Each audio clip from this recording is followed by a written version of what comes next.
A young woman named Adriana has become the protagonist of a passionate story. Since she was little, she realized that her death was inevitable, and now she really fell down the stairs. The blow was very strong.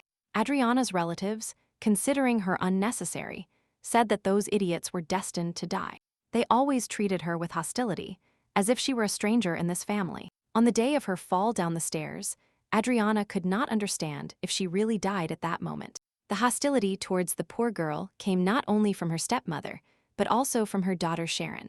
Tormented by doubts, Adriana tried to find out what she had done wrong. Why do they hate me so much? Why is there so much aggression towards her? This question tormented her soul since childhood and gave her no peace until the very moment of her fall. Only the servants, appreciating Adriana's kind heart, surrounded her with affection and support.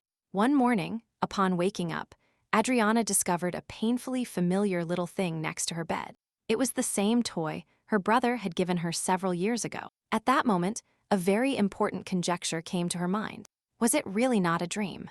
It seems Adriana realized that she was the incarnation of the girl about whom legends existed. She is truly a princess, reborn as the daughter of a duke, which means Adriana won this life. The maid, worried about Adriana's condition after the fall, strongly advised her not to strain herself. She should lie down and rest. She placed a cold towel on the girl's forehead to somehow bring down her fever. Suddenly, Sharon burst into the room, frustration passing through her thoughts, because Adriana was still alive.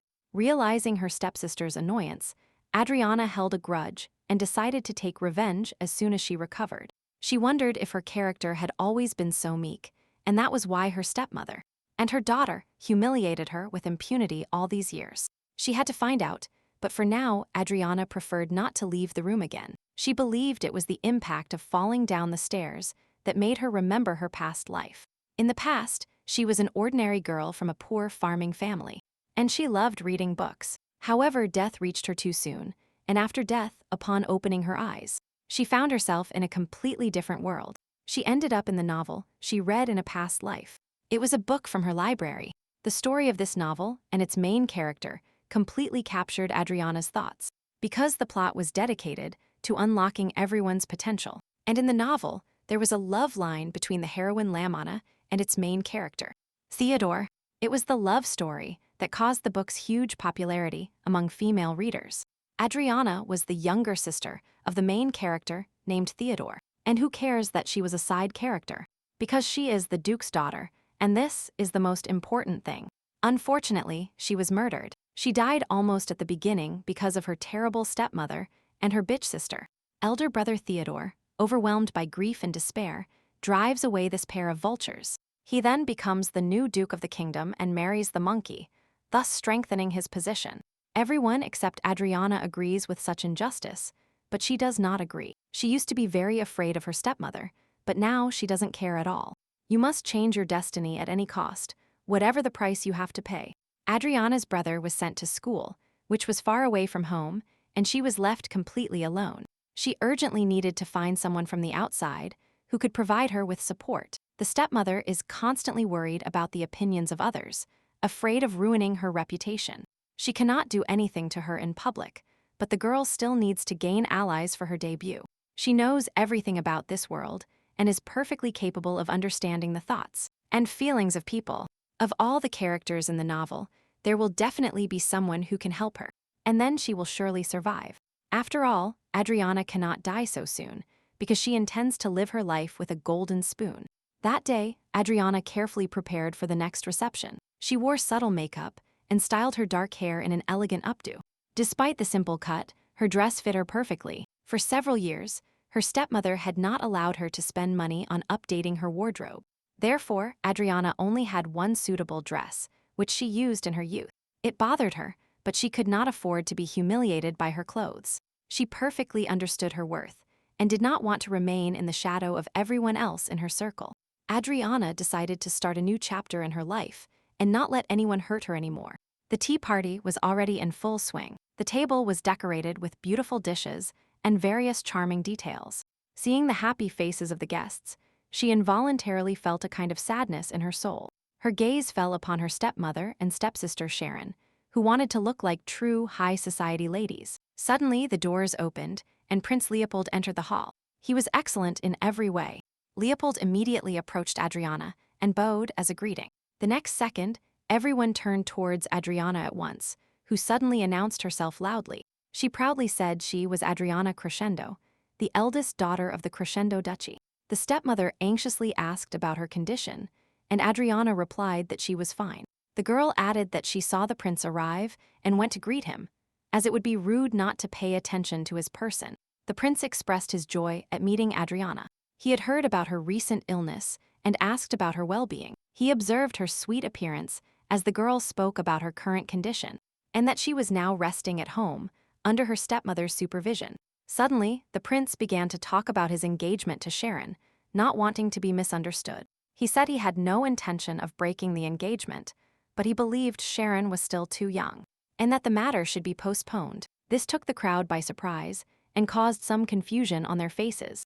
After the death of the former duke, his place remained vacant, and this cannot last forever. It was difficult to argue this point. However, he would like to revisit this issue after the appointment of a successor. Adriana thought that the second Prince Leopold was not so bad, but he was next in line. The prince asked those present if the eldest son, Theodore, was still studying abroad, and if the second son, Rudolph, was still too young. Realizing that this was the case, he decided not to rush such an important matter, waiting for the most opportune moment. Adriana explained that Theodore was her older brother, born to her biological parents. The girl was born after him, but the stepmother joined the family and brought Sharon with her, who had nothing to do with the ducal family. Rudolph was the son of a stepmother and her father, being Adriana's half-brother, and the stepmother secretly intended to put him in the duke's place. After Adriana's father died, her stepmother took immediate action. She sent Theodore abroad and isolated Adriana from society. Mariana, as the stepmother was named, mentally and physically abused Adriana, trying to break her spirit. And of course, she tried in every way to marry the second prince to her daughter Sharon. But he was not fooled. He was already used to similar schemes from the mothers of various beautiful princesses. Just as Leopold said, Rudolph was too young to marry now. But if he becomes the next duke, then Leopold will marry Sharon. And if Theodore becomes the next duke, then Leopold will marry Adriana. It turns out that way. However, the main thing is that Adriana did not plan to get married yet and wanted to live a long life, and without worries. After all, it is known in advance that if she becomes a member of the royal family, she will sign her own death sentence. Finally, everyone started to disperse. The tea party came to an end, and all the problems were resolved. However, there was some understatement among the young people, as if they needed to agree on something. Suddenly, Adriana told Leopold that she was not going to marry him and that he should know it, but he can become her life raft for a carefree life if he wishes. Princess Adriana ran after the prince, wanting to give him something important. The prince turned to her, not expecting such a quick meeting after their farewell. Miss Adriana held a box in her hands, and it was clear from her face that she was excited about something. The prince timidly asked her what made the girl run after him. In response, she handed him a box, inside which was a hair clip intended for Princess Selene. Miss Adriana apologized for not being able to attend the social event due to health problems, and asked the prince to give the hairpin to the princess. She admitted that it was rude of her to run after the prince, but she did not want to miss the opportunity to give him the gift. The prince was surprised to learn that the hairpin was intended for his younger sister. He had already heard about the craftsman who created this hairpin and knew it was very rare and valuable. Leopold just wanted to make sure that Miss Adriana really wanted to give the hairpin to Selena. Miss Adriana assured the prince that the clip would look much better in the princess's silver hair than in her own dark hair. The prince thanked Miss Adriana for her generosity and said he would definitely give the hairpin to Selena. Miss Adriana, happy with the outcome of the conversation, said goodbye to the prince and wished him a safe journey. While waiting for him to leave, she smiled sarcastically, realizing that her plan had worked.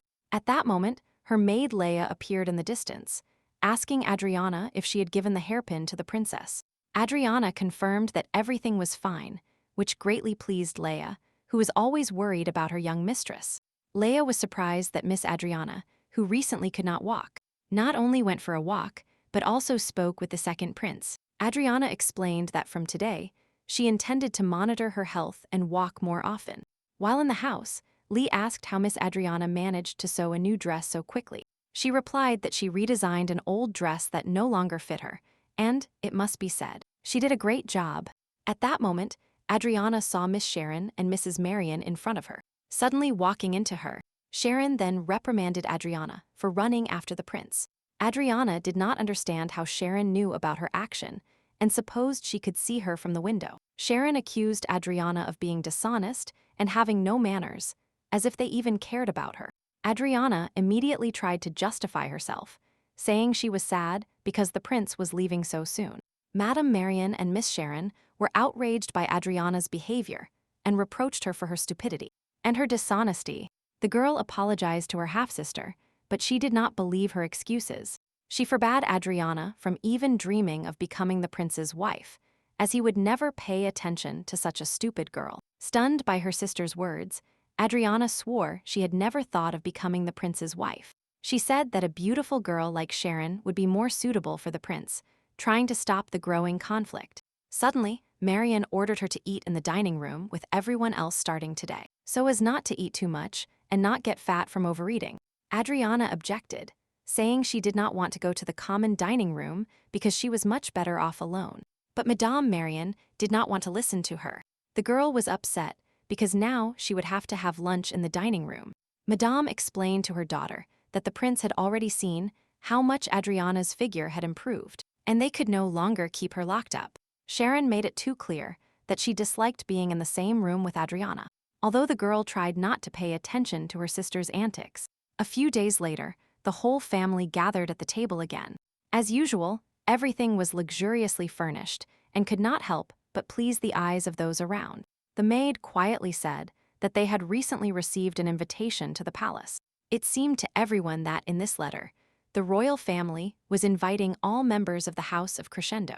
Madame Marion and Sharon were delighted to learn they were invited, but why didn't they show the letter to Adriana? The head of the family did not understand where the letter for her and her son Rudolph was, whose name should have been mentioned. Suddenly, Adriana realized that her name was on this letter, which meant she was invited to the palace. This means that Sharon and Marion knew about this invitation, but hid it from her all this time. The letter was addressed to her and the girl, with resentment clearly visible in her voice. She shouted it at her stepmother. The relatives could not believe it and accused Adriana of ridiculous inventions. Sharon could not believe what was happening, and the next second snatched the letter from the girl's hands. She wondered who would have thought of sending an invitation to such an idiot, calling her Adriana with those words. Consumed by rage, the girl could not contain her emotions towards her stepsister. Realizing that the letter was really addressed to Adriana, she exclaimed that Princess Selene was actually inviting Adriana to the palace. But why? She continued to hold the envelope in her hands, feeling burning envy. Then, angrily, she threw it at Adriana, realizing that she would have to return it to the rightful owner of the invitation.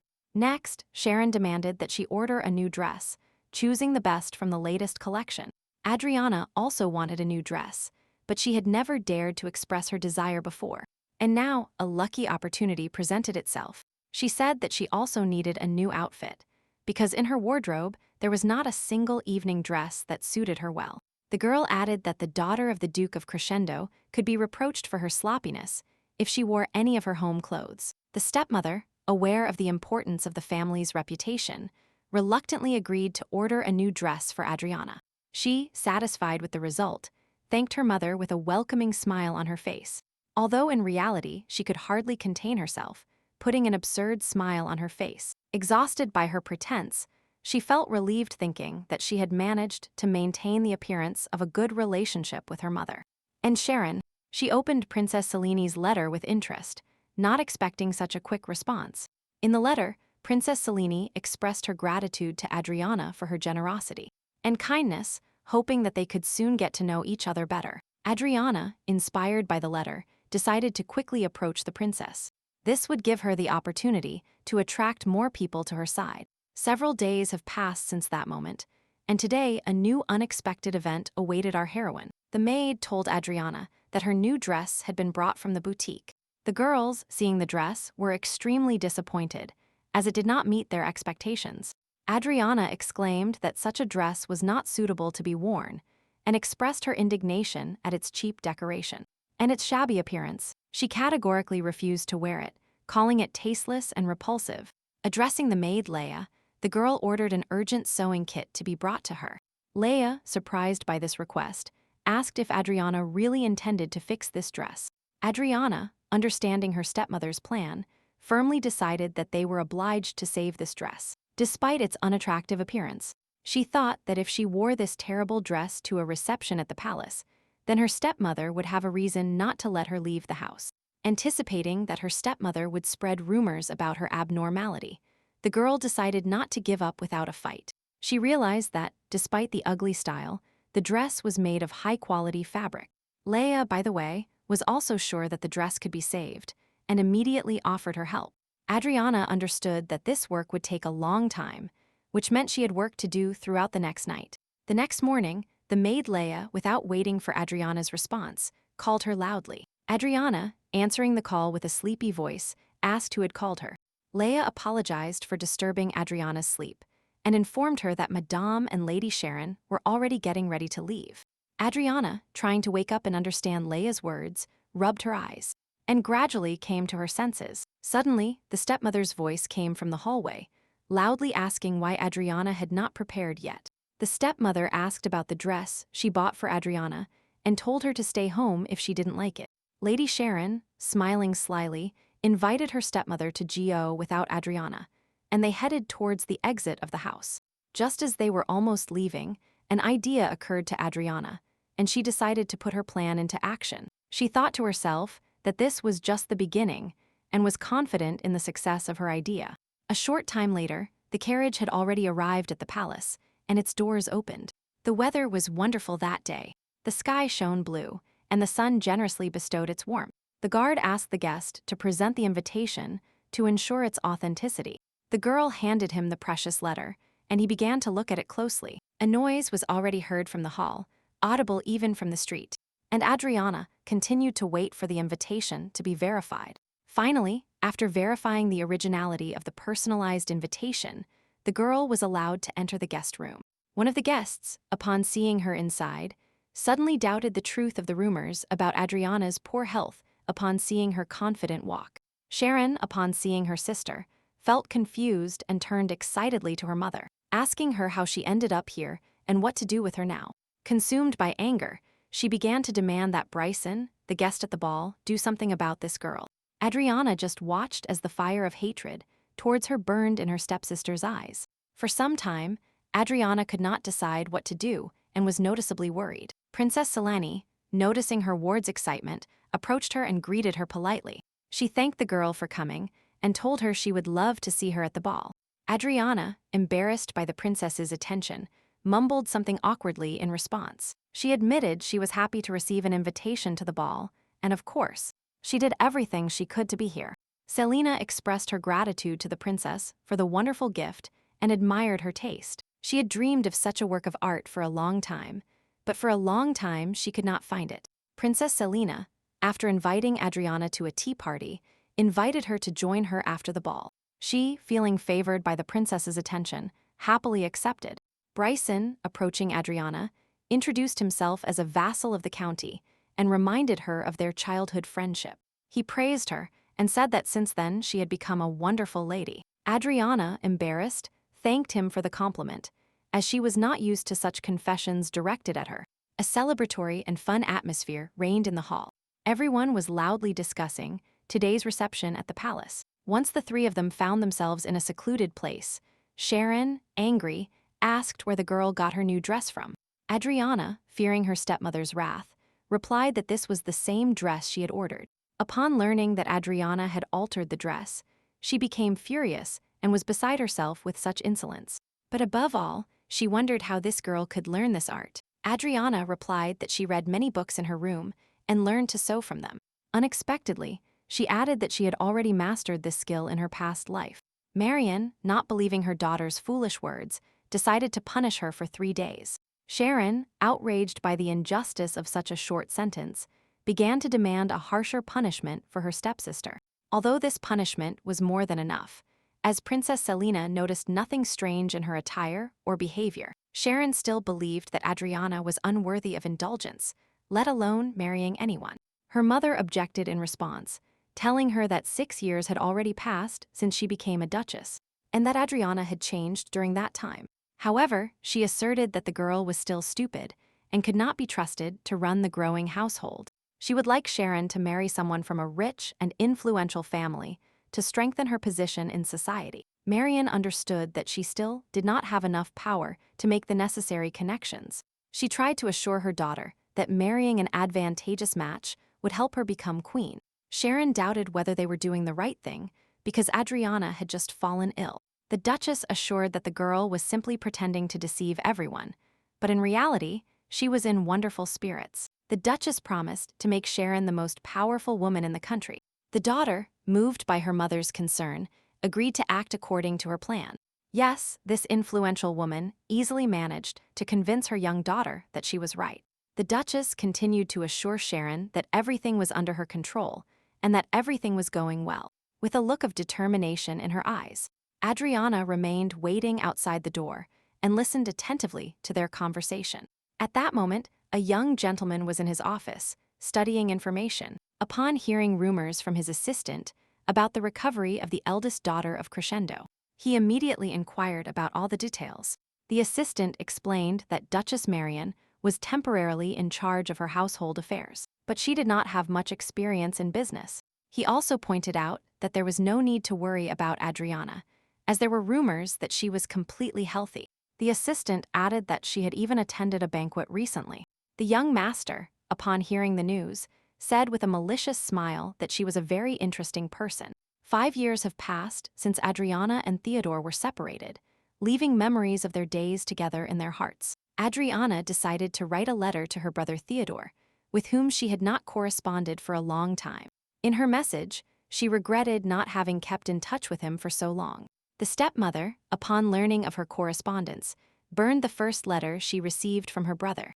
But this time, the girl managed to find a way to resume communication by borrowing clothes from Leia, and in this way taking Theodore's letters as something personal. Now she eagerly awaited a letter from her brother and knew that he would definitely take it and read it. Adriana promised that as soon as she had the opportunity, she would definitely reply to his letter. She would write to him about everything that had happened in her life in recent years. At the end of the letter, the girl affectionately signed as a sister and said goodbye to Theodore. Adriana, driven by her goals, stepped across the threshold of a trading house called Magnolia. In addition to the main task, she had another reason for this visit. It was a huge and famous trading house where you could find everything you desired, from the simplest items to the rarest artifacts. But its fame was not only due to its wide range of products. A unique atmosphere reigned in Magnolia, filled with enchanting music that enveloped visitors with its magical sound. The salesman, politely greeting Adriana, asked how he could help her. Adriana, hiding the true purpose of her visit, said she was looking for something special. To meet the head of the trading house, she uttered the code phrase Elf Tears, known only to the initiated. This phrase served as a signal to arrange a secret meeting with the head of Magnolia. The salesman, understanding the meaning of Adriana's words, showed her the way to her cherished goal. The mysterious Mr. Mo, head of the trading house, stood behind a screen waiting for the meeting, hiding his presence from prying eyes. A business rigor atmosphere reigned in his office, and he was the only one who received visitors. Mr. Mo, who for a long time was not accustomed to accepting girls as clients, observed Adriana with interest, trying to find out the reason for her visit. Politely inviting Adriana to sit down, he initiated the conversation, wanting to know what had brought her to his abode. Adriana, having decided to lay her cards on the table, told Mr. Mo that she wanted to sell him valuable information about the magic stone. She described the stone as a vessel filled with the magical energy of hundreds, perhaps thousands, of mages. Due to its rarity and unique properties, the stone had an exorbitant value, making it a real treasure. The young master, realizing the value of the information the girl was about to provide him, knew that the price of the stone would be high. Adriana, trying to hide the true motives of her visit, asked Mr. Mo what she could get in return for information about the stone. She confidently told him that she knew the location of the stone and invited him to tell her where to go to retrieve it. Adriana assured that he could personally collect the stone, emphasizing its uniqueness and value. Intrigued by Adriana's proposal, Mr. Mo still expressed doubts about where such secret information could be held. Adriana replied by stating that this information was a memory from her past life, obtained from a book she had read.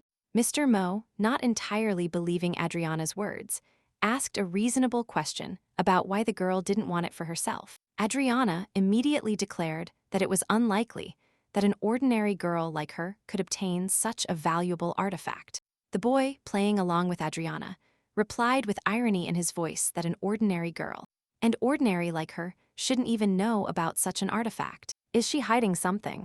Adriana, slightly irritated by his mockery, abruptly stated that she stumbled upon the stone by accident, and that she had no intention of continuing the conversation in that tone.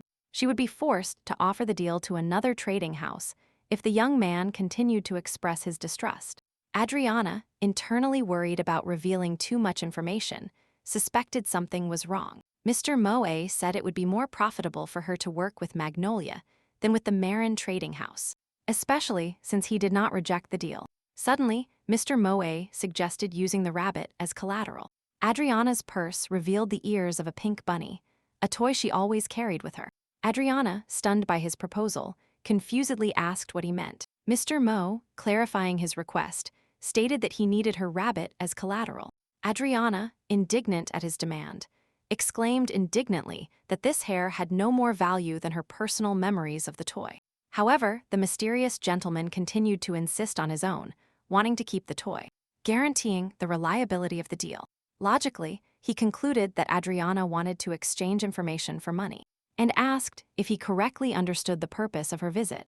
Adriana confirmed his words, but internal doubts continued to torment her, as the boy's proposal was extremely strange. Mr. Moe, trying to explain the reasons for such insistence, explained to the girl that if her information turned out to be false, then her money would be wasted.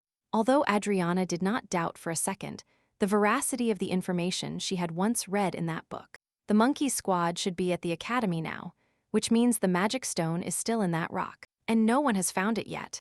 Our heroine had not yet discovered the reason for the boy's sudden proposal, but the decision had to be made right now. Mr. Mo repeated his demand once again that the rabbit be handed over to him as collateral, and a symbol of mutual trust. Adriana, not understanding the true motives, wondered why he was asking for this rabbit, and what was special about it. Mr. Mo offered the guest a profitable option, 50 gold pieces in exchange for information about the stone, as well as 20% of its cost in case of finding it. The guy was ready to give her 50 gold coins right now and pay the rest of the stone's cost later. And this was a really interesting offer. Adriana, having accepted this offer, handed her plush rabbit to Mr. Moe with relief. She asked if Mr. Moe would return the toy when he came to collect her share of the stone's sale. Mr. Moe replied by pointing out that she was too old to play with dolls. Adriana explained that this rabbit was not just a toy. It was a childhood gift from her brother. The rabbit reminded her of a carefree time and became her only link to her forgotten past. She admitted that she carries the rabbit with her out of habit, as a symbol of connection to who she was in her past. Mr. Mo, moved by her story, respected her feelings and promised to take care of the rabbit. He asked about the toy's name, to which Adriana, a little embarrassed, replied that she called it Goldie. Mr. Mo, although he approved of the name choice, expressed his impatience for their collaboration to begin. Adriana, feeling his support, enthusiastically shook his hand. As they parted, Mr. Moe noticed Adriana's courage in deciding to come to such a dangerous place. Left alone, Mr. Moe admitted to himself that he had guessed Adriana's origins from the beginning. Despite her attempts to appear as a simple girl, he had no doubt that she belonged to a noble family. His assistant Dale entered the office and immediately asked if he should keep an eye on Adriana. Mr. Mo, confident in his intentions, rejected the idea, stating that she posed no danger. His conjectures were confirmed by her manners, the high quality of the dress hidden under her cloak, and most importantly, the black color of her hair. He remembered that in the capital that hair color was found only among members of the Crescendo family, and he guessed that Adriana was their eldest daughter. He still could not fully comprehend Adriana's true goals, but he was sure that she was a very interesting and mysterious lady. A few days later, Adriana received an invitation to Princess Seleni's palace. The princess, greeting Adriana, explained that she wanted to talk to her face to face. Adriana, admiring the unusual color of the tea after preparing it, asked if it was magical. Princess Selene confirmed with a smile on her face that Arentia is a country where magic is widely used, and that the tea was brought from there. Adriana, a little embarrassed, asked if the first prince was a student at the Arentia Academy. She knew that the first Prince Claudian was the son of the former empress, and that the second Prince Rudolph is the son of the current empress. And there was a power struggle between them. Since Princess Selena and Leopold have the same mother, it would be better not to mention the first prince in her presence. Adriana spoke enthusiastically about the second Prince Rudolph, emphasizing his kindness and care towards her. At that moment, their conversation was interrupted by an unexpected visit. His Majesty, the Emperor, visited them. The Emperor, recognizing Adrian as the eldest daughter of the Crescendo family, addressed her using her title. Adriana was a little confused, but quickly replied that she remembered the Emperor from her childhood in the palace. The Emperor also asked about Adriana's older brother, Theodore, and his well-being. As etiquette dictated, then he turned the conversation to another topic, mentioning the friendship he once had with Adriana's father. Unexpectedly, he invited Adriana to dine with him, and the girl, flattered by the invitation, she happily accepted. The Emperor explained that he would like to communicate with her more. Adriana, getting more and more excited, enthusiastically replied that she also wanted to talk to him. Dining with members of the imperial family seemed like an incredible honor to her, and she saw no reason to refuse. There was little time left before dinner began, and the Emperor invited Leopold to give Adriana a short tour of the palace. Leopold, a little embarrassed by the sudden order, politely accepted. Adriana, surprised that Leopold had approached them, silently observed his elegant appearance for a while. Leopold invited her to start the tour, which promised to be very interesting. The girl, of course, felt a stirring in her soul and could not believe that he was inviting her for a walk together. She gratefully accepted his offer, considering it a great honor. Apologizing for distracting Leopold from his duties, she assured him that she understood his busy schedule. Leopold, with a smile, replied that there was nothing wrong with postponing things for another day. During the walk, Adriana admired the beauty of the roses growing in the garden. Leopold explained that these roses are used to make tea, but there are so few that such tea is only prepared at the palace.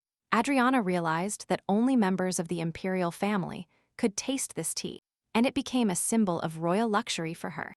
Leopold, wanting to invite Adriana to have this tea, offered it to her. She politely refused. She did not want to deprive the members of the imperial family of the opportunity to enjoy this rare drink. The prince was a little annoyed by her refusal, but subtly understanding the young lady's mood, he accepted her decision.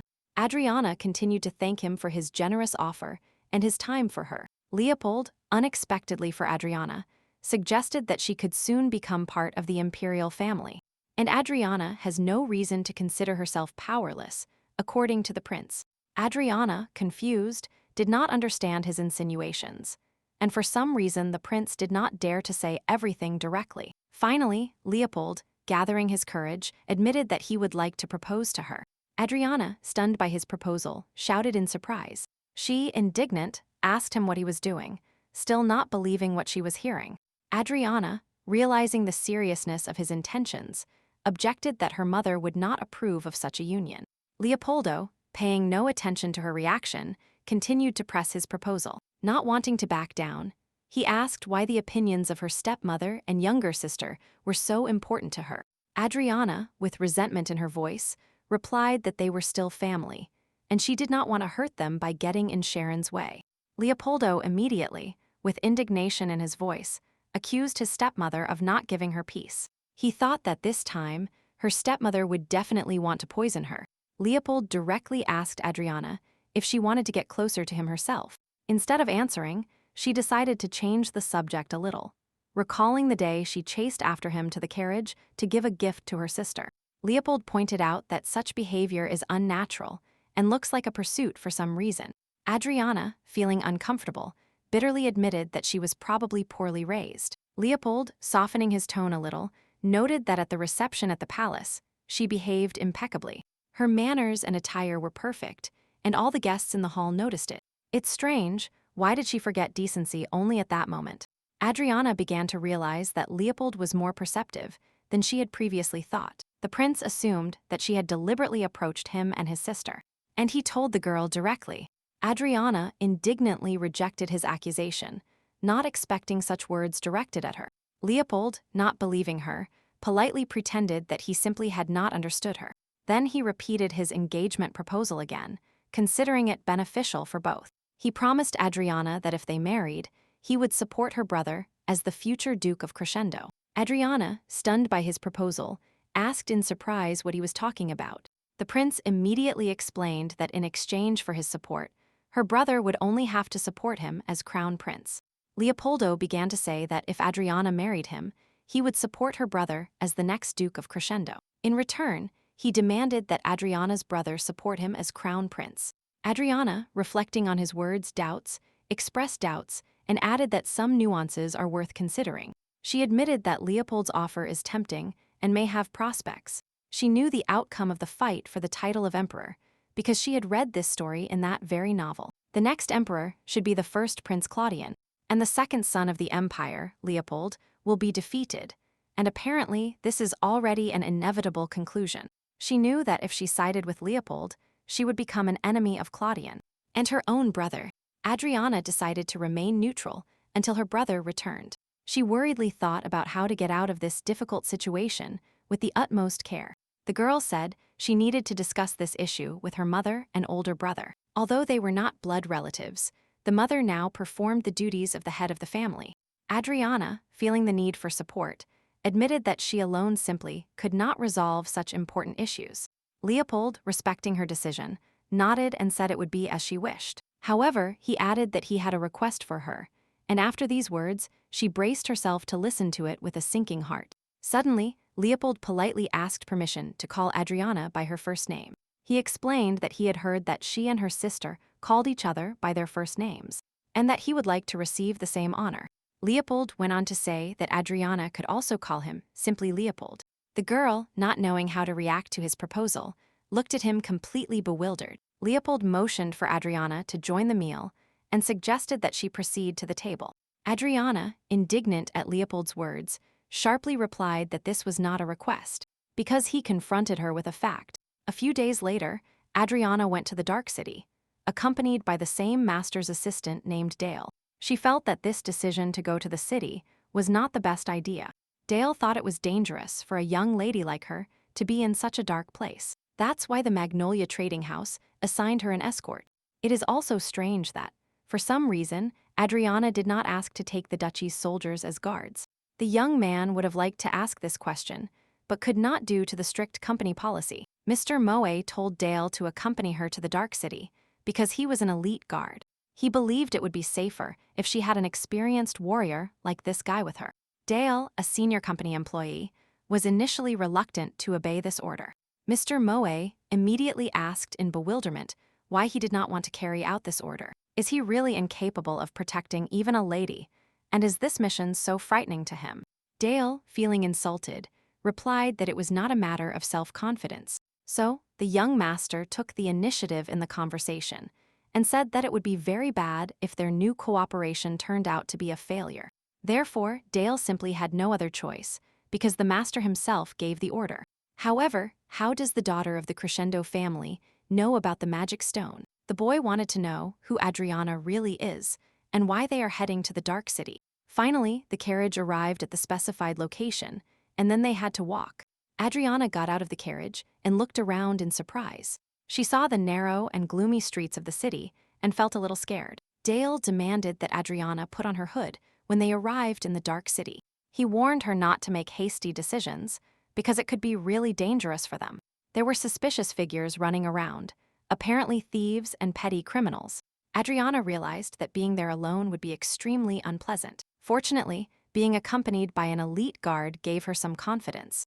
Dale advised them to avoid eye contact with passersby, as unnecessary arguments could only lead to hostility. Adriana noticed that it was still daytime, and at night, apparently, something else was visible here. Dale explained that they were in a place where people brandished weapons for no reason, and strongly recommended not to appear here at night. According to the book, the magic stone should be located somewhere in the territory of the Dark City, and she hoped to find it here. Dale informed that the Dark City is the most dangerous place outside the control of the kingdom due to an agreement with the demons. He explained that the relationship between humans and demons has always been tense. In the original story, a war broke out between demons and humans over a magic stone. Thus, the people won that war, although the confrontation was difficult. In the second half of the story, a character appeared leading an army of demons. He was the future emperor of the demon kingdom. Not far from them, suspicious faces appeared, watching our heroes from around the corner. It seemed that an unpleasant situation was brewing, although nothing different could be expected from such a place. The next second, daggers thrown by these two strangers pointed at them. Adriana immediately hid behind her bodyguard, not understanding what provoked the aggression of these people. She did not understand who these people were and why they were attacking them. Jen told Amelia that they should have looked longer, but now they were discovered. These two were representatives of the Marin house, so their attack was understandable given the conflict of interests between the houses. Milia, grabbing the dagger, continued to attack our heroes again. Dolly skillfully repelled the enemy attacks, demonstrating his combat skills. The battle became fiercer and fiercer. It seems that the two attackers intended to finish what they started. They realized that they should expect nothing less from the elite guard, noting his defensive skills. Adriana decided that Kenneth was the count, who owned the elite trading house Magnolia, and Dale was his confidant. Dale usually does not leave Kenneth's side, and Jen asked him why he was accompanying this girl this time. This was too unusual for him, but the guard replied that his company simply did not have enough workers. Guessing the reason for this change, Jen asked if it was the girl offering information about the magic stone. Dale replied that he did not understand what kind of magic stone she was talking about. Jen made it clear that they are aware of everything related to their house's business, and there is no need to hide the obvious truth. The girl's bodyguard shouted loudly to the attackers that he would never allow his companion to suffer harm for anything in the world. Taking advantage of the moment of general confusion, Adriana rushed to run, but Milia skillfully threw daggers at her, not wanting to let the victim go. Only a second separated Adriana from certain death, because the daggers were aimed precisely in her direction. Suddenly, a young man appeared in that place and loudly ordered everyone to stop. The daggers, as if obeying an unknown force, froze in the air. Everyone was astonished by what they saw at that moment. Was this man really a mage? The appearance of this man made Adriana wonder who he was and what role he would play in her future destiny. Adriana saw a demon in front of her, but still could not believe that this creature could be real. She froze, not daring to move, and not understanding what this new stranger was doing. The two attackers, horrified, asked the demon who he was and by whose order he had come to that place. They never expected a real mage to fight against them. He coldly ordered them to leave, threatening them with serious consequences if they disobeyed him. Milia tried to obey the order, but, to her horror, discovered that she could not move. She realized that the demon had used binding magic and had no idea how to counteract this power. Adriana recognized the demon as Crown Prince Burgard, the ruler of the Dark City. But what is he doing here? She could not believe what she saw upon seeing that the heir to the demon throne was standing in front of her.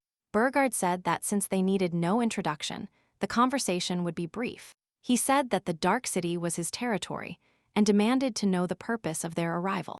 Millie hesitantly replied that they had a slight misunderstanding with these people. Burgard saw that the two were trying to justify themselves by saying it was simply a misunderstanding. Millie, pointing at Adriana, shouted that she had information about the magic stone. Burgard, doubting Millie's words, looked intently at Adriana. He asked what a noble lady like Adriana was doing in such a dangerous place. It was surprising how he could immediately guess that she was not a commoner. Finding herself in a difficult situation, Adriana was scared and did not know what to do. Everyone present froze, awaiting Burgard's decision, because in this territory, he is the one who has the final say. Burgard coldly said that his decision would be brief and non-negotiable. He looked sternly at Jen and Milia, firmly informing them that he was driving the two scoundrels away from this land. Fortunately, everything ended well for our heroes. Dale and Adriana were already running back to their carriage. If the demon prince had not appeared at that moment, what would have happened to them? The guard asked the girl if she was injured, and she replied, assuring that she was fine. Feeling guilty, she apologized for not protecting her companion. She recalled the attack by the inhabitants of Marin with horror, and admitted that she could not even imagine that something like this was possible. It was unclear how the employees of the Marin trading house could have learned about the magic stone. Dale told her that they had secretly passed information to the imperial family. He suspected that there might have been a leak at that moment and suggested that there was a spy in the palace. Dale considered the encounter with the demon a bad omen and suggested not appearing in the Dark City in the future. However, the demon helped them, and at that moment he did not seem like an enemy, but an ally. Adriana listened to her companion's words that demons are arrogant and cruel by nature, and Burgard was only monitoring his territory. He warned the girl not to approach the demons, emphasizing that they are not people. If the demons find out about Adriana's knowledge of the magic stone, it will be difficult to maintain good relations with them. There was a legend according to which demons want to get their hands on a magic stone. The book the girl was reading spoke in detail about why they needed this stone and how much blood was shed in the war for its possession. In the second part of the book, the demons attacked the palace. Only the main character, Mona, her brother Theodore, and the first son of the Empire, Prince Claudian, managed to stop them. It was a terrible war between humans and demons, which finally ended with the victory of the Sword Saint. The commander of that demon army was Burgard, and her brother fought against him with the holy sword against the sword of chaos. As a result of this war, the demon prince was left completely alone, having suffered a crushing defeat. Unable to bear the shame, he distanced himself from everyone and then committed suicide. There were rumors that his body still remained somewhere deep in the forest. Dale saw that the girl doubted Burgard's cruelty because he could have easily killed them at that moment. But he did not. Adriana believed that deep down Burgard was not evil and only needed help. She felt a strange connection with him, believing that they were somewhat similar. It was as if she mentally immersed herself in his memories and tried to imagine the development of the plot if the girl had acted differently in some way. For example, what would happen if Adriana suggested that Burgard team up and change their common future? What would he do if a girl offered him her hand and saved this demon from his loneliness? The long-awaited reply from Theodore finally arrived. Adriana's heart trembled with excitement as she opened the precious envelope. In the letter, Theodore described in detail his busy life at the academy. He shared stories about interesting lectures and new friends. She eagerly awaited the day when Theodore would introduce her to his comrades. After being invited to a tea party with Princess Selena, Adriana's life changed drastically and found many new connections. Finding herself in noble society, Adriana realized more and more how much she lacked knowledge of etiquette. The girl imagined a strict but wise mentor who would teach her all the intricacies of courtly life. But unfortunately, Adriana had no means to hire a teacher, and it wasn't about the stepmother's help, because she would never spend a penny on her stepdaughter's education. Suddenly, a saving idea occurred to Adriana about the proceeds from the sold magic stone that could help her pay. Yes, this idea really came to her at the right time, because otherwise it was simply impossible to get money. She wanted to solve this problem quickly. Maybe she should hurry Mr. Mo a little. She not only dreamed of being able to hire an etiquette teacher, but also of getting her furry friend back. Captivated by this thought, Adriana ran out for a short walk, and to get some fresh air. And imagine her surprise when, walking through a crowded square, she saw a boy she knew holding a toy rabbit in his hands. Adriana could not believe what she saw. Could it be Mr. Mo? The boy, as if guessing her thoughts, smiled and said that he knew the girl's intentions. He said he hoped to make Adriana a little happy by taking her favorite rabbit with him. Mr. Moe cheerfully commented that they had not seen each other for a long time, and that now was the time to take a walk together in this wonderful weather. A hustle and bustle atmosphere reigned on the busy and crowded street. Adriana was surprised to notice that her companion today was not wearing a mask. He, trying to remain calm, explained that he was afraid of attracting unnecessary attention. That was not necessary at that moment. Of course, the mask is just a convention, but the girl asked him if he was scared without it. It turned out that the mask was a distinguishing mark of his trading house, just like the pretense of knowing nothing. By the way, the girl still hasn't even asked his full name. It's fair. The companion, remaining calm, stated that he knew her name and origin from the very first moment. However, for her, it remains a mystery who he really is and what the real name of this gentleman is. Unexpectedly, he asked to be called Ken, saying that Moe was just a pseudonym. Adriana was also surprised to learn that this young man even knows his own pseudonym. After all, she specially opened an account under the pseudonym Rihanna. And it was to this account that Ken transferred his royalties. The companion, smiling gallantly, invited her to join him and invite the sweet girl to dinner. Adriana, full of doubts, wondered what was going through his mind. Judging by his manners, he is clearly an extraordinary person, so she decided to listen to what he had to say. Once at the restaurant, the companion asked her about her attitude towards seafood. She didn't mind, but the prices in this establishment turned out to be too high. Moreover, as a duke's daughter, she simply cannot afford to eat everything. Ken seemed to understand that selling information to make a living, given her noble origins, seemed quite suspicious. With a polite smile, he said that thanks to the information he received from her, his company made huge profits.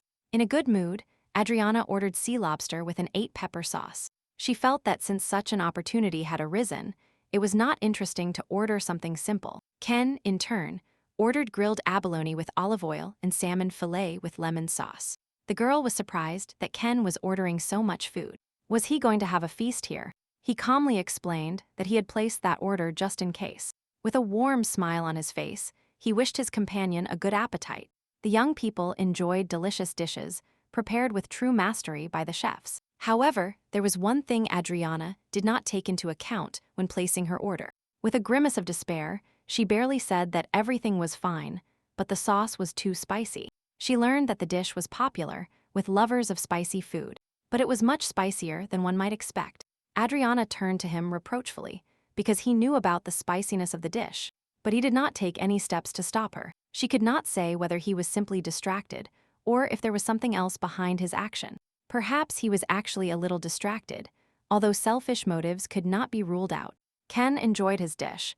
It was very tasty and simply melted in his mouth. Smiling politely, the young master continued talking about the establishment and asked if she liked the rest of the dishes. At that moment, the girl was overwhelmed with confusion, because today there was a much more serious topic of conversation. Gathering courage, she said that she had been thinking about this situation for a long time. Adriana then stated that the deal should be based on equal footing. Emphasizing her background, she said that the boy knows who Adriana is, but she still does not know who he is. With doubts, she asked if they could maintain a good relationship in the future if they kept such a secret relationship. Ken just smiled and then replied that she probably already guessed who he was. He added that Adriana knew perfectly well who he was. Had it not become obvious yet? Moreover, the girl was attentive and intelligent, and this mysterious gentleman had already given her enough hints. According to him, all that remains is to put all the details together, like in a puzzle, and the answer will appear by itself. Suddenly, Ken suggested moving on to dessert if they had already discussed the main topics. However, taking the conversation to another topic, Adriana asked if she could hire a teacher through his trading house. A kind of understatement was visible on the girl's face, as if she still did not fully trust her new friend and companion. She reluctantly agreed that it was better not to ask unnecessary questions. Unexpectedly, Ken introduced himself by his full real name, calling himself Earl Kenneth. The girl could not believe that the owner of the house, Marin, was sitting across the table from her. That same day, Adriana was at her home. The maid reported that the mistress had received many invitations again. Leia added that after the princess was invited to the ball, there were many. Suddenly, Adriana cheerfully invited Leia to go shopping for clothes with her, telling her that she would buy her something. She explained that she had wanted to do this for a long time, because Leia had helped her so much throughout her life. Adriana understood that she had to do everything in her power until her stepmother bribed Leia. Soon they found themselves in the city center, where there were many wonderful shops. In the shop, Leia asked in surprise how her lady knew about this shop. She replied that a new acquaintance who knew everything told her about it. It was Count Kenneth, who really told Adriana about the most popular places in the city. Adriana knew very well that not everyone can give orders to the Count's associates. The Count initially introduced himself as Ken and had no intention of hiding his identity from the start. I just wonder at what point he realized who she really was. During their communication, the Count honestly admitted that this happened at their first meeting. He ironically added that his camouflage skills seemed to leave much to be desired. Wanting to reassure Adriana, he assured her that the client data was securely protected and that she should not worry. He then advised Adriana that if she wanted to disguise herself, it would be better to choose a simple dress. and casual instead of a silk one. Kenneth recommended that she visit one of the shops run by Magnolia. Moreover, the clothes in this chain of stores are much cheaper than in the capital. This place is popular, which is not surprising, because everything there is of the highest quality and inexpensive. Kenneth shared all this information with her, including the fact that her stepmother currently runs the store. The distribution of cotton fabrics is the main family business of Crescendo. However, Mariana, by increasing prices, put ordinary people in a difficult situation. So, Magnolia took action and found a new way to supply cotton fabrics at a low price. The collapse of their huge business was just around the corner, and something needed to be done urgently. Suddenly, terrible monsters invaded the city in broad daylight, sowing chaos and fear among the residents. People fled in horror, not knowing where to hide from these nightmarish creatures. No one understood where the monsters came from and why they attacked a peaceful city. Leia frantically looked for her lover, but the monsters blocked her way everywhere. Unfortunately, Adriana stumbled and fell, still defenseless on the ground. A rude man pushed Adriana, running for his life and not caring at all. Trying to overcome the pain, Adriana wanted to get up, but it was clear that she needed urgent help. Suddenly, a terrible monster appeared right above her, ready to tear the young woman apart. Its ugly appearance could instill fear in anyone, especially the defenseless Adriana. She froze in horror, not believing what she saw and not understanding how she could save her life. At that moment, the same brave warrior Burgard appeared, ready to protect the girl. With a single swing of his sword, Burgard killed the monster, saving Adriana from death. Adriana looked at her savior with gratitude. He was her only hope. She saw in him a true hero in this difficult and dangerous time for her, and not a demon, as other people spoke of him. Burgard carefully asked Adriana if she was injured and needed help. He offered his hand to Adriana and helped her stand up. This boy looked at Adriana with confidence and determination. It was clear that he was not afraid of these terrible creatures.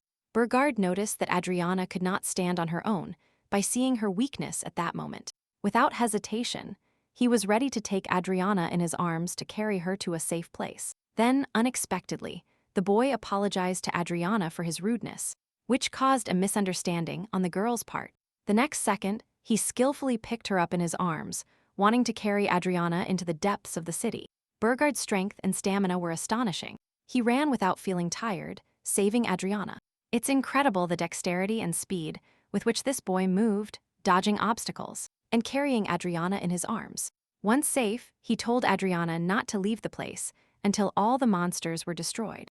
Adriana, stunned by Burgard's strength and courage, watched with great anticipation as he fought the monsters. Clearly, there was something inhuman in his movements that made Adriana feel fear and admiration at the same time. Even after defeating the monsters, Burgard did not lose vigilance and was ready for new battles. And she could only watch this. Adriana felt relieved that it seemed all the monsters had been destroyed. Burgard's assistant confirmed that all monsters were killed and no human was injured. Burgard, despite his fatigue, resolutely declared that he still had business to do in the city. The assistant hinted that they could now safely return to more interesting topics. However, this new hero was more interested in the young lady's leg injury. He had to find out how serious it was. To Adriana's delight, the pain subsided, and she could move her leg a little. Burgard warned the girl that her leg had not yet fully healed, and that she must take care of herself. Adriana could not believe that a demon with such power used it to help people. The young man, Burger's assistant, looked emotionally at Adriana, who expressed her gratitude to her savior. He said that Adriana should thank her boss, because the assistant was only following his order. He reluctantly admitted that without Burgard's orders, he would not have helped the man. Adriana wholeheartedly thanked Burger for his help, struggling to find the right words. Burgard simply nodded in response to the words of gratitude, wanting to leave after completing the matter. Adriana could not let him go and decided to ask her savior an important question. With a trembling voice, she asked Burgard why monsters appeared in this territory. Burgard suggested that the reason for the appearance of the monsters could be the magic stone that Adriana found earlier. The girl thought with horror that it was thanks to her discovery that the monsters could actually attack the city. But then, how could new attacks be avoided if Burgard was right? Adriana found the stone before the book characters because she had long ago read this novel to the end. This means that any action by the girl that contradicts the plot of the novel will have tragic consequences. Although Burgart changed his mind and quickly assured Adriana that it was not because of the stone, that she should not worry. The girl had no reason not to trust this boy, especially since he saved her life once. And again, Burgard told Adriana that her maid was nearby and told her to go find her. Finally, Burgard's young assistant, named Keel, perplexed the girl with an important question. Keel noted that Adriana should have asked her boss why he saved her and what his goal was. Adriana understood that it was really worth asking this demon that question, who was beginning to seem human to her. Burgard loudly called his young assistant, and he cheerfully replied, saying that he was ready to hit the road. Adriana, realizing that she now needs to be close to Leia, because she probably looked for her everywhere. Adriana only complained that she did not know much and could not foresee everything. She realized that she needed to ask Burgard about other important things that tormented her soul. Thanks to the demons, all the monsters in the city were destroyed. The danger had already passed. Fortunately, no one was seriously injured, and the noise in the streets gradually began to subside. Leia also came out unharmed, to the great delight of our heroine. But Adrian could not help but wonder why the monsters appeared so unexpectedly, and why Burgard killed them, but at the same time saved the man. Why did Vargard, being a demon, help the people against whom he waged an eternal war? Adriana remembered that in the original story, demons came to the human world along with the monsters, and never helped people. She knew that demons are arrogant and cannot be trusted. The girl remembered that if you let a demon get close to you, failure will inevitably befall you. And pain. These sinister thoughts made her think a lot about whether everything happening in her life was right. Keel, after carefully examining the young lady's leg, informed Adriana that her wound had completely healed. Burgard, realizing that his assistant needed rest, sent him home. He said that this was enough for today and that they needed to sleep before the next tasks. After resting, they will need to go to the demon world, and this task will require a lot of effort. He added that Keel, being half demon and half angel, would feel uncomfortable in the demon world. Today's condition reminded the young assistant once again of his demonic side, which manifested itself in battle. He was so excited during the battle that now he won't be able to sleep. Burgard listened carefully to his assistant without interrupting him. It was important for him to know her well-being. Keel recalled that the human girl they saw a few minutes ago was surprised that he used divine power. He asked the boss who this girl was to him, and recalled that Burgard had already helped her a couple of days ago in the Dark City. Yes, he already helped this girl twice. What would that mean? Of course, the young assistant began to suspect that Burgard was not indifferent to her. Looking at Adriana's dark hair, both seemed to recall an important fact. But their conversation was destined to end there. Burgard severely interrupted Keel's words and forbade him from talking nonsense. Keel respectfully addressed Burgard and reminded him that many years had passed since he became his student. He learned that the world was divided into 3 major parts, where there was a world of people, a world of Helios, and a world of demons. In the human world, there are doors leading to both the demon realm and the Helios realm. Many male and female adventurers risk their lives by crossing these gates. There is a legend that the entrance to the demon world is guarded by the 3-headed dog Cerberus. Initially, Cerberus is a hero of Greek mythology, and his story originates from there. At that moment, Adriana had already finished her lesson with her new etiquette teacher, and she was grasping all the knowledge on the fly. The teacher's mission was carried out by a woman named Petia, who was hired by the Magnolia Company. Adriana thanked her for the choice and hoped that next week they would talk about court etiquette. The girl noted with satisfaction that Count Ken had hired an excellent teacher for her. It was clear that Petia was very conscientious in her work. However, Adriana thought that such a scrupulous attitude from the Count towards his work could become a problem for his family's business, and, therefore, for herself. One day, a girl overheard her stepmother shouting loudly and angrily about competition in her business. According to her, someone was importing cotton fabrics, competing with her family business. It was apparently the Magnolia Trading House, which was rumored to be personally run by Earl Kenneth. Marion was indignant at how the Count dared to interfere in the duchy's affairs. She decided that the next time she was at the palace, she would have to ask the king to punish the Count for such impudence. Suddenly, Sharon appeared from behind, who had been watching our heroine the whole time. She sternly asked Adriana where she was and who gave her the right to eavesdrop on someone else's conversation. Sharon sternly added that her stepsister probably had nothing better to do. She reminded Adriana of the invitation she had received from the palace and forbade her from going there. Adriana timidly protested, saying that she was also invited this time, but Sharon sharply interrupted her, calling her insolent and forbidding her to appear at the palace. People like Adriana, according to Sharon, have no place among the noble people of the palace. Adriana looked at her resentfully, but could do nothing, at least for now. Adriana's feelings were understandable. Such an attitude greatly hurt her feminine pride. She threw the pillow in frustration as she ran to her room. The girl could barely restrain herself from doing something stupid to her family. Adriana mentally wondered how much longer she would have to endure this. But still, she perfectly understood that she needed to control herself. She would still have the opportunity to remember everything. Adriana decided to wait for her opportunity and only then express everything that was boiling up. After all, the girl, no matter what, wanted to live this life with a golden spoon. And for that, she will have to try. The sky was blue and beautiful. The weather was wonderful, as if by order of our heroine. Flowers bloomed in full bloom, and their aroma spread throughout the area. Adriana sat on the green grass and began to relax. She felt calm, enjoying the silence. Yes, she was glad that her stepmother and Sharon left her alone for a while. The girl knew that they were preparing with all their might for the trip to the palace. But now she could relax. Adriana sadly recalled how much effort she made to get closer to Princess Selena. And now, she won't even be able to attend the reception at the palace. Suddenly, Burgart's figure appeared above her. But what was he doing here?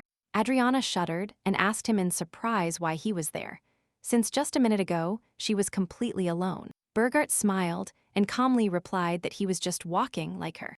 Adriana looked at him in disbelief and began to suspect that the boy had been watching her the whole time. After a while, they decided to take a walk together, since they saw each other today. Burgard carried a bouquet in his hands, and Adriana held her woman's bag, from which a toy rabbit was visible. Adriana enjoyed the walk and was in a very good mood that day. She was surprised to find Burgard in this remote part of the city, still not understanding why he was there. Burgard asked how her ankle was, and was very happy to learn that it had completely recovered. However, Adriana again asked how he got here, but Burgard just smiled without answering immediately. Then, however, he confessed to the girl that he had come to a grave to put flowers on it. But who was the person whose grave this man visited today? And besides, Adriana could not understand why the grave was in such a remote place. Suddenly, the girl discovered a monument on the grave, but there was no name on this monument. It was really very strange, and our heroine wanted to know who was buried in this anonymous grave. Adriana did not understand what made him come here. Maybe it was his deceased companion. Meanwhile, Burger silently placed a bouquet of flowers on the grave. His face showed deep sadness, and it was difficult to have a conversation with him at that moment. At some point, the boy sadly said that this grave belonged to a stupid girl. He added that she was unaware of his true identity and could not find her place in this world. Burgard called her a stupid and unhappy child. But who exactly was he referring to? Adriana could not understand his feelings. She believed they were talking about this young man's lost love. She saw that he was immersed in sadness, as if this was the main drama of his entire life. Suddenly, an idea occurred to her. She wanted to somehow rid her savior of his dark feelings. In a low voice, she asked Burgard to wait a moment while Adriana did something. The next second, Adriana went out onto the grass to pick a bouquet of flowers for the grave. Then she placed a small bouquet of daisies on top, and immediately explained that she had always liked these flowers very much. Adriana knew what daisies symbolized in the language of flowers and wanted to tell Burgard about it. But suddenly, the girl heard words that the man himself knew perfectly well the meaning of these wonderful flowers. He thought, looking at Adriana, as if seeing painfully familiar features in her. Burgard understood something new for himself, and the questions tormenting his soul began to clear up. However, he decided to keep his thoughts private, not wanting to jump to hasty conclusions. Yes, Adriana was as kind as that child, who was destined to die many years ago. In the language of flowers, daisies meant a symbol of reconciliation, and both of them knew it well. They carried a symbol of peace and tranquility that was so lacking in these difficult times. With not a single cloud in the sky, the walk became even more pleasant, albeit a bit gloomy, due to the topic of their conversation. Fascinated by the picturesque view, Adriana and Burgard were in no hurry to leave this remote place. Adriana looked around at the endless expanses with admiration and thought that there was still a beautiful view here. Burgard, lost in thought, murmured that probably his little sister was also enjoying the scenery. Adriana, not quite understanding who he was talking about, asked him about it. Burgard replied that it was indeed his little sister, his voice trembling slightly with emotion. The next moment, Burgard admitted that actually no one was buried in this grave. After these words, his gaze drifted into the distance, as if he were watching the events of past days. He recounted how once in the past he tried to save his sister from her crazy act. Once upon a time, looking ahead, and his sister was on the edge of a cliff. Ready to jump, Burgard simply cared for her and tried to shout to her that she was making a monstrous mistake. He said bitterly that he could not stop her, and she carried out her terrible plan. A very young girl jumped off a cliff, and her brother watched the inevitable tragedy in horror. Burgard hesitated, unable to find words to describe the pain he had to endure that day. Finally, Adriana heard his last words, that he had never been able to find the body of his little sister.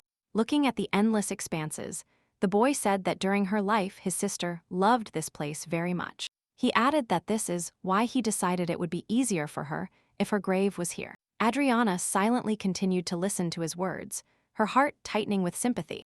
Wanting to support Burgard, she said that he had chosen a very good place. She also added that her sister was happy about this, hoping with these words to offer him at least a little comfort.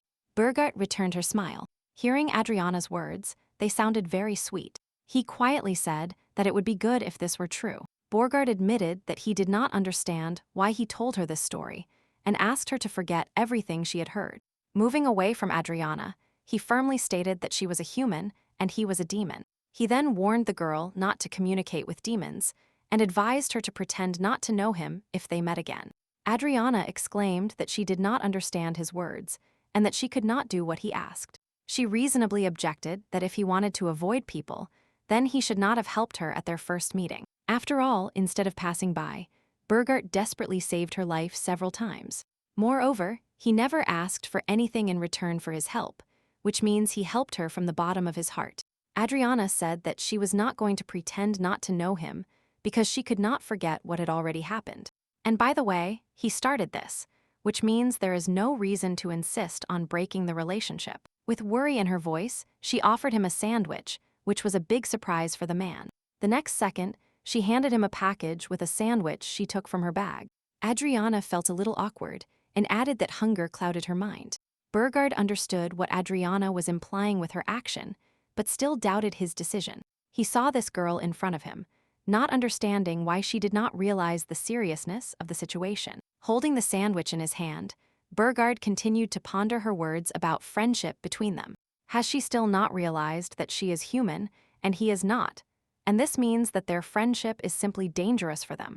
This girl, full of self-confidence, seems to have seriously decided to break all the rules and foundations. Burgard, overwhelmed by doubts, wondered if it was possible for humans to coexist with demons. He was told something similar once, but he refused to believe it, considering these words a chimera.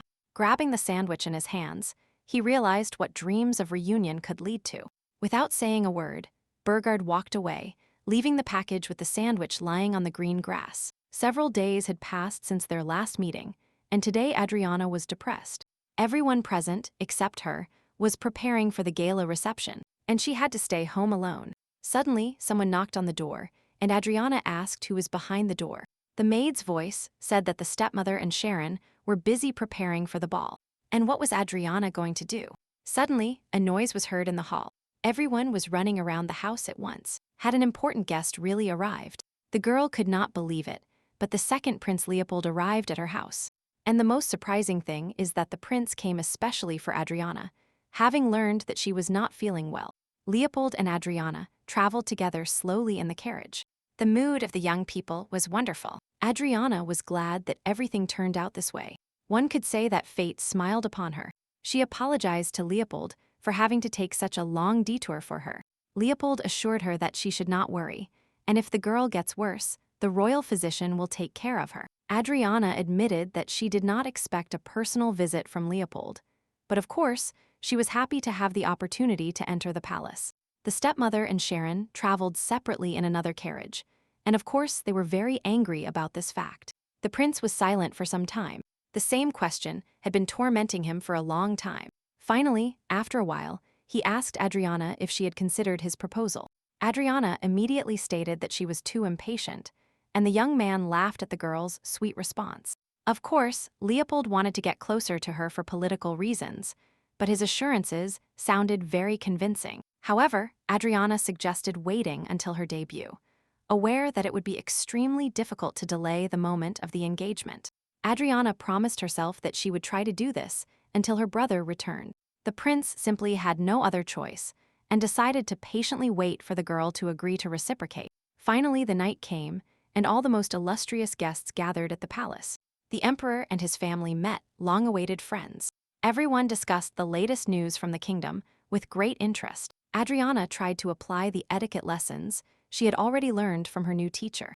Dinner felt extremely uncomfortable for her, as Leopold stared at her the whole time and did not leave her alone. At that very moment, Burgard and his young student were discussing how the emperor did not bother to have a normal conversation, having left under the pretext of another meeting. Burgard was sure that the emperor was connected to the magic catalyst, but there was no evidence yet. Suddenly, a loud crack and a female voice were heard next to them. Kiel and Burgard were suddenly surprised to see Adriana, who had been close by all this time. Right in front of them, Burgard was completely bewildered and immediately asked the girl what she was doing here. Adriana, although seriously frightened, was no less surprised by Burgard's appearance at the palace. Kiel immediately remembered that this was the girl whom his mentor had saved in troubles. But what was she doing here? He could not understand why they ran into her in this particular place, because her stay was supposed to remain strictly secret. Kiel coldly said that Adriana was simply unlucky, and he greatly regretted having to deal with this murder. The guy said that they could not let the witness live without getting into serious trouble. Adriana immediately begged for mercy, but at that very moment, Burger stopped his attack. Yes, the girl saw them, and it could be dangerous, but Burgard was unlikely to allow such an absurd death. Of course, he immediately stopped Kiel and explained that Adriana was the growing duke's daughter. He recalled that the imperial family would not let her murder go unpunished, and that it could harm them. The girl repeated his words and warned Kiel that her murder would mean big trouble for them in the future. Adriana was ready to swear that she would not tell anyone about this, and that no one would know that they were wandering around this place today. Kiel asked in disbelief how they could be sure that she would not run to report everything to the guards at that moment. Adriana once again promised that she would not tell anyone that she saw them here. Can she be trusted? Burger and Kiel clearly saw that the girl really had no plans against them, and that she could be trusted. Realizing that they believed her, Adriana asked not to call her Lady Crescendo. She wanted to be open with them. The girl preferred her friends to call her simply Adriana, without mentioning her official title. Burgard seemed to understand something new in our heroine. She reminded him more and more of that close person who is no longer here. Kiel, surprised by Burgard's decision, asked why they were turning a blind eye to the fact that they had been declassified. He could not believe that his mentor would let Adriana go so easily, and thus endanger their cause. Kiel tried to reason with Burgard, but he was adamant and insisted on his decision. Can they trust this person, and what motives do they have for making such decisions? Burgard reiterated that he did not want to cause a scene, and that is why he decided to let Adriana go. Be that as it may, there was some kind of spark between them, and this was clearly visible in Burgard's behavior. Adriana looked at her savior with great anticipation and realized that she had incredible luck. That evening, Adriana had a very unpleasant scene at home. Sharon burst into the room, attacked her shouting, and slapped her in the face. She accused Adriana of daring to approach the prince in secret from all her loved ones. Adriana, covering her face with her hand, could barely restrain herself from responding to her attacker. Marian, who witnessed this scene, commented reproachfully to our heroine that she should be ashamed of her behavior. She told her to accept the punishment silently so as not to suffer even greater problems. Sharon, not wanting to stop there, ordered Adriana to clean the entire house alone. Adriana, realizing that arguing was useless, meekly agreed with her stepsister. Marian, fearing for Adriana's health and for other rumors, tried to dissuade Sharon from this idea. But it was all in vain. Adriana, left alone, whispered softly that she had to be patient and that the time for retaliation had not yet come. Despite all the humiliation, she proudly accepted the challenge and decided that she could handle the cleaning alone. Without wasting time on empty talk and reasoning, Adriana set to work. To everyone's surprise, she cleaned the house enthusiastically and skillfully, leaving it in perfect order. After a while, all the dirty corners of the house turned into clean rooms. She handled everything perfectly. In her past life, Adriana, as a simple peasant girl, was forced to perform any domestic task, from cleaning to sewing and cooking. This allowed her to develop many skills that would now be useful to her in this new life. Sharon, seeing the result of Adriana's work, did not want to admit that she did a great job. She mockingly said that cleaning was Adriana's true calling. Of course, such words would offend any girl, but our heroine knew very well who she was dealing with, and she was not offended. Without losing her composure, she simply replied to Sharon with a smile that she was grateful for the compliment. Sharon was surprised and dismayed by her unloved sister's calm reaction. She observed with irritation that recently Adriana began to behave completely differently than before. Sharon recalled that Adriana had been depressed and intimidated her whole life, but now she was more confident and daring. Dissatisfied with Adriana's behavior, Sharon rudely ordered her to finish cleaning, although she had already washed the entire house a long time ago. The next second, Sharon, in a fit of rage, kicked the bucket, flooding everything around her with dirty water. Adriana, gritting her teeth, bitterly thought about how disgusting Sharon was. Adriana, barely holding back tears, had to start cleaning all over again and do all the work again. Leia, unable to watch, offered her help and began to clean the floors with her. She felt sorry for her mistress because she perfectly understood the humiliation the poor girl had to endure. Adriana recalled that recently everyone around her just laughed when her stepmother scolded her. But what about now? It was as if something had suddenly changed, and everyone's attitude towards Adriana was no longer the same as it had been a couple of years ago. Adriana felt that the atmosphere in the mansion had somehow become different. Maybe she would have a chance to change her destiny. The stepmother did not even bother to feed her, as if venting her naked anger at the girl. Suddenly, Rudolph entered the room, bringing food for his sister. Adriana, surprised by his appearance, asked him why he was so late and why he was not in bed yet. Rudolph quickly handed her a freshly baked loaf of bread. He was the only one who remembered and took care of her. This kind boy did not want his sister to go hungry. This instantly reminded her that she and the boy were blood relatives, and that there was still one person in this house who was one with her. Adriana, touched by her brother's care, thanked him and finally realized that she was not alone. Suddenly, Adriana heard a knock on the door. Someone asked permission to enter. Upon opening the door, she suddenly learned from the maid that everyone was already waiting for her for dinner. It turned out that the servants wanted to surprise the young hostess and set this table especially for her. Leia explained that a lot of delicious food had been prepared in honor of the day off, and she invited Adriana to quickly sit at the table. Adriana was very happy about this unexpected surprise, although a little discouraged. Indeed, there were several delicious dishes on the table. The table was decorated as at a real social reception. She was very pleased with this attitude towards herself. She rarely saw anything other than humiliation from her family. Before, she was always immersed in her thoughts and did not pay attention to others. But recently, everything began to change. Adriana felt more and more open and free every day. She looked to the future with much more confidence, hope that everything would be different settled in her soul. The next day, the young princesses gathered to discuss the upcoming national holiday and a banquet in honor of this event. One of them shared rumors that the beloved count would be at the reception, one of the richest and most influential people on the continent. The girl asked Adriana what she thought of this tall and handsome man of royal blood.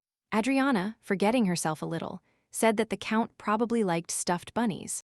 The friends looked at Adriana with kind smiles and said that the count would appreciate her sense of humor. The girl decided to change the topic of conversation to another important event and addressed Selena.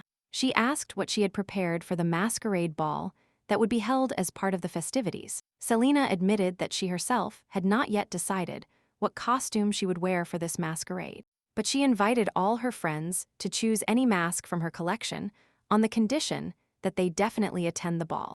Without hesitation, she accepted this condition, looking forward to an exciting event. Selena also suggested that Adriana change her appearance for the whole day, using magic paint that disappears the next day. Adriana happily agreed and they looked forward to trying on the new look. Finally, the day of the national holiday arrived, and everything was ready for it to begin. There were especially many guests at the royal palace belonging to different social classes. The celebration began with the usual banquet, where everyone enjoyed delicious food and drinks. Suddenly, Lady Sharon entered the hall and, upon seeing Adriana, exclaimed that she had been registered everywhere. She called Adriana with her to see Count Kenneth, the very count about whom the company of princesses she had been talking about the other day. Despite everyone's curiosity, Adriana did not want to attract unnecessary attention. She would have preferred to spend the evening quietly, but still, the count noticed her in the crowd of guests. She could not pretend not to know the count, and a minute later, he approached to greet our heroine. The count politely greeted Adriana and was surprised that she had not told him about her relationship with Lady Sharon. Kenneth noticed that she had not appeared for a long time and asked if something bad had happened to her. Adriana, trying to hide her emotions, replied that she did not fully understand his behavior. After all, he himself spoke about the confidentiality of information about his clients, so why reveal to everyone her acquaintances? Kenneth replied that he just wanted to greet his client, but advised Adriana to be careful with her words in front of strangers. Adriana, feeling cornered, did not know how to respond to this. At that moment, Kenneth unexpectedly invited Adriana to dance with him and held out his hand to the girl. This was indeed an unexpected gesture from the young man, but why did he do it? A short time later, they were already dancing, and the guests looked at the dancing couple with interest. They really looked harmonious together, and their dance captivated everyone present. Adriana, feeling the gaze upon her, quietly admitted to Kenneth that she did not like this attention. Kenneth gallantly replied that it was all due to her beauty, which captivates everyone around her. During the waltz, the count skillfully danced the waltz with Adriana, and she twirled gracefully in his arms. But despite the apparent carelessness, Adriana could not get rid of a feeling of anxiety. She understood that Kenneth clearly felt sympathy for her, and it seemed that some of the guests did not like it. The young man watched their dance and wondered, how long ago did these two become so close to each other? The boy was irritated by the attention the count openly showed towards Adriana. After finishing dancing, Adriana apologized to Kenneth and hurried to hide from prying eyes. Later, in a secluded area, Kenneth found Adriana and asked if she was okay. She admitted that after the dance, her friends surrounded her with questions, and she wanted to retreat from this commotion. Suddenly, Kenneth said that he had heard about a monster attack in the shop she visited on his recommendation. He was glad that everything turned out well, because such attacks always promise the most terrible consequences for people. Adriana asked, interrupting Kenneth, how he found out about the attack because it was not written in the newspapers, and why, according to his data, the monster attack was not caused by a magic stone, as many thought, but by a demon. Kenneth recalled that he is the owner of the Empire Information Center and had information that is not always available to the public.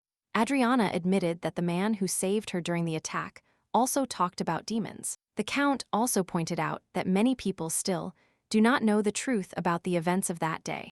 There are rumors in the city that the monsters were summoned by demons to attack the city, but no one officially confirms this information. The girls knew better than anyone about the enmity between people and demons, but they decided to keep their information secret. To Kenneth, it was unclear who exactly could benefit from provoking hostility between the two races. There might be some kind of selfish purpose behind this, and most likely, it was about someone's political benefits. The young man felt guilty for endangering Adriana by sending her to that shop. Trust is the basis of any business relationship, and it turns out that the girl's trust in him was undermined. Adriana was a little surprised by his words, considering him too practical a person, ready to take advantage of any situation. Suddenly, changing the topic of conversation, Ken invited Adriana to treat him next time. After all, he has already invited the girl to expensive seafood, and now he does not mind receiving a compliment from her. Kenneth, without even blushing, told Adriana that he would look forward to their next meeting. At the same time, the second prince, who was present at the banquet, looked on indignantly at the couple's communication. He stared intently at the count, considering him a cunning and dangerous person. It is unknown why the prince felt personal hostility towards the count, but it was clear that the reason was his warm relationship with the girl. One of the second prince's guests, noticing his gloomy mood, hurried to find out what was bothering him so much. The prince replied that the rose, which he had so carefully been caring for, was bothered by a small insect. He decided to use insect poison and quickly get rid of this problem. Adriana, in his opinion, was too naive and did not understand the seriousness of the situation. The next morning came. The city streets were filled with a lively fair atmosphere. Adriana and Kenneth went to a shop with delicious cakes, and the girl bought 2 spicy sausages. Then she paid the seller 10 coins and gave her companion the compliment promised for that dinner at the restaurant. Kenneth loudly commented that the sausages looked very appetizing, but he doubted that he could eat enough of them. Adriana honestly said that even if she bought all the food at the market, it would not compare to the seafood feast he treated her to. Kenneth jokingly agreed with Adriana, but immediately assured her that 1 sausage would be enough for him. That day, Adriana and Kenneth seemed completely carefree and happy. They had a great time, enjoying the wonderful weather and the festive atmosphere. Ken behaved very gallantly. Suddenly, not far from them, they saw a shooting gallery and decided to try their luck throwing darts. Adriana, taking the dart in her hands, carefully aimed at the target. She was playing with them for the first time in her life. Kenneth, not wanting to be left behind, also expressed his desire to shoot and show off his skills in front of the lady. He turned out to be a very accurate shooter and hit all the targets on the first try, winning the coveted prize. The day came to an end. Adriana and Kenneth were a little tired after a long walk around the fair. Kenneth handed Adriana a bottle of cold drink and offered to quench her thirst. Adriana, smiling at the boy, said that she could not constantly accept gifts from him because free things are always more valuable. Kenneth replied that he had already received the most valuable gift, which was the time he spent with her. Adriana, moved by his words, admitted that this day was also wonderful for her. No amount of money can compare to the feelings she experienced today. At that moment, Adriana suddenly asked him if he would come to the masquerade ball that was taking place that very night. She was a little upset to learn that Kenneth had urgent business to attend to immediately after their friendly date. Adriana thanked Kenneth because it was the first time in her life that she truly enjoyed the holidays. Locked up at home, she could not even imagine that one day she could walk freely in the streets and feel true happiness. Adriana brought up the topic of the rule of the Duchy of Crescendo, which was currently temporarily in the hands of her stepmother. The girl's older brother was still studying abroad, and the younger one, Rudolph, was too young.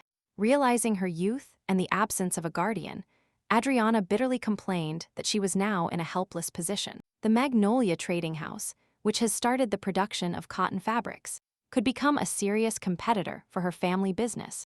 However, a person who can poison tea in her own house poses a much greater danger than any competitor. Kenneth, trying to calm Adriana, assured her that he would always be there and that she should not worry so much.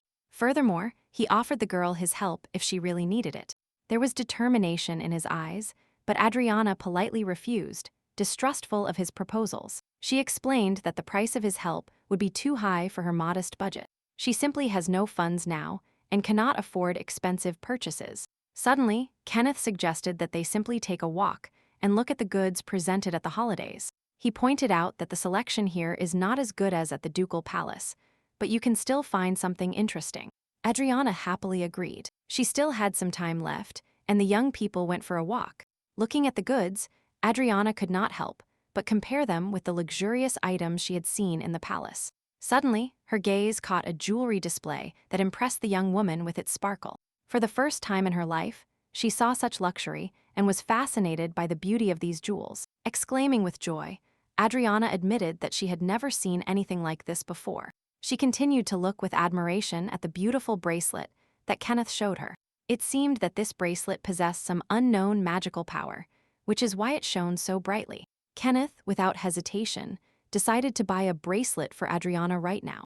Adriana, surprised by such a sudden decision, tried to stop him, but Kenneth firmly insisted on his own. He put the bracelet on her wrist. Adriana was touched by his action, but she did not understand the main purpose. Kenneth explained that he wanted to apologize for his inappropriate conversations, and that this was the only way to treat her gift.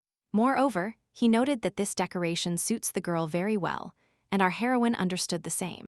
Indeed, the bracelet perfectly complemented her image, and in a sense, brought her closer to a noble family in the eyes of others. Adriana found no words of gratitude, but it was clear that for the first time in her life, the girl received such a valuable gift from her knight. However, remembering the upcoming masquerade ball, she hurried to say goodbye. Otherwise, the girl might not have time to prepare for the reception. Kenneth sadly said goodbye to her, looking after Adriana. As he watched over her, he began to think that he should not have gotten involved in this fabric business. At that moment, the second prince's loyal servant reported that he had already sent all the gifts to the Crescendo estate. Furthermore, he asked if he was worried about Adriana or still concerned about her. The prince merely replied that wildflowers, which fear neither rain nor wind, seemed more attractive to him than decorative greenhouse flowers. Night fell. The guests had already gathered at the palace for the masquerade ball. An atmosphere of excitement and fun reigned in the hall. People whispered among themselves, commenting on the latest news and gossip. The special attention of the guests was focused on a silver-haired girl and golden eyes. Some assumed it was Princess Selene, but others were not sure. Suddenly, one of the guests called Selena's name loudly, and our heroine appeared in the distance.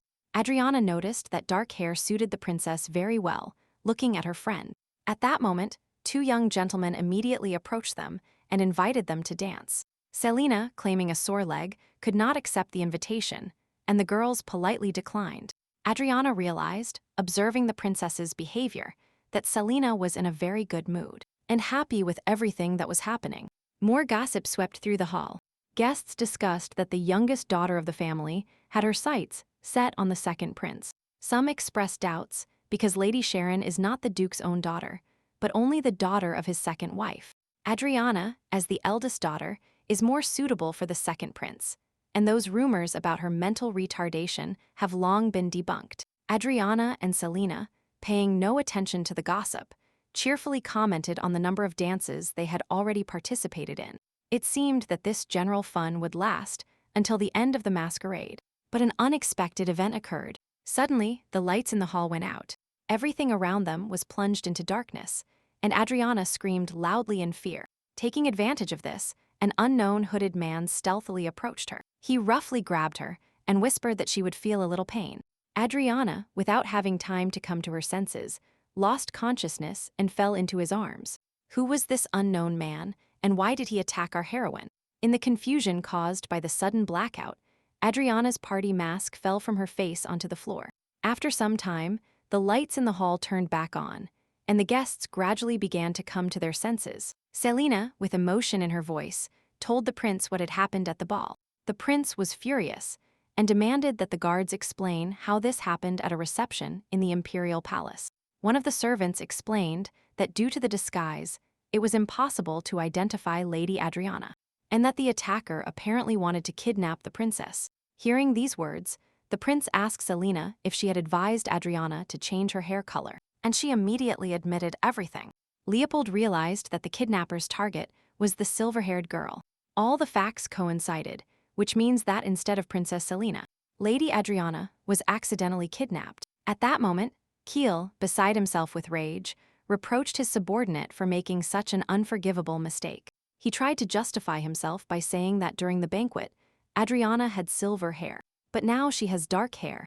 At that moment, Adriana, recognizing her captor, called Kiel's name in a tired voice. She immediately admitted that his kidnapping was a mistake, because she was not the target of the attack. However, Kiel added that he could not just let her go, so now he will not let Adriana go. The next second, he pointed his sword directly at the defenseless girl. Adriana could not believe that this young man was threatening her with violence because of his own mistake. At that very moment, Burgard suddenly appeared in the room and demanded that Kiel immediately lower his sword. He did not even want to listen to Kiel's arguments that Adriana knew too much about them and needed to be eliminated. Of course, he did not want to lose a valuable subordinate, so it would be better not to take the matter to extreme measures. Kiel, with desperation in his voice, exclaimed that Adriana knew who they were. Burgard interrupted Kiel and reminded him of what he had done by bringing a stranger and revealing their identity. Then, he severely warned that killing the girl would not help them get out of this situation. A second later, Burgard lit a magic ball of fire in his hand and stated that he did not want to compete to see who was faster. Yes, such power could instill fear in anyone, and Kiel would hardly want to compete with him. Burgard understood that the student had kidnapped the princess with good intentions.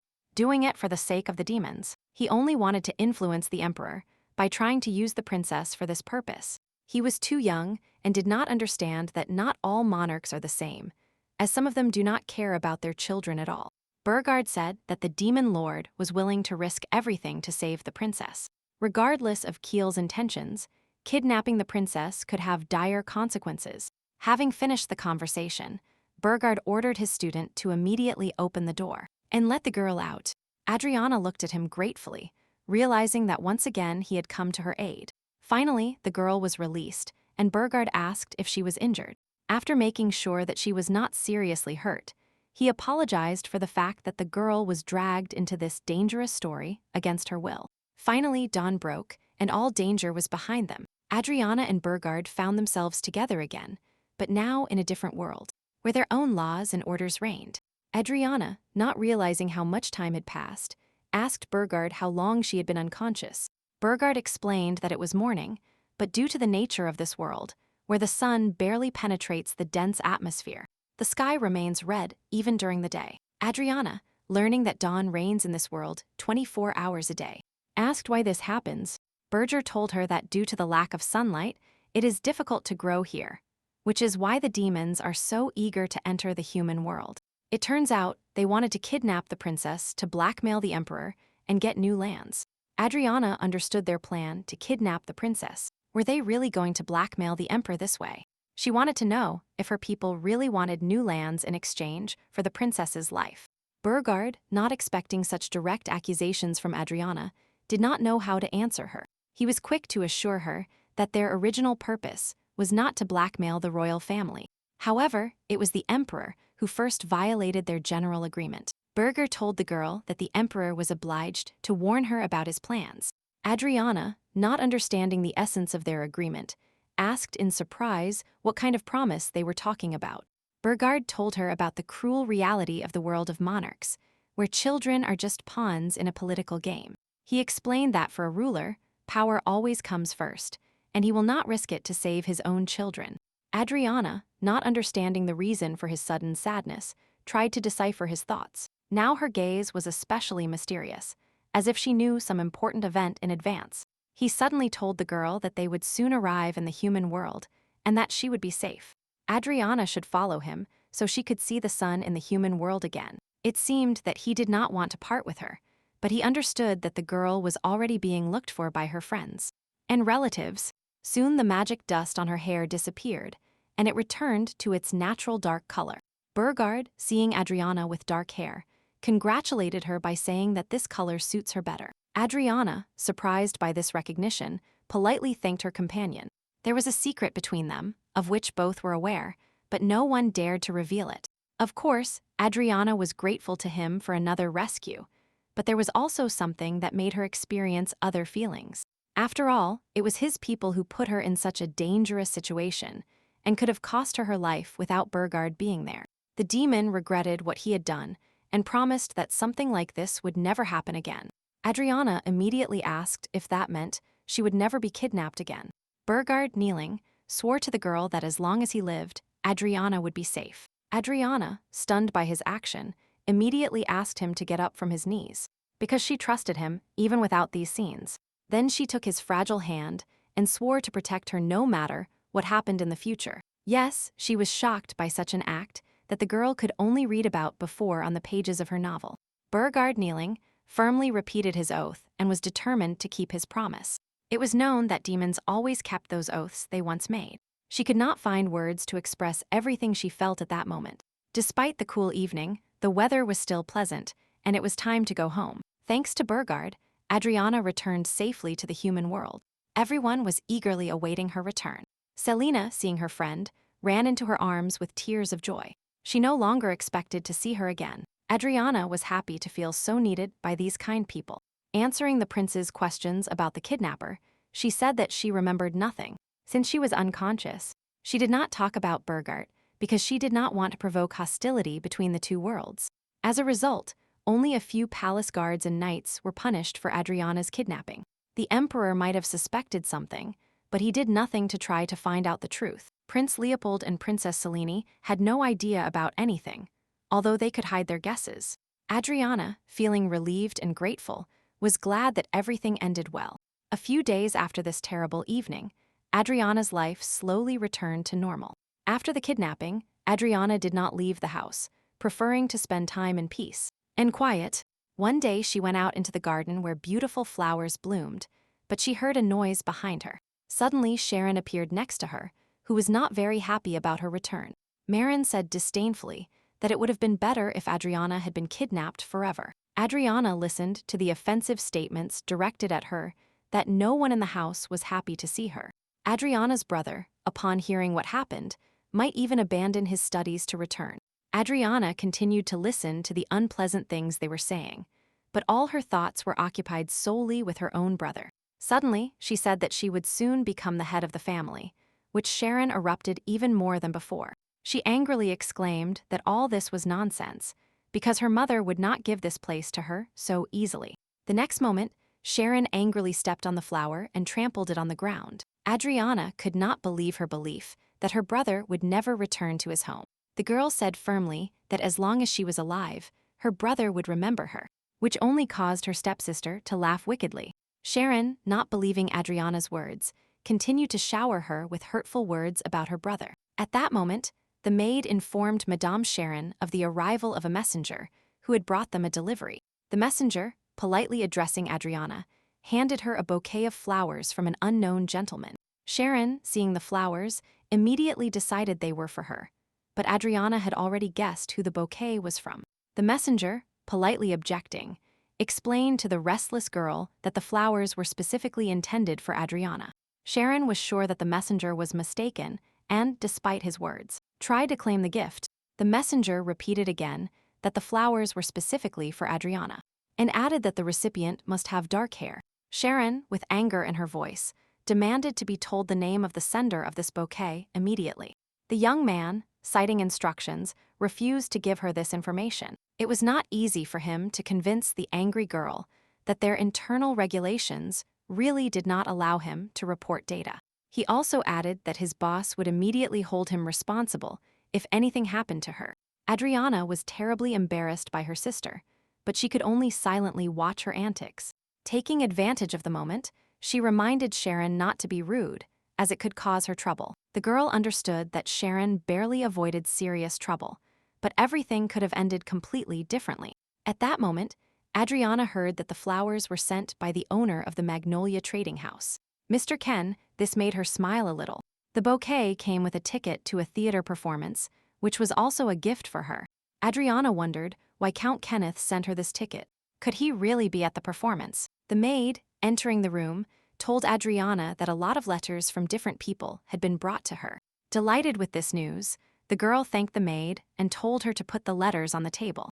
Taking one of the letters in her hands, she eagerly opened it and began to read. It was a letter from her older brother Theodore, in which he expressed his deep concern about the rumors of her kidnapping. He wrote that he found out about what happened too late, but as soon as he found out, he immediately wanted to return to the capital. Theodore bitterly admitted that if he had been there, this would never have happened.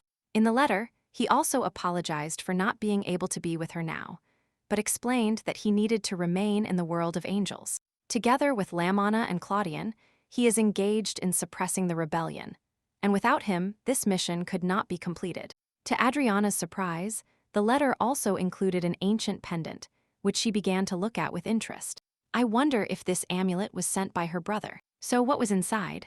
To her surprise, she saw that inside the locket of the necklace was a portrait of her mother. Adriana could not believe what she saw. She thought that after her mother's death, all her belongings were destroyed by order of her stepmother. Adriana held the necklace tightly in her hands, feeling the warmth and love emanating from it. It turns out that Theodore managed to save this precious pendant, and now he returned it to her along with a message about a quick meeting. A few days later, Adriana accepted Kenneth's invitation in the hope of seeing an interesting performance.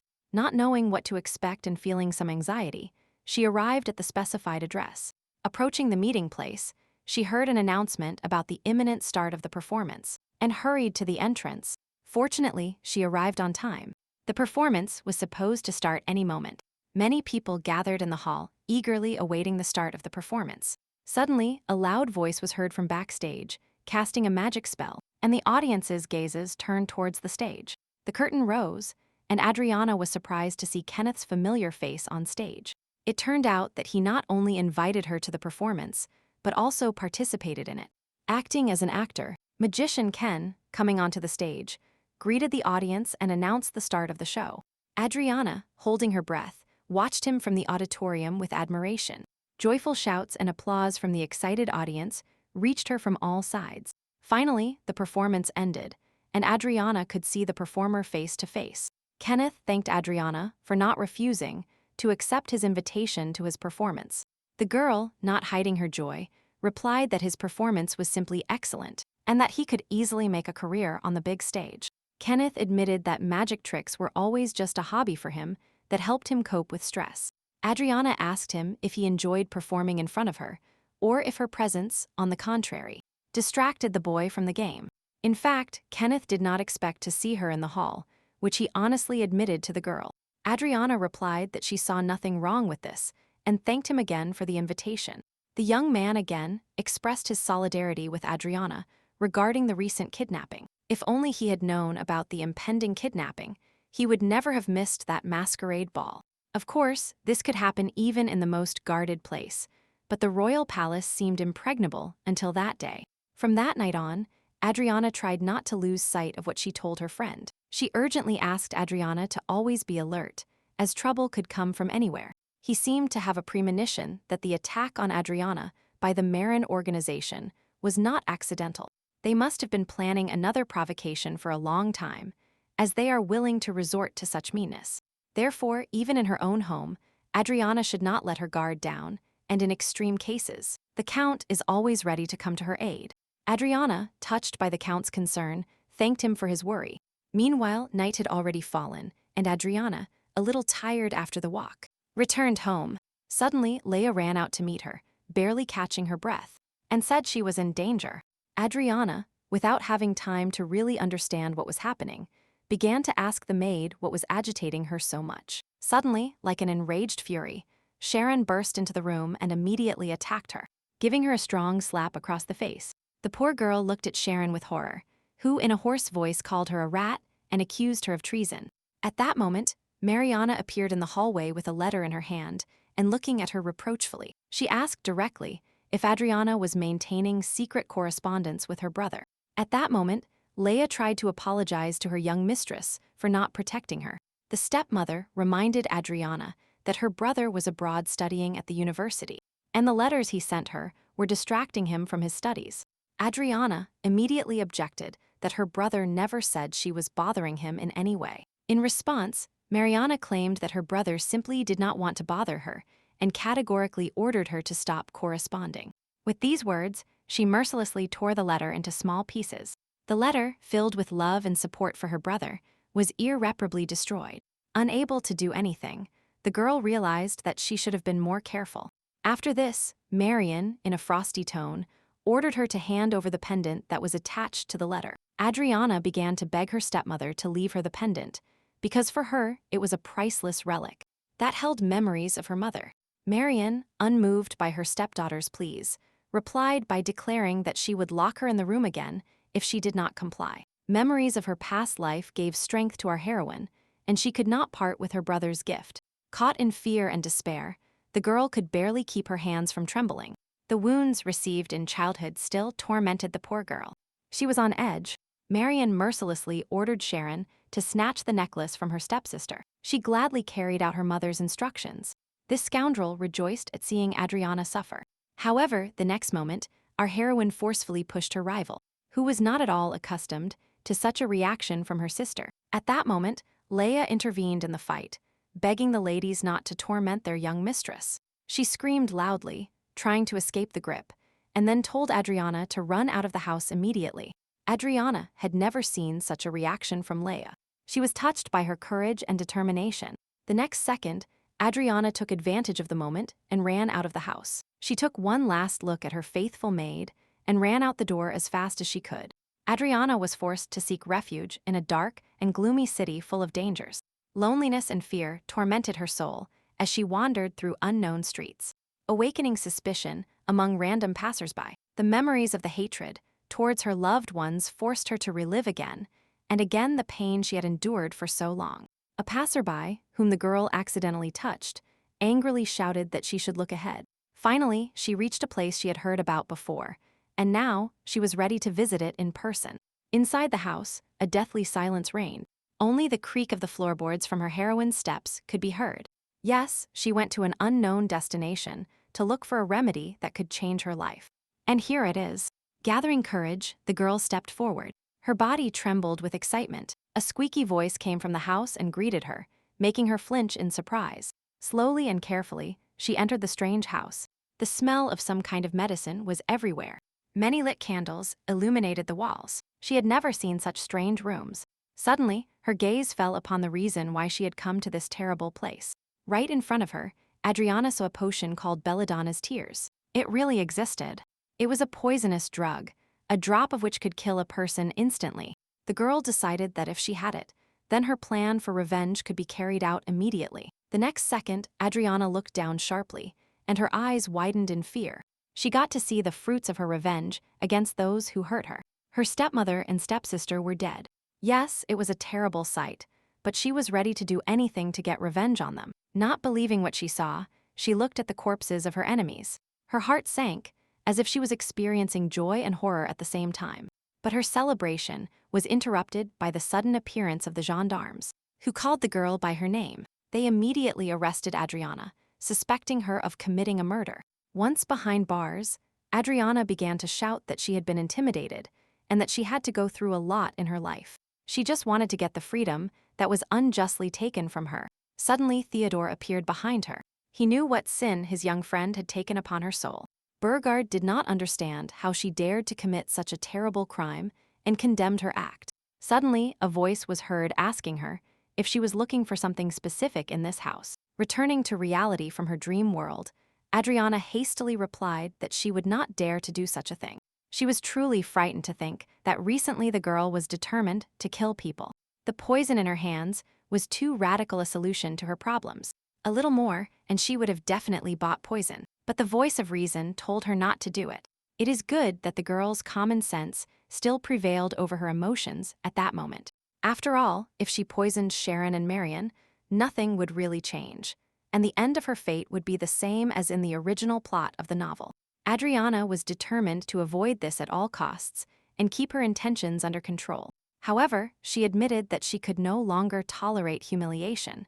She wanted them to disappear forever. At that moment, 2 street boys called out to her and offered to join them.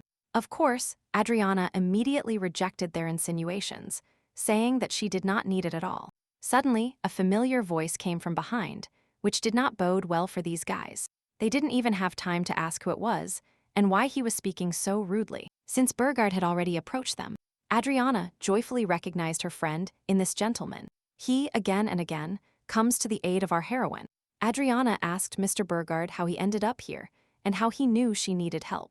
Burgard strictly ordered the scoundrels not to touch Adriana, warning that he would not be responsible for the consequences if they did not listen. He ordered the boys to leave immediately, and no one would have objected in his place. Not even a few seconds had passed before the 2 scoundrels disappeared. They knew they were facing a serious opponent. The boys promised that this would not happen again and hurried deeper into the city. It was dangerous for Adriana to be there so late without security, and Burgard strictly warned her not to take such walks. He said that he was in charge of the demons of the Dark City and promised to be on guard. Burgard assured the girl that he would not let them hurt her, as he promised. Adriana just listened to him silently, her feminine heart filled with emotion at his words. She realized that this demon had saved her life again, but she was a human. So why was he so worried about Adrian? Soon they entered a night establishment, where the owner of the night bar was already waiting for them. The waitress greeted Burgard. It was clear that he was a regular guest of this cozy place. Adriana saw her for the first time, but Burgard had known her for many years. And this girl was also a person. The establishment was a tavern, where among the visitors there were both people and demons. Burgard found them a free spot, and they quickly set about having a little dinner. Adriana was served tea and a sandwich, which was very welcome, as she hadn't eaten anything for a long time. The waitress seemed to Adriana to be a very welcoming girl. She treated the newly arrived guests generously. After a short pause, she asked if the visitors liked her treats. Adriana could not believe that she was actually seeing a person in front of her, right in the middle of the demons. She directly asked why the girl decided to work in the dark city, and moreover on the night shift. She explained that the tavern is a neutral zone where people and demons are forbidden to start scandals and fights. But suddenly, right at that moment, a fight broke out between two men at the next table. The drunken customers were insulting each other despite warnings that such behavior would not be tolerated in the tavern. Burgard immediately went to that table to stop the fight and remind them that this was a neutral zone. The hostess assured them that such confrontations happen from time to time, and besides, one gradually gets used to them. In gratitude for his help, Burger was immediately offered free mulled wine. During the conversation, Adriana learned that everyone calls this tavern the Elixir, and that safety is guaranteed here for both people and demons. Burgard called the tavern owner a too frivolous girl, although brave. Gradually, the conversation became more lively. Adriana was glad that Burgard had brought her here. Under Burgard's protection, she felt completely safe, especially after all the pain she had experienced. Adriana suddenly asked if Burgard wanted to know why she arrived so late. Burgard replied that he wouldn't mind if, of course, the girl was willing to talk about it. Adriana admitted that she let her anger get the better of her and almost did something terrible. Of course, she perfectly understood that her actions would only worsen her situation. However, the girl hoped that her action would make people at least see the injustice towards her. Burgard listened attentively to her confessions. It was strange to see a fragile girl talking about murder. For some reason, it seemed to him that no one would understand her, and that she shouldn't even try to explain her feelings. Adriana even came to the conclusion that her brother could not understand her intentions. Burgard, suddenly interrupting the lady, warned her against reckless actions carried out based on emotions. He felt the truth and maturity in this girl's words, but he understood that she was wrong in many ways. Burgard patted her on the head like an older brother and decided to praise her for her wisdom. Furthermore, he added that she behaved very well all this time and was worthy of respect. Such words, of course, touched the girl because she fully trusted him. She was very happy to hear Burgard's praise and honored him in view of his position among the demons. In the end, Adriana decided not to give up and to see it through to the end. Despite all the difficulties, finally, the general decision was made that it was time to end dinner and disperse. Moreover, Adriana was already falling asleep. She had experienced too much today. The girl was very tired. She could barely sit on a chair without falling down without memory. Burgard should have picked her up and taken her to some free room for the night. Upon learning that there was a free room on the second floor, Burgard decided not to delay. Burgard would give the impression of being a kind and affectionate person if he were not a demon.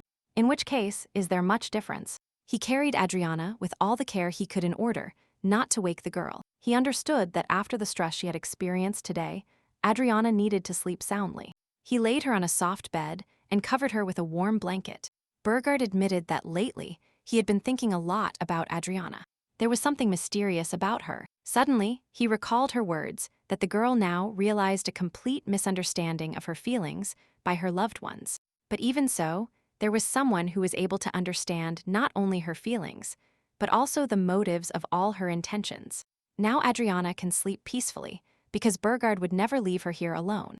If necessary, he would protect her from anyone, even from people, even from demons and monsters. Finally, Adriana fell into a deep sleep, and it was safe to leave her for a while.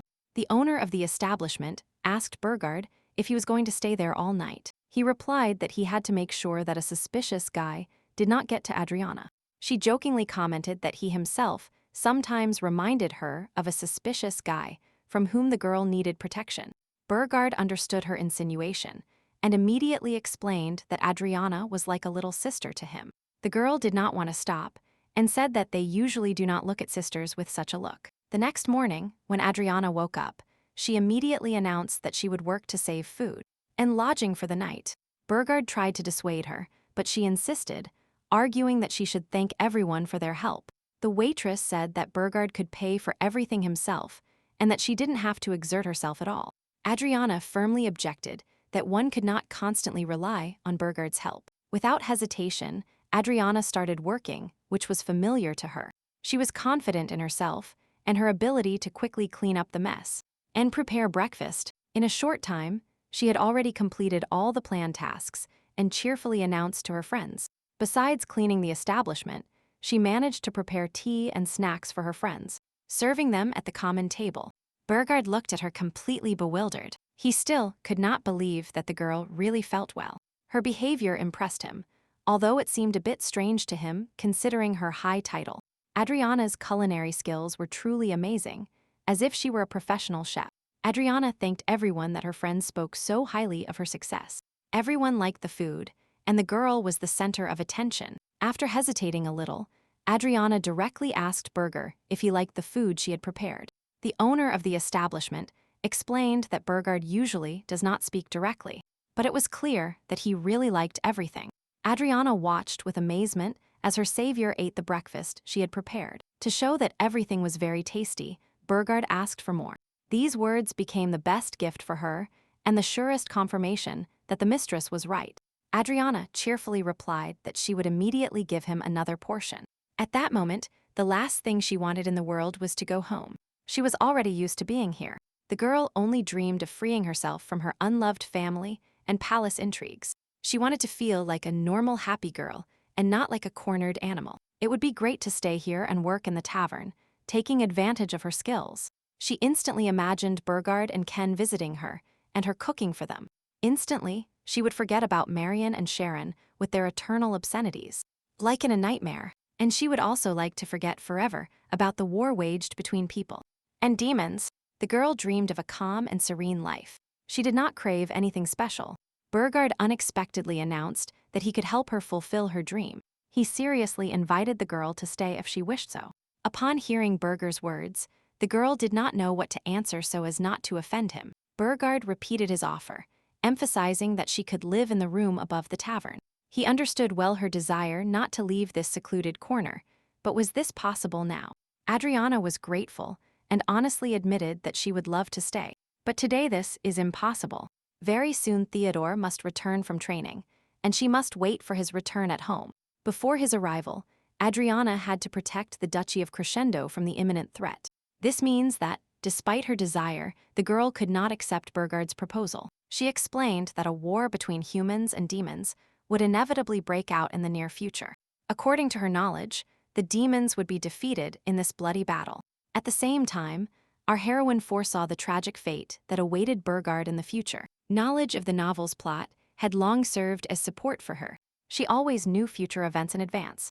She clearly understood that the events described in the book were predetermined. If she had not interfered in what was happening, as the heroine of the original story did, then she would not have to worry about the fate of the duchy. But now Adriana was determined to find a way to avoid the inevitable death that awaited her heroes in the novel's plot. She firmly stated that she would not allow herself to be a victim of fate and would do everything possible to change it. Meanwhile, after thanking Burgard for the offer, it was time for Adriana to continue her journey. Having accepted her decision, Burgard assured the girl that she could always return whenever she wanted. After this, the demon Burgard again placed his hand on Adriana's head, carefully saying words of instruction to her. Together with the tavern owner, they will always be happy to see her here, and that this should serve as moral support in the most difficult moments of her life. Adriana thanked Burgard and was about to leave, when suddenly the unexpected happened. Milia and Jen, faces not seen for a long time, were looking for Adriana again, and finally found her here. It's strange. What are these two scoundrels from the Marin organization doing in this establishment again? The tavern owner tried to politely ask them to wait since the tavern hadn't opened yet. Millie rudely pointed a weapon in their direction, declaring that they should leave immediately and not bother them. According to her, they are not going to stay here, but came here on important business with Adriana. Burgard reminded them that the tavern was a neutral zone where violence was prohibited. And weapons, if they try to cause trouble here, they should immediately be prepared for the consequences. The representatives of Marin tried to smooth over the conflict and announced that they were not going to start a fight. Adriana recognized them as the same people from Marin's house who attacked her last time. Of course, they immediately started making excuses, saying that they had a serious reason for that attack. Finally, they revealed all their cards and said that it was Marion who asked them to bring the girl home. Adriana could have expected anything, but not this news since when her stepmother started taking care of her. At that moment, an atmosphere of expectation reigned in Adriana's house. Today she had a special guest in it. The second prince of the empire, Leopold, was noticeably worried about Lady Crescendo's delay. The attendees agreed that the reason for her long absence was not entirely clear. Leopold said that he invited Lady Crescendo, but received a message about her poor health. Marian assured the prince that she had already sent her people to look for her daughter, and that she was about to return. Meanwhile, our heroine was already running at full speed towards the house. She was very close. At that moment, everyone was ready to meet Adriana. Due to recent events, the situation was a bit tense. Prince Leopold also awaited the girl's arrival, along with all her relatives. The maid Leia politely asked if the prince wanted another cup of tea. Finally, the house doors opened, and our heroine appeared in the doorway.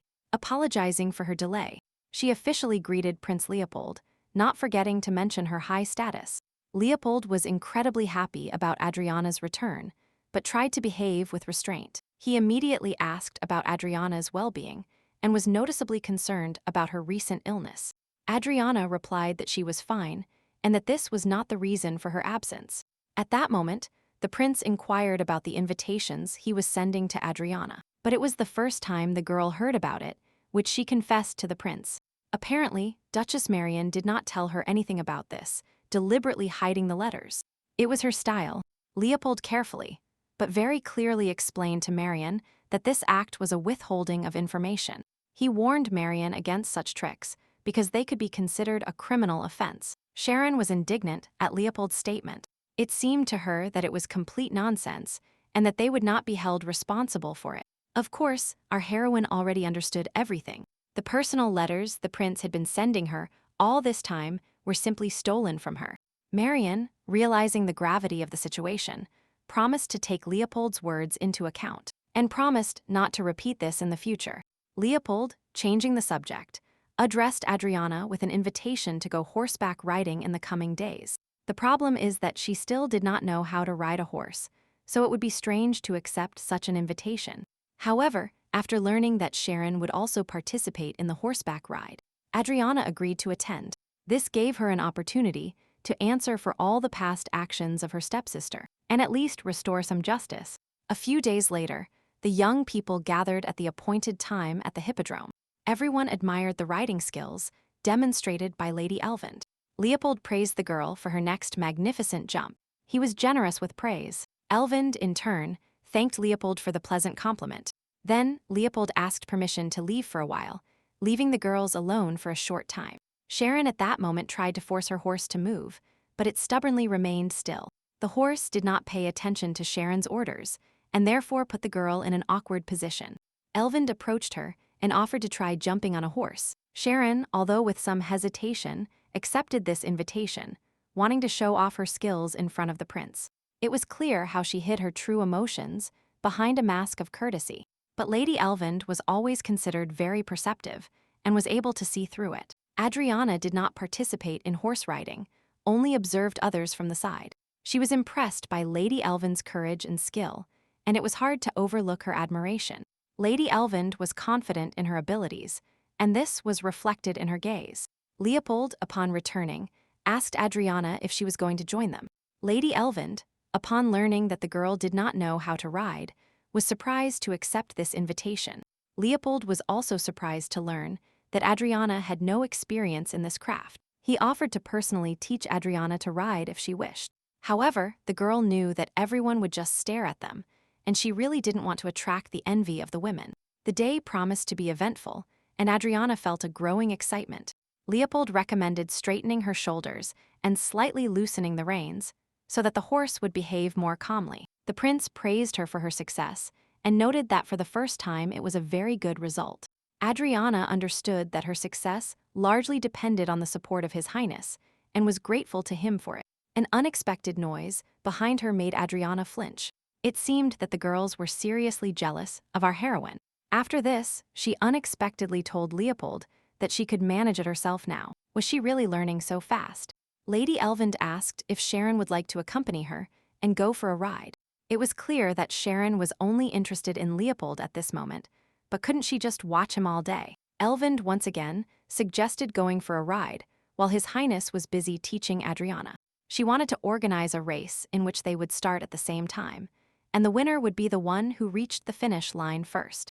Moreover, the girl would ask His Highness to become a judge in these races. Sharon, of course, accepted this tempting offer, because this way the prince's attention would focus only on them. Adriana felt relieved to be alone for a while. The competition between the two girls could distract Prince Leopold from his annoying courtship, and our heroine will finally be able to simply enjoy today and the wonderful weather. Yes, strangely enough, competitions benefited Adriana, because horse racing itself did not interest her. Adriana saw that the prince was sticking to her like a bath leaf, and this obsessive courtship was tiring her a little. Suddenly, her gaze turned to Lady Sharon. Was she really hiding something in her clenched palm? Adriana had the alarming thought that her stepsister was planning to commit some kind of vile act. Adriana's premonition did not deceive her. The girl desperately wanted to take revenge on that arrogant rider.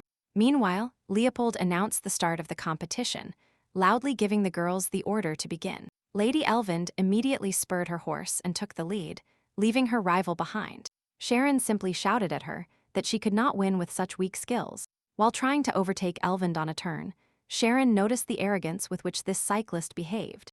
The next second, the horse under Lady Elvind's command suddenly reared up, throwing the rider to the ground. Leopold jumped up in horror and loudly shouted at Elvin if she was alive, trying to understand what had happened. Everyone around was shouting and calling for help. The ambulance was heading to the hippodrome. Adriana knew for sure that everything was her stepsister's fault. It was Sharon who was to blame for what happened. The girl decided to eliminate her rival in the most insidious way. It occurred to Adriana that Sharon might have pricked Lady Elvin's horse with a hairpin. This was precisely the reason for the unexpected scare of the horse, which threw off its rider. This was undoubtedly a very vile act on her part, but such villainy was already familiar to her. Adriana decided that she could not wait any longer, and it was time to act. Sharon will soon reach her if she does not take decisive measures. Once home, Sharon told her mother that Lady Elwind had broken her leg, and she would not be able to leave home for several months. Marian replied by asking why such a risk existed, because someone could have seen her, including Prince Leopold. But the girl was not new to this business, and believed that she would surely go unpunished. However, her main concern remained the elimination of Adriana, whom she hated all her life. Sharon admitted that she could no longer tolerate Adriana's insolence, and intended to put an end to it. Every day, Adriana became more and more disobedient, which caused her great anxiety. Previously, they wanted to portray Adriana as a fool, and then marry her to a rich man. But she is unlikely to accept such a fate. Sharon concluded that it was necessary to get rid of Adriana once and for all. Marian immediately objected that she was Adriana's stepmother, not her mother, and that getting rid of the Duke's daughter would raise suspicions. She feared that such a situation could damage the family's reputation and jeopardize the future of her son Rudolph. Sharon felt offended by her mother because she refused to intervene in the situation. Despite all her daughter's suffering, Marian tried to calm the angry girl, but she was already determined to act. Ignoring her mother, Sharon headed to the place where she intended to find a means to carry out her plan. At that moment, Adriana was lying in her bed, resting after all the recent events. Leia, entering her room, asked with interest how her meeting with Leopold went. The girl replied that the prince was the first to show kindness to her, but that their relationship could become dangerous for both. Leopold's interest in Adriana could lead to her becoming the crown princess, but our heroine knows where this will lead. Seeing Leia's abrasions, Adriana became enraged and was once again convinced that her stepmother was cruel and heartless. Yes, Leia was punished for interceding and helping her owner escape. Adriana asked Leia if she was in pain at the moment, but she replied that it was nothing. Adriana firmly promised Leia that she would never allow anyone to hurt her again. Leia was moved by these words and thanked the young mistress for her support. Later that night, Sharon went alone to the dark city. The city streets were teeming with bandits and thieves. They crept out of every corner of the dark streets. The men watched intently as Sharon passed by, standing out in the crowd.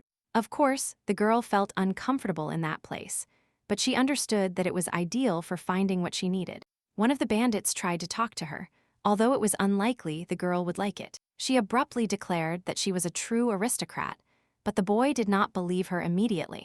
Marin behaved bravely. In her eyes was the same contempt for commoners that cannot be hidden. One of the guys whispered to his companions that this was the same girl whom Lord Burgard had forbidden them to touch. The girl said that in a normal situation she would punish them, but she would turn a blind eye to this case if they helped her. Then she said she was looking for poison and asked the guys if they knew where to get it. Sharon did not have to wait long, and soon they handed her the coveted bottle of poison. The man immediately warned that even a drop of this poison could kill an adult man. Frightened, the boys even said they didn't need money. They just wanted to forget about the conflict that had happened. These guys mistook her for Adriana and probably didn't want to get involved with Burgard again. At that moment, Marin remembered her childhood, when she was the daughter of a poor baron and no one paid attention to her. But now everything will change. Sharon thought with delight that this poison would help her get rid of Adriana. She imagined that she would soon become the only lady in the entire duchy. Then, Prince Leopold will appreciate her importance. This is what she desired most. Burgard was surprised when he heard the news of what Adriana had acquired in the Dark City. The thought that the girl had acquired poison made him think twice about who Adriana really was. I would like to know what that aristocrat looked like, and most importantly, if she had dark hair. The guys who told this news immediately shook their heads, answering that the aristocrat was red-haired, and her eyes were like a fox's. After these words, Burgard became cautious, because Adriana had dark hair, which means it wasn't her. Belladonna's tears were the deadliest poison in their city, and usually, only assassins used them. Why did this aristocrat need it, and why did she decide to opt for this drug alone? Suddenly, he remembered the girl's words, that she expected to force the people around her to reconsider their unjust attitude towards her person. No matter what they say, Burgard still had a bad feeling. He had to resolve this issue personally. Without losing a minute, he headed to Adriana's house, expecting to find her at home. Waking up from the noise, Adriana looked around. What was that?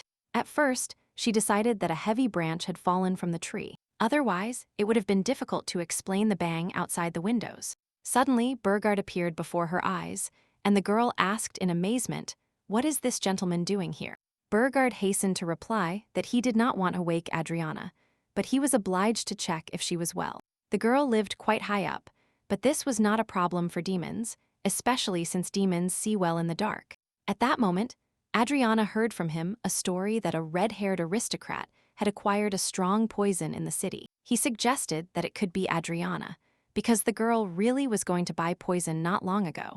She easily admitted that she wanted to buy it some time ago, but at the last moment, she decidedly changed her mind. The strange thing is how he knows about the poison, and why he came to her with this question at such a late hour. Burgard understood the gravity of the situation and wanted to get more information. Adriana immediately told him that she knew who might have acquired this poison. Burgard immediately asked Adriana to tell him the name, and then he would deal with this aristocrat. Adriana asked him if he had told her name, and then if the demon could secretly help her in a dangerous matter. Indeed, the poison was very dangerous and should not be used thoughtlessly. That treatment could cost lives. Burgard exclaimed that a mistake could have irreversible consequences, because such poison simply has no antidote. However, if our heroine does not take advantage of this situation now, it is unknown when another similar opportunity will present itself. She again turned to Burgard to ask for help. Would he really refuse her this? He understood well that a refusal would not change anything, and that this girl would not back down, and it would be better to watch her personally. He agreed to help, and this answer made the young girl rejoice with joy.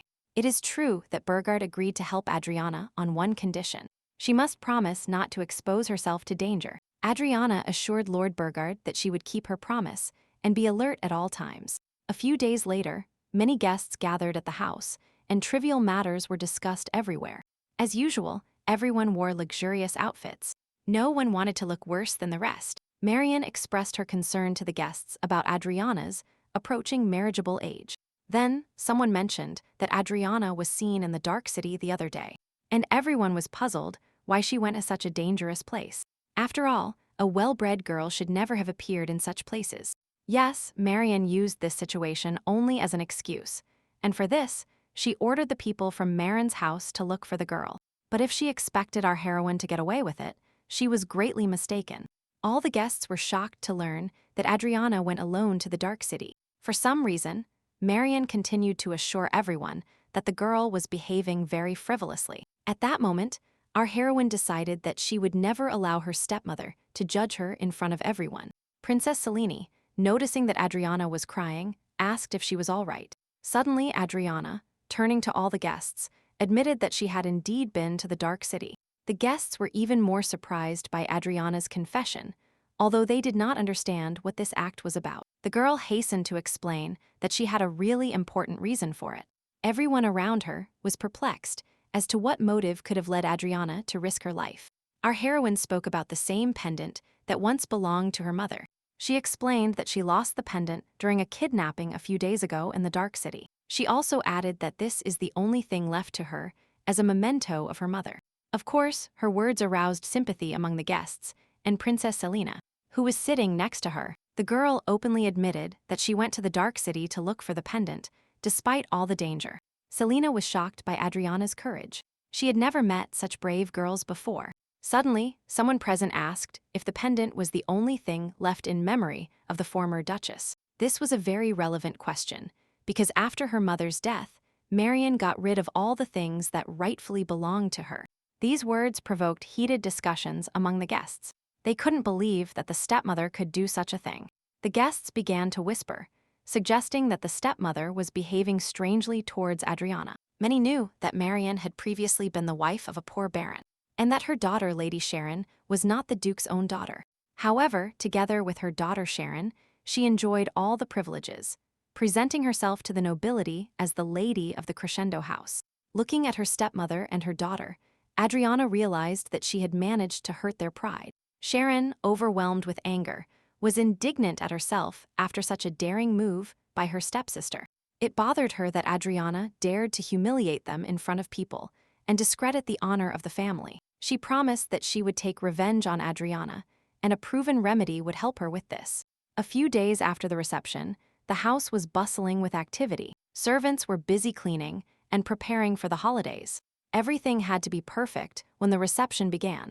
Sharon, in command of the servants, demanded perfect work from them and behaved like a mistress. Suddenly, Marian approached her and asked if she had forgotten to check the guest list. Sharon confidently told her mother that she had already checked everything and added that Prince Leopold would also be present. So everything had to be perfect. At that moment, her younger brother, Rudolph, appeared from behind the door and asked his sister to feed him. Sharon quickly told her little brother that she was too busy at the moment. Adriana would never have done this, because a child is much more important than everyday trifles. Meanwhile, Sharon continued to consult with her mother as if nothing had happened, asking her which ribbon was better to choose for decoration. Rudolph realized that no one would study with him, and disappointed, he went into another room. Passing by one of the offices, he saw that the door was not locked. Curiosity took hold of him, and he looked inside to find out for himself. To his surprise, he saw Adriana there, reading a book alone. Rudolph exclaimed what she was doing here and why they left her out, because everyone in the house was preparing for the event. Moreover, he also complained to the girl that he was very hungry, and Sharon and all the maids forgot about him due to the holiday preparations. Suddenly, Adriana replied that she was forbidden to leave her room before the guests arrived.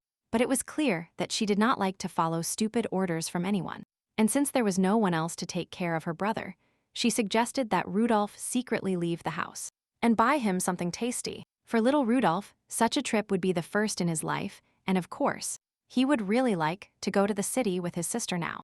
The boy, delighted with Adriana's offer, immediately agreed, without fear of being noticed. After some time, they were already sitting in a cozy establishment, where Rudolph was happily eating delicious food, forgetting his sorrows.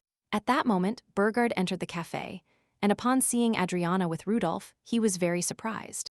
Despite Adriana's carefree appearance, he directly told her that she had lost her mind by bringing a child to the dangerous Dark City. Adriana reminded Burgard of his recent words that she was not in danger in the Dark City. Burgard, without changing his mind, stated that children have no place in such dubious establishments. Amanda, the owner of the cafe, jokingly defended her guests, scolded Burgard for his impudence, and demanded that he not interfere in their affairs. Rudolph, having had his fill of delicacies, said that it was the most delicious dish he had ever tasted. Amanda immediately replied by praising Adriana for her ability to choose good establishments. She offered more, but Adriana refused, explaining that she did not want to abuse their hospitality. Almost immediately after lunch, Rudolph began to feel sleepy and quickly fell asleep at the table. Adriana explained that she had been very busy today, and the child was a little tired. Suddenly, the girl remembered why else she had come to this establishment today, and the matter was extremely serious. She asked Burgard if the antidote they had previously agreed upon was ready. Moreover, she wanted to know the truth, whether Burgard supported her plan or still had doubts. Burgard replied by looking into the young girl's eyes, trying to find out if she fully understood the seriousness of her intentions. He already sensed that it was too late to convince the girl, and leaving Adriana alone with the danger would be a mistake on his part. However, at the last moment, Burgard offered her his help. He could personally destroy this poison, and then it would be impossible to find it in the Dark City. Adriana, rejecting his proposal, calmly replied that she was capable of defending herself and defending her good name. Although, in reality, Burgard's proposal was much safer and would not have caused any surprise. Realizing that persuasion was useless, he kept his word and took out what he had promised to bring the girl. Adriana looked at the potion bag with great anticipation, realizing the inevitability of her decision. She understood that she was risking her life, but she was ready to do it to finally face what prevented her from living in peace. Burgard, foreseeing the noise and unrest in society that his action would cause, warned our heroine about this. She silently took the bag, containing the antidote from Burgard's hands, and assured him that she had already taken care of everything. Burgard warned that he would surely intervene if she suddenly did not wake up. Even against her will, he could not let her die and was ready to do whatever was necessary to save her. His main priority remained Adriana's safety, not anyone else's opinion. Suddenly, Adriana turned to Burger and told him that now what worried her most was Rudolph's future. She understood that she could not leave Rudolph abandoned to his fate, because he was also part of her family. Burgard, seeing Adriana's concern for her brother, asked if she was going to abandon her plan because of this. But Adriana, having already made up her mind, affirmed that she was ready to take responsibility for her actions. And that is why she again asked for support. She looked at Rudolph with love. He was the dearest person in the world to her, and she would do everything possible to protect him. Soon they went for a walk at the fair. Rudolph was completely happy and ran cheerfully through the shopping arcades. Seeing the bright balloons, he was eager to buy them and enthusiastically called his sister. The next second, the boy immediately ran to the balloon seller and bought himself a fun inflatable toy that he liked so much. And suddenly, he approached Burgard and gave him the purchased toy, saying that it was a gift for him. The little one smiled widely and sincerely thanked Burgard for bringing them to the fair. Then, accidentally, he let it slip that it was his sister Adriana who asked Uncle Burger to say it. But one way or another, the boy sincerely did not want Burgard to refuse this small surprise. Burgard, moved by Rudolph's care and Adriana's frankness, could not refuse, and accepted the gift. After this, Rudolph suddenly announced that he wanted to buy another ball, and after receiving approval, he ran cheerfully towards the same seller. Burgard saw with what joy this boy spent his time, but Adriana said that it was time for them to return. She said that her stepmother placed high hopes on Rudolph, and that is why he spends most of his time at home. Adriana also told Burgard that she wanted to show Rudolph the world, or at least a small part of it, and she was glad she could do it today. Burgard noticed that he and Rudolph have something in common. They are both good at running away from home. Soon the day of the reception arrived, and Lady Sharon's house was full of guests. All those present congratulated the happy mistress and wholeheartedly wished her the best in life. The servants were ordered to escort Prince Leopold to the second floor, where he would meet Lady Sharon. After joking with the guests, Sharon went upstairs and saw the prince sitting alone. Lady Sharon, with a slight bow, greeted Prince Leopold and expressed her gratitude for honoring her home with his presence. She politely asked if he liked the food and struck up an informal conversation with him. But suddenly, Prince Leopold unexpectedly asked where Lady Adriana was, because he had come here, among other things, for her. Lady Sharon, a little confused, replied that Adriana was not taking part in the celebration. Prince Leopold, surprised by this answer, asked if Lady Adriana had not attended her sister's birthday party. Lady Sharon, trying to justify herself, explained that she and Adriana were only half-sisters. She also added that Adriana hasn't liked it since she was little. Prince Leopold, who did not expect such an answer, was noticeably surprised by this news, because this attitude was not typical of Adriana. He carefully hinted to the girl that everything could be completely the other way around. And most likely it was Lady Sharon, who did not have warm feelings for her stepsister. Leopold recalled that Countess Crescendo always appears in society accompanied by her own daughter, and not Adriana. Then the prince ironically asked if Lady Sharon was the true lady of this house. Lady Sharon, unable to contain her emotions, exclaimed that Adriana simply did not want to be near her mother. She explained that her sister constantly remembers her late mother and believes that only she was the true duchess. In addition to this, Lady Sharon bitterly noted that Adriana openly ignored her mother. Here, Prince Leopold revealed all his cards and said that he knew how Lady Sharon had hidden the prince's invitations to various events from Adriana. Before, he only had some doubts about it, but now everything was clear to him. He sadly concluded that there were serious problems in Lady Sharon's family. After this, disappointed by not meeting Adriana, the prince decided to leave the house. And there was no need for him to stay here. Sharon, not wanting to let him go so easily, began to loudly persuade the young prince otherwise. But Leopold, in response, only politely thanked her for her hospitality and quickly said goodbye. Sharon, unable to contain her offense, suddenly exclaimed that she had not yet told him everything. Of course, such a cold attitude on the part of the prince hurt her feelings, and she urgently needed to think of something. In a fit of anger, Sharon hurled accusations against our heroine, accusing her of deceit and self-interest. The girl quickly regained her senses, but it was too late, and moreover, Leopold immediately noticed that Sharon stopped calling Adriana her sister. The guest tried to calm the situation a little, saying that he understood her feelings, because he himself did not have a warm relationship with his older brother. However, the prince honestly said that not a drop of ducal blood flows to Sharon, because she is not the natural daughter of the late Duke of Crescendo. Yes, this sentence completely broke the young girl's heart. It was difficult for her to hear these words. Leopold, in turn, not wanting to continue the tense conversation any longer, said goodbye. And left. Left alone, Sharon bitterly remembered the prince's words. She felt betrayed and deceived. In a fit of anger, she decided for herself that she would destroy Adriana for all the suffering she had caused. At that moment, Leopold had already left the house, and the servant was very surprised to see the prince return so soon.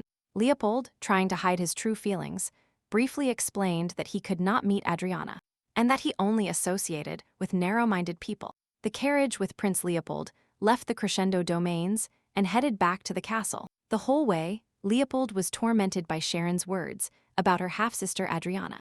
A bitter resentment for the injustice and cruelty with which Adriana was treated in the castle tormented him. At this moment of memory, an episode from his deep childhood emerged. When he was very young, the prince asked his older brother to read him a book. The young Leopold, with a heavy volume in his hands, ran to his brother and handed it to Claudian. He still clearly remembered the look his older brother gave him. There was something cruel in that look, something incomprehensible to the little Leopold. Then, the older brother, patting him on the head, suddenly offered to read to him in the room. There was some kind of underestimation, or even a hidden threat in his words and tone, but due to his age, Leopold could not understand it. It turned out that Claudian's mother had already told him more than once not to approach the first prince. Upon returning home, this scene repeated itself again, but Leopold tried to object, saying that Claudian was his brother. Suddenly, the empress began to convince her son that in the future, Claude could become an obstacle that needed to be gotten rid of. She forbade Leopold to become attached to his brother and to stay away from him, not hiding her hostile attitude towards Claudian. The little prince, unable to comprehend the cruelty and injustice of his mother, wondered why he couldn't communicate with his brother. The empress reminded him that he must protect and take care of Selina because he is her older brother. In response, Leopold, with sadness in his eyes, whispered that he also wanted to have an older brother. So far, the prince could not understand why his mother called him and Claudian different, and forbade them to communicate. Moreover, the prince also remembered his father's words, who said that in this world you must always strike first. Otherwise, you yourself will become a victim. At that moment, the prince wondered what Lady Adriana would do in this situation. Because she would have to make a difficult decision, Prince Leopold never managed to find the answers to many of the questions that tormented him. At that moment, Adriana, Berger, and Rudolph were already completing their walk. Adriana shouted to her brother that it was time for them to return home. Otherwise, Marion would start to worry. Suddenly, Rudolph heard loud children's screams, as if a fight had broken out in the distance. He watched in horror as a group of children surrounded the little demon and threw stones at him. The next second, Rudolph, without hesitation, intervened in the fight and asked what these children were doing. One of the bullies asked him who he was and why he had decided to defend the demon. The children explained to Rudolph that the demon was an evil creature and should be driven away. But Rudolph, who met the demon at the fair, did not believe them and said that he had not done anything wrong to anyone. Angered, the children suddenly attacked Rudolph, and one of them prepared to throw a stone. Adriana, seeing this, immediately intervened in the fight and tried to separate the children. At that moment, one of them threw a stone at Adriana and hit our heroine on the head. Borgard, who was nearby, did not have time to react in time and save the girl. Despite the pain, Adriana tried to remain calm and not show her feelings. Then she said it was just a scratch and that nothing hurt, wanting to smooth things over. Alarmed by Borgard's behavior, she asked him not to scare the children or look for reasons for conflict. But Rudolph, seeing how the scoundrel threw a stone at his sister, became angry and threatened not to let this go unpunished. He loudly shouted at the evil children that they were true aristocrats and had the right to protection. The little demon was surprised by such protection from people because he was only used to being mistreated himself. Adriana once again calmed everyone down, saying that her wound would heal and further procedures could bring a lot of trouble. She turned to Burgard to ask him to house the little demon, who was also suffering at the hands of the children. Burgard, moved by Adriana's concern for the demon, happily agreed to do everything possible. He promised that he would take the child home and asked Adriana to be careful on the way home. It was painful for Adriana to look at this little demon, who, despite his essence, was the same child as people. She remembered that she herself had experienced similar treatment due to her origin, and now she sympathized even more with these creatures. After that, Adriana approached Burgard and apologized for the behavior of those children.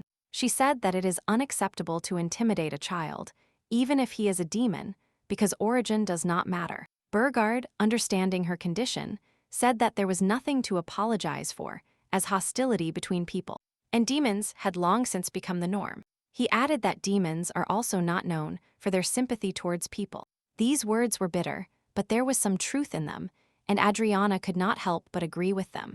Left alone, the girl thought about Burger's words about his hatred for people. However, the question of why he was always so kind to her tormented her. And to Rudolph, because people have always been, and continue, to be enemies of people. She remembered how many times Burgard had come to her aid, risking his life. Did these memories contradict his words about hating people, or was she missing something? Adriana began to realize that Burgard actually had different feelings for her. How else can one explain such a warm attitude on the part of the demon towards our heroine?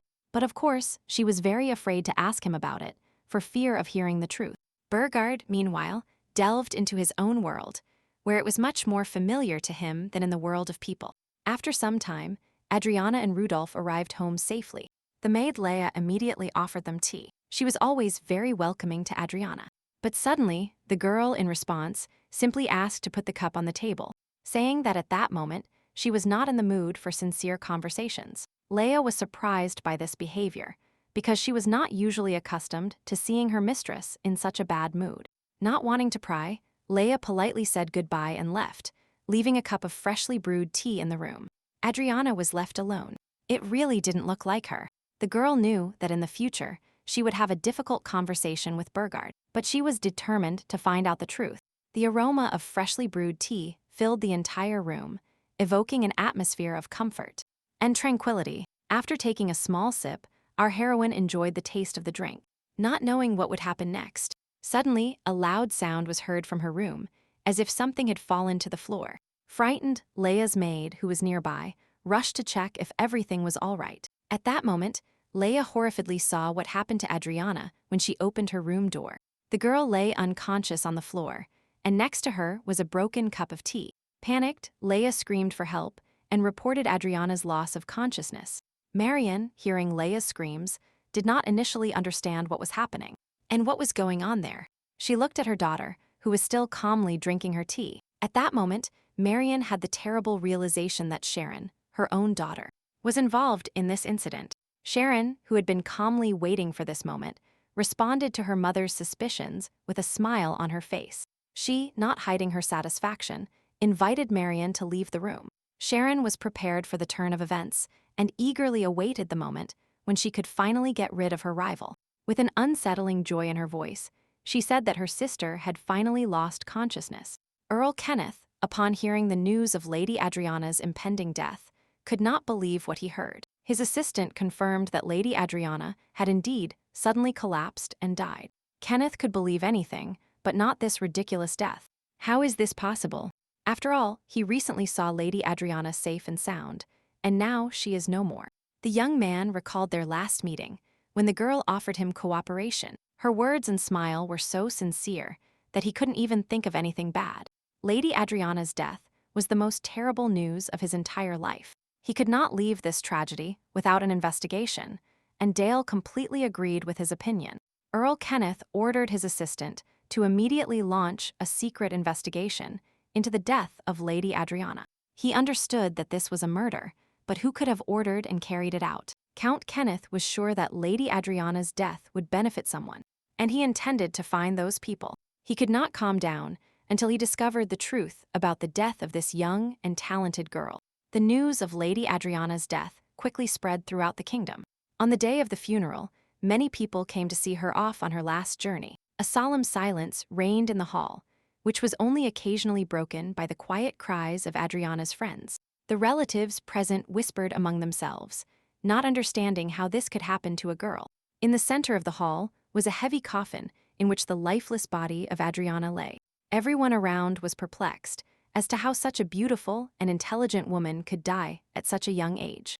Lady Crescendo, surrounded by condolences, tried to hold back tears and thank them for their support. At that moment, Sharon noticed that Prince Leopold and Princess Selina entered the house. Selina, upon learning of her friend's death, was beside herself and could not hold back her tears. Prince Leopold, barely able to contain his emotions, approached Adriana's coffin. He saw the face of the deceased young girl right in front of him, and grief sank into his heart. Suddenly, Lady Sharon called out to him, appearing unusually cheerful for such a sad atmosphere. She greeted the prince joyfully, as if she had completely forgotten her bitter loss. Leopold, indignant at her behavior, reminded her that her sister had died, and asked her how she could behave like that. He also asked her a direct question about how she would behave if her own sister died. Lady Sharon, embarrassed, began to stutter and say that in reality she was also very sad. At that moment, Selina, unable to hold back her tears, sobbed over her best friend's coffin. She struggled to say that she could not believe Adriana's death and that it was a great loss for her. Prince Leopold, like everyone else, could not believe Adriana's death. He looked at her lying in the coffin, and it seemed to him that she was sleeping and about to wake up. A young woman in the prime of her life suddenly passed away, and it was incomprehensible. Leopold wanted to touch her cold, lifeless face with his hand one last time. At that very moment, Marion sharply shouted at him not to touch the deceased. She explained that Rihanna died of an unknown illness, and there was a risk of contagion. Leopold, not understanding why no measures were taken to determine the cause of death, he asked why they didn't invite the court physician to perform an autopsy. In response to this, Marion only said that the girl was not yet married, and therefore, an autopsy was not allowed. Prince Leopold, upon hearing these words, realized that they were hiding something, and he had to find out what it was. But he couldn't change anything, because Adriana was dead, and he needed to act much sooner. Heavy thoughts and feelings immediately arose in the young prince's heart, realizing that there were conspirators in this story. However, he clearly understood that nothing would bring her back, and this made it even harder for him. Looking at the girl again, Prince Leopold seemed to see the ghost of Adriana in front of him. She asked him not to grieve and not to burden her soul with his experiences. In his thoughts, Leopold turned to Adriana, regretting not being aware of her difficult situation. He assured her that if she shared her experiences with him, the prince would definitely come to the rescue. In response to his mental calls, the vision of Adriana asked him if he could really help her. Then, she reminded Leopold of his hesitation between her and Sharon, which is why the girl could not fully trust him. Leopold, panicking, desperately tried to assure her that he never wanted to use her in his games. He swore that he actually had the most sincere and warm feelings for her. Leopold wanted to say those precious words, but they seemed to stick in his throat. He did not dare to say them, while Adriana closely watched his every move. Something invisible seemed to prevent him from opening his heart to Adriana, but why was he so shy? In a state of confusion, Prince Leopold continued to talk to Adriana's ghost. Suddenly, he uttered his last words, saying that it was too late to change anything. Leopold, aware of his mistake, began to loudly ask Lady Adriana for forgiveness. But at that moment, the vision disappeared, and the prince found himself alone in an empty room. He was desperate and could not believe that Adriana no longer existed. She was gone forever into oblivion. In fact, Lady Adriana still lay lifeless in the coffin, and everything that happened was only a product of Prince Leopold's imagination. At that moment, Lady Sharon and Marion noticed him from afar and watched him closely. Sharon, visibly worried, asked her mother if the prince suspected that something was wrong. Marion reassured her daughter by telling her that Lady Adriana was already dead, and that now Sharon was becoming the sole heir to the duchy. She added that most likely Prince Claudian would want to marry her, since it would be beneficial for his kingdom. Marion was sure that Sharon would surely marry the prince, which means her goal would be achieved. She promised her daughter that her life after this marriage would be the happiest in the world. She also continued to assure Sharon that no one would belittle her anymore. Sharon was sure that she would now become the protagonist of the crescendo duchy, because Lady Adriana no longer existed. At that moment, Burgard, outside the window, was waiting for the right moment to act. Although he knew how to proceed, he still did not want to rush and risk Adriana's life. The antidote should really help, but if it fails, Burgard will do everything possible to save her. Time is running out, and he will soon have to take decisive measures. At that moment, he heard Marion announce the start of the funeral ceremony. The stepmother believed it was necessary to hold the funeral as soon as possible, before Adriana's body got cold. She was good at putting on a tragic appearance, and at first glance, she looked like the unhappiest woman in the world. At that moment, a strange figure appeared in the doorway of the house, drawing the attention of everyone present as he prepared to start the funeral. Marion, stunned by the stranger's sudden visit, shouted at him who he was and why the guards hadn't stopped him at the entrance. The stranger, without answering questions, intended to go immediately to the coffin with the girl's body. The stepmother kept trying to understand what the hell that stranger was doing in her house. And on such a day, recognizing the stranger as Count Kenneth Rigimpago, she asked him why he had come to her stepdaughter's funeral. She didn't understand the Count's reason for such an act, and of course, she started asking him these questions. Count Rigimpago, as if not hearing her reproaches, moved closer to the coffin and looked at Adriana's pale face, not taking his eyes off her. He could not believe that this beautiful and cheerful girl would never smile at him again. Kenneth, who had difficulty containing his tears, could not believe what had happened. But the reality was what it was, and it was impossible to argue with it. Suddenly, he noticed a strange smell in the room, which seemed familiar to him. A poison came to his memory, which was called belladonna tears. It was considered mortal, and its recipe was known only to demons. Kenneth thought that Adriana was poisoned with this poison, and his assumptions turned out to be true. He remembered that Dale had recently spoken about a girl who had recently appeared in the Dark City. Based on her external description, she suspiciously resembled Sharon. Kenneth, seized by the premonition that something was wrong, suddenly shouted loudly that Adriana's body could not be buried. Marion, indignant at his words, exclaimed angrily that he was allowing himself too much. She reminded him that they had just lost a loved one and had no time for his dubious theories. But suddenly, Leopold stopped her with a gesture of trust. The prince listened carefully as Kenneth insisted that there was something suspicious about Adriana's death. He demanded an investigation because he did not believe that she died of natural causes. Marion could not understand why Kenneth was staging this farce and called his demands absurd. At that moment, Lady Sharon joined the conversation, who was extremely annoyed by Kenneth's proposal. She shouted that her stepsister was dead, and no investigation would bring her back to life. It seemed that the opinions of those present changed drastically, and the Count's words no longer seemed so absurd. Unable to contain her anger, Sharon gave the order to immediately bury Adriana. But suddenly, to everyone's horror, a woman's voice was heard from the coffin where Adriana lay. Upon waking up, Adriana asked in a weak voice if Sharon was really going to bury her alive. Unexpectedly for everyone, the next second, Adriana got up from the coffin, making it clear that she was alive. And she had no intention of giving up. Adriana, already recovered from the poisoning, turned to her half-sister Sharon and asked her what she would do if she came back to life. Everyone present was surprised that Adriana had come back to life. Count Kenneth could not believe what he was seeing. A moment ago, she lay dead in a coffin, but now they had witnessed a true miracle.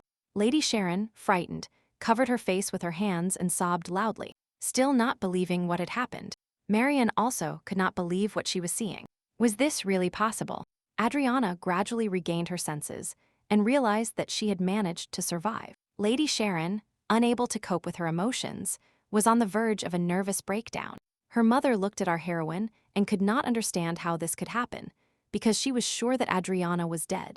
The girl, realizing her sister's evil plan, said loudly that she would not forgive her for the attempted poisoning. She was determined to take revenge on Sharon for everything she had done.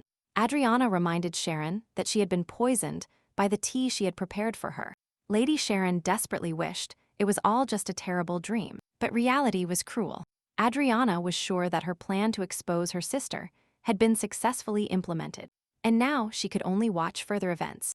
Adriana, overcoming her weakness, reached out her hand to Sharon and invited her to drink the tea she had specially prepared for her.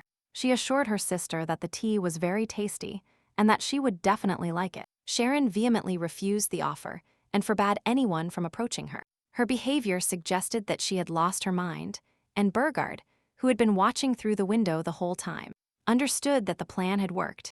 Adriana, despite her sister's protests, continued to argue that she must answer for her crime. She, who looked like a ghost, frightened Sharon with her pale appearance and perseverance. Sharon, gripped by fear, could not move and only silently watched her revived sister. At that moment, Adriana approached her from behind. She was determined to bring justice. Sharon, not understanding how this was possible, realized with horror that her plan to kill her sister had failed. Desperate, she began to scream that she had personally poisoned Adriana, and she did not understand how she managed to survive. This confession, heard by everyone present, left no doubt as to who exactly had attempted Adriana's life. It became clear that it was Sharon who poisoned her sister, because she herself had just admitted everything. She could not believe that the poison, which promised to be an infallible means of killing, did not work. Marian, stunned by her daughter's words, tried to reason with her and not expose herself. But Lady Sharon, panicking, suddenly reported that there was poison in her room, and she asked Marian to give it to her stepdaughter so that she could never wake up again. These words became the definitive proof of her guilt, and the last doubts vanished. Adriana, upon hearing Lady Sharon's confession, realized that she had achieved her goal. Lady Sharon realized that she had made a mistake by saying too much, but it was already too late. Addressing those present, the girl happily announced that Lady Sharon had confessed to trying to kill her. She asked all her friends to witness this strong revelation. Prince Leopold, along with everyone else, confirmed that he had heard Lady Sharon's confession. He was then joined by Count Rayampego and Selene, who also witnessed the event. Borgard also heard clearly how Lady Sharon herself admitted everything, although at that moment she was gripped by panic. Watching all this from afar, he clearly understood that Adriana's plan had indeed succeeded. Princess Selene happily hugged her friend and praised her for her courage and determination. Burgard, with mixed feelings, realized that Adriana risked her life, but she achieved justice. To everyone's relief, Adriana woke up and could now verify the fact of the attempted murder by her half-sister. The next day, our heroine met with Count Kenneth. They had an important matter to discuss. It's incredible, because just yesterday there was a coffin with Adriana's body standing here, and now everyone looked with joy and relief at the alive and healthy girl. The Count exclaimed in surprise that Adriana faked her death to catch the criminal, and she did it in a surprisingly competent manner. He wanted to know how she managed to carry out such a difficult task alone. The prince also asked why Adriana didn't warn him about her plan in advance. Adriana, always self-confident, knew how to answer the prince's questions. She pronounced the phrase that if you want to deceive the enemy, you must first deceive your friends, which later became famous. Then she admitted that she was actually not alone all this time. Adriana said that she was helped by one person, without whom she would not have been able to carry out such a complex operation. However, she did not reveal the identity of her assistant, maintaining the intrigue. The girl told Kenneth that her mysterious assistant promised to save her in any case, even if she didn't wake up in time. It became clear that it was he who organized her funeral recreation from beginning to end. Intrigued by such information, the Count wanted to know who this mysterious man was, but she refused to reveal his name, citing confidentiality. Kenneth objected that Adriana was no longer his client, and therefore, she should not disclose any secret information. But the girl stood firm, and it became clear that this fact would remain a secret for a long time. The Count recalled that this known poison was mortal, and even the antidote could not guarantee success. This means that our heroine's plan was indeed very dangerous. He expressed his opinion that Adriana could have solved her problem in other ways without risking her life. But Adriana knew exactly what she wanted and was ready to take any risk to achieve freedom. She explained to Kenneth that she had long lost all rights to the growing house due to her passive behavior. Moreover, Adriana understood that even if she had declared a threat from her loved ones, no one would have believed her. In fact, she had long suspected that her stepmother and daughter wanted to kill her. The only strange thing is why Adriana did not immediately turn to the Magnolia Trading House for help. When Lady Sharon and Marion were plotting against her and trying to get rid of her, Adriana herself explained by saying that faking her own death was the only way to protect herself. She told the Count that otherwise, no one would listen to her, not even Kenneth himself. The Count, after thinking for a while about the girl's words, agreed with her. He said that not even Magnolia, who could fulfill any client's wish, could help her in this situation.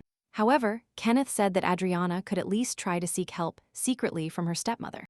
The girl did not doubt Magnolia's power, but continued to assert that in her case, they would not have been able to help. Magnolia simply would not risk her reputation by helping a girl whom everyone believes to be crazy.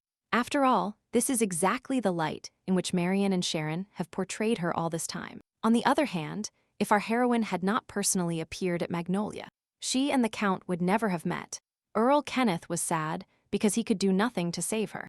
And it was strange, because many friends gathered for Adriana's funeral, but none were with her in difficult moments. The Count, cheering up a little, added that he had been investigating the whole time and helped to prove the crime. Of course, this is the least he could do for the girl, but this act on his part is also very important. It played an important role in exposing the murderer, and he modestly pointed out that he was happy to be able to help Adriana. He wanted to tell her more, but Kenneth restrained himself, knowing that now was not the right time. In his thoughts, he admitted to himself that he experienced extreme fear when he saw her lifeless body. This fact made him rethink his attitude towards Adriana and discover his true feelings for her. Kenneth realized that his interest in her went far beyond mere curiosity. The Count thanked fate for giving him a second chance, and now he did not want to miss it. By the way, at that moment, it became known that a trial initiated by all the nobility against Miss Sharon would soon begin. The Count also participated in the investigation, and the criminal had already confessed to committing the crime, and the evidence of her guilt was undeniable. The court increased the sentence for Sharon, given that she used objects associated with the demonic race for her criminal purposes. Adriana, reflecting on the incident, realized that Marion could not prevent her daughter from committing a crime, but it was impossible to prove her direct involvement in the attempt on Adriana's life. Although it was clear that Lady Sharon knew about the poison added to Adriana's tea, Lady Sharon herself, having survived, was glad that she managed to avoid punishment.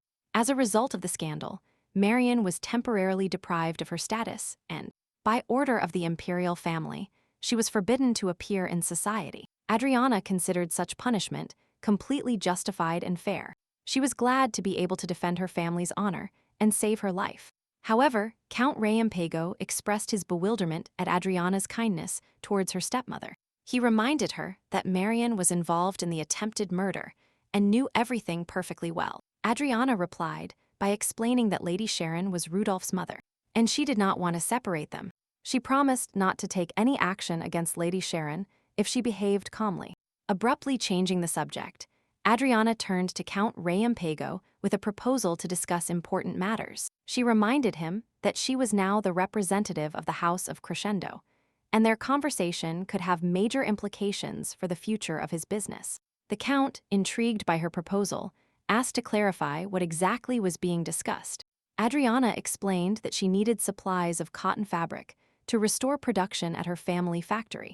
In exchange for the help of Count Reimpego, Adriana offered to turn a blind eye to the fact that he had taken advantage of her mother's inexperience in a transaction. Previously, this unexpected proposal took Count Kenneth by surprise. He clearly did not expect such a pragmatic approach from the young girl. Count Kenneth could not help but admit that Adriana is an extraordinary girl and self-confident. She was recently on the verge of death, but now she is ready to fight for her future and that of her family.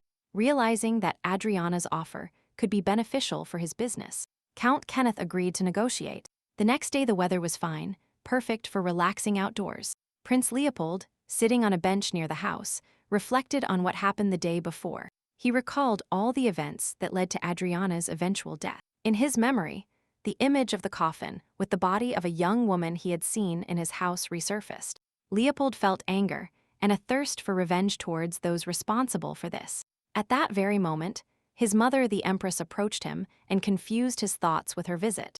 Leopold did not notice her approach, as he was immersed in deep thoughts. The Empress asked her son what he had been doing all this time while he was here.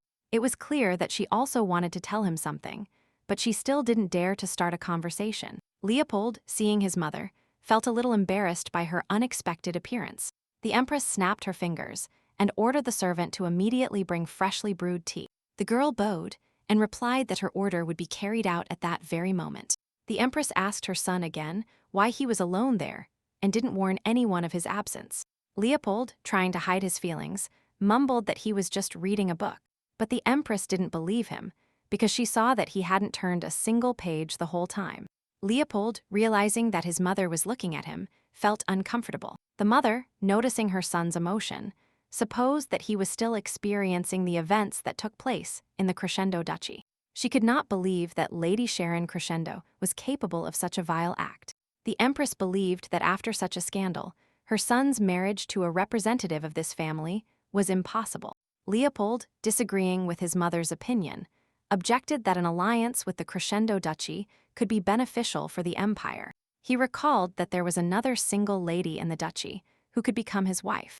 Leopold believed that Lady Adriana, unlike Lady Sharon, who was not directly related to the late Duke, was a more suitable match. The Empress, thinking about her son's words, said that she had heard of this girl. She remembered that Lady Adriana spent many years confined due to an illness, and could not imagine that this frail girl could be involved in the tragic events. Leopold argued that Lady Adriana was not guilty. She was a victim of circumstances, because it was Lady Sharon who committed the Duke's murder. Leopold saw in his marriage to Lady Adriana not only an opportunity to strengthen the alliance between the empire and the duchy, but also to help this unfortunate girl. The Empress, still hesitant, tried to convince her son that a marriage with Lady Adriana would bring no benefit to the empire. Leopold, still disagreeing with his mother's opinion, insisted on his view. The Empress, reproachfully addressing her son, suddenly declared that he should not draw conclusions about which he knew nothing. She openly informed that Leopold might be conspiring with Lady Adriana and was deliberately deceiving his mother. Leopold was surprised by such accusations. He could not believe that she could think of him that way. At that moment, the Empress changed the conversation to another topic. She talked about how Claudian had recently gained access to Elian's treasures. A certain Lamana Acta, a girl from a humble family, but who possessed an uncommon gift, helped him in this. She understood that to maintain control over Theodore, she needed to maintain a relationship with Marion and her daughter Sharon. By the way, it was thanks to her help that she managed to prevent the title of Duke of Crescendo from passing to Theodore, Adriana's brother. Now that Lady Sharon and Marion had been defeated, Theodore became the new Duke of Crescendo, and Mona Acta could take the place of the First Lady. The Empress realized with despair that she now had no chance of winning the Crescendo family over to her side. Prince Leopold also realized that past mistakes could not be corrected, and that he would now have to marry an unloved woman. He bitterly complained about not taking decisive action earlier, when he could still change his destiny. The mother, not losing hope for a better life for her son, decided to look for another candidate for his wife. She understood that now there was no point in maintaining relations with the growing family. Therefore, she ordered Leopold to stop all communication with Adriana, and asked him to convey this to his sister Selina. Leopold, saddened by this decision, asked his mother to postpone their wedding, since he needed time to sort everything out. But the Empress remained firm in her decision, and it was almost impossible to argue with her. She suddenly reminded her son that Prince Claudian would return soon, and they simply did not have time to think. The marriage with Lady Sharon was chosen solely for political reasons and was supposed to strengthen her position.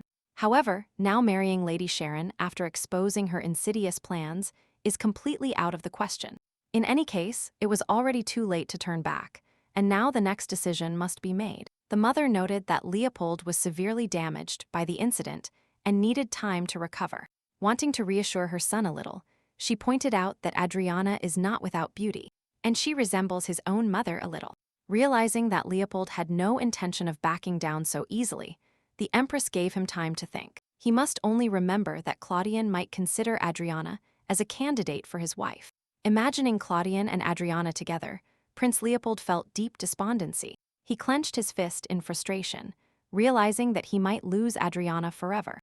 The prince watched his mother leave and frantically looked for a way out of this situation. Only now did he clearly understand what he felt for Adriana and how difficult it would be to accept defeat.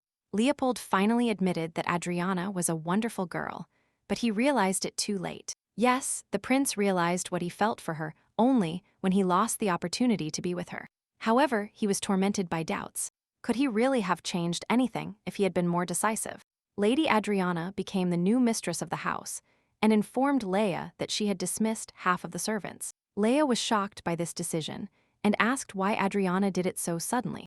Adriana explained that she now runs the mansion herself and needs people who are loyal to her, and not to the former owner Marion. She recalled that the girl was always on her side and helped her in difficult times. Appreciating Leia's loyalty, Adriana happily announced that she would receive a promotion. Leia, excited by this turn of events, asked if they needed to hire new servants. Adriana happily agreed and asked Leia to help her select candidates. Trying to please the new owner, Leia enthusiastically took on this task. Not only did she help Adriana hire new servants, but she also returned things that once belonged to the late owner of the house to the mansion. During her reign, Marion took these things out because she didn't like them. Adriana, after examining the renovated mansion, ordered the servants to clean it thoroughly. She also said that the room previously used by Lord Crescendo would now be occupied by Theodore when he returned home. At that moment, Marion crept up behind them and overheard the entire conversation. Marion had a very hard time getting used to her new role because she is no longer the mistress here. She told Adriana that she wanted to give the room to Rudolph when he grew up a little. Adriana, surprised by her stepmother's appearance, asked when she managed to leave her room, since she hadn't appeared for a long time. Throughout the history of the house, rooms have passed from duke to duke, and now Adriana, as the new mistress, can dispose of them as she pleases. However, the girl assured Marion that an equally good room would be prepared for Rudolph. Angered by her daughter's imprisonment, Marion accused our heroine of wanting to ruin her son's life. The girl, trying to remain calm, asked Marion to behave appropriately. At that moment, a young man approached them, who was hired by Adriana for her protection. Adriana, not knowing him, sharply asked who he was and what he had to do with the house. Adriana replied that this man also cares about Rudolph's safety. Moreover, she emphasized that it would be better for the boy to be with his duke brother than with his criminal sister. Marion, unable to bear these words any longer, became completely enraged. She ordered the young man to leave her alone so she could deal with Adriana herself. Unable to contain her emotions, she turned angrily to her stepdaughter and reminded her of her high status. Marion accused her of having let the girl live, but instead of thanking her, she continues to conspire. In a fit of anger, she declared that she should have dealt with Adriana immediately when she had the chance. Adriana, remaining calm, listened attentively to the woman's threats and insults. Not wanting to aggravate the situation, she asked her assistants to take her to her room. She resisted desperately and continued to shout curses at Adriana. At that moment, the frightened boy Rudolph, Marion's son, ran up to the noise. He cautiously looked at what was happening, not understanding what caused such a fight. Adriana, wanting to calm the boy, called him to come closer to her. She understood that Rudolph probably hated her because she was hurting his mother and his sister. Of course, these thoughts tormented her because she sincerely loved this kind boy. More than anything, she wished that Rudolph would not treat her with hostility. Unable to hold back tears, Rudolph suddenly ran to Adriana and shouted that he didn't want her to hate him. Adriana, upon hearing Rudolph's words about hatred, asked in surprise what he meant. Because everything is fine. She didn't understand what kind of hatred he was talking about and what Marion had managed to put into his head. Rudolph hesitantly admitted that he was Sharon's brother, who tried to kill the girl.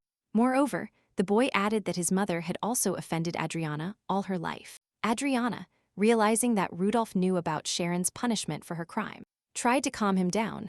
She explained that although Sharon had committed a crime, Rudolph was innocent and remained a good boy to her. She assured Rudolph that he should not be afraid of her or anyone else's hatred. Rudolph, wanting to be sure of Adriana's words, timidly asked her if she was angry with him.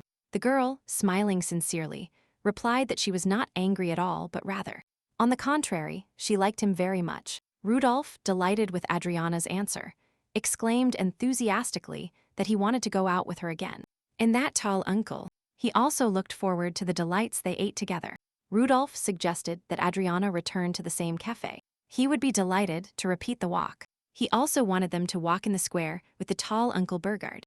Learning that his sister was not against it, he happily announced that he was ready to hit the road. Adriana, recalling the incidents of past years, realized that she needed to meet with Burgard. She wanted to thank him from the bottom of her heart for the help he provided her in difficult times. Soon they arrived at his favorite establishment, but Burgard did not expect such a sudden visit. Adriana, wanting to show him her gratitude, immediately invited him to take money, jewelry, or any other gift he wished for. But Burgard, without hesitation, refused all the offers the girl listed. He suddenly said that he did not need money, jewelry, or other gifts for his help. The girl could not understand why a person who risked his life would not want any reward. It must be said that she was very surprised and a little disappointed by Burgard's response, although she understood that his values were different from hers and that he did not value expensive gifts. Looking at him, Adriana wondered what could be important to Burgard. She sincerely wanted to thank him for his help, but she didn't know exactly how. At that moment, Burgard suddenly said that he had an unusual request for her. Adriana, who had already decided that Burgard wanted to cut off all communication with her, gladly listened to his request. She immediately asked him what his request was and promised him that she would do everything possible to fulfill it. Suddenly, Burgard asked Adriana to be his companion at the upcoming reception. The girl was stunned by such an offer. She could not believe that Burgard wanted to go with her to the reception at the Dark Castle. After talking with Burgard, Adriana returned home. Today, she had something to think about. At that moment, a maid ran up to her and told her that flowers had been sent to her. An address. Adriana was surprised, as this was already the 5th package with gifts from an unknown sender. The lady, after receiving another luxurious gift from Burger, admired its beauty and sophistication. She noted with a smile that it was actually not her who was giving him gifts, but him who was giving gifts to her. Although it was Burgard, who was worthy of all kinds of gifts, Leia looked with delight at the beauty of the dress. The shine of the precious stones was like a handful of stars in the night sky. The dress was dazzling in its beauty, although Burgard recently sent another pink dress that was also very beautiful. Adriana, unable to choose, admitted that all his gifts were wonderful, and it would be difficult for her to choose. She suggested that this luxurious dress, embroidered with precious stones, might have been made especially for her. Now it became clear why the demon prince, who gave her this expensive dress, is not interested in either money or jewels. At the very moment when Burgard unexpectedly proposed to Adriana to be his companion at the ball, she was pleasantly surprised. Burgard, a little embarrassed, apologized for the suddenness of his request. He explained that the underworld holds an annual ball, but this year he was having trouble finding a date. Offering her a luxurious dress, a carriage, and his company, he timidly said that he would love to see her as his partner at this event. Of course, stunned by such a proposal, the girl could not answer immediately. She remembered that Burgard always preferred solitude, and it was strange to see him so active and persistent. The entire royal family was expected at the reception, and the guests would be very surprised to see our heroine there, something that Burgard sincerely warned about. However, despite this, if Adriana agrees, Burgard will not give up his intention. Amanda was surprised by the risks Burgard was willing to take. But why did he suddenly make that decision? Adriana, after listening carefully to Burgard, simply smiled and shook her head in agreement. Yes, the appearance of one person at the reception will cause much controversy among the demons. But who cares? Aware of the possible consequences, they experienced mixed feelings. But the choice had already been made. Soon a carriage was already approaching our heroine's house to escort her to the palace. Adriana was already completely ready and went out to meet Berger's student, who had arrived after her. He was already waiting for her near the house and happily announced that everything was ready to leave. Keel, smiling, explained that he was in charge of escorting her, as this was a very important event. It was clear how much Leia cared about her lover, but she promised that she would return home soon. Turning around, she wished Leia a good time while she was away and asked her not to worry. A few hours later, they arrived at the demon world for the gala ball. Keel announced that they had arrived and asked how Adriana felt before today's reception. Of course, being in this place for the first time, she experienced considerable excitement. Burgard, looking out of the castle at that moment, greeted Adriana and was happy about her arrival. Immediately, he apologized for not being able to meet her in person due to urgent matters, and explained that he had sent Keel to pick her up. Then he extended his hand to the girl, inviting her to follow him. Trying to hide her discomfort, Adriana politely replied that they arrived well, and that Keel was an excellent escort. The reception had already begun, so they had to hurry a little so as not to keep anyone waiting. A minute later, Burgard and his companion headed to the entrance of the banquet hall. Adriana tried to behave freely and frankly, so as not to betray her excitement. Keel, for his part, stayed a little behind and encouraged the couple that everything would be fine. A festive atmosphere reigned in the castle that day. Everything around them was decorated with bright lights. Many guests attended the reception, all dressed in beautiful outfits. Burgard, taking Adriana's hand, led her to the very center of the hall where the guests were gathered. They looked great together. Their images harmoniously complemented each other. Adriana's appearance at the reception immediately drew the attention of everyone present. Just as promised, the guests whispered, wondering who this human girl was who came to the demon ball. Many of them had never seen humans, and her presence at the reception provoked mixed feelings. Burgard, seeing the emotion in Adriana's eyes, whispered the necessary words for such cases in a low voice. He told her not to leave him even one step, and then everything would proceed without surprises.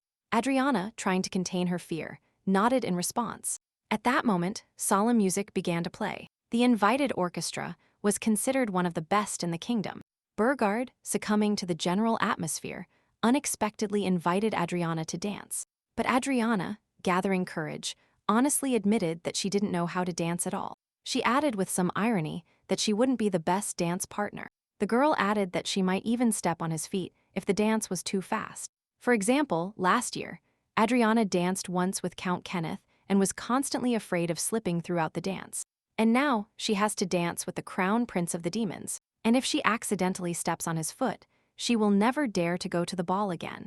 Yes, it is difficult to stop thinking when it is your first time attending a ball in the demon world. Burgard, upon hearing her words, admitted that he also didn't know how to dance well. He said that in his youth, he often skipped dance classes to practice fencing. He liked these lessons much more. He suggested that Adriana help each other, since both honestly admitted it. The nonchalance Burgard showed left the girl no choice, and she agreed to try dancing. Adriana only hoped that this terrible experience would not last too long. A minute later, they walked to the center of the ballroom and stood opposite each other. The orchestra began to play a new, modern melody, and Adriana warned Burgard again that his legs might suffer. Burgard calmly replied that he had an excellent reaction and was ready for anything. Admiring his courage, the girl eagerly awaited the start of the dance. The music got louder, and they, holding hands, began to move to the rhythm of the melody. Burgard suddenly said that dodging legs was no more difficult than defending against attacks in battle. The girl cautiously replied and asked if he considered her his enemy. Burgard explained that this is a special type of confrontation in which he does not want to win. Adriana, intrigued by his answer, continued the dance, trying to guess his thoughts. She wondered what impression she was making on Burgard now. Burgard, as if completely immersed in the atmosphere of the ball, noticed nothing around him. It was clear that our heroine was enjoying this dance and trusted her partner. She was a little scared of the unknown and how her boyfriend's parents would react to her visit. At that moment, one of the guests, seeing the dancing couple, spoke about Burgard's late sister. Adriana was surprised, but she didn't dare to ask about it at that moment. After the dance ended, Burgard and Adriana finally sat down to catch their breath. After apologizing to his partner, Burgard said he didn't want to impose his company on her. He only recalled that, as a prince, he was obliged to open the ball with the first dance. But the only thing the girl could think about was that she stepped on Burgard's foot several times. And she asked him if he was okay. Burgard, wanting to calm the worried girl, quickly assured her that everything was fine with him. At that very moment, Burgard, to Adriana's surprise, suddenly sat down next to her. Not expecting such a turn, she quickly took a sip of the drink Burgard offered her and expressed admiration for its taste. Burgard explained that this drink is special for demons and is made from rare fruits. At that moment, someone's quick, heavy steps rushed towards them. Who could it be? Adriana, not yet having time to notice anything, took a bite of the canapé and noticed that it was also very tasty. Suddenly, Burgard saw his father right in front of him and was paralyzed for a moment. Burgard's father, appearing out of nowhere, looked at him and Adriana in silence. At that moment, Adriana involuntarily wondered what Burgard's goals were in coming to the banquet with her. After all, right now, in front of her was none other than the ruler of the underworld.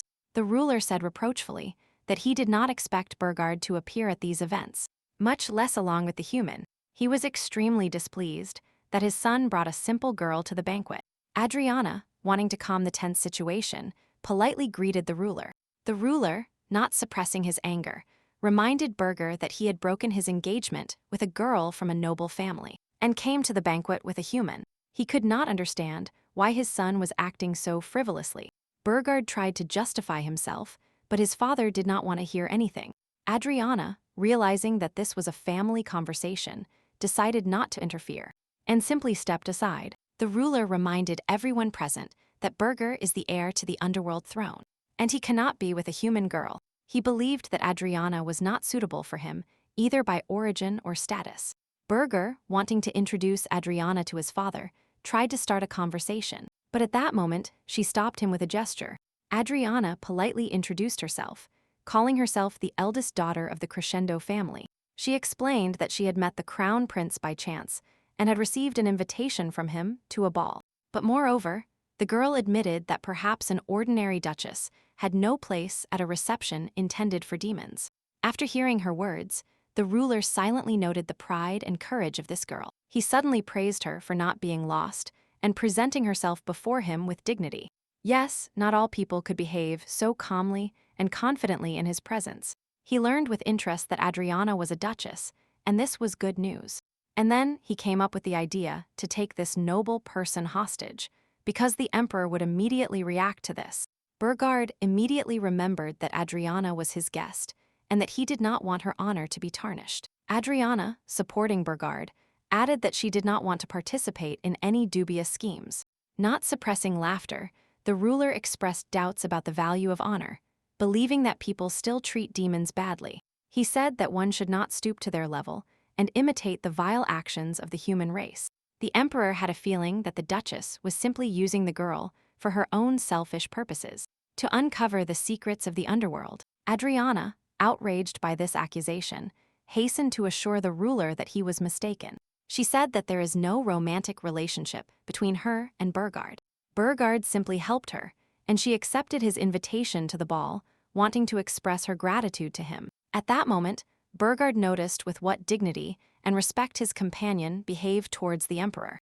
The emperor, after listening to Adriana's explanations, still did not change his mind. He reminded her that Burgard was the crown prince of the underworld and should not interact closely with humans. Adriana, realizing the truth of the emperor's words, thought about the complexity of her situation. She understood that she needed to make an important decision that would determine her future. She repeated once again that there could be nothing more than friendship between her and Burgard. In fact, she felt embarrassed in front of Burgard for putting him in an awkward position because of her. Burgard, noticing his companion's concern, quickly assured her that this situation was not her fault. Then he decisively declared that it was time for them to leave, and they headed towards the palace exit. The girls saw the way the ruler was looking at them and tried to object, but Burgard did not listen to her. He quietly told her that Adriana had no need to listen to all this, because he did not invite her to such scenes. His father sternly warned his son not to repeat Cecilia's mistake, and to trust people. He reminded him of the sad fate of his sister, who suffered because of her credulity. Emphasizing his position, he loudly declared that he was the ruler of the underworld. This means that his responsibilities include caring for the future of his people. He demanded the same from Burger, who should marry a demon girl with a high level of magical power. But he, without listening to his father, left the castle. Once in the courtyard, our heroes sat in complete silence for a while. Burgard then apologized to Adriana for the words she had to hear there. Adriana, wanting to reassure Lord Burgard, said that everything turned out much better than she expected. She said that if a demon had come to a reception in the human world, then everything would have turned out much worse. Adriana suggested that in this case, a war might even start. At that moment, she suddenly remembered Cecilia, Lord Burgard's younger sister. Adriana asked him if this was the girl Burgard had mentioned before. Lord Burgard confirmed that Cecilia was his younger sister, who was in love with a human. This confession was a surprise for Adriana. Some questions were immediately clarified. Lord Burgard's younger sister had a relationship with a human, and in the end, it ruined her. Many years ago, Cecilia, unable to hold back tears, begged her father to allow her to be with her lover. The ruler, angered by his daughter's choice, reminded her that she was a princess of the underworld, and she could not tie her destiny to that of a common man. He demanded that Cecilia immediately end all relations with him. The ruler believed that the children of demons should be strong and healthy, and for this, they needed to marry worthy representatives of their species. He could not allow his daughter to marry a human and disgrace the family honor. Unwilling to obey her father's will, Cecilia ran away from the underworld with the young man. Angered by his daughter's act, the ruler sent people to pursue her. Then a terrible event occurred, because in front of Cecilia's eyes, the demons killed her fiancé. Cecilia was horrified by what had happened. She could not believe that her father was capable of such cruelty. Hearing this story, Adriana did not understand how it was possible to kill a young man in front of his fiancé. The ruler probably believed that his death would force Cecilia to submit to her father's will and return to the underworld. But instead, Cecilia, unable to survive the death of her loved one, decided to take a desperate step.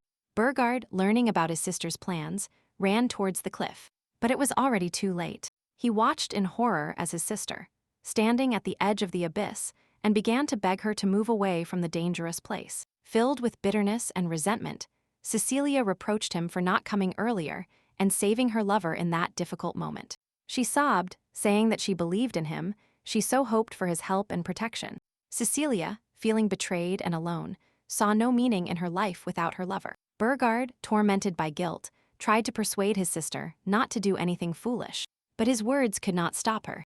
Shouting that without her beloved her life had no meaning, Cecilia, in despair, jumped off the cliff. Then, Burgard realized his mistake and understood that he should have believed her. Supported and protected, he admitted that, sharing his father's opinion, he condemned Cecilia's connection with a man from another world, considering it unacceptable. But now, when the irreparable had already happened, Burgard realized that it was him and his father, with their prejudices and insensitivity, who became the cause of her death. Adriana, looking at Burgard, tried to comfort him and convince him that he was not to blame for what happened. After all, he really did the best he could and could not foresee all the consequences. Adriana sincerely sympathized with Burgard and understood the pain and grief he was experiencing. Burgard, feeling truly supported by Adriana, thanked her for it. Imagining herself in Cecilia's place, the girl wondered what she would do in the same situation. How would she feel if Theodore was against her relationship with Burgard? But it was not easy for her to answer this question, so she pushed away these gloomy thoughts. The only thing she could say for sure was that she would experience indescribable pain. Adriana could not even imagine how difficult it was for Burgard to watch his sister die at that moment. She said sympathetically that she had witnessed the most terrible tragedy. At that moment, Burgard suddenly turned to Adriana and looked at her in surprise. Noticing tears in Adriana's eyes, he worriedly asked why she was crying. Embarrassed, our heroine apologized to him and explained that she was simply imagining how difficult it was for him now. Burgard replied, admitting that when he first met Adriana, she reminded him of his sister because of her dark hair, which is a rarity in their world. Adriana, surprised by the resemblance to Burgard's sister, asked if she really looked so much like her. Still looking at Adriana, he added that he had never seen such a resemblance in his life. However, over time, he realized that this was not entirely true, and that Adriana was still different from Cecilia in many ways. Burgard emphasized that she, unlike her sister, is not afraid to risk her life, and is always ready to undertake heroic deeds. It seemed to him that Cecilia would never have acted the way Adriana did. At that moment, he suddenly gently touched Adriana's face with his hand. This made the girl think about her feelings. Burgard directly asked if the girl was angry with him for bringing her to the reception. This gaze, fixed on Adriana, was full of warmth and sincere tenderness. Adriana, feeling a change in his attitude, realized that a new feeling had arisen in her heart. Realizing that his behavior might have embarrassed Adriana, Burgard apologized for his excessive courage. She timidly replied that nothing bad had happened, and there was nothing to apologize for. Still not fully understanding what was happening to him, Burgard decided not to rush things, and give himself and Adriana time to sort out their feelings. He understood that Adriana needed to be alone after everything she had been through, and advised her to go home. Then, after a short pause, he offered to accompany the girl to the carriage. In addition, Burger apologized for the fact that our heroine had to listen to her father's insults. He assured Adriana that he did not want to upset her or ruin her evening. Adriana, touched by his words, replied that he was not to blame for anything, and it didn't even occur to her to blame him for it, although she agreed with the proposal to postpone all difficult issues until later, when both could calm down. Stopping by the carriage, Adriana looked around the square, where there were many people, and carriages ready to take her home. Soon she was already entering the carriage. Keel was ready to help her with this. Adriana said goodbye to her companion of the day, and with a slight smile, reminded him that she held no grudge against him. On the contrary, she sincerely thanked him for the invitation to the ball, which became an unforgettable event for her. Burgard was amazed by her simplicity. He did not expect that after everything that happened, she would speak to him so calmly and kindly. Despite everything that happened, Adriana held no grudge against Burgard and maintained her kindness. Wanting to cheer up Burgard, she finally cheerfully invited him to invite her to the next reception. Burgard was touched by her words. He had never met such wonderful people before. Finally, the carriage rushed off, taking a somewhat tired Adriana home. Burgard, watching her leave, was left alone with his thoughts and doubts. He realized that he needed to understand everything that happened at the reception and its possible consequences. Adriana recalled how kind Burgard had been to her all evening. Were her assumptions justified? But then she remembered that his external resemblance reminded her of his late younger sister Cecilia, and this thought evoked mixed feelings in her. On the one hand, she was glad that Burgard treated her with affection and warmth. On the other hand, she understood that she did not want to be just a younger sister to him. Adriana already guessed what she felt for Burgard, but she still didn't dare to confess it even to herself. Reflecting on the unusual connection between the human and the demon, she admitted that this had never happened in history before. It's strange that even after the tragic fate of Burgard's sister, she managed to maintain her kindness. Yes, the situation was very difficult, but that is what our life is about, and we must overcome them.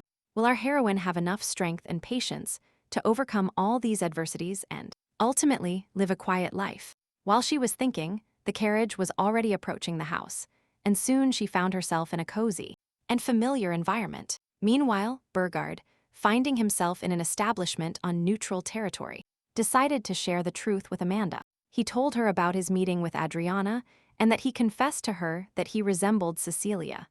The owner of the establishment was shocked by such a confession. She did not understand why Burgard decided to share this information with Adriana. After all, no girl would be happy to be compared to her lover's sister. Instead of seeing her as an independent person, Burgard, trying to justify himself, stated that he never looked at Ryan as a girl. Amanda, of course, doubted the veracity of these words and offered Burgard more wine. In fact, having studied Mr. Burgard well, she understood the feelings he had for Adriana. She, as a woman, easily guessed such things, and Burgard understood this deep in his soul. However, wanting to hide his feelings, he continued to persistently deny them.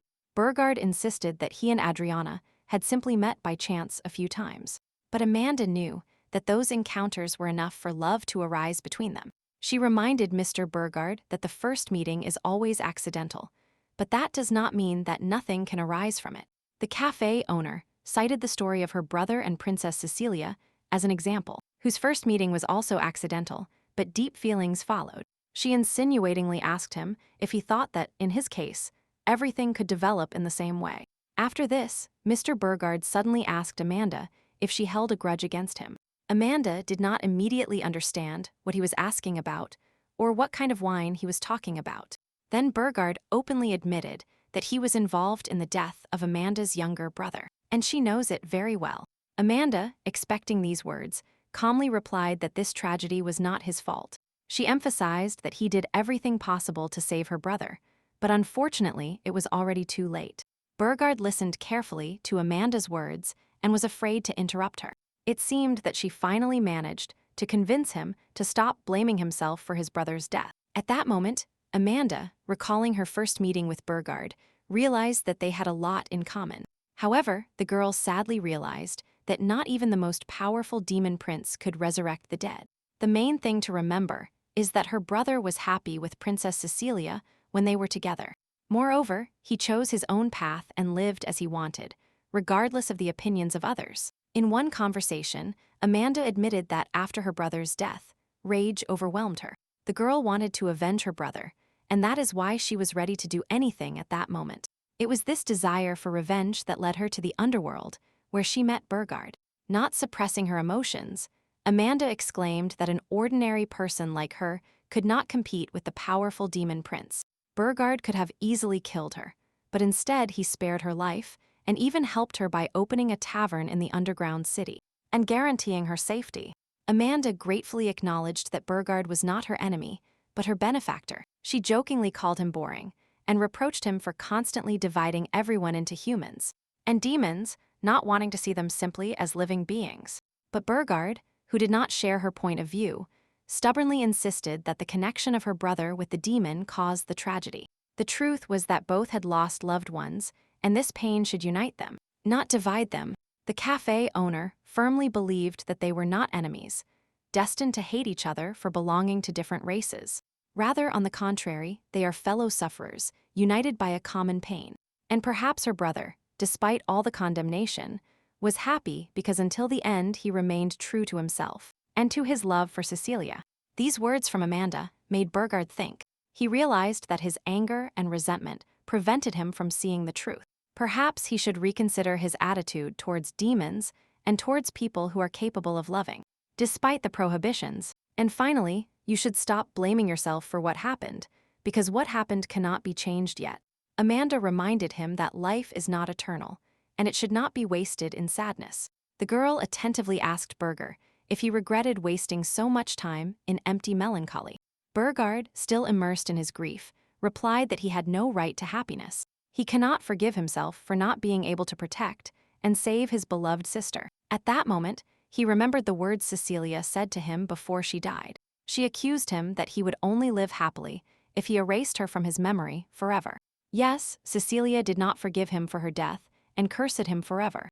These words are forever imprinted in Burger's memory and torment his soul to this day. Meanwhile, life went on as usual at Adriana's house. She sat at the table and drank tea, trying to escape disturbing thoughts. Sitting next to her at the table was Rudolph, who was in a good mood. Suddenly, the maid Leah, being in the room, heard a loud scream from her mistress Adriana. She ran into the room and saw tea spilled on Adriana's dress. The girl, trying to calm Leah, assured her that everything was fine and the tea had already cooled down. Rudolph also affectionately asked his sister if she was okay, and she replied that everything was fine. She just fell asleep for a little while. The maid Leah, noticing her mistress's sleepiness, supposed that she was too tired from running the family business. At that moment, the stepmother unexpectedly entered the room, turned to Adriana reproachfully, and noticed that she looked very tired. In her opinion, the girl spends too much time at home and does not participate in the company's affairs. Marian asked her stepdaughter if her inexperience was affecting her business. Adriana, agreeing with her, admitted that her knowledge was indeed insufficient. However, she hastened to reassure Marian and told her not to worry. After all, her brother Theodore is expected to return soon, who will help her in everything. Upon learning of what happened, Theodore decided to finish his studies early and officially accept the title of Duke again. She added that Marian no longer needs to worry about the family business, as Theodore will take care of everything. It was noticeable that Adriana had long since gotten used to her new role as the mistress of the house. At that moment, Rudolph's voice was heard. He asked his sister who Theodore was.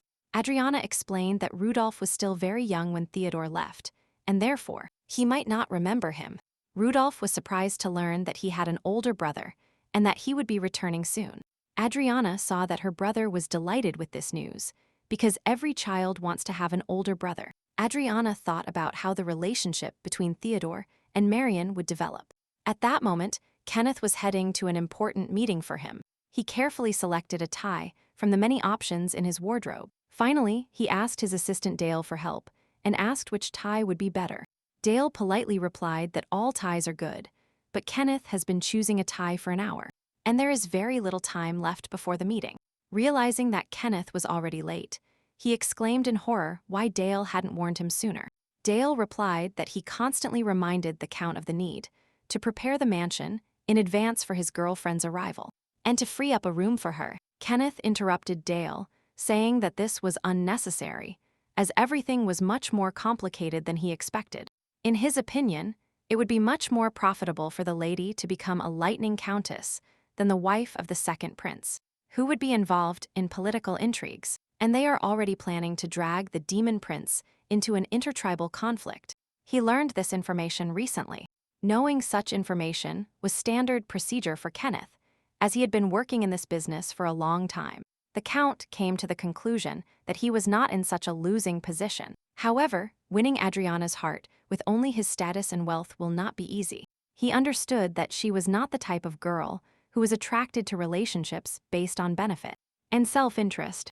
Dale carefully reminded the Count that in Adriana's presence, he loses all his confidence. Kenneth, upon hearing his comment, noted with a smile that he himself was thinking the same thing. But feeling sincere sympathy for Adriana, he could not change his approach. Next to her, he lost all self-confidence and could not behave calmly and prudently. At that moment, preparations for the Count's visit were in full swing at Adriana's house. The table was set with exquisite dishes, and an atmosphere of anticipation reigned in the air. And excitement, Kenneth was greeted cordially and offered delicious tea. The atmosphere favored a sincere conversation. Finally, the Count, gathering courage, announced the reason for his visit.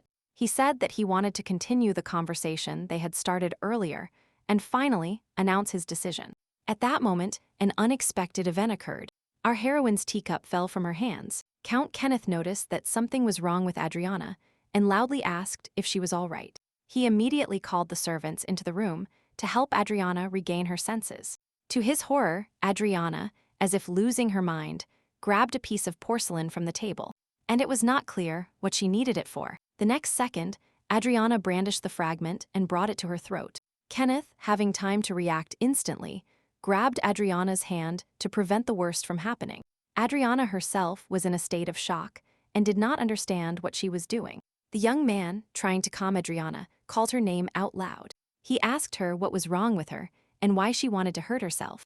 Adriana, snapping out of her stupor, mumbled that she didn't want to do anything and apologized for her behavior. Count Kenneth, still worried, said that he would remove the fragment himself and asked Adriana not to scare him like that again. Adriana was confused and did not understand why she committed this dangerous act. She only remembered holding a fragment of a broken cup in her hand. And moreover, the girl almost fell asleep in front of the lightning count. Apart from these flashes of memory, she remembered nothing, not even the reason for her action. At that moment, the lightning count informed Leia, who had rushed in, that he had already removed the large fragments, but that the small ones would also need to be removed. The maid Leia, anxiously asking if her mistress was injured, received a reassuring answer from the Count. Realizing that this had already happened to Adriana, she asked the Count in surprise if she had really broken the cup again. The Lightning Count confirmed her conjectures and pointed out that lately Adriana often falls asleep while traveling, and she looks very tired. Leia, agreeing with the Count's observations, expressed her concern for the young lady's condition. Adriana asked the Count in horror what he wanted to do with the fragment of the cup. Kenneth assumed that she wanted to commit suicide, as crazy as it sounds. He had never experienced anything like this and could not believe what was happening. Was she really going to sink shrapnel into her throat? But why? Kenneth was shocked by Adriana's words about the strange recent incidents that had happened to her. He asked the girl to tell him a little more about this. Adriana, lost in thought, began to recall the events of the past few days. She described to Kenneth that she had constant sleepiness during the day, both at work and during lunch. And at night, when she lies down in her bedroom, for some unknown reason, she wakes up already sitting in the guest room. She went to the doctor, but he couldn't help her and just shrugged. At first, Adriana thought it was all due to fatigue, but now she began to doubt it. Recalling those terrible seconds when Cassie commits suicide, Adriana realized that if it weren't for the Count, it would be scary to imagine the consequences of the fragment incident. Yes, if Count Pago hadn't stopped her then, it would be scary to imagine the consequences of the fragment incident. Kenneth suddenly asked Adriana if it was true that she had recently fired most of the servants and hired new people. Adriana confirmed this information and added that she was present during the selection of new servants. However, in order not to seem suspicious, she did not carefully examine every candidate for the role of servant. The girl simply trusted their identifications, hoping that there were no traitors among them. The Count immediately invited her to check all newcomers, not excluding the servants. He remembered how she almost died at the hands of an attacker and admitted that he could not survive her death. Recalling that terrible day, he said with a trembling voice that he never wanted to see her lifeless body again. Now Kenneth was determined not to allow anyone to harm this girl. Adriana assured him that Sharon, who tried to kill her, is now behind bars and poses no threat. She explained that the girl could not contact anyone or meet in person. But the Count, unrelenting, expressed his concern about the Duchess, Adriana's stepmother. He recalled that Marion, by order of the Emperor, was serving her sentence in prison. However, the Count was not sure that this would prevent her from finding a way to contact someone and arrange an assassination attempt on her stepdaughter. Adriana replied by suggesting that if she died, the suspicion would in any case fall on Duchess Marion. She recalled that after the incident in the palace, everyone was closely watching the Crescendo family. As a result, the girl decided that it was not worth risking Rudolph's future, since his mother's notoriety would certainly affect his future life. At that moment, Kenneth realized why Duchess Marion was still in her house. Yes, Adriana really only kept the Duchess for her little brother. After all, she knew the pain of losing loved ones well, since as a child, she herself lost her mother. Count Kenneth, after hearing Adriana, said that he understood the reasons for her actions, but he suggested that someone else might be behind Duchess Marion's actions. Kenneth feared that the real culprit would go unpunished. He carefully asked if there were other suspects in the assassination attempt on her life. Perhaps someone close to her. Adriana did not understand Count Kenneth's insinuation and asked him to explain. The Lightning Count put forward a new theory and suggested that one of her close relatives might be behind the assassination attempt. He insisted on investigating this case to the end and finding the real culprit. After all, her brother Theodore is one of the closest associates of the first prince of the empire, Claudian. At the same time, Adriana, as he pointed out, got close to the second prince of the empire, Leopold. The girl listened attentively to the Count's reasoning, trying to understand what he meant. She asked in surprise if the current emperor had not yet named an heir to the throne. The Count confirmed her conjectures and explained that the emperor had not yet decided exactly to whom to grant the crown, whether to the first or the second prince. It is possible that some people will not benefit from the return of Theodore to the city, who is allied with the first prince. The Count recalled that Theodoro would soon take the title of Duke of Crescendo. Thus, according to the Count, the assassination attempt could have been carried out because her brother supports the first prince in the fight for the throne. Adriana, although she found the Count's assumption quite strange, could not rule out such a possibility. The young people continued the investigation, trying to find out as many details as possible about what happened. During the conversation, it became clear that family disputes, the cause of which was inheritance, were not limited to simple curses. The Count warned our heroine that by interfering in the affairs of her brothers, she could become an innocent victim in this story. He said that the person threatening her life may be much more dangerous than she thinks. Adriana was shocked by this warning and found it difficult to figure out how to track down the client. Suddenly, she admitted that she had naively hoped that all problems would be resolved as soon as her brother returned. But instead, the situation only worsened, and the clouds darkened every day. She realized that what was happening did not correspond to the plot of the original story, and it seems that it was her direct intervention in the plot that changed the course of events. The girl alarmedly realized that the story was going beyond what was prescribed by the author. In this regard, she turned to Count Kenneth to ask him for a favor as the owner of the Magnolia Trading House. She asked him to conduct a thorough investigation and find as much information as possible about all the servants working in the castle. And by the way, she was willing to pay any money just to ensure her safety. Kenneth, with a smile on his face, said that these were the requests he expected. That same evening, Adriana carefully prepared to carry out her plan. She knew they had a lot of work to do and needed to be very careful. Addressing her maid Leia, Adriana asked her to carefully watch what was served at the table. Leia, determined to help, assured Adriana that she could fully trust her. After wishing the maid good night, Adriana went to bed feeling a little calmer. At that very moment, a strange figure appeared in the dark corridor of the castle.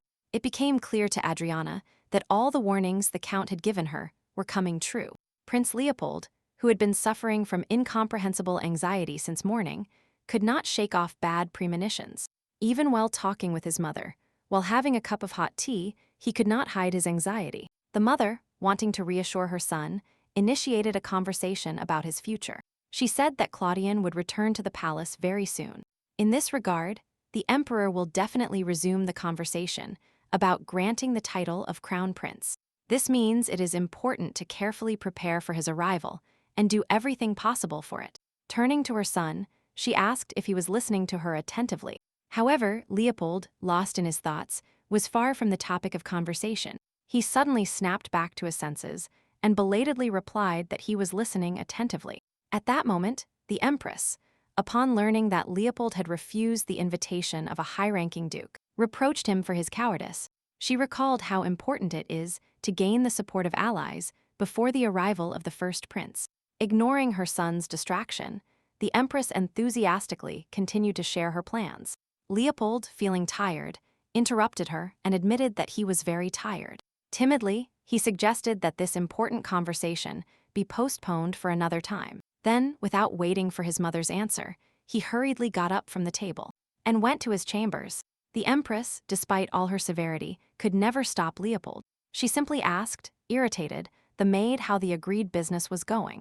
In response to this, the maid timidly replied that everything was going according to the prepared plan. The Empress, angered, demanded that she hurry while Leopold continued to move away from his mother. She said with cold cruelty that it was necessary to pull out the rotten shoots. Yes, she was seriously concerned about the fate of her state and did not want to waste time on childish games. At that very moment, Count Kenneth reported important information. One of the new maids bought an enchanted item on the black market. It turned out that with the help of this thing you can curse a person and even kill them. It was an enchanted doll, but to carry out such a conspiracy, the participation of a medium was needed. Adriana suggested that the enchanted toy was probably hidden somewhere in the house. In response, the Count proposed to announce a general cleaning of the mansion to conduct a search. According to his plan, the criminal, upon learning of the prepared trap, will try to hide the stolen object. The Count was sure that in this case, his people could catch the criminal red-handed. Adriana, approving Kenneth's plan, emphasized that she needed reliable people to implement it. In accordance with Adriana's request, Kenneth promised to send his man to her. Dale was his best agent. However, the Count realized the danger of the plan. He suggested that in a critical situation, the criminal might attack the girl. Kenneth advised Adriana to be careful, because no one knows what he has in mind. Adriana, who already had experience in similar situations, assured the Count that she was prepared for anything. She confidently said that she had nothing to fear because she was in her own house. That night, Leia entered Adriana's room and quietly announced that the criminal had appeared. Adriana, wasting no time, went out into the dark corridor and saw the criminal with her own eyes. She could finally see the one who dared to invade the growing family. Adriana had long suspected who had given her the doll, but now she saw Belle and was finally convinced of it. Reproachfully, she turned to the new maid and asked if she had given her that enchanted toy. Moreover, she wanted to know if this doll was the same enchanted object Kenneth told her about. At that moment, Leia, fearing for Adriana's life, exclaimed that touching the doll was dangerous, but Adriana still accepted it and told Leia that as long as she was of sound mind, Bella would not harm her. Suddenly, Adriana made a shocking discovery that the Count had told her about. she discovered that a lock of her own hair was tangled in the doll's hair. Angry, she turned to the maid Bella and asked when she managed to do this. Adriana could not understand why Bella still wanted her dead, as she had done her no harm. Belle, seized with horror, realized that her insidious plan had been revealed. Adriana, not hiding her anger, continued the interrogation, demanding an explanation from Bella. Belle, trying to justify herself, mumbled confusedly that she only bought the materials to create the doll. And hid it. She also added that she was only following orders from her lover. Adriana asked if this was really an order from her stepmother, and the girl screamed that it was true. It turned out that it was the lady who ordered the doll to be made, pouring her own blood on it. And talking to it, Adriana continued to hear confessions that Bella only hid the doll next to Adriana's room by order of her lover. At that moment, our heroine remembered that this maid came here on recommendation from the palace. Not wanting to hesitate any longer, Adriana decisively gave the order to bring her mother immediately. A minute later, the countess, awakened in the middle of the night, was brought to Adriana for questioning, and her screams of rage were heard throughout the house. Adriana was determined to demand an explanation from her.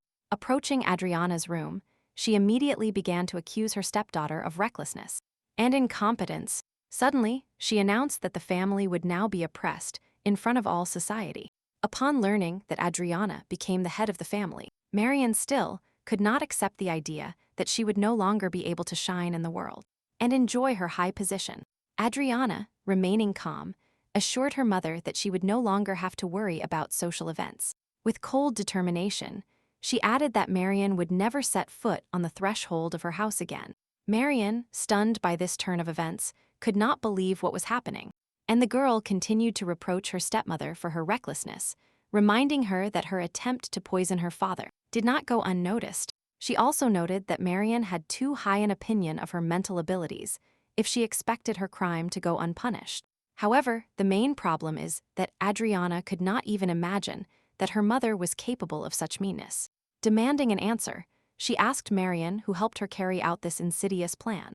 Marian, trying to get out of the current situation, continued to pretend that she did not understand what was happening. Unable to contain her indignation, the girl said that she wanted to know who exactly was behind Bella's actions. She only advised her not to pretend that the stepmother was not to blame for anything.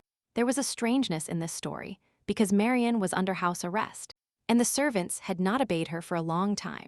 Immediately after this, she reminded the new maid that her stepmother had ordered her to make the enchanted doll. The girl asked what connects Bella to her stepmother, since Bella took such a risky step. After all, the maid simply could not help but realize the consequences of her actions. Suddenly, Belle, trying to calm Adriana, asked her to listen to her. She honestly admitted that the former owner of the house constantly threatened her. The maid said that she promised to take care of her family if she did not help her in the conspiracy. In response, Adriana stated that her stepmother was under house arrest, and she had no opportunity to threaten anyone. In this case, how can a person in such a defenseless position pose a threat to the Bell family? Filled with rage, the girl demanded that Bella confess who sent her to the Crescendo mansion. Belle continued to claim that the mistress had planned all this and that she knew nothing else. It was difficult for our heroine to accept the idea that her stepmother could be involved in the attempt on her life. I wonder how she will be able to comment on Bella's words and if she can say anything in her defense. Marian, horrified by what she heard, could not utter a word. Feeling bitter and disappointed, the girl asked her if she thought everything that was happening was fair. Moreover, because of her insidious plans, Rudolph may also suffer, because his honor will be tarnished. Adriana wanted to know if Marian was tormented by her conscience, because she could be separated from her son forever. She warned that if she did not confess everything, Adriana would have to go to court, and after her arrest, she would be stripped of her title. Adriana again asked her mother if she was satisfied with the outcome of the events. With a heavy heart, she asked if Marian wanted Rudolph to lose not only his sister, but also his mother. Marian had never encountered such hostility from her stepdaughter. In a fit of anger, she shouted threats, accusing her daughter of wanting to send her to jail. In response, the girl said bitterly that she could not believe hearing such a thing from the person who tried to kill her.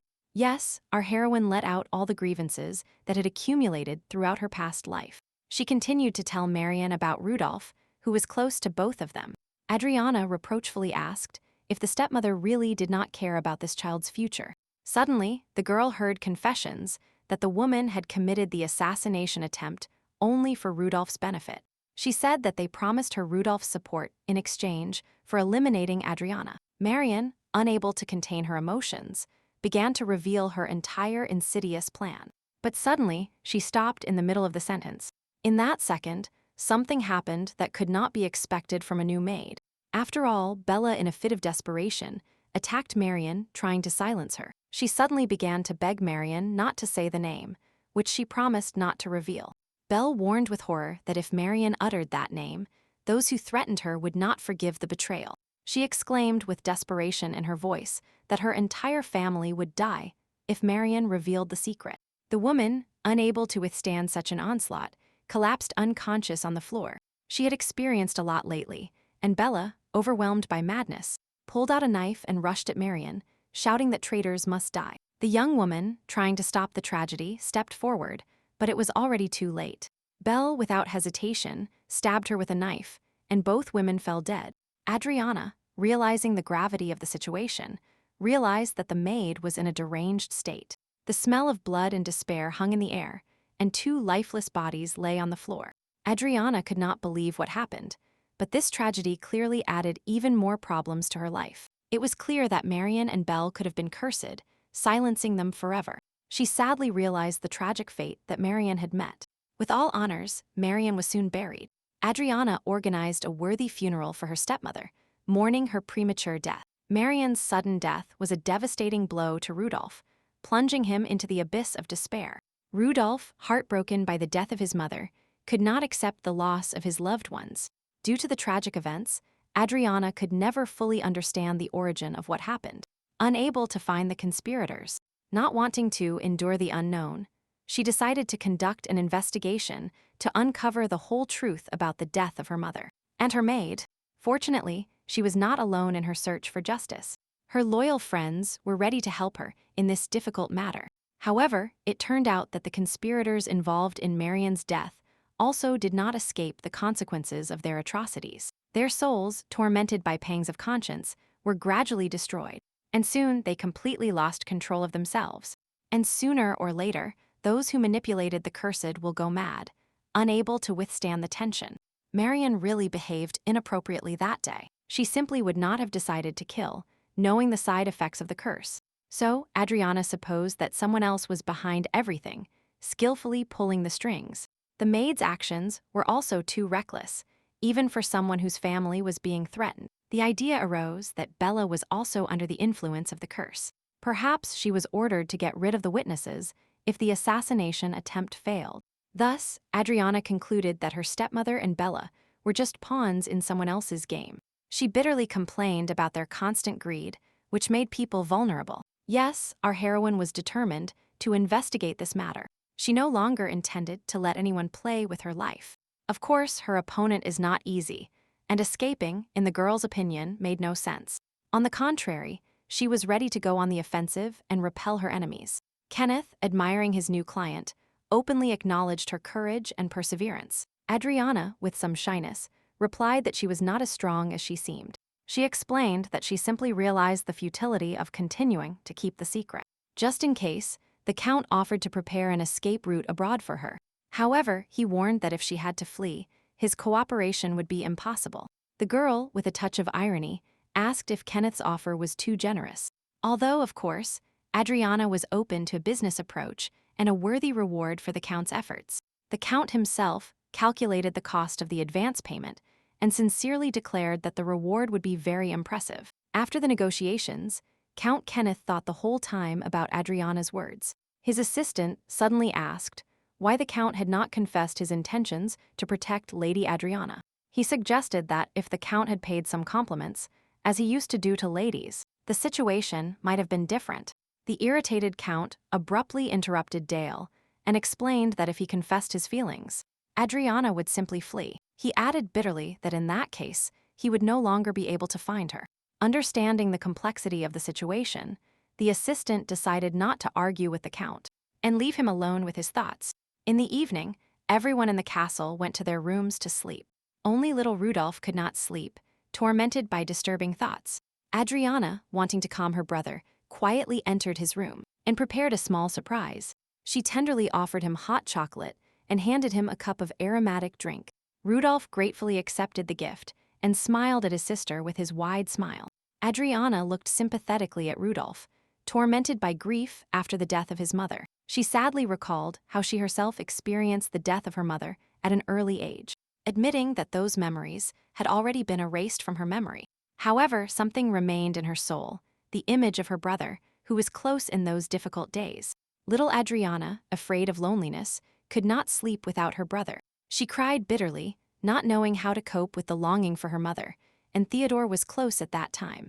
Wanting to comfort his sister, he gave her a plush bunny, which became her favorite childhood toy. For little Adriana, this gift became a real treasure, the best gift of that day.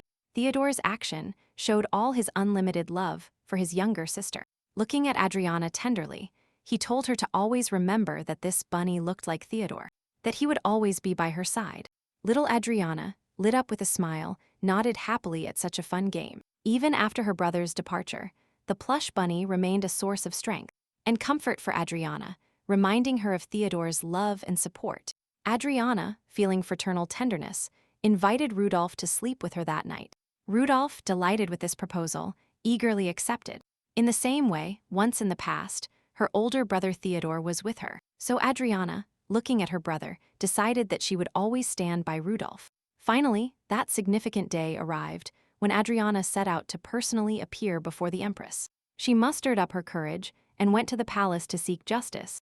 Walking past the high columns of the palace, Adriana mentally ordered herself to be strong. Entering the Empress's chambers, Adriana respectfully addressed her with welcoming words.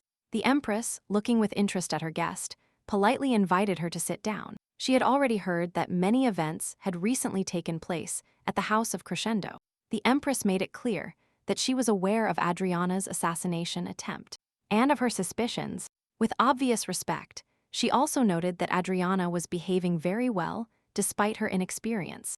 Getting down to business, the Empress asked what motivated her to request an audience. Adriana, gathering courage, directly stated the essence of her matter. She, with indignation in her voice, asked why the Empress was playing with her life, putting her in danger.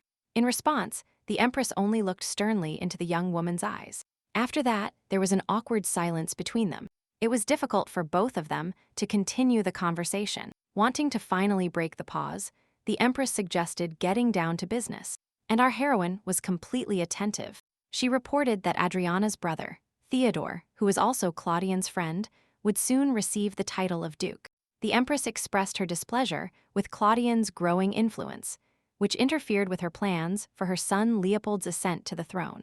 After this confession, Adriana realized that the Empress wanted to get rid of her in order to control her brother. Adriana, not hiding her feelings, said that she now had a clear view of all the Empress's intentions. She realized that the Empress wanted to put Leopold on the throne, and that was the point. However, the first prince has many more advantages, and the throne should rightfully be occupied by the most worthy heir, regardless of his age. And the fact that the Empress is only the second does not make her less worthy than the first Empress, according to the law. Finally, the woman asked if Adriana was satisfied with her answer. Looking kindly at Adriana, she also admitted that she liked the girl's bold character and witty nature. She explained that stupid people often do not realize the consequences of their actions and end up in trouble they cannot handle. Adriana suggested that the Empress's words were aimed at Marion and Sharon, who, even without a direct order, tried to kill her. Getting down to business, the lady of the palace suddenly made an unexpected proposal to Adriana. She confessed that her son Leopold has been in love with Adriana for a long time. Adriana, stunned by this news, thought about how she should behave now in this situation. According to the Empress, Adriana has noble origins and an attractive appearance, which makes her the ideal match for Leopold. She confidently stated that Adriana is an excellent candidate for the role of Leopold's future wife. And getting to the heart of the matter, the Empress invited Adriana to marry Leopold. She explained that if she married her son, the House of Crescendo could not rebel against Leopold. Becoming one with him, the Empress expectantly awaited Adriana's answer, anticipating an alliance that could bring peace and prosperity to both families. With a hint of amusement, she noted that Theodore held Adriana in high regard. Adriana, having grasped the hidden meaning of the Empress's words, realized that she wanted to use her for her own insidious purposes. Without losing composure, our heroine timidly asked what would happen if she refused. To this question, the Empress replied without hesitation that she would then have to kill Adriana. At that moment, Leopold, being in another room, was eagerly looking for Adriana. He had already been informed of her sudden arrival. Moreover, he learned that, by order of the Empress, no one was allowed to approach Adriana. It turned out that the room where the girl is now is under the protection of the royal guard. He was confused and could not understand what his mother's motives were for taking such measures. Selene was also surprised that her mother ordered the knights to stand guard. No one could understand why the mother needed knights for the meeting with the fragile girl. Leopold only realized that behind the harmless facade of the meeting between his mother and Adriana hid something else. Leopold admitted with regret that he did not expect such surveillance from his mother towards Lady Adriana. He was tormented by a feeling of guilt because it was his love for Adriana that caused her troubles. It was clear that because of his feelings, our heroine suffered such a severe blow. Meanwhile, Adriana, after hearing the Empress's words, stated that neither of the proposed options suited her. She spoke respectfully of Leopold and called him a wonderful person. However, the girl firmly stated that the status of a young princess would become an unbearable burden for her. However, she believed that there would definitely be a girl more suitable for this role than her. And, with determination in her voice, Adriana added that she also had no intention of dying. The young woman, looking confidently at the Empress, declared that she was mistaken if she thought she had come to the palace without an ace up her sleeve. With sarcasm in her voice, she replied by asking what such a young lady could do to her. The Empress recalled that this hall was already under the protection of the royal guard. Adriana calmly asked if the Empress had really brought the guards for the sake of some young lady. She noted with a smile that the Empress had done a good job. Admittedly, realizing the danger of her situation, Adriana admitted that it would not be difficult to kill her. However, she threatened that if she did not return to her mansion, a scandal would erupt.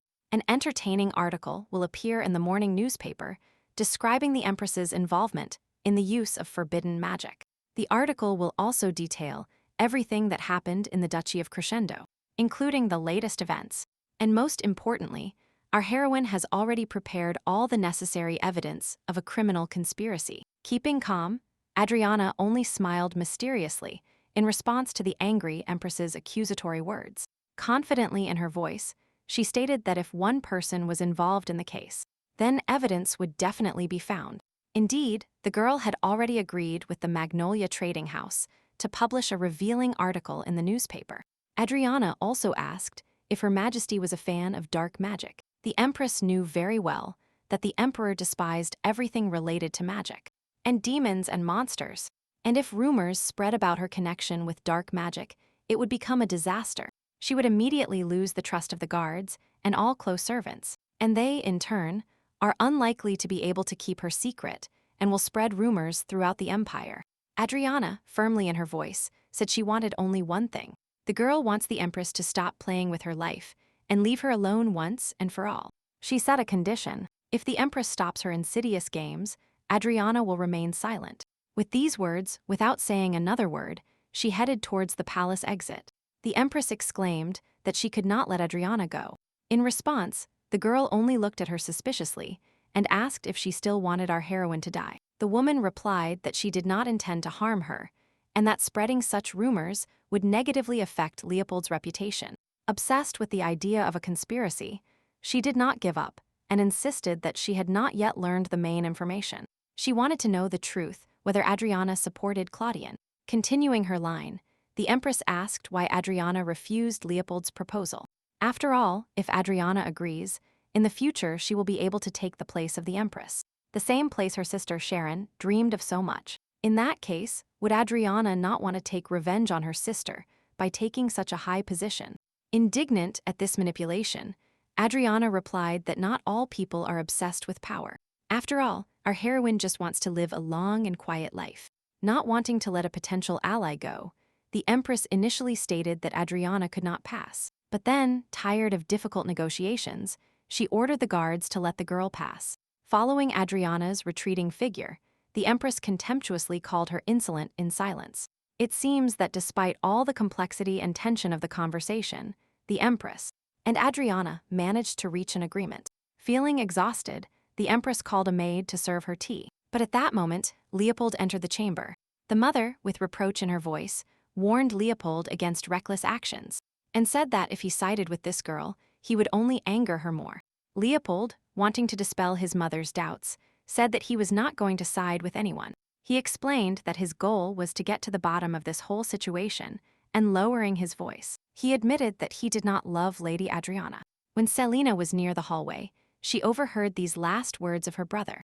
Despite her determination, she did not want to upset her mother, the Empress. At that moment, she asked Leopold if he was ready to lie to his own mother to protect Adriana. It seems she has already realized that even without Leopold's intervention, she will not be able to resist the intelligent young woman. Yes, she respectfully acknowledged Adriana's resilience and pointed out that she was braver than she thought. Indignant, she informed her son that the girl, without a doubt, had rejected the marriage proposal to him. Not hiding her feelings, the Empress called Adriana's act an unheard-of insolence. Leopold, not being surprised, thought to himself that this was what was expected. With some strange feeling, he realized that Adriana did not love him at all. And the woman only added that Adriana, with her character, would have a difficult time in life. Then the Empress listed all the troubles Adriana brought, because of her, Duchess Marian fell, and Sharon became a criminal. Moreover, if Adriana's temper causes misunderstandings with Claudian, she will ruin his relationship with Theodore. And at that moment, the idea occurred to her that such an outcome might even be beneficial for them. Unexpectedly, Leopold opposed her, because even if something like that happened, it would lead to nothing. In his opinion, they will gain no benefit from Theodore's fight with Claudian. Moreover, he told his mother that he was not at all interested in the position of emperor. This statement surprised the Empress. She was the last one who wanted to hear such statements from her son. Leopold, trying to calm his angry mother, assured her that he never wanted to be emperor, and then calmly added that he would not want to fight with Claudian. The Empress, not believing what she heard, accused her son of having lost his mind because of the girl. She exclaimed bitterly that he had never behaved so strangely before. Now she was convinced that our heroine had spoiled Leopold and turned him against her. Bursting into screams, she threatened to kill this scoundrel right now and had no intention of tolerating it. Leopold, trying to calm his mother, assured her that everything that was happening was not Lady Adriana's fault. He recalled that she herself perfectly knew all his feelings for the girl. Leopold exclaimed that the queen did not seem to want to understand his feelings and pretended not to notice anything. The young prince demonstrated to his mother that she had long known all his intentions for the future. He admitted that he never wants to be the instigator of a fight for the throne. Leopold said that all his life he loved the queen and Selina, and therefore he always obeyed them. However, is it worth resorting to such cruel measures to achieve the goal of sacrificing human lives? Desperate, Leopold exclaimed that the throne was not so important as to make such sacrifices for it. Stunned by her son's words, the queen shouted angrily, "How dare he say such a thing?" After all, being very young, once in the palace, she had to face a harsh reality that turned out to be far from her childhood dreams. Previously, she constantly had to compare herself with the former empress, which created additional pressure and feelings of insecurity. Thinking only of little Leopold, in the distant past, she gave him that important advice, which the prince remembers very well to this day.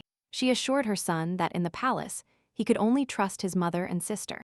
No one else can be trusted but them, because everywhere only betrayal reigned, and intrigue within these walls. Deeply affected by injustice and humiliation, she firmly decided that she would raise her son to be a worthy man. She swore to herself that no one would dare to make fun of her and her children, and the young woman would do everything possible for this. The Empress did not lie. Her first steps in the palace were filled with difficulties. She exclaimed reproachfully that Leopold had no idea how much time and effort she had devoted to raising him. She always wanted Leopold to take the emperor's place, where no one would dare to harm him. Without suppressing her anger, she expressed her bewilderment and indignation at her son's action, reminding him what she had to go through. Leopold, understanding his mother's feelings, took her hand and calmly told her that he knew her efforts. Selina barely held back her tears when she saw this scene, so as not to burst into tears. Leopold continued to explain that he gradually began to realize that the palace was not a safe place for them. He pointed out that, in fact, people constantly compared his mother to the first empress, and the supporters of the first Prince Claudian from his mother's side also did not take their eyes off them for a second. Losing their influence in the palace could lead to the instantaneous destruction of their world. He acknowledged his mother's dedication, emphasizing that she fought desperately alone against everything to protect them in this cruel place. Leopold promised that now she should no longer be afraid, as he would protect her. Unable to contain her emotions, Selina threw herself into the arms of her mother and brother. This event forced us to reconsider the attitude of people close to each other. And perhaps everything was for the best. At that moment, Leopold admitted that he needed to become stronger and that he only wanted to protect his family. He will definitely find the right way to protect his mother and sister, which does not require his ascent to the throne. Adriana also knew well, and firsthand, what the real difficulties of life were. Leopold respected Adriana's decision and concluded that she had her own path. He emphasized that she is free to do whatever she wants and move towards her goal. He himself will stay here and protect his family, because that is his purpose. He suddenly compared the girl to a rose that cannot leave the garden, but the young prince sincerely wished that Adriana would be free someday. He let her go, realizing that he should only follow his destiny. Somewhere deep in his soul, he wished that she would always be happy, and that she would never give up. Meanwhile, the maid Leia was already running with new news for Adriana. Breathless, she announced that the second prince of the empire, Leopold, had sent Adriana a rose as a gift. Smiling, Adriana replied that she would give this beautiful and rare rose to the gardener, and asked if there were any other packages. Leia, handing over the letter, said that in this message Leopold writes that he wants to apologize for his mother's behavior, and promises that he will not bother Adriana again. Adriana realized that Leopold had finally decided to renounce the throne. Perhaps it was for the best, because in the end everyone makes their own decision. Our heroine also made a difficult decision, just as her heart told her to, and it must be said that the young prince had enough intelligence to foresee the results of his decision in advance. That evening, the weather was wonderful, and everyone in the house was preparing for the arrival of an important person. Adriana helped little Rudolph get dressed and asked him with a smile to stand still so she could tie his tie. Excited about Theodore's imminent return, she reminded Rudolph of this event. She stated that they must present themselves to their brother in the best possible way. Rudolph turned to his sister and asked if his brother would like him in this form. Adriana assured him that Theodore could not help but sympathize with him, as he was his younger brother. She explained that Rudolph was very young when Theodore left home. Today's meeting will be their first truly conscious encounter. With enthusiasm in her voice, Adriana suggested going to meet Theodore. Deep in her soul, she looked forward to this moment, because the years of separation had been ceaseless. However, her excitement was not only caused by the joy of the upcoming reunion. After all, the most important thing was that Theodore was not returning alone, but was accompanied by the Countess. This day will forever remain in Adriana's memory. It turned out to be so vivid and memorable. A friendly girl stepped out of the carriage, introduced herself as Countess Acta, and enthusiastically greeted Adriana. Adriana could barely contain her emotions, because the protagonist finally appeared, Countess Acta. At that moment, the Countess, with a reproachful voice, asked Theodore why he hadn't told his sister that they were arriving together. Our heroine did everything possible to ensure that the reception of the guests was carried out at the highest level. While welcoming the guests, Adriana pronounced words of greeting for Theodore and Lady Acta. Finally, Theodore and Adriana tenderly held hands, not hiding their warm feelings for each other. Adriana, wanting to start a conversation, said quietly that she had missed her brother for a long time. She was incredibly happy to learn about his good health and well-being. Theodore nodded and replied that he was also very happy to see her. Then, with a mysterious look, Theodore said that he knew this child who came out to greet the guests.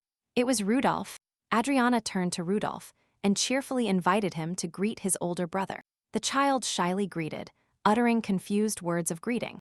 He was very worried. Theodore looked intently at the sweet and slightly frightened boy. Adriana, wanting to calm the situation, said that Rudolph was looking forward to meeting Theodore. She gently explained to the child that he was the younger brother of this uncle named Theodore. She also loudly noted that Marian and Sharon were no longer on the estate. Theodore, looking at Rudolph with a smile, said that he had grown up a lot because the last time he saw him, he was just a baby. Theodore then asked if Rudolph remembered what he looked like. The Countess, wanting to calm the worried Adriana, assured her that Theodore was very kind to children. She added that Theodore often spoke of him and the situation of his family. Despite this being their first meeting, Adriana felt an unusual closeness. The Countess also felt as if she and Adriana had known each other their whole lives. She finally met the main character and was delighted with this event. Soon after, everyone sat down at the table, which had been specially prepared for their arrival. The Countess immediately asked Adriana to call her by her short name, like her closest friends. In response, the girl said that then the Countess would not need to address her by her title. After tasting the dish, the Countess exclaimed that it was incredibly tasty. She emphasized that her cook was many times superior to the cook at the academy dormitory. When she suddenly found out that Adriana had prepared this dish herself, she raised her eyebrows in surprise. The girl said that this is not such a useless talent, especially compared to the fact that she herself knows nothing about cooking. Laughing, she said that she could only be responsible for the destruction of food. Observing Theodore and the Countess, Adriana thought that they were very close. She suggested that Theodore and the Countess might have known each other much earlier. In the novel, many supporting characters were fascinated by the Countess, and one of them even fell in love with her. Adriana realized that the original plot had changed a lot, and admitted to herself that she did not know what to expect next. At that moment, the silence was suddenly broken by the sound of breaking glass, because a glass that was on the table fell and shattered into small fragments. Theodore, reacting instantly to the broken glass, warned Rudolph not to make careless movements, and ordered him to sit still. Concerned about his brother, he ordered him not to move until all the fragments were removed. Adriana hopefully thought that it would not be difficult for Theodore and Rudolph to find common ground and become close people. Concerned about the Countess's safety, Adriana asked if she had somewhere to stay in the capital. The Countess, a little embarrassed, admitted that she had booked a room in a motel, but she understood that it was not safe for a single girl. Adriana, wanting to help her, offered her to stay at her estate. By the way, just in case, the girl had already prepared a guest room for her. The Countess, feeling a little awkward, thanked Adriana for the offer, but noted that she did not want to overburden them with her presence. Theodore suddenly exclaimed that in this case, the Countess could try the delicious fish that his sister had prepared again. Winking at Adriana, he asked his sister if she was saying everything correctly. In response, the girl assured that she would be happy to prepare another portion for her if she liked the dish. Unable to resist such a temptation, the Countess admitted that Ryan left her no choice. Soon after, Adriana showed the guest where her room was. The Countess sincerely thanked her new friend for her attention and for preparing for her arrival as well. It was not difficult for our heroine, because she is Theodore's younger sister and is always happy to help. In fact, Adriana was well aware of her brother's desire, despite his secrecy. At that moment, Theodore turned to his sister and noticed that she was going through a difficult time. However, from this moment on, everything will change, and he will never leave her alone again. Adriana was happy about his return. She had missed her beloved brother for many years. It's a good thing that everything turned out well for her. The evil people could not kill her, and her brother returned safe and sound. Moreover, the stepmother and Sharon, who attempted to take her life, left the estate forever. However, before she could fully relax, she had a task to complete. Some time later, Adriana visited her half-sister. Sharon, caught by surprise, looked with shock and fear in her eyes as Adriana appeared in this gloomy place. She screamed in horror and asked what kind of place they had put her in. To this question, Adriana coldly replied that this was a place where criminals were kept. Sharon, overwhelmed by anger and injustice, exclaimed that our heroine should be in her place. Adriana replied that Sharon was here because she tried to kill her. Sharon, not believing Adriana's words, furiously accused her of killing her mother. Of course, during her long stay in captivity, the girl lost the remnants of her mind. Adriana calmly protested because Sharon's mother was killed by another person. Sharon, hysterical, blamed her half-sister for all her misfortunes, claiming that because of her, she could not become the prince's wife. In a fit of despair, Sharon even begged for her mother to be returned to her, resurrecting her to life. Unable to contain her anger, Sharon suddenly began demanding that Adriana be locked up immediately. Ceasing to insult and accuse her, citing her origins, she ordered the guards to obey her as the daughter of the Duke of Crescendo. However, Adriana informed her that her mother had passed away and she no longer belonged to the ducal family. Adriana also concluded that not a drop of kindred blood flowed in her veins. She stressed that she and Sharon did not know each other and looked at Sharon with disdain. Filled with rage, Sharon could not restrain herself and shouted in a hoarse voice, ordering Adriana to shut up. Adriana continued ironically that she had come to check if Sharon regretted what she had done. She felt disappointed not to see any sign of remorse and looked coldly at Sharon. In a fit of rage, Sharon shouted that she would kill Adriana as soon as she was released from captivity. Adriana calmly stopped and replied calmly that that day was unlikely to come. She then added that she did not believe in the possibility of Sharon's release. Soon after, a trial took place in which the girl was accused of attempted murder and secret communication with demons. For this, Sharon was sentenced to life imprisonment. Justice prevailed, and Adriana finally found freedom from the nightmare that had haunted her for many years. The day after the important event, a grand ball was organized. The most illustrious guests of the kingdom were invited to this reception, who wished to be witnesses and participants in such an important celebration. All attendees, dressed in their best attire, hurried to congratulate Theodore, whose status had significantly increased. Today, Theodore officially inherited the title of Duke of Crescendo, becoming not only a noble, but one of the most powerful men in the kingdom. Deafening applause for Theodore was heard in the hall. Adriana, filled with pride and joy for her brother, tried to applaud louder than everyone else. With emotion in her voice, the Countess said that she and he had been waiting for this day for a long time. Rudolph enthusiastically told his sister that his brother Theodore was wonderful. Adriana ironically noted that Theodore is, of course, the best duke in the world. After a while, tired of preparing for the ceremony, the Countess admitted that she was tired. She would like to go home with Rudolph immediately after the award ceremony. But Rudolph whimsically exclaimed that he did not want to go home and would stay to attend the dinner. Adriana jokingly commented that Rudolph wanted to attend this social ceremony more than anyone. However, Adriana also had to attend the event, as it was important to achieve the common goal. At the end of the celebration, a dinner took place that brought together the cream of the crop of capital society. Adriana, wanting to be alone with her thoughts, sent little Rudolph home. The Empress was not at the ceremony, because Theodore's proclamation as heir to the throne made him an ally of the first prince, the Empress's main enemy. It seemed to Adriana that Claudian's elaborate clothes and manners were surprisingly different from Leopold's modest appearance and nobility. Seeing him from afar, she immediately identified him among the general mass of guests. She compared the two brothers and noted that Claudian did not resemble Leopold at all. Figuratively thinking about the two princes, she imagined that if Leopold was the moon, Claudian resembled the sun. In her imagination, these images symbolized calmness and rage. At the same time, the guests at the ball were whispering about the Countess, Theodore's companion, and they looked at the girl with curiosity. The girls chatted among themselves, clarifying the Countess's surname and origin. The Countess, confused by their curiosity, replied that she was not an aristocrat, but a commoner. Lady Elwind, known for her sarcastic nature, sarcastically noted that the commoner had approached the first prince and received an invitation to the ball. Consumed by envy and curiosity, she turned to the Countess and begged her to tell her the secrets of how she managed to gain the prince's attention. After all, being a commoner at an imperial ball is something extraordinary. Not hiding her curiosity, she asked how the Countess managed to attract the prince's attention. Adriana, knowing the Countess's character, foresaw a possible conflict. After all, at the academy, the Countess was called a commoner many times and clearly did not like it. She defended herself mercilessly, but if she hit the girls at the ball, there would be trouble. At that very moment, Adriana visited the girls' company and reported that she had looked everywhere for the Countess. She politely turned to Lady Elvind and asked about her health.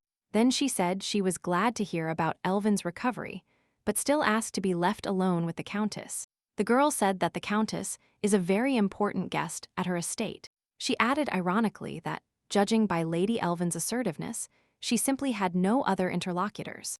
Rumors that, in addition to connections with His Highness the First Prince, the Countess was related to the Crescendo family, quickly spread throughout the hall. Adriana caustically commented that Lady Elvind had not adapted well to high society and offered her services as a guide. She also advised her to learn lessons in good manners so as not to feel awkward in new circles. In turn, our heroine will be happy to share her experience if she receives such an offer. When the girls were alone, the Countess asked Adriana if she had caused her unnecessary trouble. Adriana hurried to assure her that they were simply not used to such an unusual guest. Trying not to show her enthusiasm, the Countess admitted that this was not the first time she had heard such gossip, but that it could be difficult to ignore them. Previously, she would not hesitate to solve such problems with the help of her fists, but in high society, these methods are fraught with serious consequences. She admitted that initially, she had no goal of debuting in secular society, and that her true dream was to become a knight. However, Theodore and Claudian, being close friends of the Countess, managed to convince her that going out into the world was a necessity. The Countess, as expected, did not fit the canons of high society, and moreover, she had no friends in the capital. At that moment, Adriana, moved by the Countess's story, took her hands and, with sincere warmth in her voice, offered her friendship.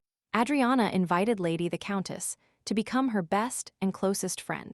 Adriana had long cherished the dream of friendship with the Countess, and now she found the moment to say it. The Countess immediately nodded and exclaimed that they would surely have more fun together. At that moment, Theodore and Claudian approached them and found the girls talking. The Countess turned to Theodore with a smile and asked if he was jealous of her new friendship. Theodore assured that he was not jealous at all, but he would be delighted to join them if the girls did not object. Adriana looked at her brother in surprise and noted that it was the first time she had seen him so shy. Claudian, continuing the conversation, admitted that he would also like to join their company. The Countess immediately knew whether to address him as Your Highness. Claudian explained that such treatment is only appropriate in the presence of strangers. Then, having regained his composure, Theodore introduced his sister to Claudian as Lady Adriana Crescendo. Adriana politely bowed to greet His Highness, first Prince Claudian. Claudian noted that he had heard a lot about her, and that it must have been very difficult for her to maintain the impeccable reputation of the Crescendo family.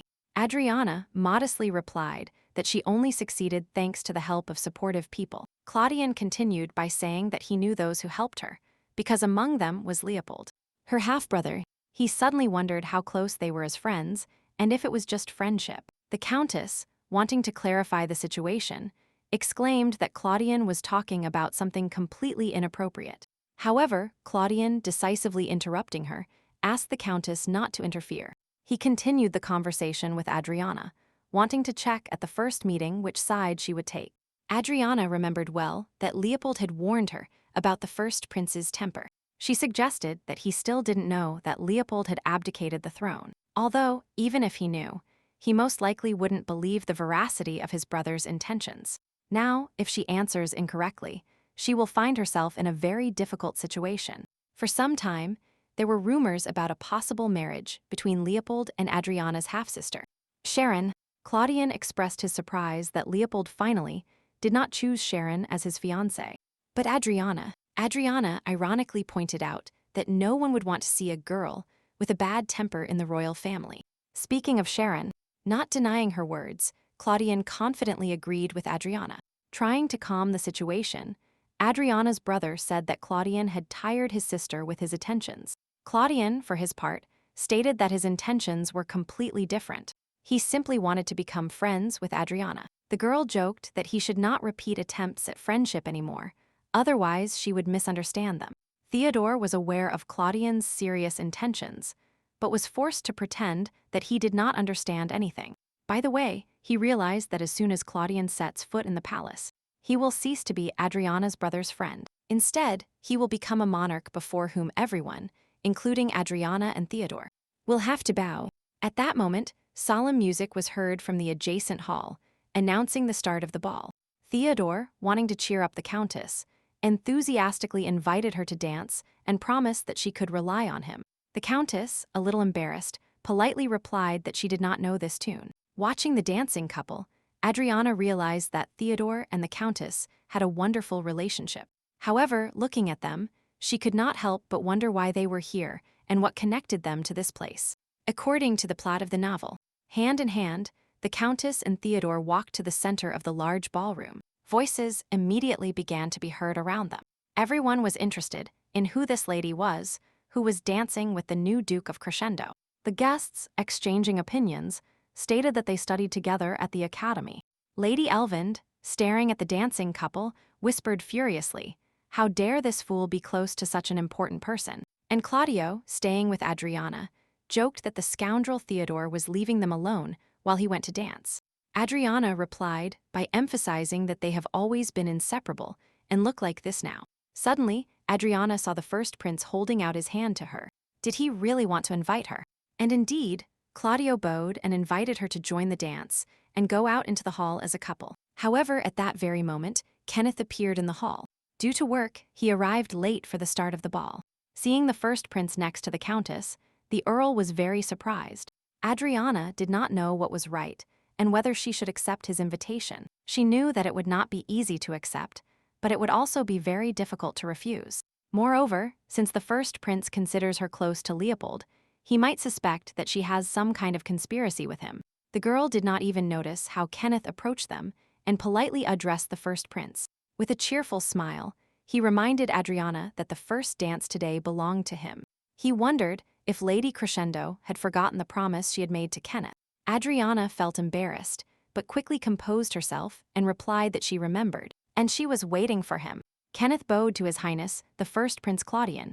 With slight regret, Claudian accepted that, since she had promised, nothing could be done, and added, smiling, that he had heard the young earl preferred counting money to dancing. Perhaps that is why he had never accepted invitations to such soirees before. Without losing composure, Kenneth replied that rumors are not always true. Of course, he loves counting money, but he also likes to dance. Prince Claudio finally only expressed the hope that they would meet more often. After finishing dancing, the young people went outside, and the girl broke out in a cold sweat from emotion. She thanked Kenneth for coming to her at such a necessary moment. Then she still asked him what he was doing at the ball, speaking openly.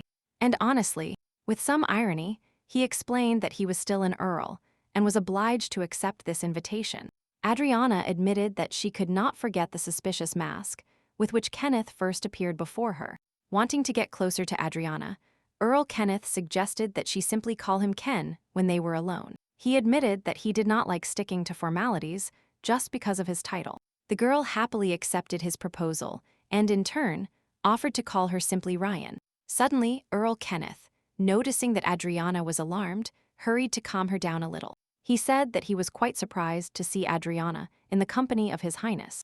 Adriana, a little embarrassed, explained that she herself did not expect an invitation to dance. Wanting to ease the awkwardness, Earl Kenneth pointed out that this was not surprising, given the nobility of her family.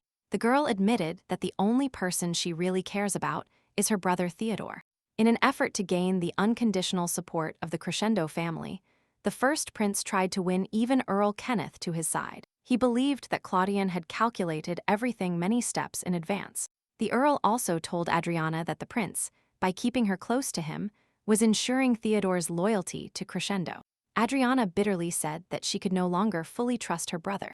After all, after receiving the title of prince, a person becomes suspicious and mistrustful, and Kenneth knew this well. These thoughts aloud helped Adriana understand what was happening and appreciate the complexity of the situation.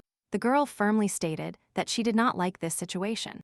She indignantly exclaimed that she dreams of a long and happy life and intends to fight for her happiness. Adriana admitted that she is gradually getting rid of factors that threaten her life. She alarmingly noted that by entering the palace, she was moving away from her dream. However, she firmly stated that she did not want to be drawn into the vortex of palace intrigues. Moreover, in the original novel, her heroine died in the end.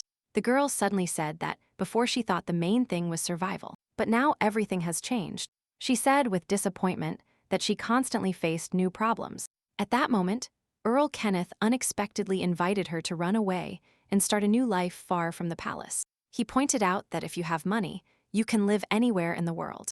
And, if you think about it, she will no longer have to worry about status and position. Ken expanded on this idea by pointing out that travel is an excellent way to find freedom and happiness. He said he would like to see her happy and carefree, away from political intrigues. Ken added nostalgically that in such a place, they would not have to worry about the political situation or family disputes. After these words, he suddenly fell silent, awaiting an answer from the girl. Adriana was stunned by such an unexpected and frank proposal. Although the idea of freedom was tempting, she knew it was not that simple. Thoughtfully, she replied that it was not as easy as the Earl had described in his proposal. She reminded Kenneth that Rudolph was still small, and that until her brother got married, a mistress was needed in the house. Furthermore, she could not help but worry about Burgard's fate. What if the war between humans and demons, as predicted in the original, still happened? Then what will happen to him, and how will Burgard's fate change if she is not with him? The girl admitted that she needed to take care of her own affairs and could not make a decision until she was sure of the safety of her loved ones. Tormented by internal experiences, Adriana bitterly said that she could not find peace wherever she was. Although Burgard looks at her like a younger sister, she does not want to leave him, and she is ready to do anything so that he does not suffer the sad fate described in the novel. She would like to avoid death, both his and hers. After all, our heroine had no intention of leaving this life. On the contrary, she fought for it in every possible way. Kenneth, looking intently at Adriana, realized that she was not one to easily succumb to sweet temptations. He treated her with respect, because Adriana decides her own destiny. However, the Earl warned her against friendship with the first prince and pointed out that his goal went beyond seizing the throne. The Earl told her that the ex-empress had died when the first prince was still young, and the death of the empress raised many doubts and different versions. It was after this that rumors began to circulate about the involvement of the current empress's family in the crime. Then, the girl horrifyingly suggested that the first prince's goal might be revenge. Adriana just wanted Theodore and the countess to never leave her. In them, she saw her hope for the future. The next day, Adriana suddenly heard an offer from her brother to marry Prince Claudian. Theodore added that this was not a joke, but the reason for their serious conversation. He explained that after meeting at the title ceremony, Claudian was fascinated by her. Moreover, Adriana will soon come of age, and it is time to think about marriage. Adriana, although she did not deny the truth of her brother's words, still could not believe what was happening. She admitted that she had not yet thought about the wedding and would not like to talk about it so soon. The bewilderment of our heroine grew. In the end, she did not understand what the prince's proposal meant so quickly. It seemed strange to her that, after such a short time of knowing each other, Claudian was already digging into her soul with questions. At that moment, Theodore suddenly asked if his sister's heart was occupied by someone else. He then added, "Is it really about the second Prince Leopold?" As some court members insisted, Adriana hastened to assure that this is not the case, and that she and His Highness Leopold have no relationship. She admitted that she only saw him a couple of times, and they only exchanged 2 words. Theodore, confident in his close friendship with the prince, objected, arguing that the situation was serious now. Adriana suddenly announced that now her sister, Princess Selina, doesn't even invite her to gatherings anymore. In the future, even when they meet at social events, they will only be asked to greet each other politely, following etiquette, and then leave. Adriana, sadly accepting these rules, admitted that nothing could be done about it. Remembering the duty and destiny of aristocrats, Theodore emphasized that they must adapt to changes in the royal family. Suddenly, the girl directly asked if her marriage to Prince Claudian was an order from Theodore. As the current head of the crescendo ducal family, Theodore hastened to assure that it was not an order, but only his sincere desire. He explained that he wanted to see her married not because of Claudian's status as a prince, but because he considered him his friend. Theodore expressed his confidence that Claudian would take care of her and treat her with respect. He confidently promised her that he would be a faithful and loving husband to her. The girl, realizing that her brother was right in his words, still could not get rid of the doubts that tormented her. Imagining her future marriage as a prince, with absolute bitterness, she admitted that she felt nothing more for him than friendly feelings. Theodore was a little upset by this revelation, but what could he do in this situation? He once again carefully asked his sister if the reason for her aversion to him was that he had another lover.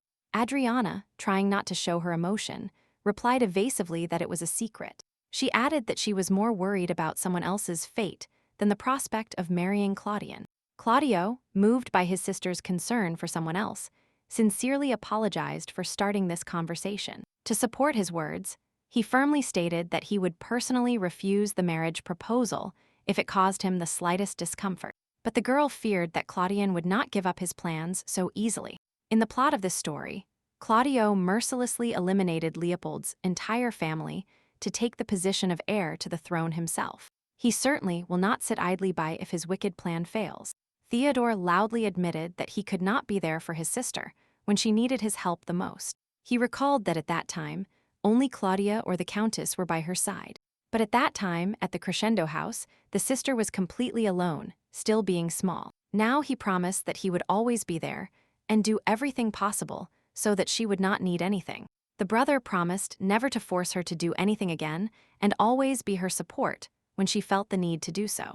And no matter what, he will protect his family and his only little sister.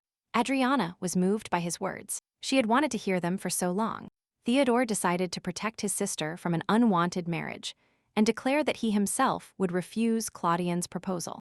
However, realizing the possible consequences, the girl hesitated whether this would displease the first prince.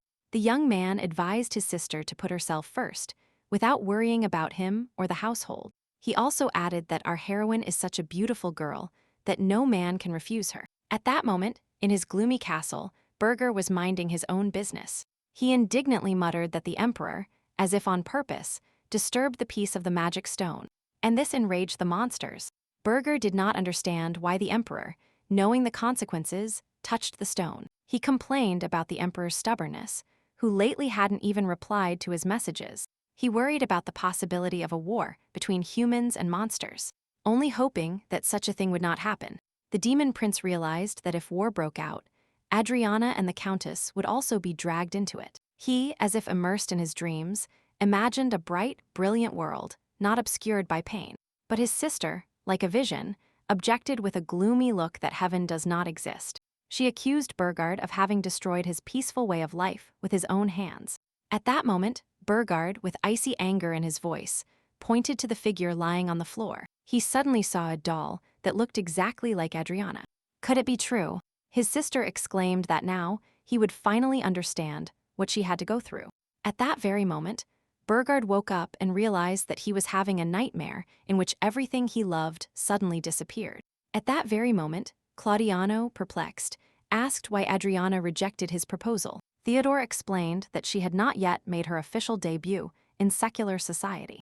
Moreover, she has not yet reached the age to marry, so it is not possible to marry yet. Claudiano, disappointed by the refusal, admitted that he hoped through this marriage to strengthen the alliance with the Crescendo family. He also pointed out that thanks to this marriage, Theodore could become an honorary member of the imperial family.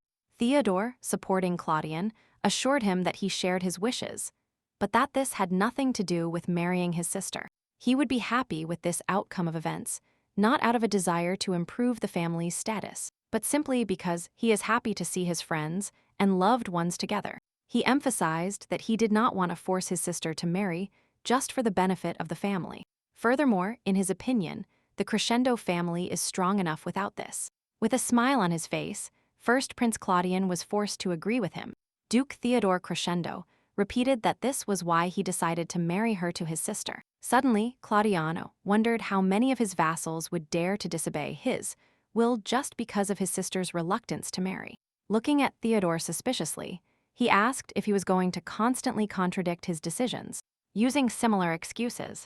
Claudio reminded the Duke that they were not only close friends, because Theodore was still a vassal of the first prince. With reproach in his voice, he asked if the Duke still did not trust him. Theodore, trying to dispel Claudian's doubts, replied that he was his right-hand man and his closest friend, but Claudian immediately interrupted him and said that he wanted to keep him even closer to him than before. However, understanding what the first prince meant, Theodore knelt down and uttered the words commanded by the letter. He recalled that he swore an oath of allegiance to His Highness the First Prince, but his younger sister is not his vassal. With regret, he admitted that even when Adriana was in mortal danger, he could not help her. After all, many years ago, when he left to study, he left his sister at such a young age completely alone. He then stated that, albeit belatedly, he wanted to protect and shield his sister. He emphasized that this is his duty as head of the family, and Claudian is obliged to support him in this.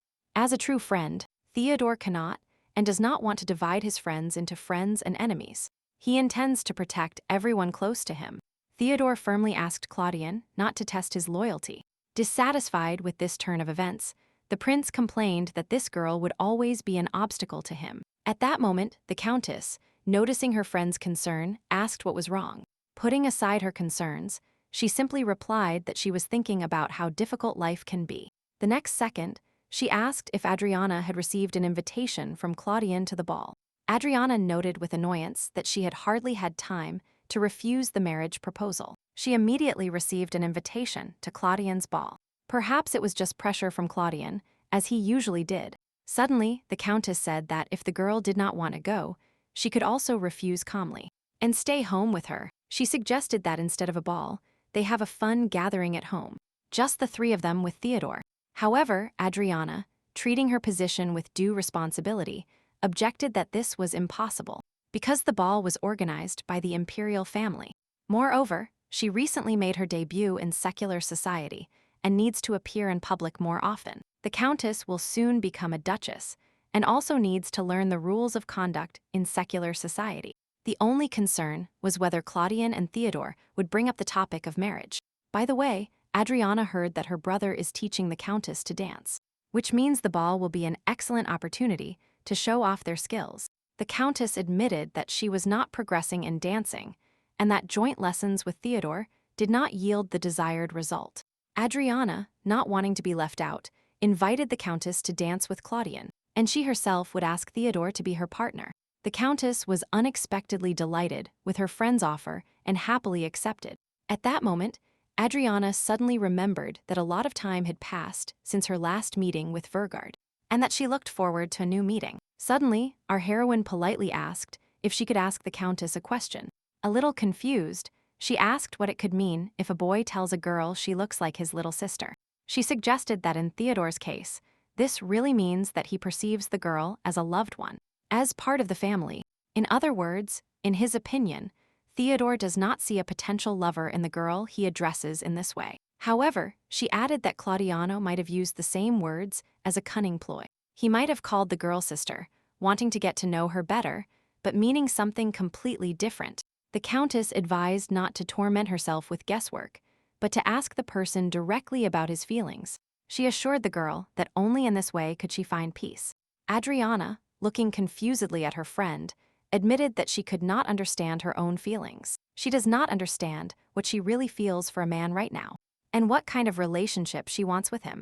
Because this is the first time this has happened to her, the only thing she knows for sure is that being close to him makes her feel braver and safe. She also admitted that she wanted to see him as often as possible and not part. She also does not want him to ever die, even if that is his fate. A few hours later, Adriana, immersed in reading a book, was in her office. Suddenly, the maid Leia rushed into the room and announced that a gift had been sent for Lady Adriana. Surprised, Adriana asked who could have sent it, as the sender's name was not indicated. Leia, not knowing what to do with the gift, confusingly asked Adriana what to do. Adriana decided to check for herself what kind of gift it was, and to her surprise, she found that it was a brooch. Burgard, writing a letter to Lady Crescendo, apologized for causing her unpleasant feelings. It was clear from the signature that the author of the letter was Burgard and no one else. Probably the incident she wrote about never stopped bothering him. That same evening, a magnificent reception was held in the palace, where all the secular nobility gathered. Princess Selene, upon seeing Lady Crescendo, greeted her politely. Replying to the greeting, Adriana explained that she was obliged to be present here. Unfortunately, since the Crescendo family switched to the first prince's side, the second prince's own sister, Lady Selena, treats her with hostility. Selena, a little embarrassed, apologized to Adriana for not inviting her to the tea party. She was terribly ashamed, but what could she do in such an environment? Suddenly, Adriana assured her that she wouldn't have been able to come anyway, as she had been feeling unwell lately. Leopold, seeing their communication, told Selena to say goodbye to Lady Crescendo and go with her mother. Adriana, wishing Selena a pleasant evening, thanked her for her kindness and said goodbye. However, the princess did not want to leave, because she would like to talk with Lady Adriana for longer. Selena suddenly asked her brother in surprise why he was alone. Suddenly, Leopold said that he was actually joking and that his mother would not come. Trying to justify himself, he explained that it seemed to him that Selena wanted to talk more with Adriana. That's why he specially invited Lady Crescendo to the event. Lady Selina apologized to Adriana and explained that she had not greeted her properly. Then, excitedly, she ran up to Lady Adriana and begged her not to hate her. She admitted that she knows what her mother did and understands that no apology can fix the situation. But despite this, Selina did not want their friendship to end so tragically. Lady Adriana, with warmth in her voice, replied that she could not hate Selene. She gratefully recalled how much Selina had helped her and assured her that she had always treated her with respect and never held a grudge against her. Then, Selina asked if she really could not talk to her alone, even when there were no strangers around. Adriana assured that this was a temporary measure that should not harm their friendship. They just needed to stop seeing each other for a while. But the girl expressed confidence that someday they would be able to communicate freely again. Leopold agreed that the situation is complex and confusing now, but everything will definitely return to how it was before. He promised Selina that he would do everything possible to change the situation, and then asked her to leave the room first. The sister, understanding the importance of their conversation, agreed without further ado and left. Selina, saying goodbye to Adriana, promised her that they would definitely see each other later. Leopold admitted that Selina was very worried, thinking that she might never see her friend again. He told Adriana warmly that he truly valued her friendship with Selina. Selina was his only younger sister, and he cherished her greatly. He heard that her brother, Duke Theodore, also cares a lot about her and is willing to do anything to protect her. Adriana asked the prince if he had already heard rumors about her refusal to marry His Highness the First Prince. She admitted that only those closest to the prince know about this in the palace. Adriana knew that her marriage to Claudian could benefit both her brother and the entire family. However, she confidently told Leopold that she did not want to become the crown prince's wife. Adriana understood that in matters of power, personal feelings play no role. She recalled that Leopold had previously told her about his lack of interest in the throne. However, Adriana could not help but wonder if the prince shared the same feelings. With alarm in his voice, the prince only warned the girl that Claudio would not leave her alone, and he would do everything possible to achieve his goal. However, he immediately rushed to reassure her and told her that nothing bad would happen to Adriana. After all, she really wanted her brother and Claudian to remain friendly. At that moment, Theodore rushed into the room and with concern in his voice. He asked Adriana where she was. He reported that something had happened to the countess because no one could find her. Was she really wandering alone in the dark corridors of the palace? It turned out that she was locked in one of the rooms from which she could not get out. The countess, reflecting on her situation, complained that none of the servants came to her aid. She also thought she could just break the door, but she was afraid of having to pay a high price for it. At that moment, the countess suddenly remembered Lady Elvind, who dragged her into the room. Elvind, apologizing for the recent meeting, invited the countess to talk. It turns out that in the end, without explanation, the girl was simply locked up and left alone. Indignant at this behavior, the countess called the act childish and improper for a high society lady. She remembered Theodore's words that secular society could be a dangerous place. But seeing this farce, the countess wondered if she really had to be afraid of these stupid children. Theodore asked with concern in his voice where exactly the countess had gotten lost. Adriana replied that she had already checked the ladies' lounge. However, Lady the Countess was not there, which means the search must continue. Claudio reported that he had ordered the royal guard to find the countess, but he had not yet received a report. Theodore admitted that he was worried and needed to find her as soon as possible. He exclaimed in horror that if the countess was left alone, her reputation would be in danger. Suddenly, Theodore heard the loud voice of Lady Elvind, who had just seen her. Theodore asked Lady Elvind if she really saw Lady the Countess and where she went last. Lady Elvind suddenly said that she saw Lady Crescendo push her into the ladies' bath. She added that upon accidentally seeing what was happening, she wanted to rescue Lady Lamona, but the door slammed shut. Lady Elvind was supposed to be just looking for someone to help the poor girl. Theodore, indignant, turned to Adriana and held her accountable. Claudian also demanded an immediate explanation for why she did this. It was too cruel to lock her up, because there were rumors that a ghost lived in this room, and now she was terribly scared. Adriana understood Elvin's indignation at the fact that a commoner not only entered the Crescendo family, but was also invited to the imperial ball. Lady Elvind, of course, was simply jealous of the countess and planned this deliberately.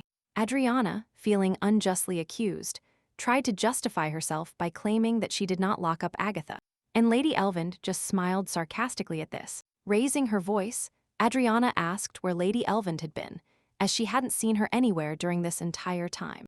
Theodore assumed that Lady Elvind must be referring to her meeting with Lady Selene and His Highness Leopold. Adriana did not believe that Elvind could confuse them, and she showed everyone that she was involved in the girl's disappearance. She realized that now that there are no witnesses, the words of truth no longer matter, because Elvind's main goal was to sow discord in the Crescendo family. Moreover, in her opinion, no one would believe the words of a commoner. In addition, it is known that younger sisters often suffer jealousy towards their brothers. She also added that it is known that men stop caring about their family when a new love blinds them. Such frank speeches took others by surprise, but at that moment, there was a much more important matter to discuss. Duke Crescendo suggested moving on to more practical matters and finding Lady Lamanna first. However, their conversation was interrupted by a sudden loud noise, as if something had broken. At that moment, Lamanna appeared in the corridor and calmed everyone with her appearance. She apologized timidly and admitted that she had broken the door accidentally. Seeing Claudian, she exclaimed, "It happened by accident, and she had no other choice." Theodore suddenly hugged the girl and immediately warned that this could have a negative effect on her reputation. The Countess replied that she did not care about public opinion and urged Theodore to pay attention to the essence of what was happening. Claudian immediately asked her what happened and apologized for the delay in the search. Theodore, not believing the ridiculous rumors from the start that his sister had locked up the Countess, reproached Lady Elvind for lying. Lady Elvind continued to assert that she saw with her own eyes how Adriana committed this act. She denied all accusations and said they were trying to blame the young lady's misdeeds on her. The Countess, unable to look at him any longer, threatened to use her fists, which greatly frightened those around her. The court ladies might have taken her for a savage, but she didn't care about their opinion. Trying to calm her, Adriana reminded the Countess that hitting aristocratic women could have serious consequences. Theodore calmly asked to see proof of Adriana's guilt and complained about the injustice of the accusations. Lady Elvind, citing her family's good name, argued that she would never have acted that way. Claudian, trying to calm the situation, invited Adriana to leave the room and cool her head, but she wanted to stay. Theodore, realizing a mistake had been made, advised Elvind to apologize to Lady Crescendo for the misunderstanding. Realizing her plan had been obvious to everyone for a long time, Lady Elvind reluctantly admitted she was wrong and mumbled an apology. In response, Adriana thought to herself that she would punch Lady Elvind with all her heart right now, but she only calmly replied aloud that since Lady Elvind's sight was failing so much, she should wear glasses for far-sighted people so this wouldn't happen again. To this, Selena pointed out that Lady Crescendo, with her skills, had adapted perfectly to secular society. The Countess, desperately trying to escape Theodore's clutches, who for some reason suddenly wanted to drag her out of the hallway. She, indignant, demanded an explanation why he was dissuading her from intervening. The Countess reminded Theodore that he was Adriana's brother, and he couldn't stand idly by when his sister was being humiliated. Theodore, on the contrary, claimed that he knew about Lady Elvind's treacherous plans from the start. He warned the Countess against reckless actions, because in such situations, the one who first makes a scene and ruins their reputation always loses. Theodore cited the example of Adriana, who, realizing this, restrained her anger and did not incite conflict. The Countess, disagreeing with Theodore, stated the opposite in her words. She objected that in family matters, one should not be guided solely by reputation considerations. The Countess reproachfully reminded Theodore of his promise not to leave his sister alone. She bitterly observed that Theodore, neglecting this promise, abandoned his sister at the ball and left.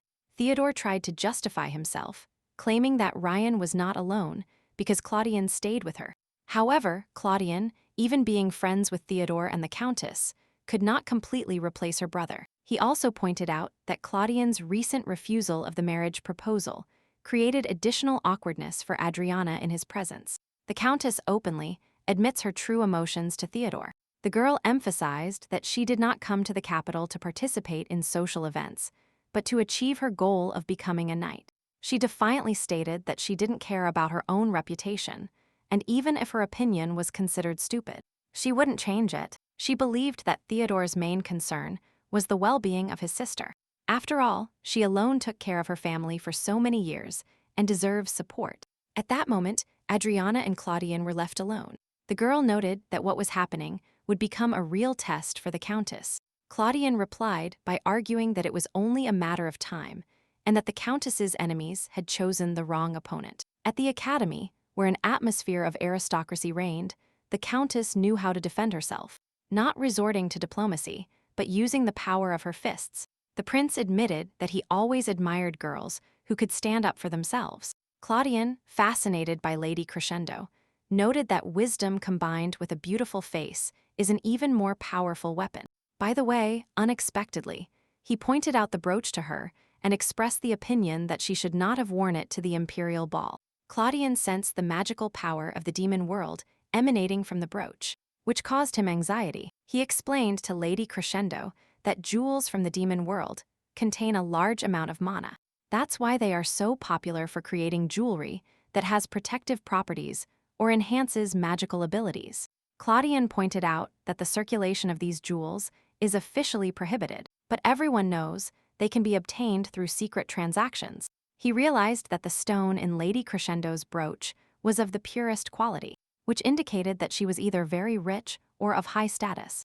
Not wanting to meddle in Lady Crescendo's personal affairs, the prince refrained from asking questions about how she received the brooch. But he warned her not to attract too much attention, as wearing something from the demon world at the ball, they might misunderstand her. Lady Crescendo, overwhelmed with anxiety, asked if she would be in danger because of this brooch. She feared that they might be suspected of colluding with demons, and then her reputation would be at risk. Claudian rushed to assure her that he didn't mean anything of the sort.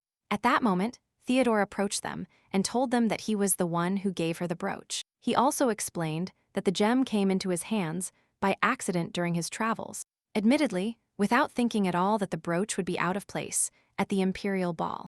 Theodore took all the blame. He didn't want his sister to be reproached for this. Claudian simply commented that he didn't seem like such a devotee of etiquette. The next second, Claudian, unable to resist curiosity, asked a strange question. If the Countess and Adriana were locked in a room, who would he save first in that case?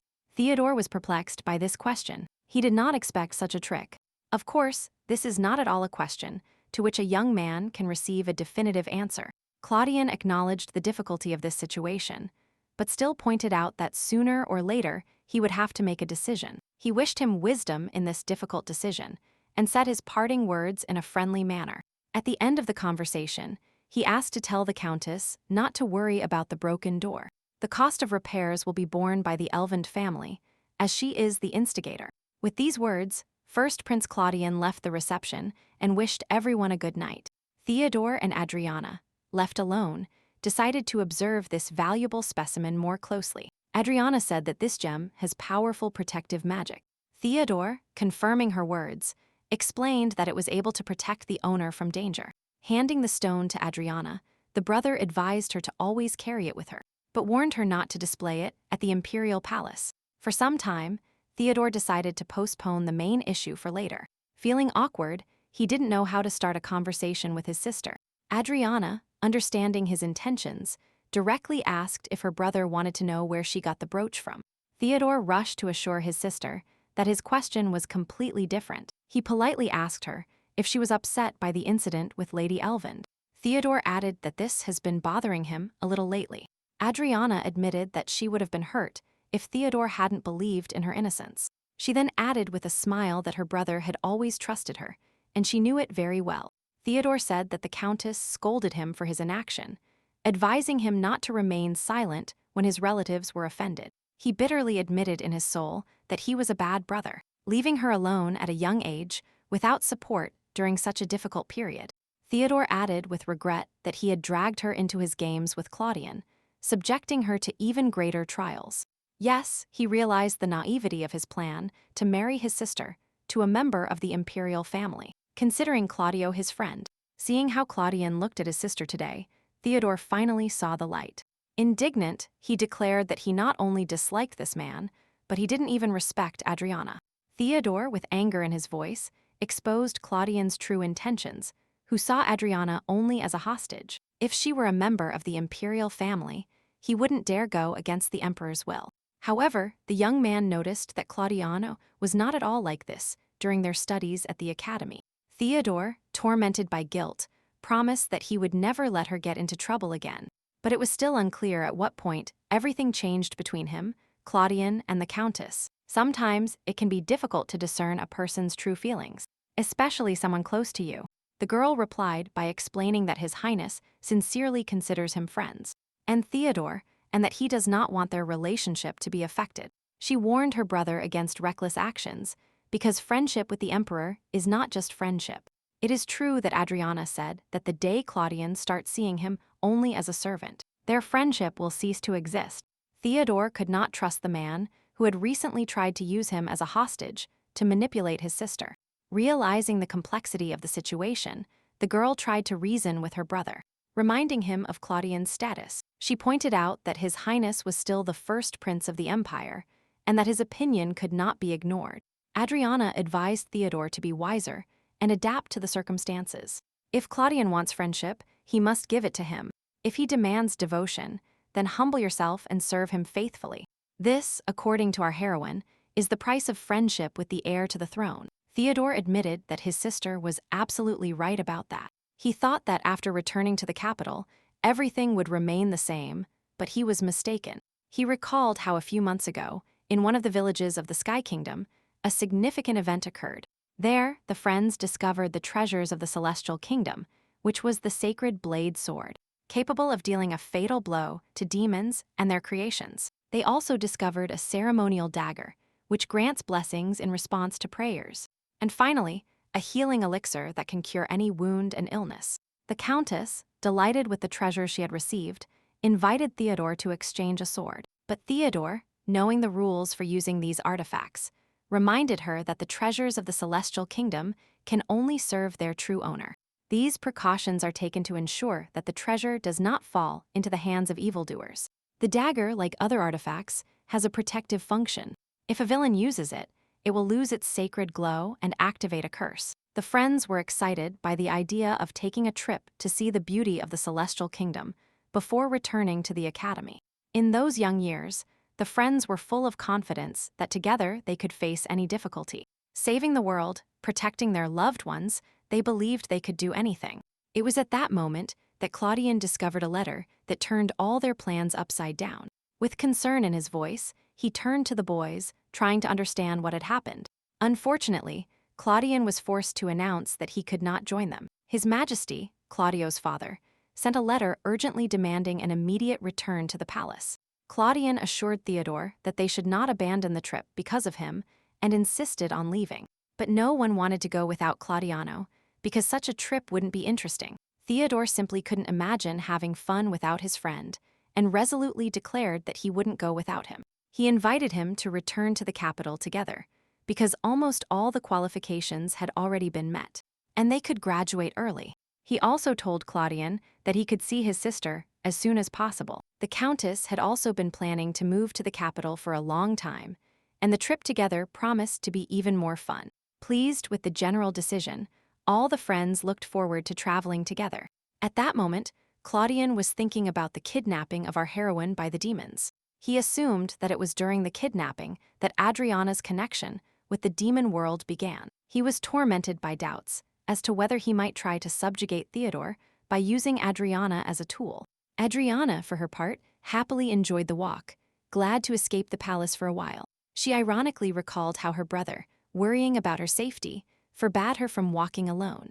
Finally, the girl begged her brother to let her go for a walk, complaining about her health. And now, walking up the hill, Adriana stopped, enjoying the peace and quiet. Looking at the gravestone, Adriana sadly remembered Berger's sister and knew how much she loved this place. Many years ago, Burgard erected this modest monument in memory of Cecilia. Cecilia's spirit seemed to be present here, or at least that's what it seemed like to our heroine. Yes, for many this place would seem gloomy, but today was that rare day when Adriana could take a break from everyone. After all, in a luxurious evening dress, you can't run barefoot on the grass and waste time. After the imperial ball, Adriana's brother faced many problems. She supposed that the rumors about the wedding and the pressure from the palace were weighing him down, but he did not share his experiences with her. Trying to comfort Adriana, he assured her that he himself would take care of all the difficulties, and that she shouldn't worry anymore.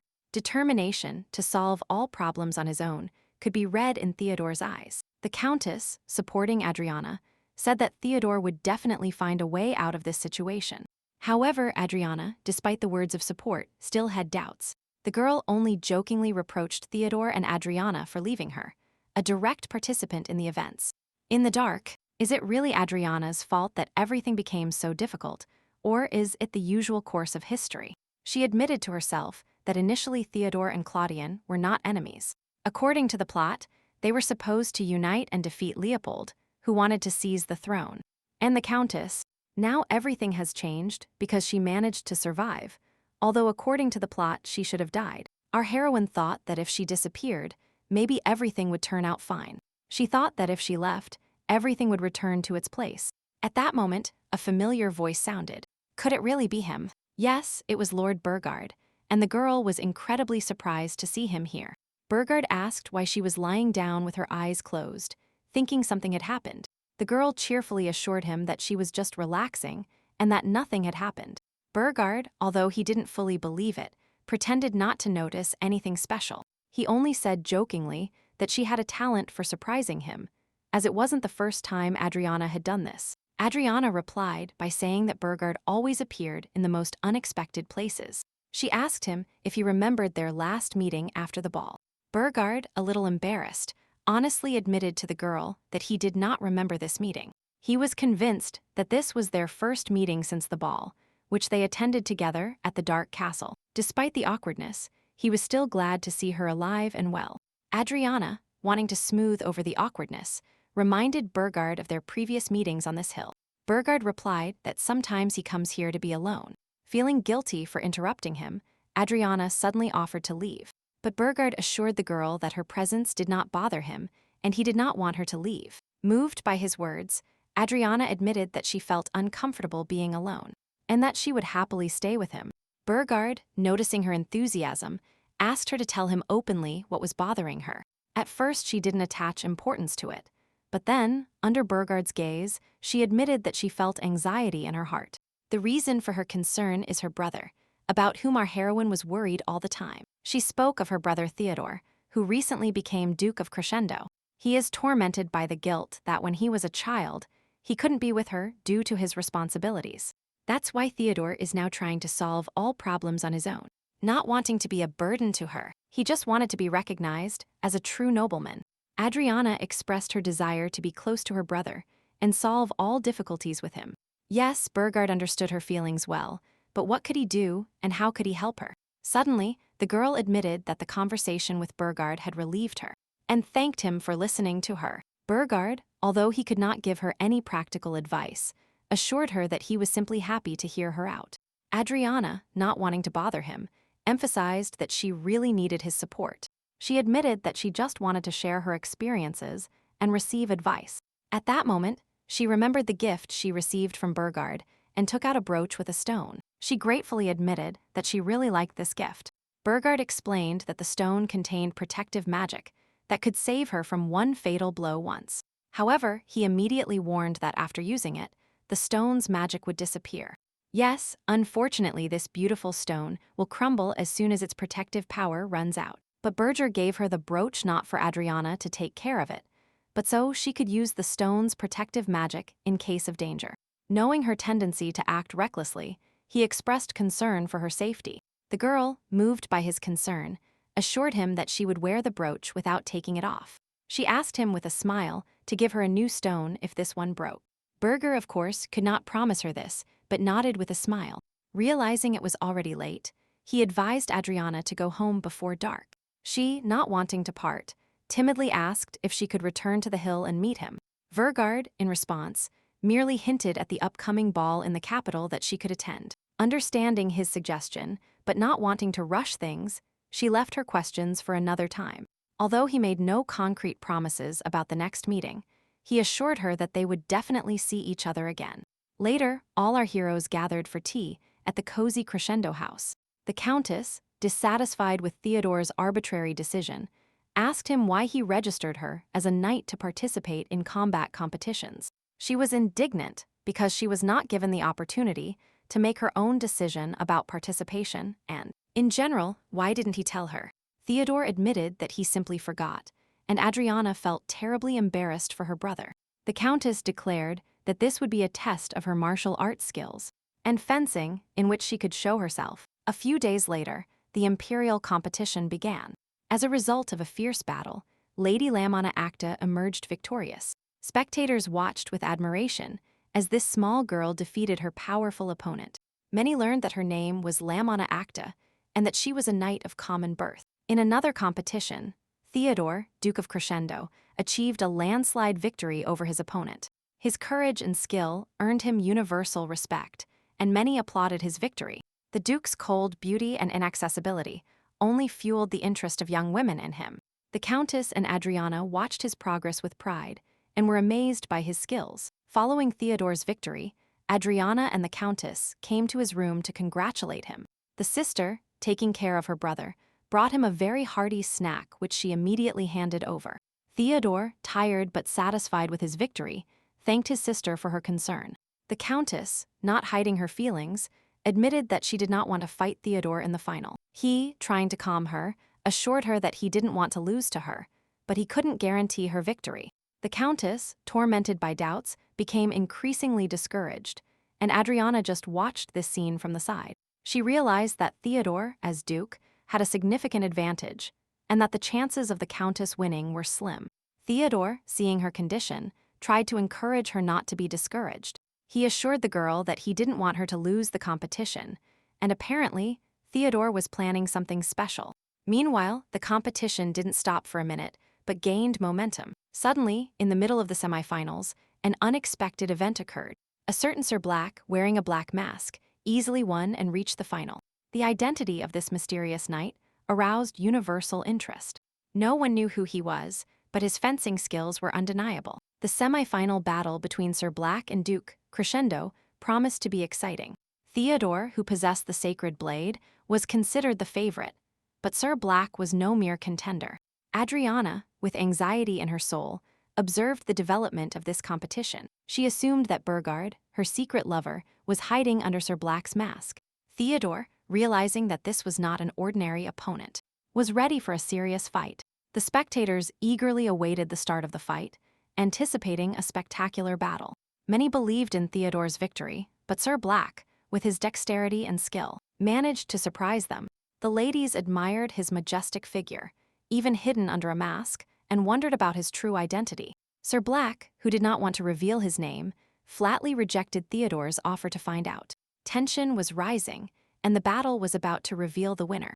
Despite Sir Black's best efforts, Theodore, thanks to his sacred sword, achieved victory. Duke Crescendo, after defeating Sir Black, reached the final of the imperial competition. However, there was some underestimation in Theodore's eyes. He clearly suspected something about his mysterious rival. Out of fear, Adriana also jumped up from her seat, but it seemed Theodore was not going to continue the fight. Adriana, of course, came to support her brother, but now she wanted to see Vergard. Guessing that it was Vergard who was in front of her, despite his disguise, she decided to run towards him. The girl understood that the sacred sword that Theodore possessed had enormous power and could deal a fatal blow to demons. Even a small scratch from this sword could cause unbearable pain to the demon. Adriana, immediately after the fight, brought Burgard water to wash the wound, clean bandages and medicine to treat the wound. Burgard, surprised that she recognized him, asked her how she guessed. Adriana replied that she simply felt his presence next to her.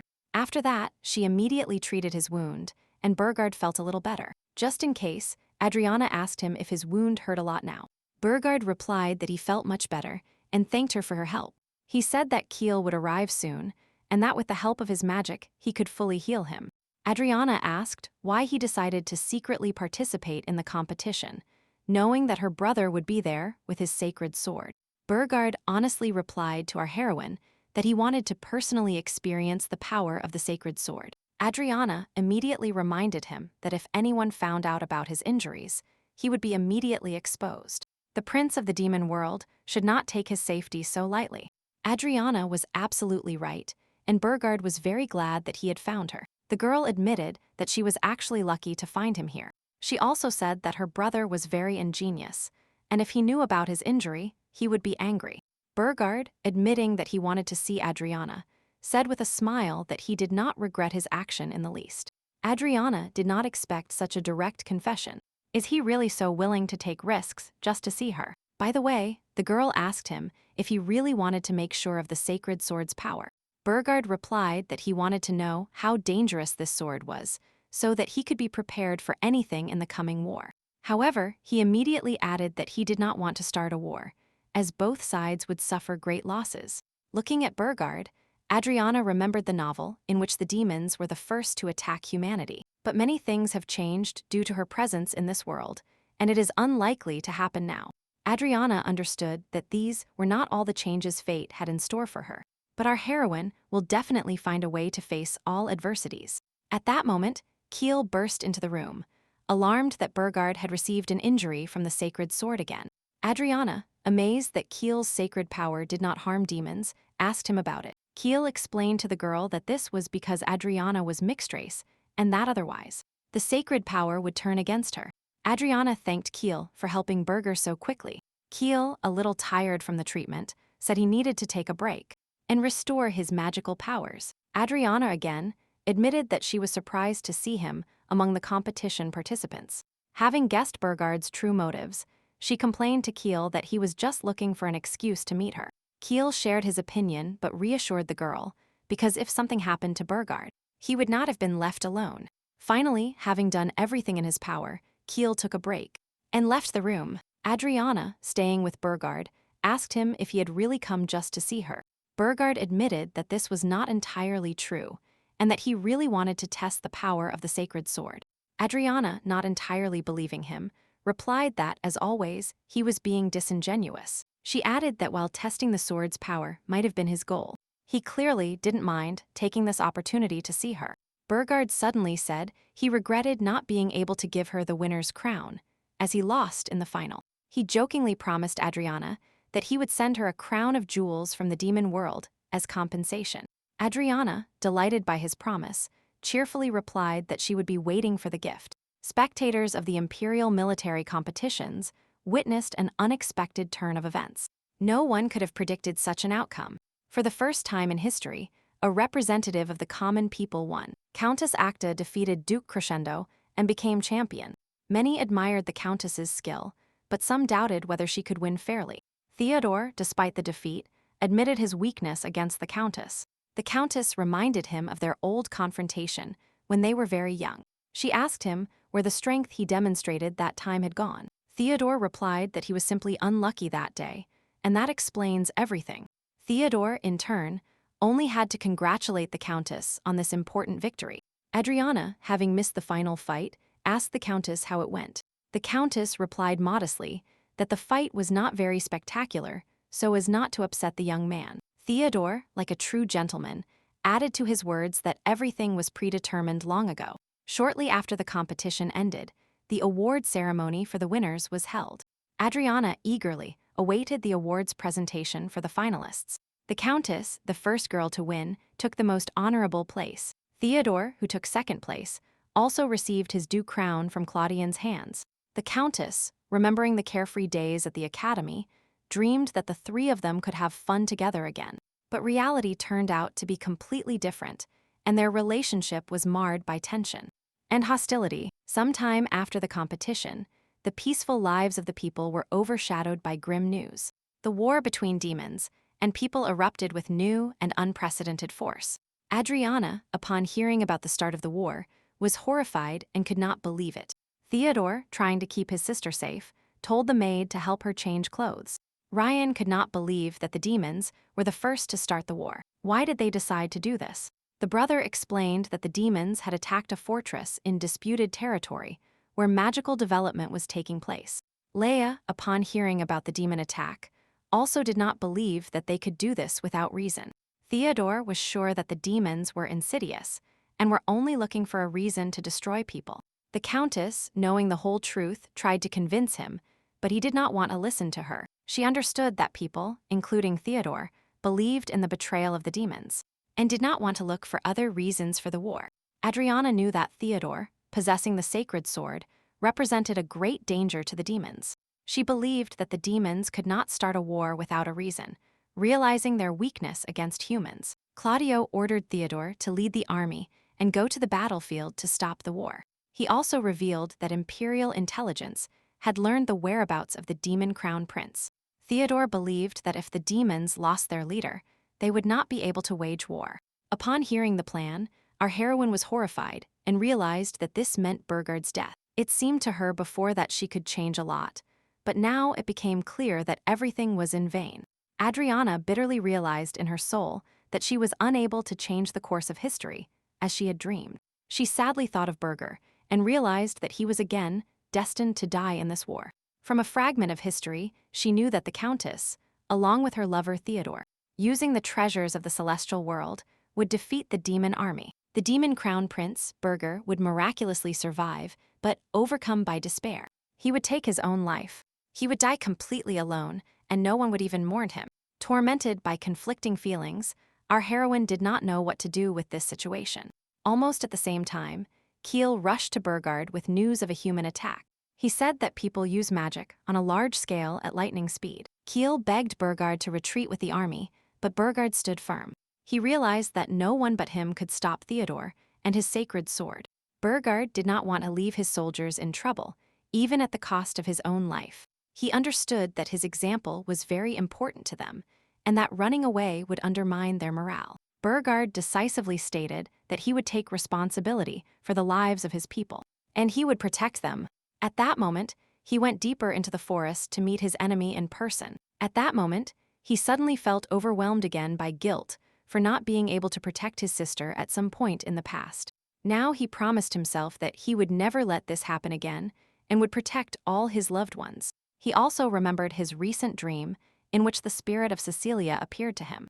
In her dream, his sister told him everything she hadn't had time to say during her life. The pain of losing a loved one was unbearable for her, and Burgart was involved in it. Cecilia wanted Burgart to experience the same pain as her, which she openly stated in a dream. At that moment, the battle between humans and demons had already begun. The sides were ready for a deadly battle. With loud shouts, the people rushed at the demons, who in response shouted angry words at them. The demons, caught by surprise, were soon forced to retreat. Theodore, who was informed about the progress of the battle, noticed the strangeness of what was happening. The demons were clearly unprepared for the attack, which indicated the success of the surprise attack. He understood that the lightning attack of the humans gave them an advantage, but their main goal remained the capture of the demon crown prince. Theodore believed that capturing the prince would demoralize the enemy army and lead to a quick end to the war. Burgard was fighting on the battlefield at that moment and suddenly noticed Kiel next to him. With concern in his voice, he asked Kiel why he hadn't escaped with the reserve army. Kiel, smiling, replied that if he abandoned them and returned to the demon world, their king would make him lettuce. At that moment, far from the battle point, the leader of the third group of monsters was observing all this. The outcome of the battle was important to him. However, at this moment, the demon crown prince had a bigger problem than this monster. After all, from the left flank came Theodore's guard, who with anger in his voice declared that the time had come to finally resolve all problems. He challenged Burgard to a one-on-one battle between the generals to leave the soldiers unharmed. Theodore, without hesitation, accepted this challenge because he valued the lives of his people more than his own. The battle began, and the two warriors, with rage in their eyes, faced each other in a duel to the death. During the battle, the prince recognized Burgard's fighting style as the same Sir Black with whom he fought in the competition. He reproached Burgard for hiding his identity and infiltrating the competition as a spy. If Theodore had known this, he would never have allowed his sister to participate in the tournament. Burgard, without being distracted from the battle, stopped his words and replied that now was not the time to talk. He supported him and threw himself into the battle with even greater frenzy. At that moment, Adriana's brooch fell to the ground and broke into pieces, as if on purpose. Fortunately, the precious stone of the brooch donated by Burgard remained intact. Adriana, slightly calmer, said she was thinking of Burgard when the brooch fell. Leia, Adriana's maid, asked sympathetically if she had any news from Burgard. Adriana, with sadness in her voice, replied that there were no new letters from him. Leia assured her mistress that she should not worry, because the Duke would definitely return safe. In sound, she also added that he had a sacred sword with him, which could destroy any demon in one blow. However, our heroine hoped that both he and Burgard would return home safely. In sound, at that very moment, Theodore, trying to find out what connects Burgard to his sister, asked him a direct question, but Burgard, not wanting to continue, quickly disappeared from sight using his speed. Theodore and the Countess, stunned by his action, could only watch as the dust settled. Soon Burgard found himself in the desert, where Kiel found him seriously injured. The mana left after teleportation was only enough to reach this place. Kiel, with concern in his voice, suggested Burgard wait a little until he regained strength. At that moment, the Countess loudly asked why Theodore loosened his grip at the decisive moment. She did not know that Burger's mana and the brooch Ryan gave her had similar properties. This assumption made Theodore think and let Burgard go, saving his life. Theodore, of course, was right to assume that he and his sister were very close. Adriana, without wasting time, approached the owner of the Magnolia retail chain with a request. She wanted Kenneth to find traces of the crown prince of the demon world as soon as possible. In response, he suggested turning to her brother, Duke Crescendo, who could handle this task much better. But Ryan, determined, insisted on finding Burgard before her brother. She did not want to go into details, but simply asked him to fulfill her request. Kenneth assured the girl that they knew more about the demon world than anyone. Furthermore, he added that for a good price, they were willing to accept any transaction, even the most dubious one. Adriana, without hesitating for a single second, offered a generous reward. However, the boy warned her of the possible consequences if her plans became known. Especially Theodore. He doubted that she realized the danger of her conversion. The girl, confident in her abilities, said that for them, experienced merchants, it would not be difficult to hide information. At that moment, Ken was forced to reveal a secret to Adriana that, according to the plan, should have remained secret. He reported that he had received the same order from the Imperial Palace, but apparently, their goals were completely different. Our heroine immediately offered an even more generous reward than the Imperial Palace. She was willing to provide them with information that would enrich them in the future. Adriana was going to talk about the magic catalyst and the origin of magic stones. In society, it was generally accepted that the cause of the war was a dispute over the right to extract magic stones. But the real reason was different, because the Imperial Palace wanted to seize the magic catalyst for a more terrible purpose. The magic catalyst is the legacy of an ancient magical empire. Its power can pacify and reduce the thirst for destruction of demonic beasts. Magic stones are nothing more than remnants of this catalyst and have no significant value. Demonic beasts are not attracted to magic stones themselves, but are concerned about something else. They appear near a group of magic stones because in these places the catalyst's power weakens. Therefore, Kenneth has no idea how valuable the catalyst, which can be called the source of magic stones, is. He explained that its value even eclipsed the minds of the imperial court, and despite all the danger, they decided to take this step. Ryan also added that the demon race is trying to prevent this hunt. He explained that, in fact, the demons had long been watching the demonic beasts to prevent them from causing trouble. She knew from the Countess's history the truth that information about the demons only emerges after Burgard's death. Kenneth, astonished by her words, asked her how she knew all this. After all, at least the heir to the throne can receive such information. She only replied that she didn't care whether he believed her or not, because the girl had already revealed all her cards to him. Adriana then suggested that Kenneth make a secret deal. Kenneth, before agreeing, asked to ask one more question that was very important to him. He asked why she was trying so hard to save the demon crown prince. Adriana, a little embarrassed, wanted to answer, but Kenneth suddenly changed his mind and said he didn't want to hear her answer. Despite some underestimation, he agreed to take on her task. Adriana, a little confused by his decision, thanked him for his help. After she left, Kenneth thought for a long time about the motives behind this young lady's actions. His assistant Dale, entering the office, asked if Kenneth was really going to take on Lady Crescendo's case. Kenneth gave a brief affirmative answer and ordered him to immediately find out the whereabouts of the demon crown prince. The owner of the Magnolia trading house no longer wanted to discuss this topic.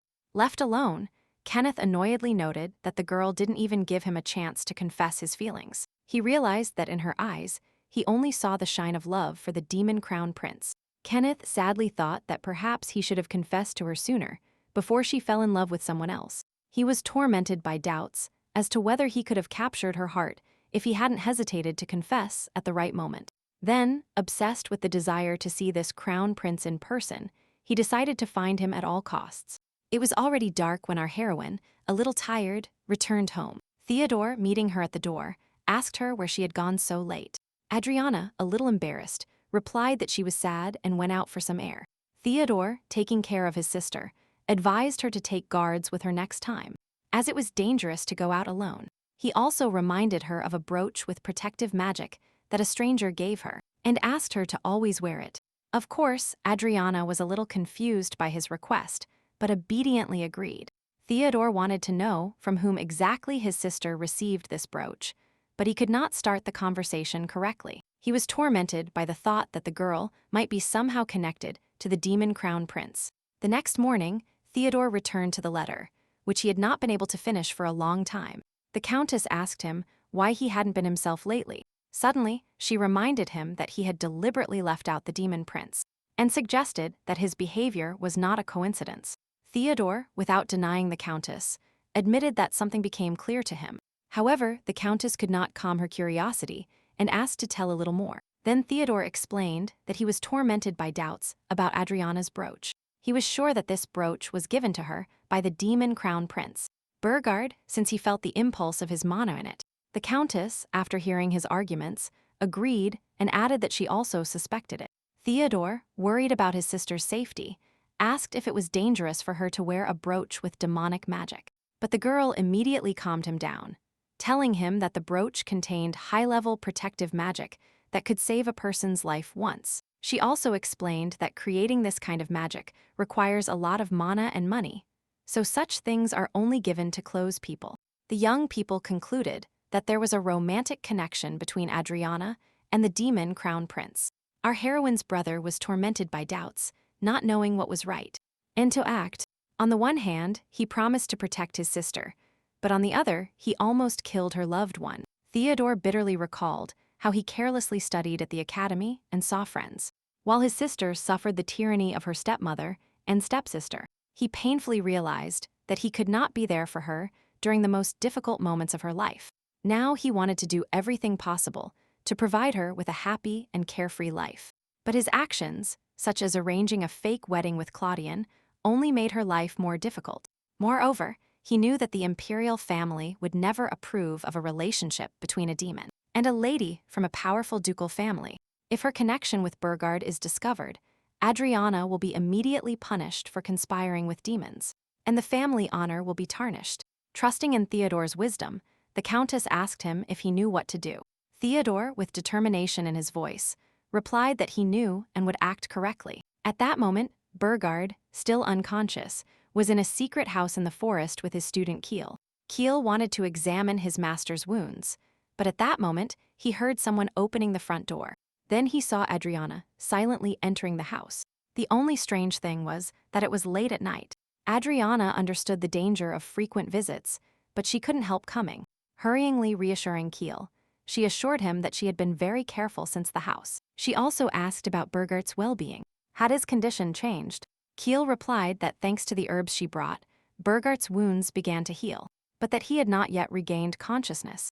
Adriana said she recently commissioned the Magnolia Trade Network to find his hiding place, and it was thanks to Kenneth's help that they were discovered so quickly. Kenneth also made sure they had a safer shelter than before. While Theodore, busy with state affairs, suspected nothing, Adriana secretly visited Burgard, and Kiel, bringing them everything they needed. She could not tell Theodore about his whereabouts, as the imperial family had tasked him with finding Burgard, who admitted to her that his strength was running out and that, due to the frequent use of healing magic, he felt unwell. She promised to take care of Burgard as soon as he regained his strength, and now Adriana's help would be very welcome. He was a little worried about bothering the girl and apologized for exhausting her magic.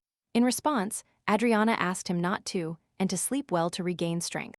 After all, if he spends all his magic treating Burger, he will be unconscious himself, and his situation is already difficult. Furthermore, she added that Kenneth promised to look for another healer for Burgard. At that moment, Kenneth entered the house along with an old woman. Addressing Adriana, he told her that he had brought a healer and explained that the healer does not use sacred power to heal, but she is an expert in surgical techniques. Keel doubted the safety of bringing another person, as it would increase the risk of their hiding place being exposed. Kenneth assured that she was a trustworthy person who does not talk about what she sees. She has examined demons in the past and knows the cure. Count Kenneth expressed his deep gratitude to the woman in his own name. Keel also joined his words. He could not imagine what would happen to them now if it were not for her. At first, he was a little afraid that she might hand over Burgard to the imperial family.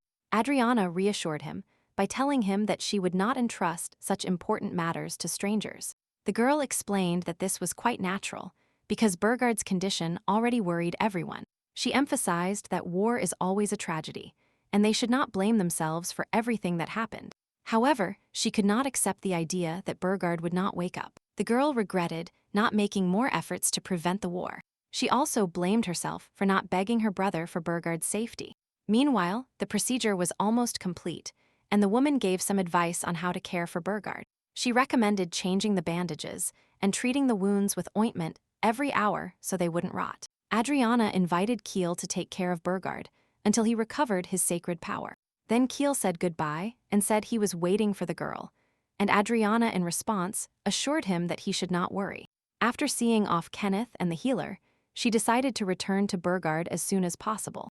Adriana promised herself that she would never leave the room until Keel returned. Left alone with Burgard, the girl admitted that every encounter they had recently had caused him wounds. She remembered when she learned from her brother about his injury and disappearance. At that moment, she thought her heart would break into pieces if she didn't intervene in the situation. And found Burgard. It was clear that our heroine wholeheartedly desired his survival and recovery. She simply could not think of anyone or anything else but Burgard. In her thoughts, it was as if he were by her side now, and this calmed her heart. Sometimes she just wanted to see Burgard for no reason, but she did not understand her feelings. Now she realized that she felt a deep sympathy for him, to say the least. She gently asked Burgard to open his eyes and placed her fragile hand on his palm. Ryan did not want him to die. She would not accept this loss for anything in the world.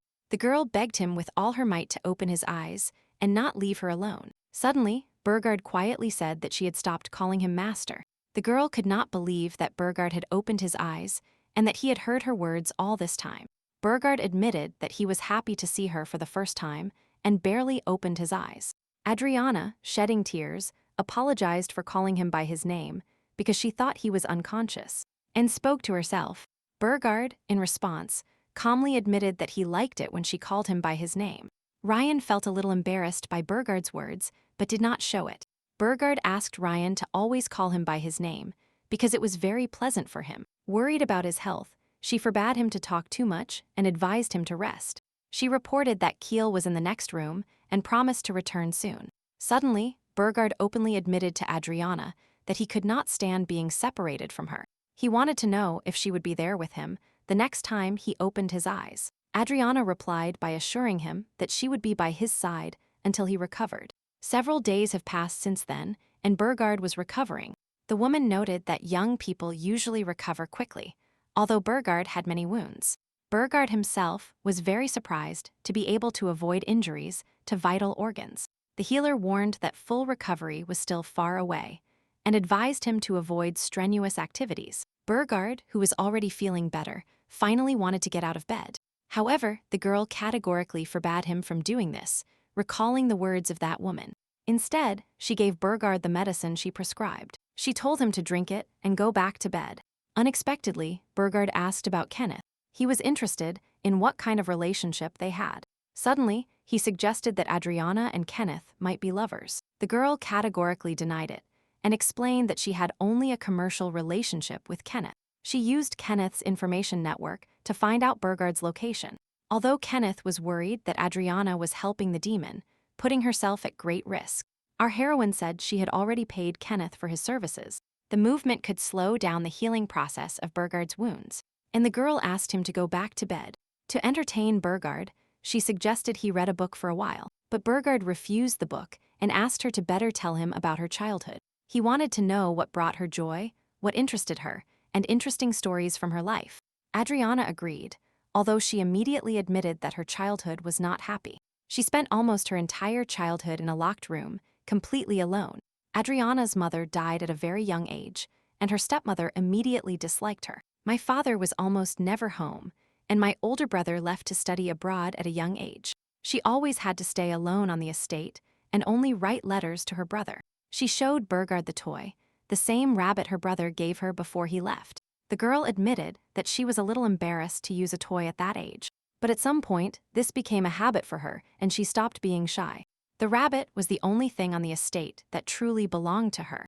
Borgard, looking at the sweet girl, became sad about the story of her difficult childhood. He could not have imagined before that she would have to endure so much suffering.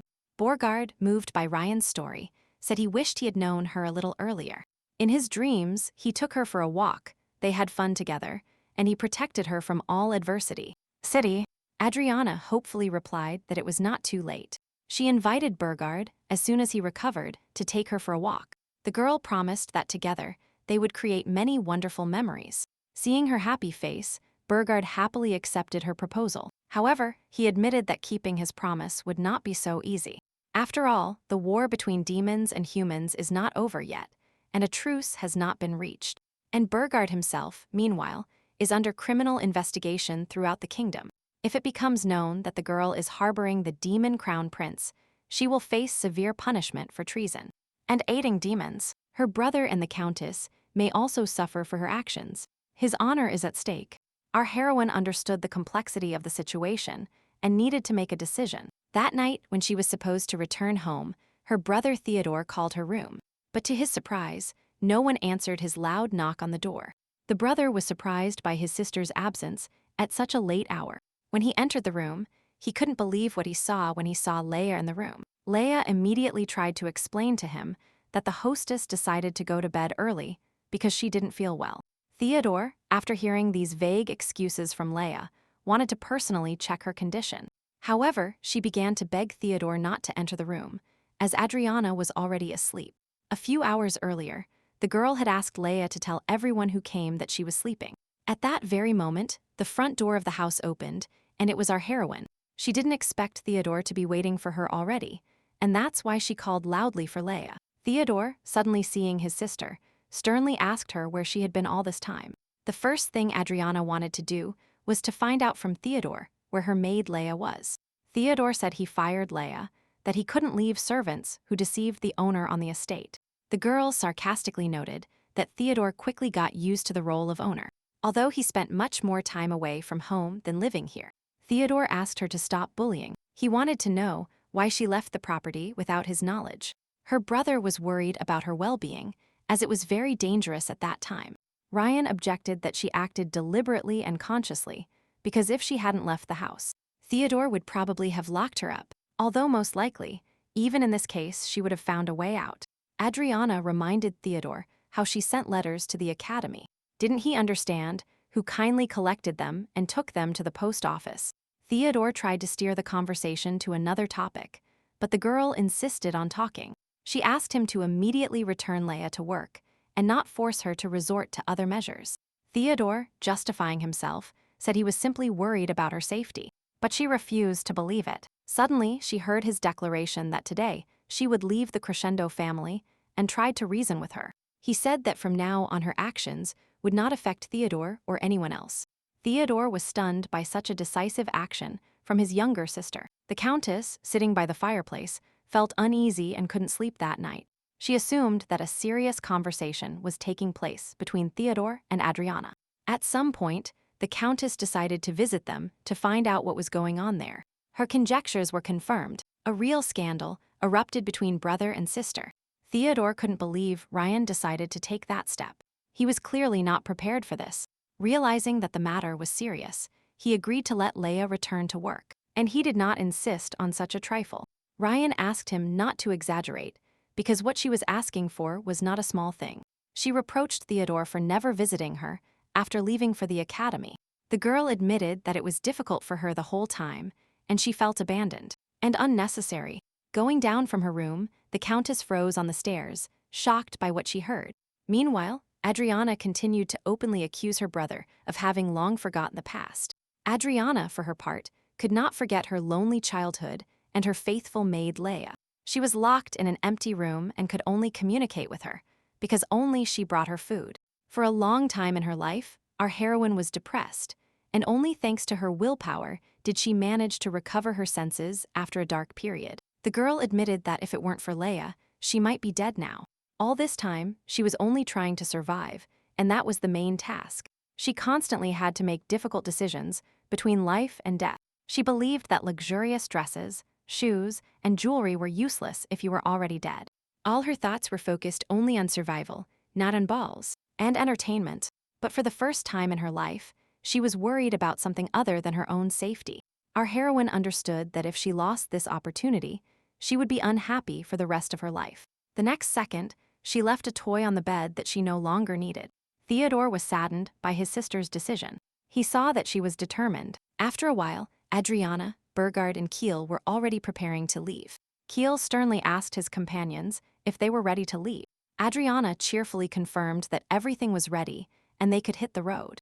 Burgard tried one last time to warn her that if she left now, she might never return. But the girl had made that decision long ago and intended to carry it out.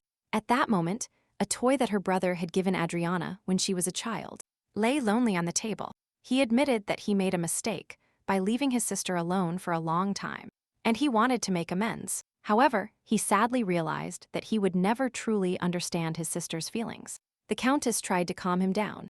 She didn't believe that her sister hated Theodore. The young man suggested that she didn't want to involve him and the whole family in her troubles, which is why she deliberately behaved so cruelly. After all, if the truth that Burgard is hiding is revealed, it could bring trouble to Theodore. He bitterly admitted that he could never give his sister anything, and thanks to Lady Adriana's help, he received the title and inheritance. Theodore reproached himself for being a useless brother. The Countess was sure that Burgard was a wonderful brother and believed that he would be able to solve their problems. Inspired by the Countess's support, he decided what to do next. The Countess was glad that he finally made the right decision. The next day, the unexpected visit of Claudian took Count Kenneth by surprise. The prince listened attentively to Kenneth's answers to all the questions asked. Then, suddenly, the prince informed Kenneth that he had been denounced for treason and asked him what he thought about it. Kenneth was sure that he was slandered out of envy for his business success. The prince did not draw conclusions until the investigation was completed, but ordered Kenneth's arrest. Kenneth was desperate. He understood that his plan had failed and hoped that Adriana could escape. Once in the Dark City, our heroes were surprised to find that there was no one around. Adriana suggested to everyone to wait for the carriage in this place. Suddenly, one of the guards suspected that something was wrong. The appearance of the townspeople seemed strange to him. Adriana explained to him that she had received news of her mother's illness and was in a hurry to return home. However, she saw that the two men accompanying the girl did not remove their hoods. The girl assured that her relatives were sick and asked not to come closer so as not to get infected. But the guard could not believe her word and demanded that they remove their hoods and show their faces. At that moment, the guards reported that they had been informed about the search for demons and demanded that the strangers present documents. Furthermore, it became known that an order had been received from above not to let anyone pass without being inspected. Kiel, having heard about the demons, could not believe what he heard. He did not understand how it was possible. He was ready to draw his weapon, but he did not want to rush so as not to hurt Adriana. Adriana understood that under no circumstances should she reveal her origin. Burgard was tormented by the question of what to do next, because the girl was in danger, and he had to save her. He only hoped that everything would end well, and he would not have to fight. Meanwhile, Earl Kenneth was in a prison cell, and was indignant that he was being held in prison without any reason. Kenneth reminded Claudian that he had promised to let him go if he answered the questions. The investigator repeated his question. Where are Lady Crescendo and the crown prince of the demon world now? The Count had already said many times that he knew nothing about the whereabouts of the fugitives. In response, the first prince threatened Kenneth with torture if he didn't speak. At that moment, the figure of Theodore appeared behind him. He was also looking for his sister. He told Claudian that his sister had been kidnapped by demons and that Kenneth was involved. He demanded to interrogate the Count, but Claudian decided it would be better for Duke Crescendo himself to do it. Theodore was satisfied with Claudian's decision. He himself would have asked. Then, Claudian reminded Theodore that he had warned him and that Adriana had begun to interfere with them. The first prince reproached Theodore for not following his advice earlier. He allowed Theodore to torture Kenneth, but warned him not to kill him, as it would be too much trouble to hide him. Kenneth addressed Duke Crescendo to ask him to speak as gentleman, and assured that torture does not solve problems. Theodore demanded to know his sister's whereabouts, but he replied that he didn't know. Duke Crescendo tried to intimidate Kenneth, telling him that one can live happily without limbs. Theodore then turned to Kenneth and urged him to listen carefully. He said that he did not want the Imperial Guard to capture his sister. Theodore promised to protect his sister no matter what happened, and had no intention of allowing anyone to stand in his way. No matter what, the frightened count asked Duke Crescendo if the first prince knew what was happening. The Duke replied with a smile on his face that he did not, and suddenly cut the rope in Kenneth's hands. He seemed to understand that Count Kenneth was on Adriana's side and therefore also on his. Meanwhile, the guards demanded that our heroes remove their hoods as they were acting suspiciously. The young man threatened to arrest Burgard and Kiel if they did not comply. They explained that they suspected them of being the wanted demons. Adriana understood that everything had gone too far and there was no way out. The guards asked if Lady Adriana was all right and if she needed help. At that moment, the young man removed his helmet and showed his face to Adriana. To her surprise, Adriana recognized him as Dale, Earl Kenneth's bodyguard. Dolly immediately calmed Adriana and explained that Lord Kenneth was fine. He said that the carriage did not show up at the agreed time due to an information leak, that they had to change the plan, and Dale prepared another carriage. Adriana, worried about Lord Kenneth, asked what had happened to him. Dale reported that the boss was captured by the Imperial family and is now being interrogated by Duke Crescendo. Adriana was surprised that her brother was helping Dale and asked why he was there. Dale assured her that the Duke had no intention of harming Lord Kenneth. In fact, he himself could not have gotten here without the Duke's help. The young man also said that the Duke wants Adriana and the others to escape without obstacles. Adriana couldn't believe that her brother Theodore had decided to help her. She admitted that she told him many rude things and left, but he still helped her. Burgard asked Adriana if she was all right and why she was so sad. Adriana, upon leaving home, was ready for her brother to hate her for her cruelty and stupidity. But Theodore not only didn't hate her, but he also helped her. Adriana was very happy. Dalen noted that Adriana truly cares about her brother, which is why he helps her. Burgard agreed with him and added that Theodore loved her as much as she loved him. Adriana, in response, suddenly admitted to Burgard that Theodore Crescendo was better than her. But Burgard replied that if he had taken care of his sister, as much as Theodore took care of his, things could have been different. Unfortunately, after releasing Kenneth, Theodore ended up in prison himself. The first prince was disappointed by the action of Theodore, in whom he had always trusted. He reproached him for betraying him and deserved punishment like no one else. The prince reminded Theodore that aiding the count and interfering with intelligence are serious crimes for which he will lose his title, and his family will be destroyed. Claudian asked him if he was ready to sacrifice everything for his sister.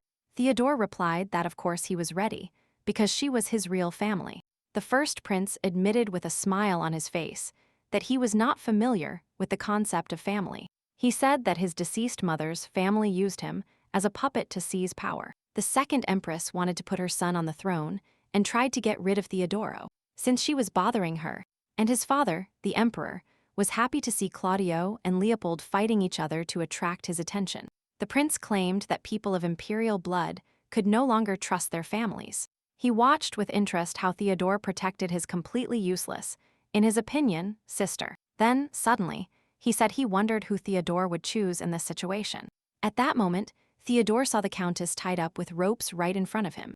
Claudian kidnapped the countess and forced Theodore to choose between saving the countess or his sister. He threatened that if he chose his sister, something terrible would happen to the countess. Claudian offered him a deal. If he chooses the countess, Claudian will forget about his infidelity and let her go immediately. Theodore was furious and angrily called Claudian a complete bastard. Claudian, smiling in response, only urged his former friend to make a wise decision. At that moment, Adriana and her friends had already arrived in the Dark City. Dale warned her that she should be careful in the Dark City, as he could no longer protect her. She advised him to immediately come to the aid of Lord Kenneth, who might be in trouble. At that moment, Kenneth, standing behind, reported that everything was fine with him, although the Knights of the Imperial Order almost lost his arm. Duke Crescendo saved him, and now he is free. Adriana was happy to see him again, and Kenneth immediately hurried her, as Dale would not be able to protect them for long. The girl reassured Kenneth, telling him that the Duke is the first sword of the Empire, and that everything would be fine with him. She understood that if they were caught now, all her brother's efforts would be in vain. Our heroine was determined to go to the demon world to save the Countess with her plan. She was surprised to learn from Burgard that there was a secret way to the demon world that she had not known before. Kenneth joked that from the height of an ordinary person, anthills are not visible. An hour later, they were already in the secret tunnel that Magnolia used to make deals with the demons. Kenneth admitted that he could no longer use this path, as he was caught by the Duke. Ryan thanked Kenneth for the help he selflessly provided her. After a short time, they had almost reached the entrance to the demon world. Kenneth honestly admitted that he would go no further, and that his mission was complete. The walls in front of our heroes suddenly opened, revealing a passage to the demon world. Count Kenneth gave Adriana instructions on how they could enter more easily and quickly into the demon world. Adriana said that if it weren't for the Count, they would most likely have gotten lost halfway. She thanked Kenneth for his help and said she didn't even know how to repay him. She sincerely thanked Kenneth and Dale for their help. Without them, it would have been very difficult for them. Suddenly, the Count offered her, as payment for her help, to make a hatch directly connected to the Demon King's castle. Adriana praised Kenneth for his ingenuity, but admitted that this solution was only possible with Burgart's permission. Of course, she didn't have time for that now, but she would definitely prepare for their next meeting. Then, suddenly, the Count said he wanted to get a plush rabbit, explaining that he collected unusual things, and that he really liked the rabbit. The girl remembered that in the first encounter, Kenneth wore a mask, which was also part of his collection. The girl immediately promised to give him the rabbit as soon as the opportunity arose. Then, Count Kenneth and his faithful assistant Dale said goodbye to Adriana and Burgard. Adriana wished them good luck in their business and good health. In addition, she suggested leaving the country for a while, as the imperial family remembered them. Go somewhere in the desert by sea, and at the same time look for rare goods for sale. Kenneth agreed that her offer was very tempting. Burgard reminded them that they had to hurry, as they could be married. Suddenly, the Count suggested that Claudian might be planning to sneak into the Demon King's castle on the wedding day and kidnap the bride.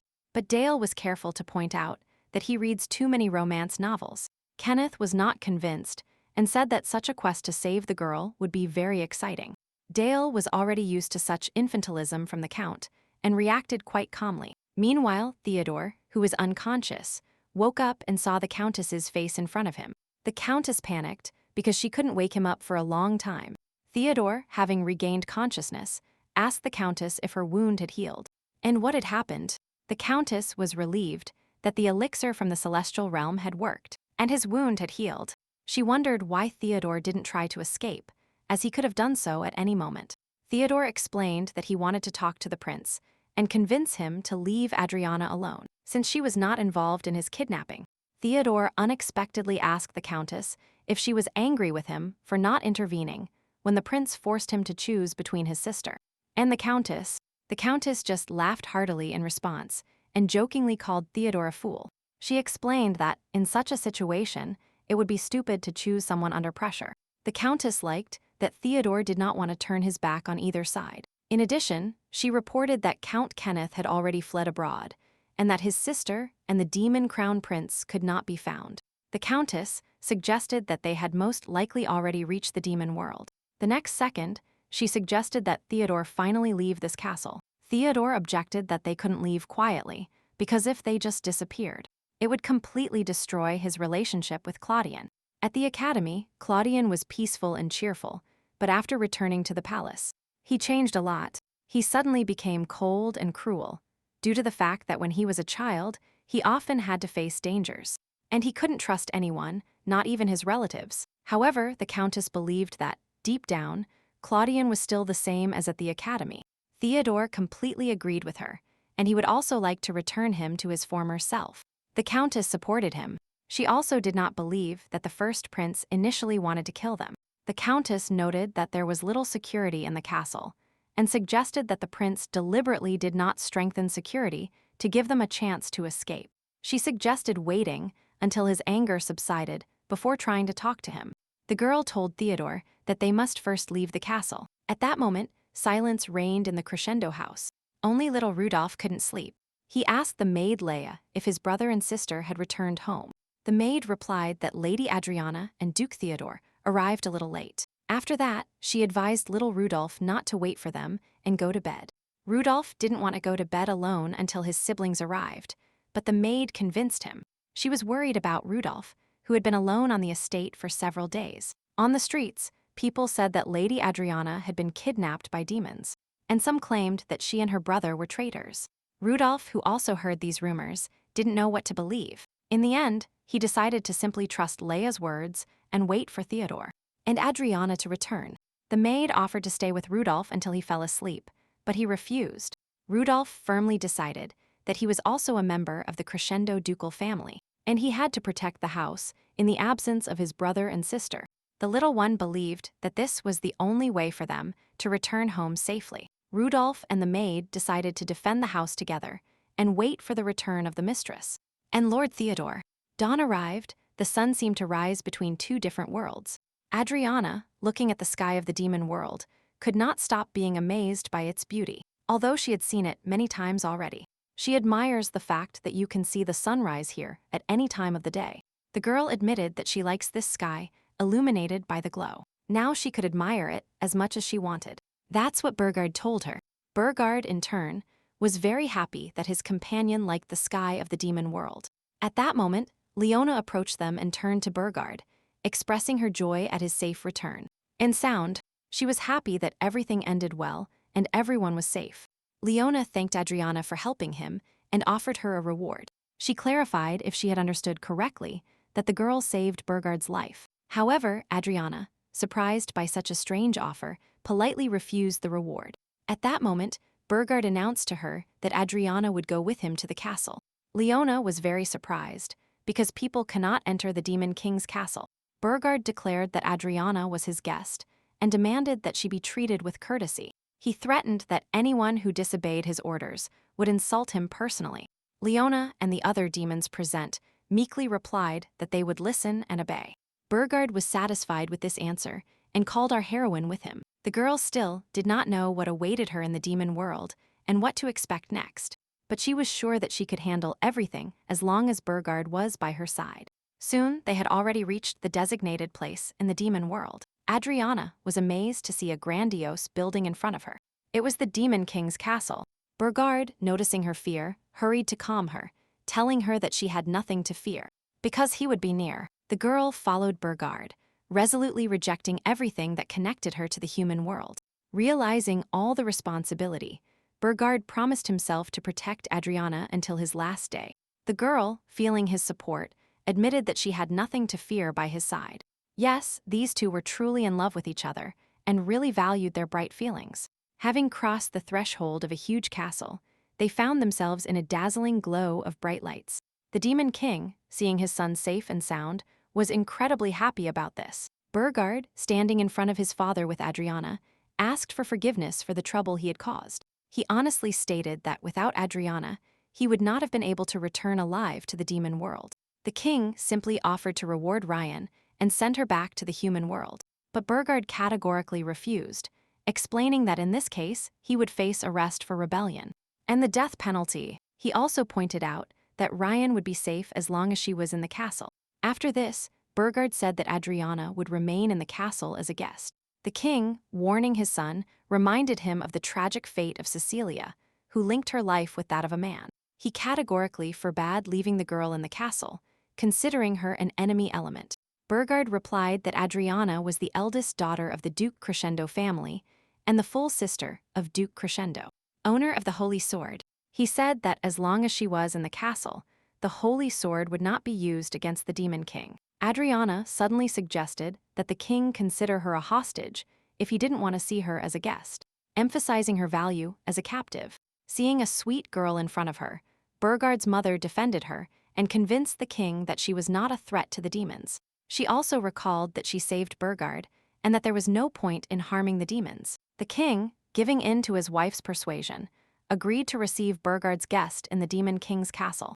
Burgard's mother, relieved, admitted that she did not want to lose her son again. His wife's words made him think deeply. What if she was right? Despite this, Leona, who was waiting outside with Keel, could not understand why the prince brought this human woman to the castle. Keel warned her not to call Adriana a human woman, emphasizing that Burgard valued her very much. In response, Leona reminded Keel of the tragic fate of Cecilia, from whom Burgard was forced to part due to the king's prohibition. Leona explained that it was the duty of the demon royal family to marry a woman with powerful magical power, to be able to pass that power on to the child. She emphasized that a human has no magical powers, so the offspring of such a marriage will be much weaker. Despite all her arguments, she was almost sure that Burgard would not back down from his decision, who advised her to accept the fact that she would not become the crown prince's wife, since the king would never give her permission for this. Leona strongly objected to this offensive statement from Keel. She replied that the final say still belongs to the king, which means it is too early to draw conclusions.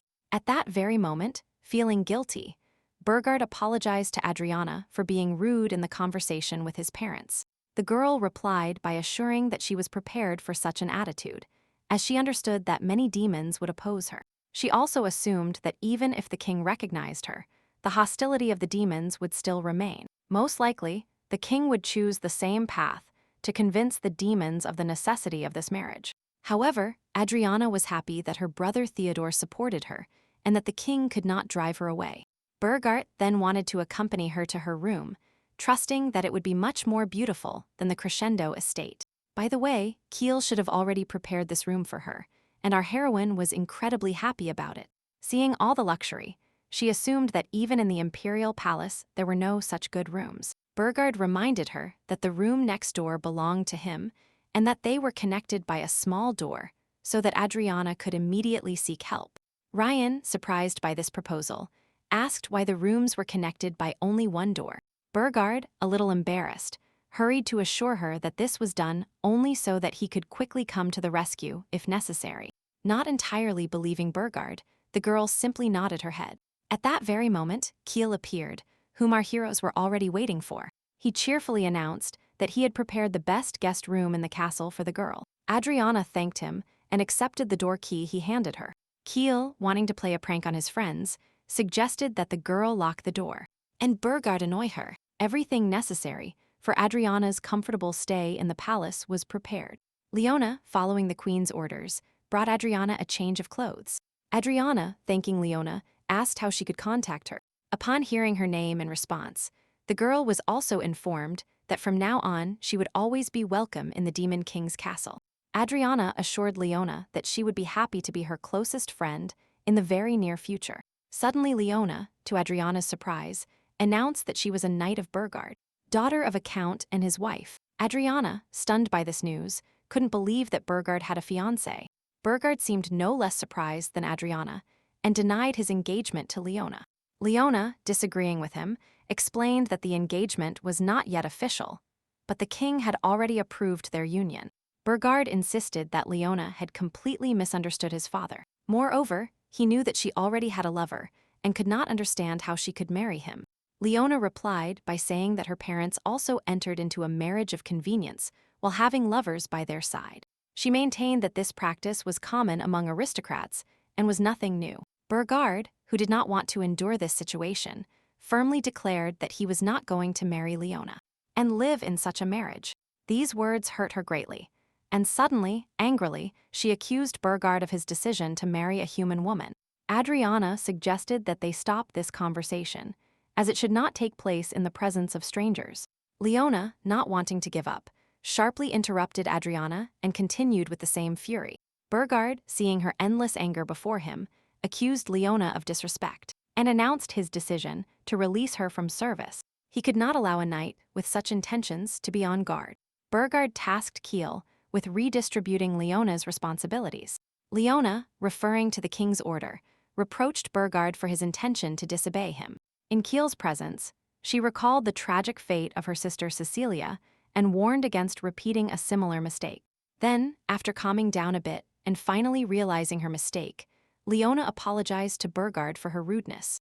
Burgard, in turn, advised her that it would be better to ask Adriana for forgiveness. Adriana said she held no grudge, but advised her to seriously consider the issue of marriage. She warned Leona against a reckless marriage, concluded by order or by the king's order, not based on feelings. She always said that you must listen to your heart and choose someone who is truly dear to you.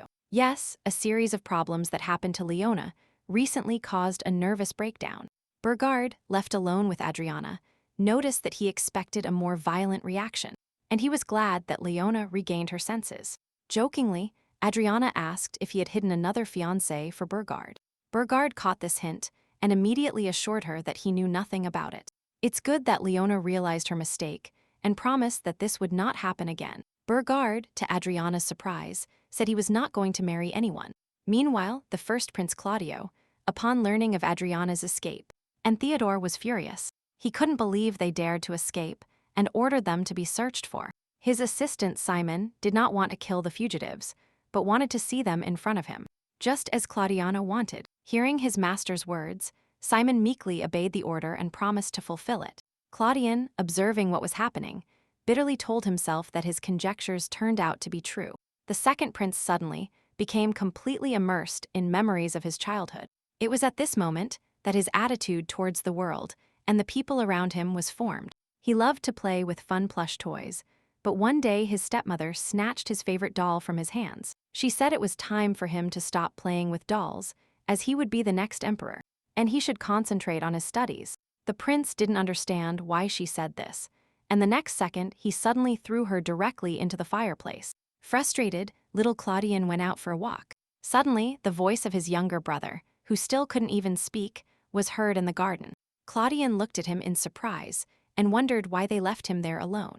At that moment, Leopold was carried into the arms of the empress, who reproached the prince for scaring his younger brother. The prince didn't understand why he was being accused, because he hadn't done anything wrong. Claudian could only listen to the accusations against him. Then, the young empress asked the emperor for help, as she didn't know how to behave with the first Prince Claudiano. The uncle reminded the prince that he would become the next emperor and would have to pay a debt to a famous family. With the arrival of the new empress at the palace, the latter completely lost its meaning for the emperor.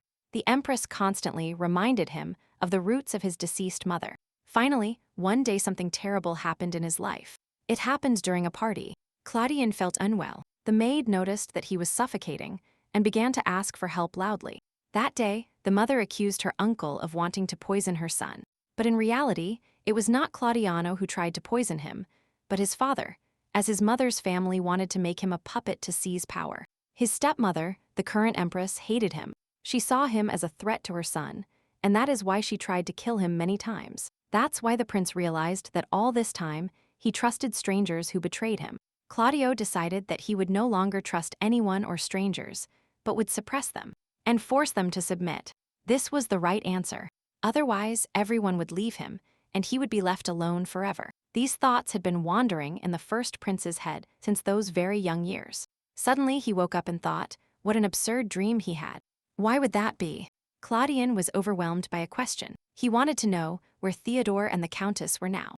Meanwhile, Ryan was confident that she could convince the Demon King and win his trust. By the way, everyone around noticed that our heroine was very beautiful. She was surprised that Burgard was not going to marry anyone and asked him why he decided that.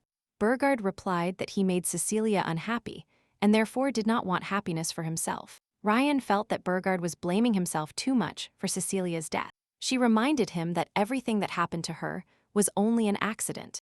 It saddened her that Burger himself was giving up his own happiness. She supposed that Cecilia would also not want to see him unhappy. At that moment, the girl decided to entertain herself a little with a walk to regain her strength. The place she went to was very familiar to her. She would be safe there. Upon finding the establishment, she met her good friend Amanda and was surprised to see what she was doing there so early. Amanda was also surprised to meet our heroine, but was incredibly happy about it. The mistress of the establishment apologized for not having cleaned yet, and Amanda invited her to sit at the counter. The girl assured that the assistant should not rush and said that everything was fine. Amanda said that she moved to the demon world after her former place became clearings. She explained that some people came here because of the war and that aristocrats were in a better position, because they were treated well here. The hostess learned that it was Adriana who saved Burger and was surprised that she was a lady from an aristocratic family. The girl said that she had renounced her family and no longer belonged to the aristocracy, and asked to be called simply Ryan. Adriana enjoyed the sweet and delicious tea, which she said had a calming effect. She admitted that accumulating pain is detrimental to health and invited her interlocutor to share her experiences. Adriana admitted that Lord Burgard's words saddened and angered her. She didn't understand how he could blame himself for all the misfortunes and torment himself with reproaches. The girl understood the reason for his behavior, but felt very sorry for Burgard, and she could not stand his self-flagellation. Adriana wanted to help him realize that he was not to blame, but she didn't know how to convey this idea to him. She was annoyed and angry with herself for her helplessness. Despite the fact that Burgard seemed calm on the outside, Adriana understood that his mental torment had not diminished. Amanda spoke about her first encounter with Lord Burgard. At that time, she intended to kill him. She explained that her younger brother was Mrs. Cecilia's lover. Her parents left them quite soon, and they were inseparable throughout their childhood. After her death, brother and sister lived alone, depending on each other. One day, her brother introduced her to a mysterious girl, whom he introduced as his new love. That girl turned out to be Mrs. Cecilia, who politely introduced herself to Amanda. She would not oppose their relationship if Cecilia was only a girl from the demonic race. But she turned out to be the princess of the demon world, which became the cause of the future tragedy. After losing her brother, Amanda went to the Dark City in search of revenge. There were rumors that the ruler of this place was the crown prince of the demon world. However, she failed to carry out her plan, because as soon as she set foot on the territory of the city, she was captured. The servants informed Burgard that a person had entered the territory. Moreover, the girl was carrying a knife and poison, so she could be severely punished. Upon learning that he was the crown prince of the demon world, Amanda blamed him for her brother's death. She demanded that her brother come back to life, complaining about the injustice of her fate. Interrupted due to her connection with the demon princess, Burgard, upon learning that the girl was the sister of the deceased, ordered her release. He reproached himself for not being able to save his brother and took responsibility for his detention. Burgard, underestimating Amanda's strength, considered her completely harmless. Amanda, for her part, admitted that she did not have enough strength to defeat him. Regretfully, the girl mentally asked her brother for forgiveness for not being able to avenge him. At that moment, she even wanted to commit suicide to meet him in the other world. Burgard, timely disarming the poor girl, prevented her from committing a reckless act. He reminded her that her brother would not want her dead and asked her what she was thinking. Amanda, unable to contain her emotions, exclaimed that Burgard knew nothing about her feelings. That tragic day, Cecilia, unable to bear the pain, followed her lover and also died by throwing herself off a cliff. Amanda was shocked by this news. She didn't know that the princess of the demon world was also a victim of the tragedy. Tormented by guilt, Burgard admitted that due to his delay, they both became victims. Unexpectedly, the crown prince of the demon world humbly bowed his head to Amanda and asked for her forgiveness. This act by Burgard evoked a deep feeling in her, and only later did she learn the reason for his behavior. It turned out that her brother was escaping from a high-speed chase while driving a carriage, which caused a tragic accident. Lord Burgard, desiring peace between demons and humans, opened an establishment that became neutral territory for representatives of both races. He entrusted Amanda with the management of this establishment and invested in it not only his strength and resources, but also his entire soul. He only hoped that this tragedy would never happen again. Adriana did not understand why Burgard, having done so much to achieve peace, was so careless about his creation. Amanda was outraged by his irresponsible attitude towards the woman he loved. Adriana, having understood the essence of the conversation, explained some details with a smile. She tried to explain that there was no such relationship between her and Burgard. Our heroine suggested that Burgard perhaps sees her as a younger sister. Adriana confessed to the hostess that she had no idea about Burgard's mental torment. She just wanted to be near him. Amanda assured Adriana that she was indispensable to Burgard and that only she could help him. The girl explained that Burgard does not perceive Adriana as a younger sister. In fact, he feels deep feelings for her, but believes that he is not worthy of her love and is doomed to loneliness. With his behavior, according to Amanda, Burgard is actually declaring his love for Adriana. Adriana, surprised by Burgard's sudden appearance, asked how he got here. Burgard, not wanting to reveal the true reasons for his visit, joked that he was just passing by. He advised her not to walk alone, as this could attract unnecessary attention. Then Burgard suggested taking a short walk, because all urgent matters were already resolved. And now he was free. Adriana, thanking her for the tea, said goodbye to Amanda and expressed hope to see her soon. Yes, Burgard was clearly in love, but he overthought, which prevented him from taking the first step. Suddenly, Cecilia's soul appeared in the air, saying that the problem was Burgard's excessive consideration. She greatly frightened Amanda with her visit, and the girl had to regain her senses for a while. Meanwhile, Burgard and Adriana went for a walk together. Adriana, answering Burgard's question, explained that she had nothing to do. She just wanted to look around and get some fresh air. Burgard showed Adriana all the beauties of the surroundings, suggesting she take a walk and not hurry anywhere. Adriana admitted that, until recently, she was in deep dejection. But the meeting with Burgard immediately cheered up her thoughts and lifted her spirits. All her experiences seemed to fade into the background by themselves. Adriana gathered her courage and directly asked Burgard if he liked her. Burgard, appreciating Adriana, but not daring to admit his feelings, began to say that he valued her very much. However, at that moment he hesitated, not knowing how to properly express his thoughts. Burgard was afraid to offend or make Adriana unhappy, and chose the right words. He realized that he had never been able to speak beautifully about such deep feelings. Not finding words, instead of confessing, Burgard promised Adriana one thing that he could definitely guarantee. He will protect her no matter what, and will never leave her alone. Adriana, moved by Burgard's care, admitted that this promise was enough for her now. She understood that the time had not yet come to exchange precious rings. However, she believed that with time, Burgard would free himself from the torment of his past. Adriana was willing to wait as long as necessary for this moment, being by his side. At that moment, the Demon King was outraged by how Burgard could spend so much time with a human woman. He doubted whether Adriana realized the danger she was in, and did not consider herself a hostage. The Queen, upon learning of his concern, explained that Lady Crescendo was not a hostage, but Burgard's guest. She said that Adriana and Burgard recently visited the slums, where they distributed food to the needy. The king was very concerned that the mixing of human and demonic blood could weaken the heir's magical power, despite the fact that in war, the magic of demons is significantly superior to human magic.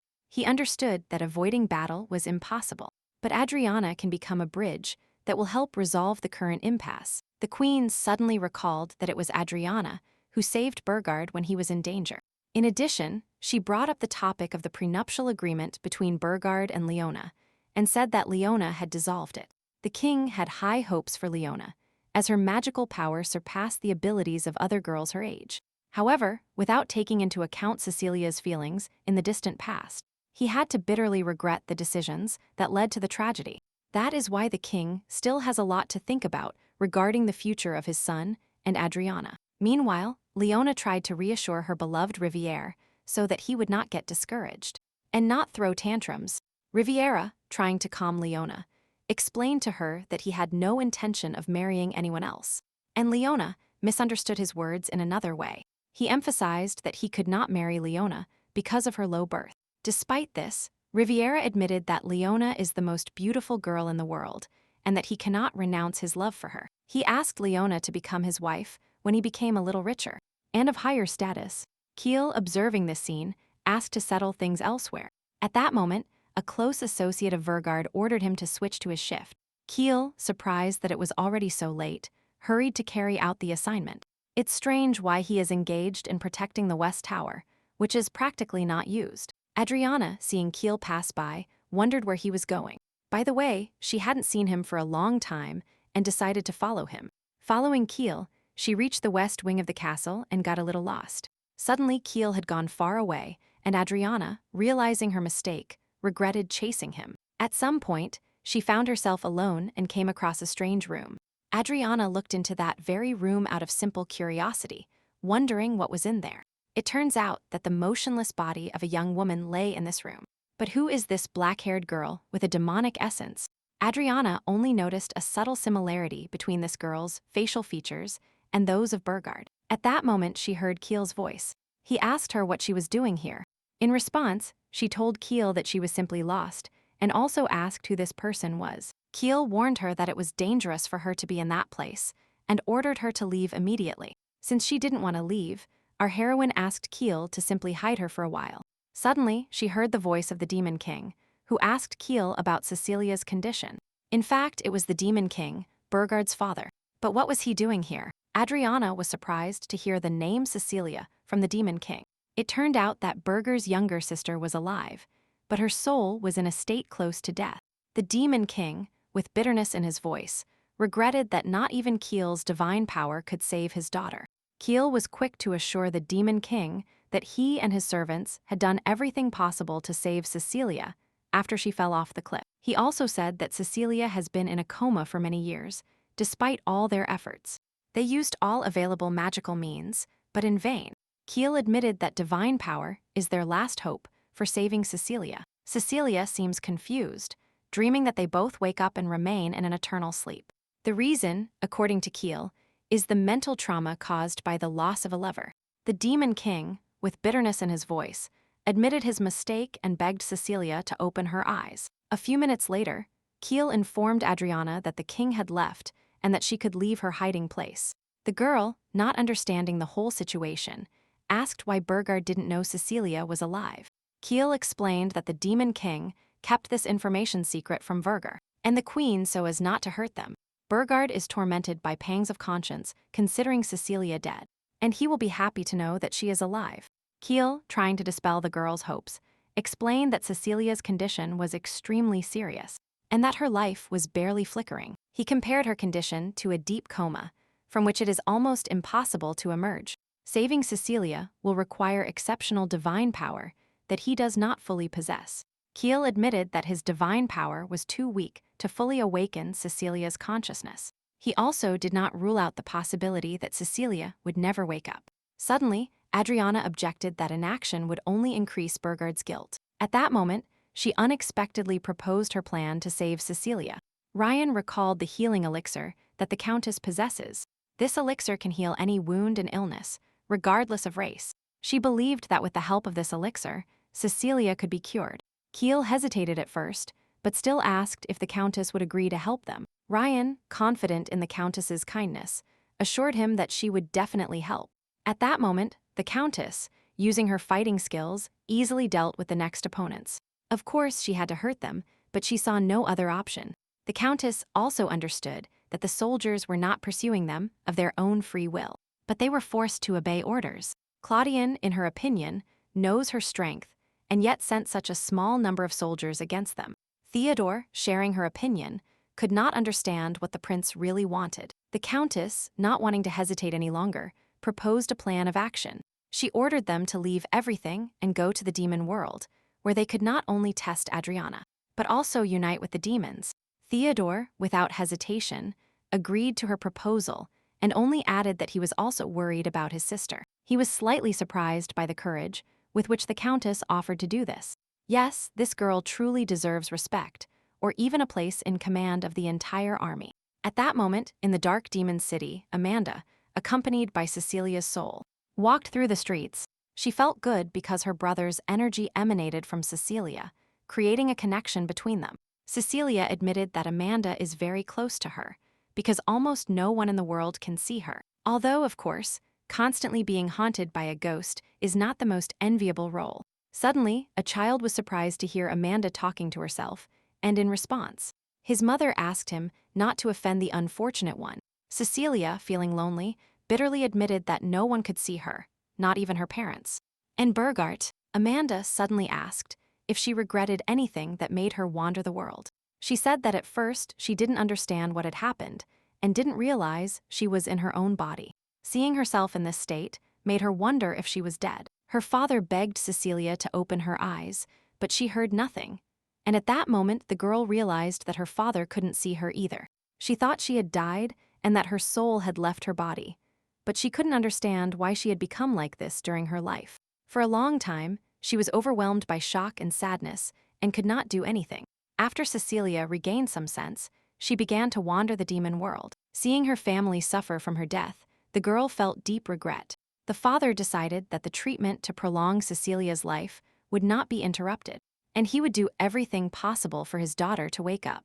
Cecilia thought that her fate was now to wander the world alone, without family or friends, without being able to die or wake up. But everything changed that happy day when she met Amanda. Of course, Cecilia was quick to explain that everything said were just her own assumptions. After all, there were no people in the demon world before, so there was no way to prove it. But due to the war, people living in the Dark City moved to the demon world, and among them, some felt Cecilia's presence. Moreover, the reason could be in the unstable flow of magical power, which was the result of the active use of magic stones.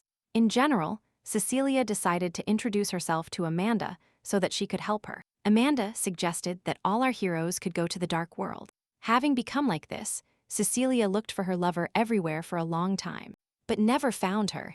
Amanda agreed that it was typical of her brother to disappear and not show up for a long time. However, she admitted that she always loved him for his kindness and honesty. Suddenly, Cecilia asked Amanda to convey the words to her brother that it was not his fault, and that he should stop blaming himself.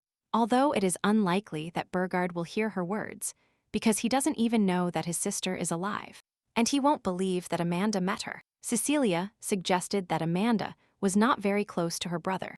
Moreover, she noticed that the girl wasn't eating well and looked too tired. At that moment, Adriana and Berger were in the same cozy establishment. The girl assured her boyfriend that the food was delicious, but she was lost in thought. She hesitated whether to tell Burgard that Cecilia was alive, as it might be difficult for him. Berger, inviting Adriana to the castle, wanted to cheer her up, but only aggravated her melancholy. Suddenly, Burgard said that he could share his experiences and that he was ready to help her find a solution. After hesitating a little, Adriana finally decided to tell him about her doubts. Burgard assured her that she didn't have to share anything, but that he was willing to listen. Burgard looked closely at his companion and saw that something was alarming her. He said that it was not a coincidence that he brought her to the demon world, because for a long time he had dreamed of doing this, and now he must take care of her comfort, considering this his main duty. Adriana, however, did not want their relationship to be based on a sense of duty. Burgard, not understanding what she was talking about, asked if her request was too difficult. The girl replied by repeating that she did not want their relationship to be determined by his duty. It seemed that the time had come for honest and open conversations, and Adriana was ready for them. Gathering her courage, she said that Kiel had asked her not to talk about the subject, but she believed that Burgard should know the truth. She thought that only then would she be freed from the guilt that tormented him. After a while, they were already heading together to the room of Burgard's sister. Upon entering the room, Adriana told him that she had to tell him something and that it was very important. She admitted that, in fact, Mrs. Cecilia had been alive all this time. But unfortunately, right now she cannot wake up and remains asleep. Burgard was astonished by this news, and Adriana simply added that she herself had found out recently.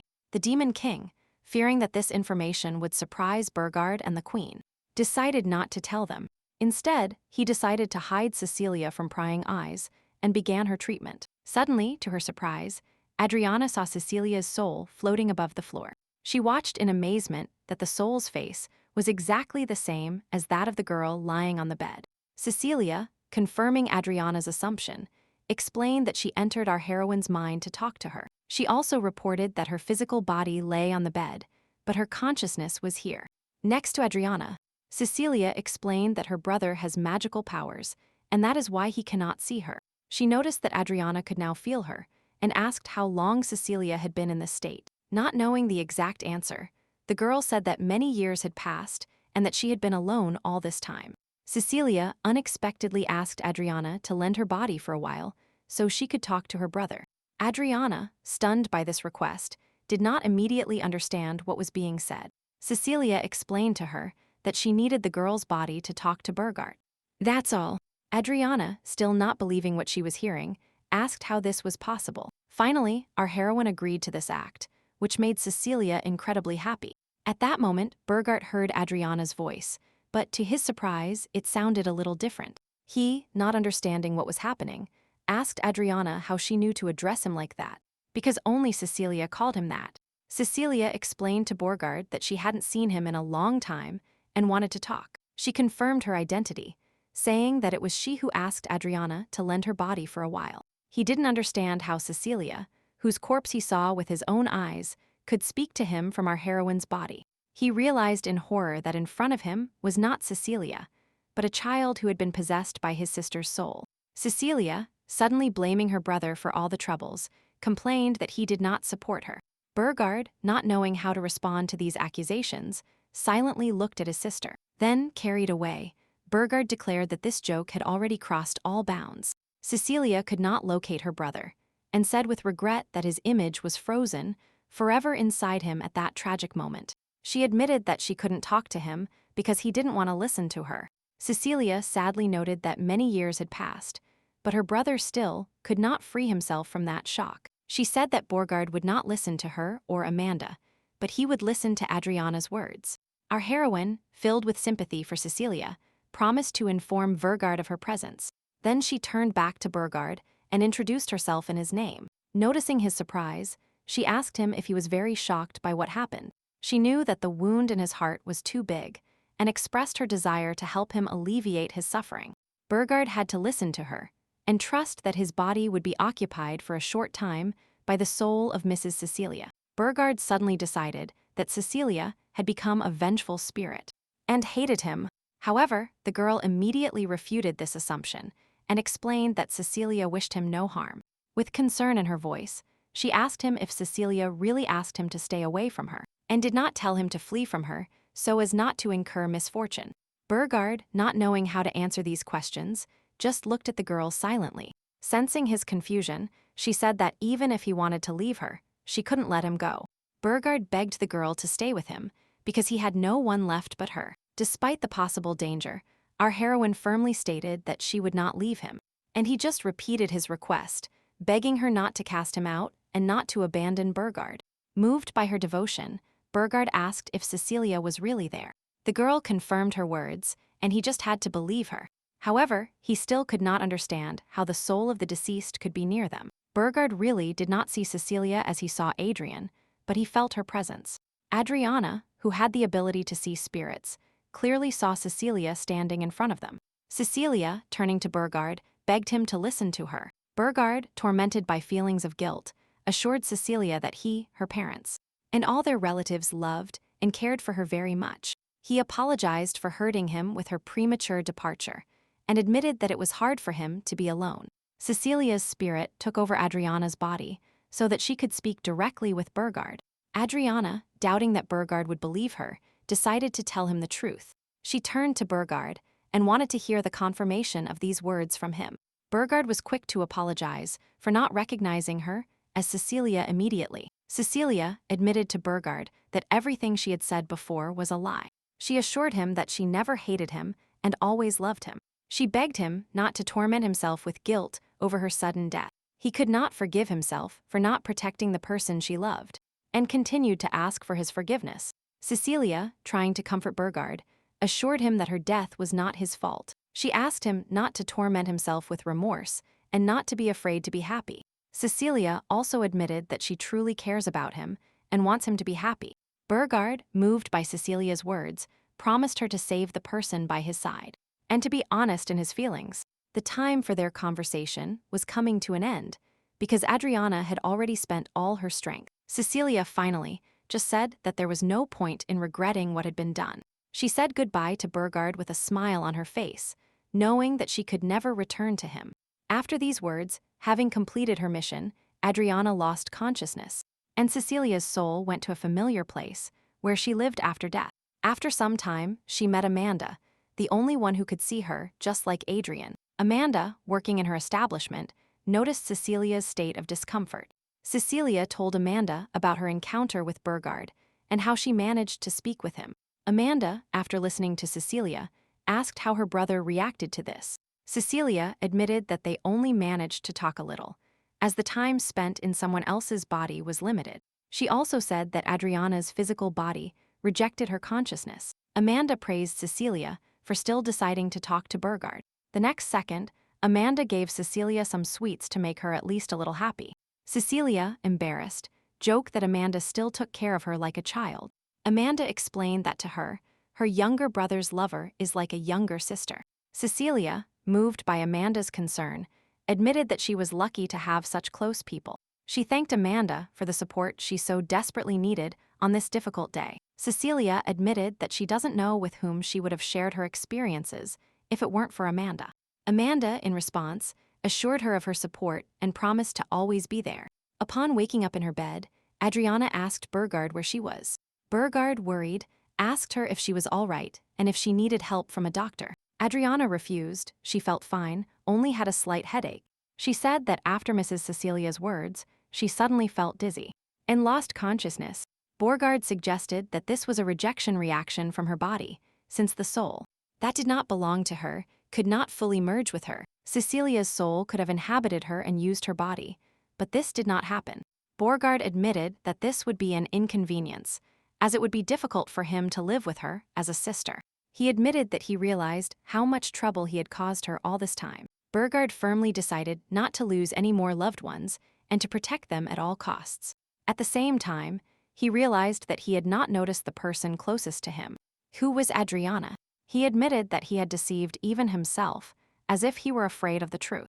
Burgard apologized to Adriana for the indifferent words he addressed to her. He admitted that he had always truly considered her his younger sister. After meeting Cecilia, he realized that his feelings for Adriana were not familial. Burgard admitted that he had completely different feelings for her. Yes, the look with which he now looked at our heroine cannot be confused. Yes, Adriana also perfectly understood the meaning of that look and froze in his arms. The next second, Burgard kissed Adriana on the lips. He finally dared to do it. A completely new feeling arose between them. It was clear that these two truly loved each other. The displaced Adriana suddenly said that it would definitely not be possible to do this with her sister. Burgard agreed and added that it was difficult for him to look at her as a sister. The girl admitted that for a long time she had guessed his true feelings. After all, when he was not around, she very often felt depressed.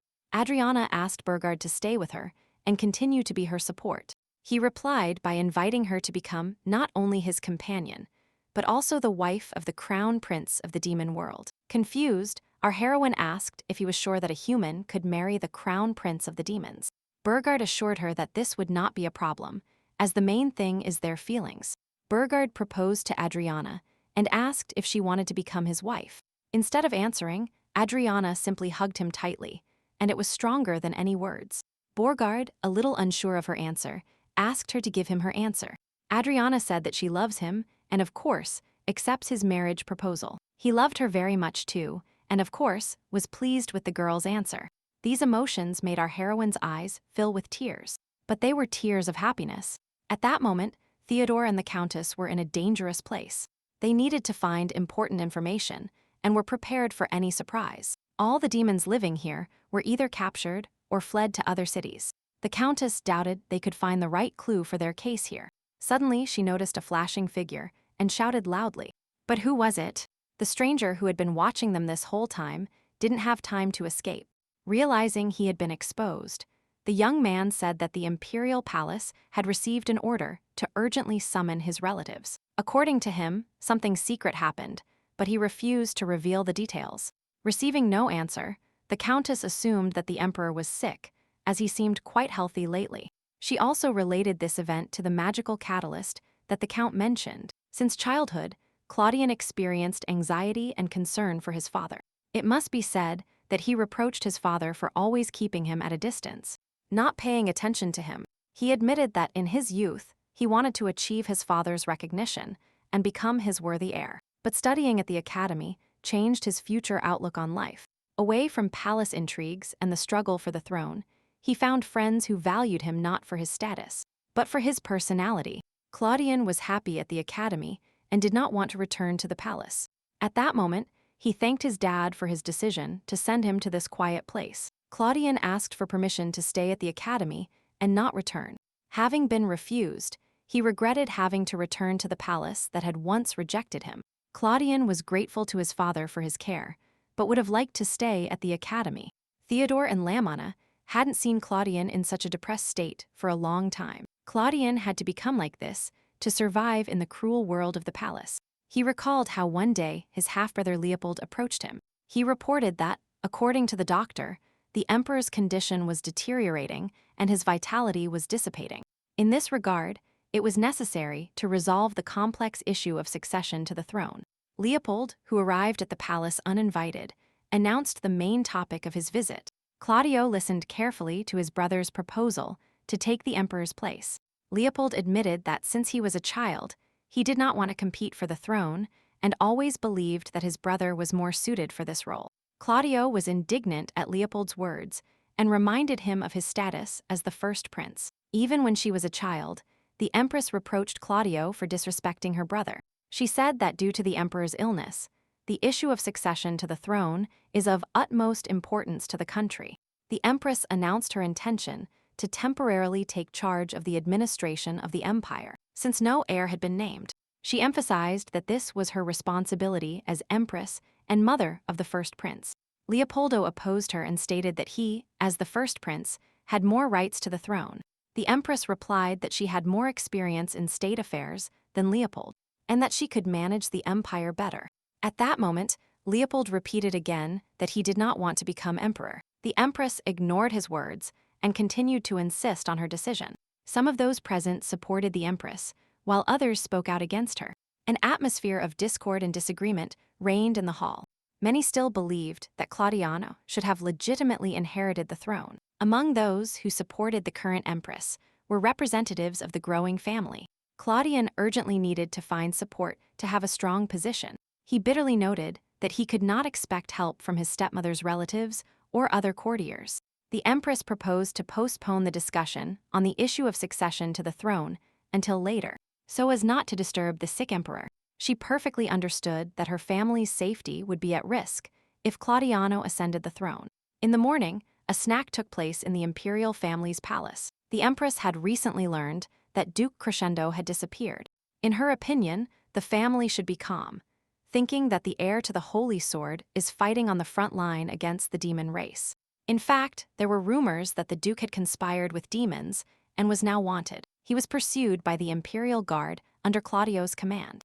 It was also around this time that Lady Adriana disappeared from the estate. The Empress was worried about her disappearance and could not believe that anything could have happened to her. Prince Leopold tried to calm her, although he was no less agitated. The Empress thought that her son might still feel something for this girl. Looking at Leopold, she directly asked him if he still felt anything for our heroine. The prince denied it, but admitted that he was a little worried about Adriana's life. Leopold casually observed that people's feelings do not disappear so easily. There are always reasons.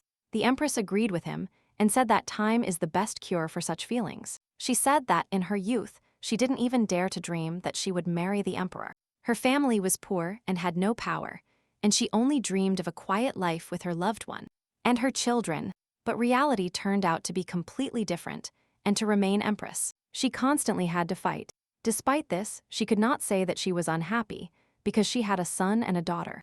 Selina. Leopoldo, after listening to her attentively, only thought about his mother's happiness. She was worried about Claudian, and did not understand why he hated her so much. The prince explained to her that what Claudio hated most was not her, nor the empress, nor even Selina. Leopoldo suddenly declared that Claudio hated the emperor and the throne above all else. Left alone with himself, the prince could not believe that Claudian had abandoned his best friend and right-hand man, Duke Crescendo. He feared that if Claudio ascended the throne, the entire continent would be plunged into chaos and bloodshed. At the same time, a significant event took place in the lives of the main characters. Adriana looked admiringly at the beautiful engagement ring that Burgard had given her. Burgard was incredibly happy that his fiancé liked the ring so much. Adriana admitted that she likes the ring very much, because it is a symbol of their love and their future life together. Suddenly, Burgard hurried to remind them that they were late for dinner and that it was time to leave. He would like to hold a lavish engagement party to formally introduce her to all the people of the demon world. However, due to the war, he could not organize a celebration, and therefore, he limited himself only to the ring. The girl assured him that a family dinner would be enough. She understood that dinner was a substitute for an engagement, but she was a little sad that Theodore, the Countess, and Rudolph were not there. It is dangerous to take Rudolph to the Demon King's castle, and she knows nothing about the whereabouts of Theodore and the Countess. She was sure that everything was fine with her friends, but she was still a little upset. Burgart wanted to talk to Adriana about Cecilia's case, but now it was impossible.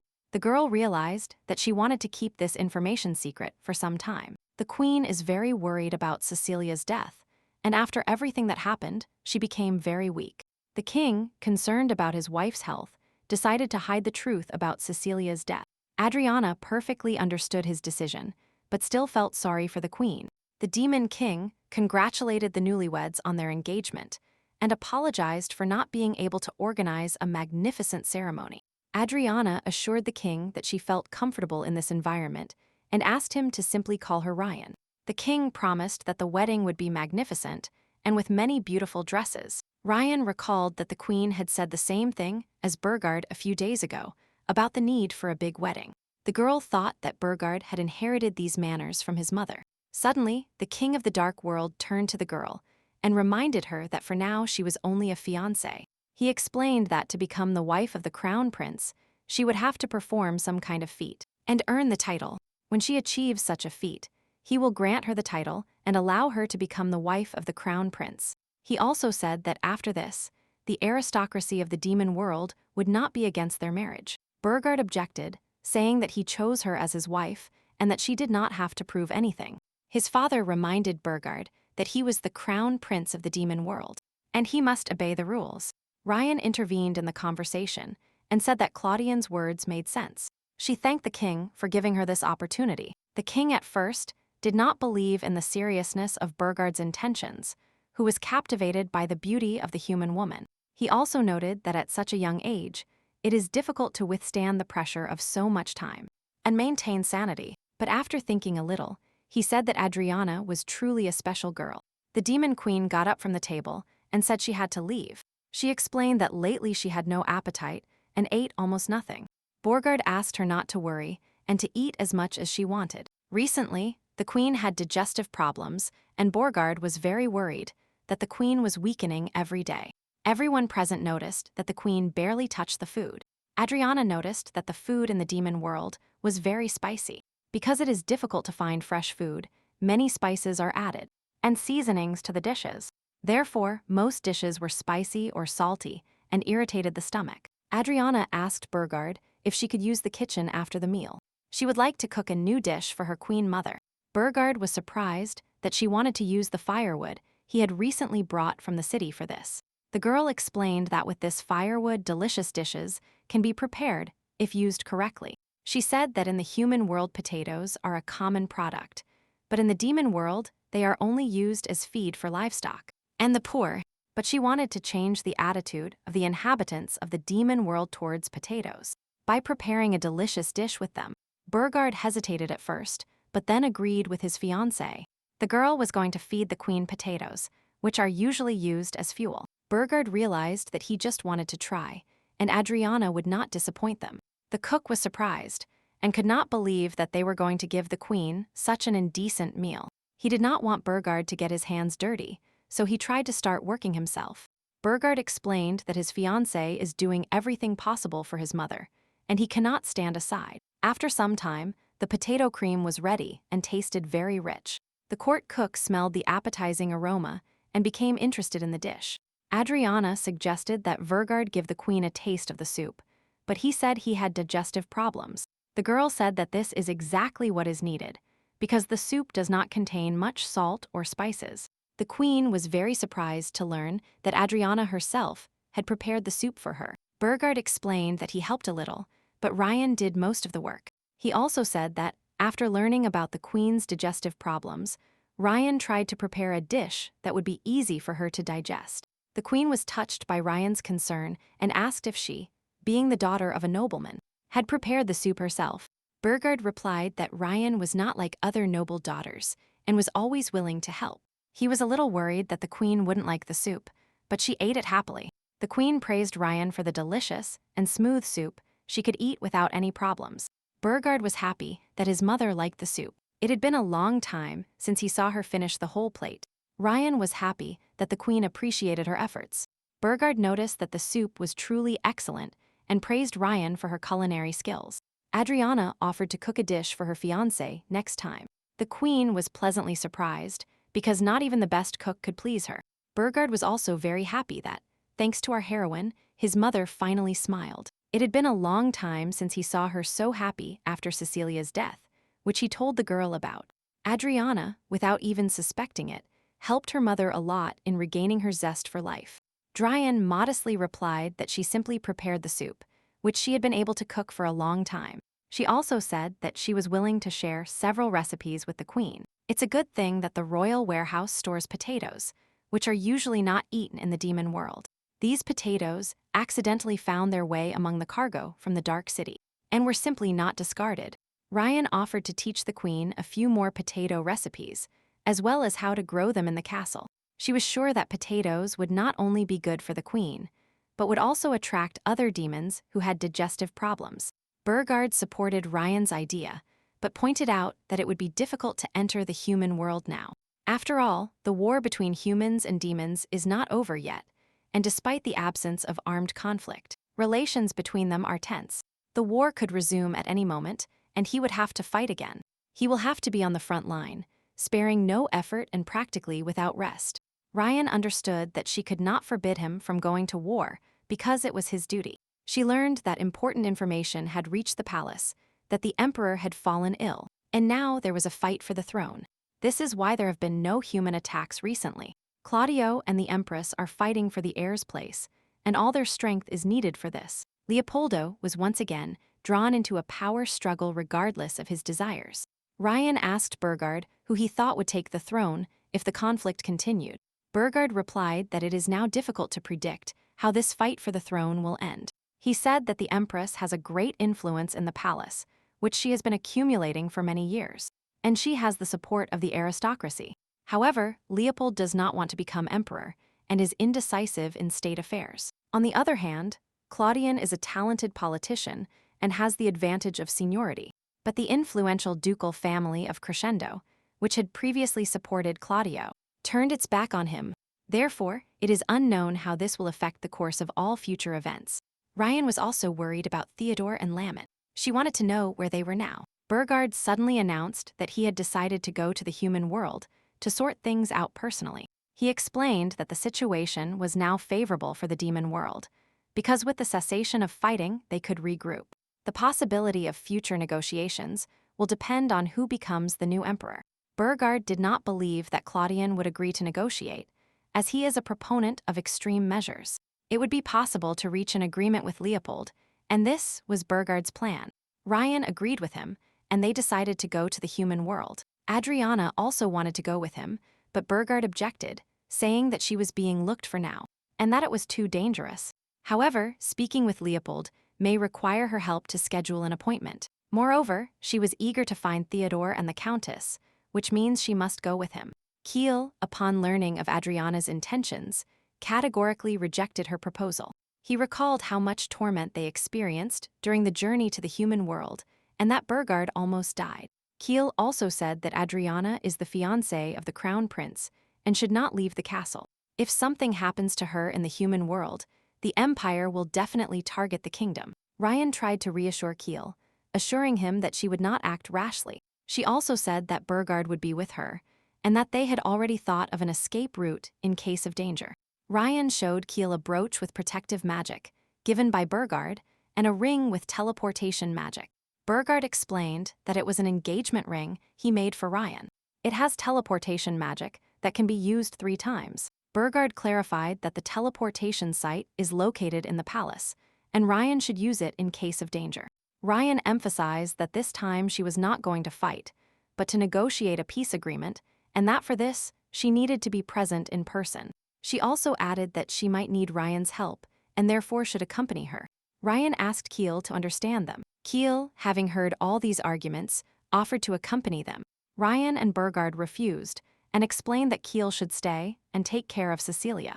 They informed that in the human world, they would also try to find a way to cure Cecilia, and they asked Kiel to take care of her safety. Ryan and Burgard assured Kiel that he was the only one they trusted. Ryan asked Kiel not to tell her father and mother about Cecilia's healing, since they would be very disappointed if they failed. She was especially worried about her mother, who was in delicate health, and she didn't want to reassure her again. Kiel agreed with Ryan and Burgard and wished them a safe return. Ryan and Burgard assured Keel that they would definitely return, and asked Keel to take care of the rest. Meanwhile, Theodore and the Countess were in the same place in the Dark City. The Countess told Theodore that she had found some food to refresh themselves. They had been wandering for several days, but had not found the passage to the demon world. The young people had no idea how much longer they would need to find it. The Countess asked Theodore if he had brought what she asked for. She meant the newspaper, which had news from the palace on the front page. Theodore noted that the press no longer seemed to be under control. The internal affairs of the empire were in complete chaos, and this was clearly visible. The secrets of the imperial family gradually became public, but no one tried to resist. The Countess suggested that the information might have been intentionally leaked to the press. Theodore expressed the opinion that everything that is happening is just a struggle for legitimacy. If the Empress has attracted high-ranking aristocracy to her side, then the prince, with the help of the press, tries to gain the support of the lower aristocracy. The Countess recalled that Claudiano always knew how to win people's hearts.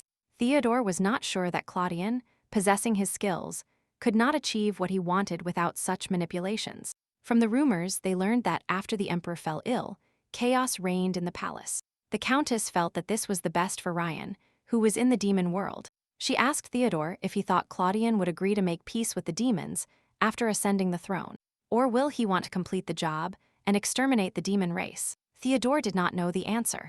After all, he could not foresee his true intentions. He was not sure that the Claudian he knew was still the same. Maybe he himself didn't know what he really wanted now. The Countess tried to understand with what thought and for what purpose Claudian did all this. She assumed that he was very scared and was sure that they would kill him if he did not prevail. The Countess was worried about Claudian because now he would have a hard time without their support. Theodore disagreed with her. He recalled that Claudian himself drove them away. The Countess objected that it is much harder to lose those who are close to you than if you were alone. Claudian seemed exhausted. In addition to fear, he had other reasons for such behavior. At that moment, the first Prince Claudian complained of fatigue and held his head. It was clear that he needed to rest a little so as not to get completely sick. The Countess reported that she had been to the city and bought some delicious cookies. She invited him for a snack and a rest, and Theodore went to prepare tea. When he returned, he boasted about the excellent loose-leaf tea he had managed to get. Suddenly Claudio, as if coming to his senses from a cloud of reason, saw a servant in front of him. He stood in front of him with a tray in his hands and said that the tea was ready, just as he had ordered. Claudian curtly ordered him to leave after taking the tray. Then he took a sip of tea and grimaced in disgust before loudly calling the servant. Frightened, he returned again. The prince ordered him to take the tea away, which he didn't like. The servant apologized and explained that he could wake up the serving maid on duty so she could prepare new tea. Claudian refused, saying everything was fine and he didn't need anything else. He was left alone and decided to do what he had been thinking about for a long time. He knew that if he wanted to, he could find our heroes faster than any guard. Meanwhile, Ryan took advantage of the secret passage created by Magnolia to enter the human world. She explained that the other paths were destroyed to prevent the Empire from finding them. Ryan admitted that she is still in debt to Ken, who helped her enter the human world. She didn't know how to repay him for this help and asked Burgard about it. Burgard tried to calm Ryan, telling her that he had already paid the Count in full, and that she didn't need to feel guilty. Ryan still couldn't shake off the feeling of guilt. She admitted that she didn't want Burgard to worry about Kenneth. She explained that the Count was not a bad person at all, and that he had done even more than she asked of him.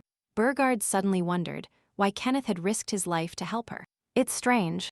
Did he really do this only for his own monetary reasons? Burgard admitted that he was a little annoyed that the girl called him by his full name, and Kenneth by his nickname for loved ones. Adriana was a little surprised. She did not expect such a reaction from Burgard. She felt strange about Burgard's sweet jealousy, but then apologized for laughing, and admitted that it must have been difficult for Burgard. Burgard didn't mind Adriana's laughter, and admitted that he would have laughed at himself. The girl asked him if he was really jealous of her because of Count Kenneth. Burgard replied that this was not entirely true, and that it was not about his jealousy at all. He recalled that Cecilia called him Bear, and now Adriana also calls the Count similarly. The girl explained that she was simply more accustomed to calling him that, but she did not feel the need to give him a nickname. She admitted that she wanted to reserve the nickname Bear only for her sister Cecilia. Ryan added that she does it, among other things, for the sake of her sister and their close relationship. Burgard admitted that it was stupid, but still asked not to call Kenneth by his nickname. He insisted on his own, and it was a little strange that it bothered him so much. Burgard reminded her that he was her fiancé, and that he was now forced to pay attention to such small things. Ryan agreed with him with a smile, so as not to hurt his pride one more time. In response, Burgard took the fiancé in his arms and kissed her on the lips. The next second, a loud noise was suddenly heard, as if blocks of stones were falling from above. Burgard covered Ryan with himself and advised her to immediately hide behind him. The main question was where this sound came from. Were they really targeted? The girls suddenly declared confidently that this path would lead them to the demon world. Suddenly, right in front of them, they saw Theodore and the Countess, who were moving straight towards them. Adriana ran to meet them with shouts of joy. They finally met.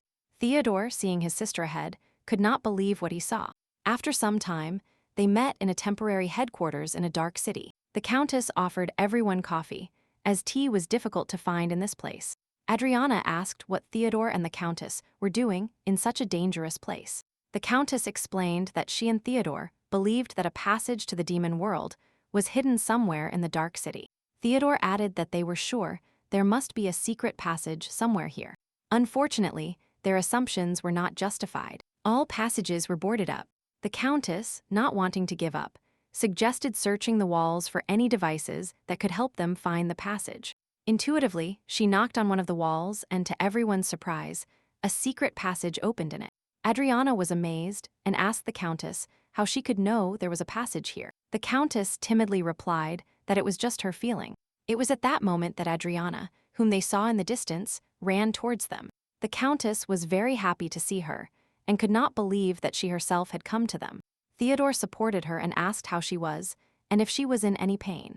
Ryan assured them that she was fine, and that the people of the demon world had received her very well. She also apologized to Theodore and the Countess for the difficulties they had to go through because of her. Theodore, on the contrary, apologized to Ryan for not being able to help her.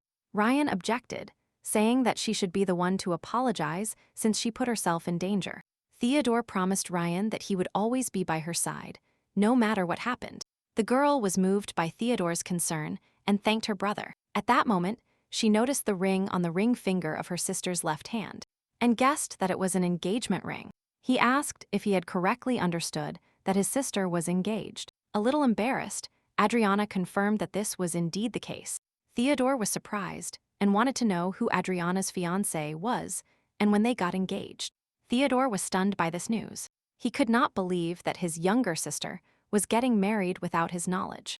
At that moment, Burgard introduced himself as Adriana's fiancé and did not want to be left out. Adriana, noticing her brother's state, asked why he was so surprised by this news. She explained that in the demon world, there was no way to contact them.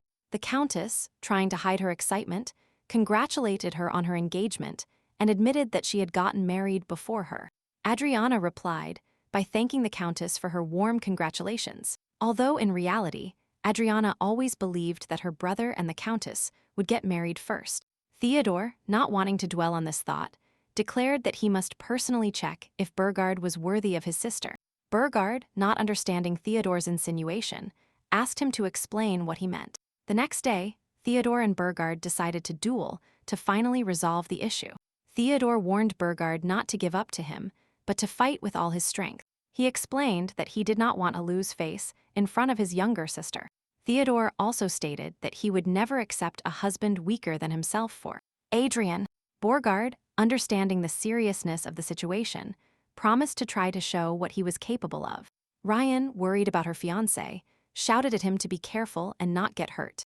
Theodore, reproaching Ryan for not worrying about him, said that he was the one who started this fight. Adriana, observing what was happening, suggested that both men might regret their previous fight. Theodore explained that Burgard did not show all his skills during that competition. He invited Burgard to have a fair duel to find out which of them was better with the sword. Burgard admitted that for a long time he had wanted to fight Theodore with all his strength. He considered it an honor to have the opportunity to fight a duel with the best sword in the Empire. Theodore reminded Burgard that this nickname was a thing of the past, since he left the imperial palace. Burgard replied that changing his affiliation had no effect on his skill level. Ryan, trying to calm everyone down, assured them that she would intervene if any of them were in danger. Theodore and Berger prepared for the fight, and the Countess raised her hand to announce the start. The fight began, and both fighters fought on equal terms. The duel between Theodore and Berger was so fast that the fighters' movements were almost impossible to discern. The Countess, observing what was happening, admitted that Theodore was not at all against Ryan's wedding. And Berger, she explained that it was simply difficult for him to accept the fact that his sister was getting married, and would leave him, not allowing him to fulfill the duties of an older brother. The Countess suggested that he regretted not being able to protect Ryan when she needed him most. She said that Theodore thought a lot about what happened, reproaching himself for imposing his thoughts on Ryan, and not giving her freedom of choice. Ryan, in turn, admitted that she had been waiting for her brother to come home since childhood. But now she is no longer a little girl who needs his care and can make decisions about her life on her own. The most important thing is that she has met the person with whom she wants to spend her whole life. Theodore and Borgard stopped, both without receiving a single scratch. At that moment, the fight was interrupted, and the Countess loudly ordered it to stop. Both fighters looked at each other in silence and were completely satisfied with the outcome. Ryan ran to Vargard and asked him if he was injured and if he needed help. The Countess, turning to Theodore, expressed the hope that this fight would be a lesson for him, and he would no longer try to control Ryan's life. She reminded him that he himself had promised to always be by Ryan's side, no matter what happened. Theodore, realizing his mistake, admitted that he really did nothing for Ryan. He added bitterly that his little sister had long since grown up and become independent. While our heroes were settling things between themselves, Claudian was in his residence. At that moment, a servant came running to him with an urgent message. The servant reported that news had arrived from the Empire that the Empress's associates had tried to kill Leopold, but the attempt had failed. Claudian, after hearing the message, concluded that the conspirators rushed this plan too much. He considered the assassination attempt, although it failed, a good try, and decided to take advantage of this situation in his favor. Claudio reasoned that the assassination attempt on Leopold's life was an excellent reason to get rid of the Empress's gang and take the throne himself. He also decided that the time had come to cover his tracks and return to the capital. The servant, however, warned him against this, as after the failure of the assassination attempt, Leopoldo's influence in the palace increased significantly. Claudian knew very well that Leopold needed help more than ever. Yes, now it seems he was ready to carry out his insidious plan. At that moment, the city guards rushed into the palace, and by Claudiano's order, they arrested the Empress. Leopold, trying to reach his mother, was stopped by the guards. He demanded an explanation on what right they were arresting his mother, but the guards would not let him pass. At that moment, the garrison captain approached the scene. Leopoldo, remembering his status, demanded that he be allowed to see his mother, but the garrison captain replied that, by Claudio's order, no one had the right to enter. Leopold was surprised that his older brother gave such an order. He exclaimed indignantly, "Since when does the garrison, which was supposed to protect the imperial family, obey his brother?" The garrison captain, however, calmly replied that Leopold had misunderstood something. He explained that Claudiano is their legal ruler, and they are obliged to obey his orders. Leopold, reluctantly admitting his mistake, asked the captain to step aside so he could speak privately. The garrison captain and his men, ignoring Leopold's protests, withdrew as soon as they received orders from Claudio.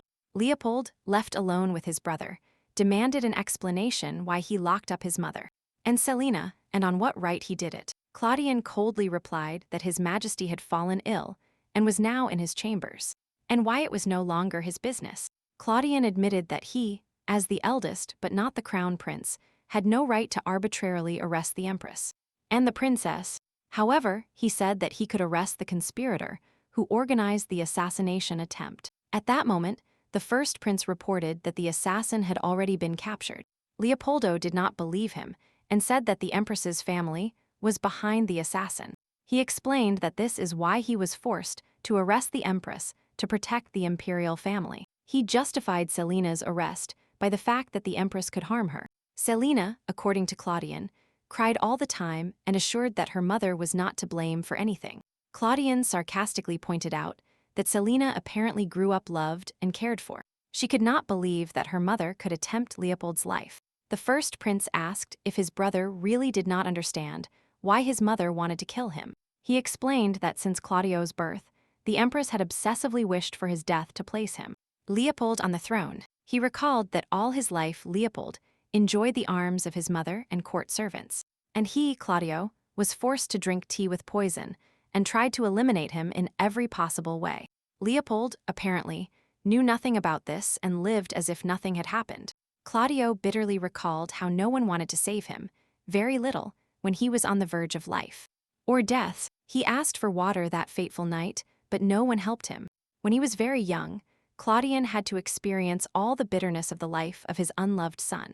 One day, in a large, dark house, he wandered off in search of water because there was no one nearby. Suddenly, he saw a large picture on the wall that caught his attention. He stared at it, and thoughts that were not at all childish arose in his head. He thought that if he had a mother, the empress would not dare to kill him. Suddenly, Claudio grabbed his brother and threateningly reproached him for his eternal naivety, especially dangerous for a person in his position. Claudian stated that he had enough evidence that the empress was planning an assassination attempt against him, and now she will be punished as a traitor who endangered a member of the imperial family. With these words, he furiously struck Leopold in the face. He was sure that after the trial, the empress could not avoid the death penalty. Leopoldo, pleading with his brother, asked him to stop and wait for the emperor to wake up. But Claudio stood firm, and then Leopold announced that he would abdicate the throne and leave the palace. The only thing he asked of his brother was not to harm his mother or sister. Claudia noticed that his brother valued his mother's safety more than the throne. At that moment, the empress entered the room. Leopold could not believe that his mother had been with them the whole time. He ran to his mother and asked if she was okay and if she had any injuries. The empress assured her son that she was fine and had nothing to worry about. Leopoldo, turning to his brother, firmly stated that he would leave the palace with his mother. He swore that he would never stand in his way as long as he let them stay here. But Claudian was against this. He clearly did not want to let them stay and was planning something. He exclaimed that he had gone too far, and now he could not give up everything. At that moment, the empress, looking at Claudian with hatred, blamed him for all the problems. She said bitterly that she should have killed him when he was a child, and then none of this would have happened. Leopold, trying to stop his mother, begged her to stop. The empress stated that she would rather die than allow Claudiano to kneel. Claudian angrily said that if they cannot accept reality, then all they can do is die. And at that moment, the empress, trying to strike Claudio, collapsed lifelessly on the floor. Leopold ran to her horrified, trying to shout at his mother. Claudian, coldly observing this terrible scene, realized the enormity of his crime. While the tragedy unfolded in the imperial palace, our heroes were in the royal palace. The countess, still recovering from the experience, admitted that she was trembling a lot from fear when they suddenly decided to send them to the demon world. Adriana was also a little worried. Now she was waiting for her brother's first words. Suddenly, Teodor loudly presented Adriana as the eldest daughter of the ducal family. He called her his precious little sister and asked everyone to take care of her. The king realized that Teodoro had said these words somewhat defiantly, but he grasped his true feelings. Berger's mother finds out that Adriana has a brother she gets along with. Looking at Berger and Adriana, she remembered her youth when she herself was getting married. Adriana was stunned by her brother's words. She did not understand why he had come to the demon world. Theodore did not understand how his words offended his sister. He simply said what he took for granted. Bergard swore that he would protect Adriana at the cost of his own life. Theodore and the countess supported Bergard, saying he was completely right. The demon king laughed when he learned that Theodore had come to his world to report this. He admired his love for his younger sister and believed he was worthy of respect. Theodore bitterly admitted that he could not be there for Adriana when she was a child. He regretted not being able to take care of her. The king, wanting to help Theodore, invited Duke Crescendo to bring Adriana back. Adriana, upon hearing the king's words, was stunned by this sudden proposal. She did not expect him to seriously offer her this option without asking for her opinion. Bergard, trying to object, reminded his father that he and Adriana were only engaged, and that the marriage had not yet been concluded. The king, ignoring Berger's words, stated that for Adriana to become the wife of the heir to the throne, she needed a weighty reason. He suggested that Adriana earn this place by betraying her brother and handing him over to the demons. The king reminded Teodoro of his services to the empire, because he fought on the front line with the holy sword ready, and put many demons in danger. The king told him that many heirs of the aristocracy had died on the battlefield at his hands. As compensation, he promised to accept Adriana as the wife of the crown prince and grant her all honors. He sarcastically asked Burgard if that outcome wouldn't be better for everyone.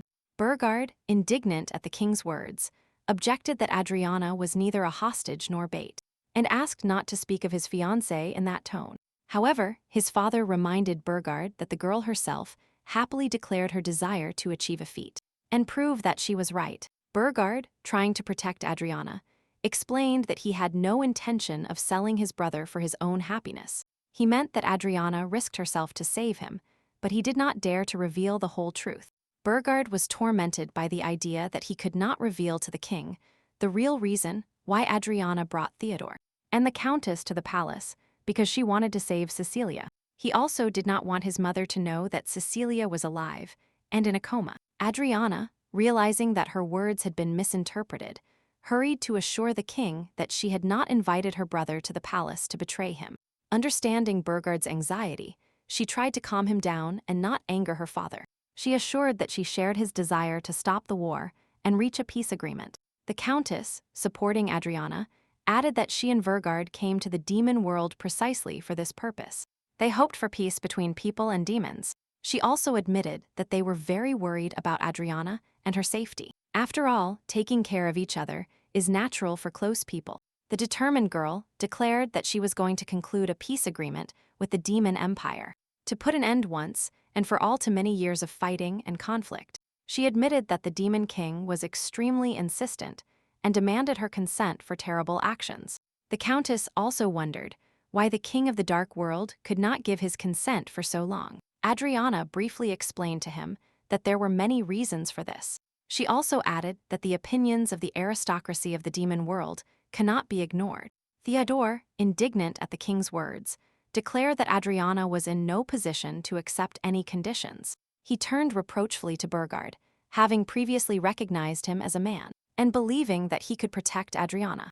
However, according to Theodore, Burgard could not guarantee his sister's safety. Theodore asks Burgard what future awaits Adriana if she suddenly fails to achieve a proper feat. Theodore understood that Burgard could no longer do anything against his father. Burgard, determined to protect his fiancée, promised that he would do everything possible, even if it meant he had to renounce his title of crown prince. Adriana disagreed with this decision and objected in response to the king's proposal. She does not understand why one of the parties has to make concessions. The girl expressed confidence that she could achieve recognition on her own. She asked her brother and Burgard to believe in her more and not take her for a little girl. In addition, Adriana urged them not to worry about what had not happened yet. Burgard, realizing his mistake, admitted that he had gotten ahead of himself with his worries. He reminded her of the oath he made upon returning to the demon world, because he promised to protect our heroine. Burgard admitted that it is Adriana's courage and determination that helps him stay afloat. Adriana gratefully replied that only thanks to him she managed to be brave, because she knows that Burgard will always be there and support her in difficult times. At the same time, terrible events were unfolding in the imperial palace. Prince Leopold, holding his lifeless mother's hand, turned to Claudian with an accusation. He was sure that he had planned all this from the beginning. Leopold could not believe that his mother, the person closest to him, was dead. He exclaimed desperately that Claudian was going to kill one in front of the other. Leopold was furious and could not understand how his brother could decide to do this. Claudian, maintaining calm, tried to soothe Leopold. He explained that he had no intention of killing Selina, as she could be an advantageous match in a political marriage. Claudian admitted that Leopold annoyed him with his mere existence. He bitterly reminded Leopold that if his mother had added a little more poison to his tea when he was a child, he would be dead now. These words became a revelation for Leopold. Finally, he understood exactly why his brother was taking revenge on him. Memories of that fateful night when Claudian, after having drunk poisoned tea in the kitchen, fell unconscious on the floor. Leopoldo, seeing his brother from afar, immediately rushed to his aid. He was horrified to discover that Claudian was barely breathing and was on the verge of death. Leopoldo, desperate, called for help, but there was no one around. He shouted loudly that his brother felt unwell and desperately asked the palace servants for help. Only then did Claudian recall, with surprise, that it was Leopold who saved him that day. He was astonished to have forgotten this event for so long, but why were the memories returning to him now? Leopoldo, unable to believe his brother's words, bitterly said that Claudio had hated him since birth. He pleaded, asking if Claudian had never perceived him as a family member. Claudian murmured that he did not understand why he did not feel satisfaction in making Leopold unhappy, because he expected to be happy about it. Shortly after, Cecilia, who lay unconscious, finally received the news she was waiting for. She asked with difficulty and barely audibly if the truth could really come back to life. Adriana, looking at Cecilia with sympathy, explained that it would no longer be possible to help her with the usual methods. But the Countess, fortunately, had an elixir from the celestial realm that could cure any illness or wound. Cecilia, realizing the value of the elixir, doubtfully asked if she would have to use it because of her. She did not want such a miraculous cure to be wasted, especially if her salvation turned out to be impossible. Besides, even if she comes back to life, it won't be easy for her without the person she loved so much. The Countess, trying to cheer Cecilia up, reminded her that she has a family. She hopefully asked if Cecilia did not want to meet them. Theodore, looking at Amanda, who was staring into space, asked bewilderedly who he was talking to now. Adriana noticed that Theodore apparently did not see the soul of Lady Cecilia. Burgard, amazed by Adriana's words, hopefully asked if it was true. At that moment, Amanda continued to call Cecilia, asking her to return not to that dark place, but to her mother and father. The Countess resolutely stated that she would not keep the celestial treasure until her death, and suggested using the elixir. Realizing her responsibility, she added that if she failed, she would feel guilty. She assured Cecilia that she had nothing to worry about and that everything would be fine. Cecilia, still hesitant, replied that she needed time to think about it. Amanda joked that she was no longer interested in chatting with her all the time. She hopefully said that it was time for Cecilia to wake up from her sleep. Cecilia, overwhelmed by fear, murmured that she was scared because she feared her father would get angry again.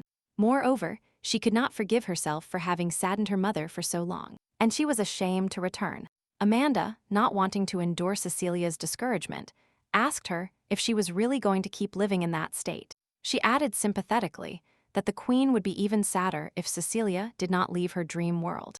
After all, if the person she cried so much for was alive and did not wake up, how would she feel then? She mentioned this situation as an example, trying to make her think about her feelings. Amanda reminded Cecilia that the man would not come back, but that she had the chance to start a new life. She encouraged her not to be afraid and to believe in her family, who needed her so much. Amanda named all of Cecilia's loved ones and emphasized that everyone eagerly awaited her return.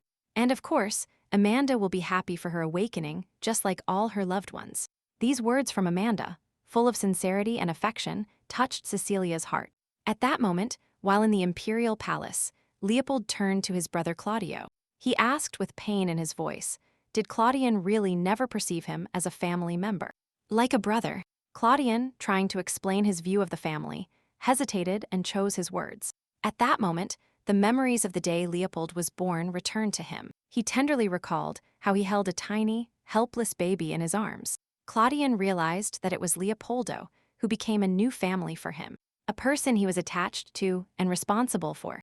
Suddenly, the Empress burst into the rooms, saw Claudio holding Leopoldo in his arms and, furious, snatched the child from him. The mother angrily shouted, demanding that Claudian immediately leave the room and not dare to approach her son.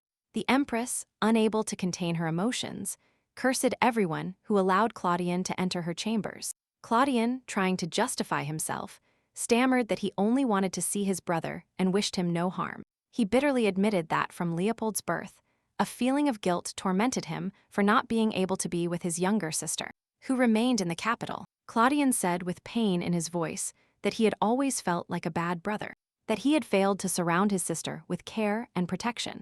In a fit of desperation, he admitted that it was these tormenting feelings, and not hostility, that became the reason for his hostility towards Leopold. The first prince, unable to cope with the emotions that flooded him, angrily shouted that he had hated Leopold since birth. It became clear that he could no longer cope with the grievances and anger of his childhood. That completely took over his mind. Cecilia, with a trembling voice, but with determination in her eyes, gave her consent to the treatment. Adriana looked at Cecilia with relief and thanked her for not giving up. The Countess honestly warned that she could not guarantee complete success, but that she would do everything possible to save her. She instructed Cecilia to lie down next to the body and asked Keel to be there to hug her tightly. Adriana thought that in difficult moments, she would also like to receive support and hugs from her older brother. With sadness in her voice, she softly said that she still misses her brother and his support. She recalled how they left her completely alone and dreamed that her brother hugged and comforted her. The Countess, aware of the responsibility, added that if the treatment does not work, they will think together what to do next. She admitted that this is the first time she has had to perform such a treatment, and she is not sure of its effectiveness. Therefore, the Countess decided to use all the elixir, sparing not a bit. The girl admits that she was disappointed when she received the elixir as a treasure from heaven, because she always dreamed of her weapon, like Theodore and Claudio. She recalled that her father, a knight, could not inherit the title, but still taught her fencing. That's why the Countess believed that what suited her more was not the elixir, but the sword, as a symbol of valor and military protection. But it turned out that the celestial powers, having given her the elixir, foresaw future events. After all, the sword cannot heal or reconcile, something only the elixir can do. Finally, the Countess gave Cecilia a sip of elixir that would bring her back to life. Cecilia whispered that she did not want to wake up, because even if she opened her eyes, she would not see her beloved here. At that moment, as if in response to her, the voice of her lover's soul was heard, gently encouraging Cecilia and asking her to wake up. The very next second, the image of her beloved man appeared before Cecilia's astonished eyes. Cecilia, not believing her luck, asked if it was really him. The lover's soul explained that Cecilia could now hear his voice, as he had been calling her all the time. Cecilia, overwhelmed with happiness, could not believe what she heard, because she thought her beloved was dead. The young man's soul understood that Cecilia did not understand everything that was happening. He urged her to listen carefully. He bitterly admitted that, unfortunately, he was dead, but Cecilia was still alive. Trying to convince Cecilia to return to life, he asked her to open her eyes. Cecilia, tormented by pain, did not want to part with the soul of her beloved and asked to stay with him. In response, he reminded her that she was not alone, because many people eagerly awaited her return. Burgard, unable to hold back tears, begged Cecilia to wake up, telling her that she could hate him, curse him, but not abandon this world. With desperation in his voice, he asked her to live for him for all who love her. Cecilia, still struggling with herself, asked again if everyone was really waiting for her return. Her lover promised with tenderness in his voice that they would definitely meet again.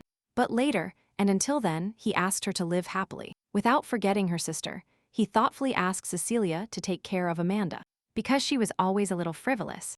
Cecilia, not wanting to leave, with a prayer in her voice, asked him not to leave because she still loved him. At that moment, the girl opened her eyes. The medicine took effect, and Cecilia came back to life. Amanda, not hiding her happiness, cheerfully informed everyone that Empress Cecilia had woken up. With warmth and concern, Amanda turned to Cecilia and happily informed her that she had finally opened her eyes. Cecilia shared with her loved ones that she managed to meet the soul of her lover, and all this time he was by her side. She admitted that she was not aware of what was happening and was drifting away from reality. Amanda noticed that the blue bird of happiness was very close. She welcomed Cecilia back to the real world, wishing her happiness and peace. Burgard's mother, unable to contain her feelings, ran to Cecilia sobbing. Cecilia, moved by her mother's care and love, exclaimed cheerfully that she was happy to see them all. Wiping away her tears, she could not believe her happiness, repeating Cecilia's name over and over.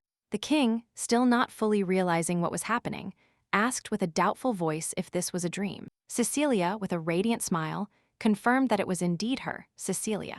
Safe and sound, Burgard's mother, not suppressing her emotions, admitted how happy she was at that moment. Cecilia, with tenderness in her voice, whispered how long it had been since she felt the warmth of her parents' hands. Still not believing her happiness, the mother said that she was ready to accept the idea of losing her daughter. The king confessed to her that he did not dare show it to Cecilia, fearing for her health, because she was in a coma the whole time. He turned to his daughter and asked her to tell him what happened and how she managed to come back to life.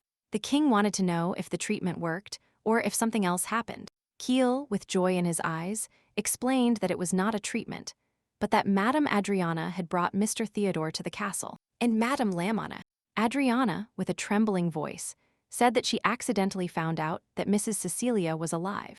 Realizing this, she decided that Cecilia could be saved thanks to the elixir, the treasure of heaven, that Miss Lamana received. The Countess, with confidence in her voice, confirmed that the celestial elixir could cure any wound or illness. The king, moved by the selfless act of Adriana, the Countess and Teodoro thanked them. The Countess explained that the demon race could suffer greatly if they came into contact with divine power.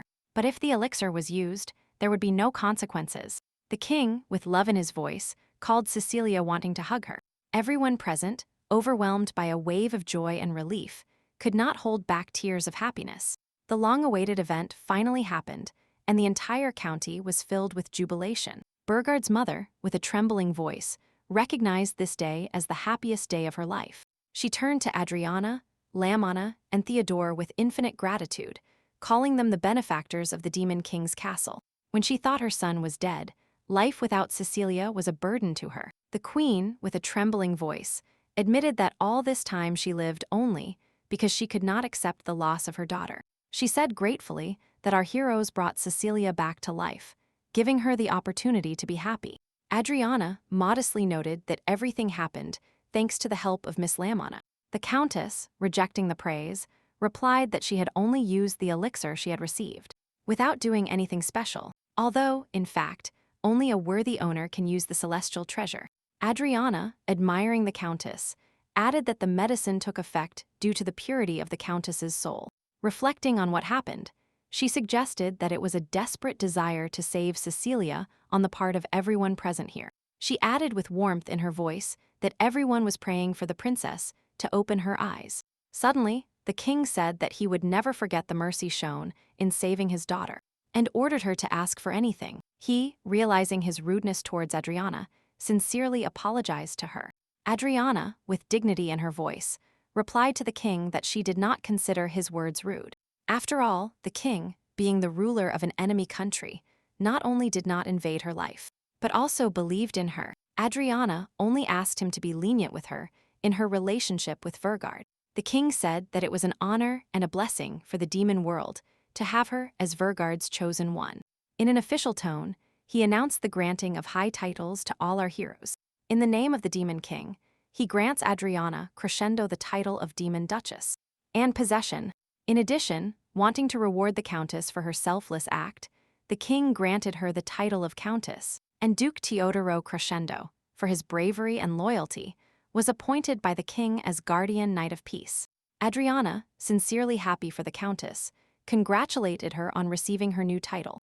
Burgard turned to his fiancée, calling her Duchess of the Demon World and expressing his pride in her achievements. Adriana, moved by his words, sincerely thanked him for his support. The next day, the weather was wonderful, and everyone ran out for a walk. Cecilia enjoyed the scent of flowers, as if for the first time in her life.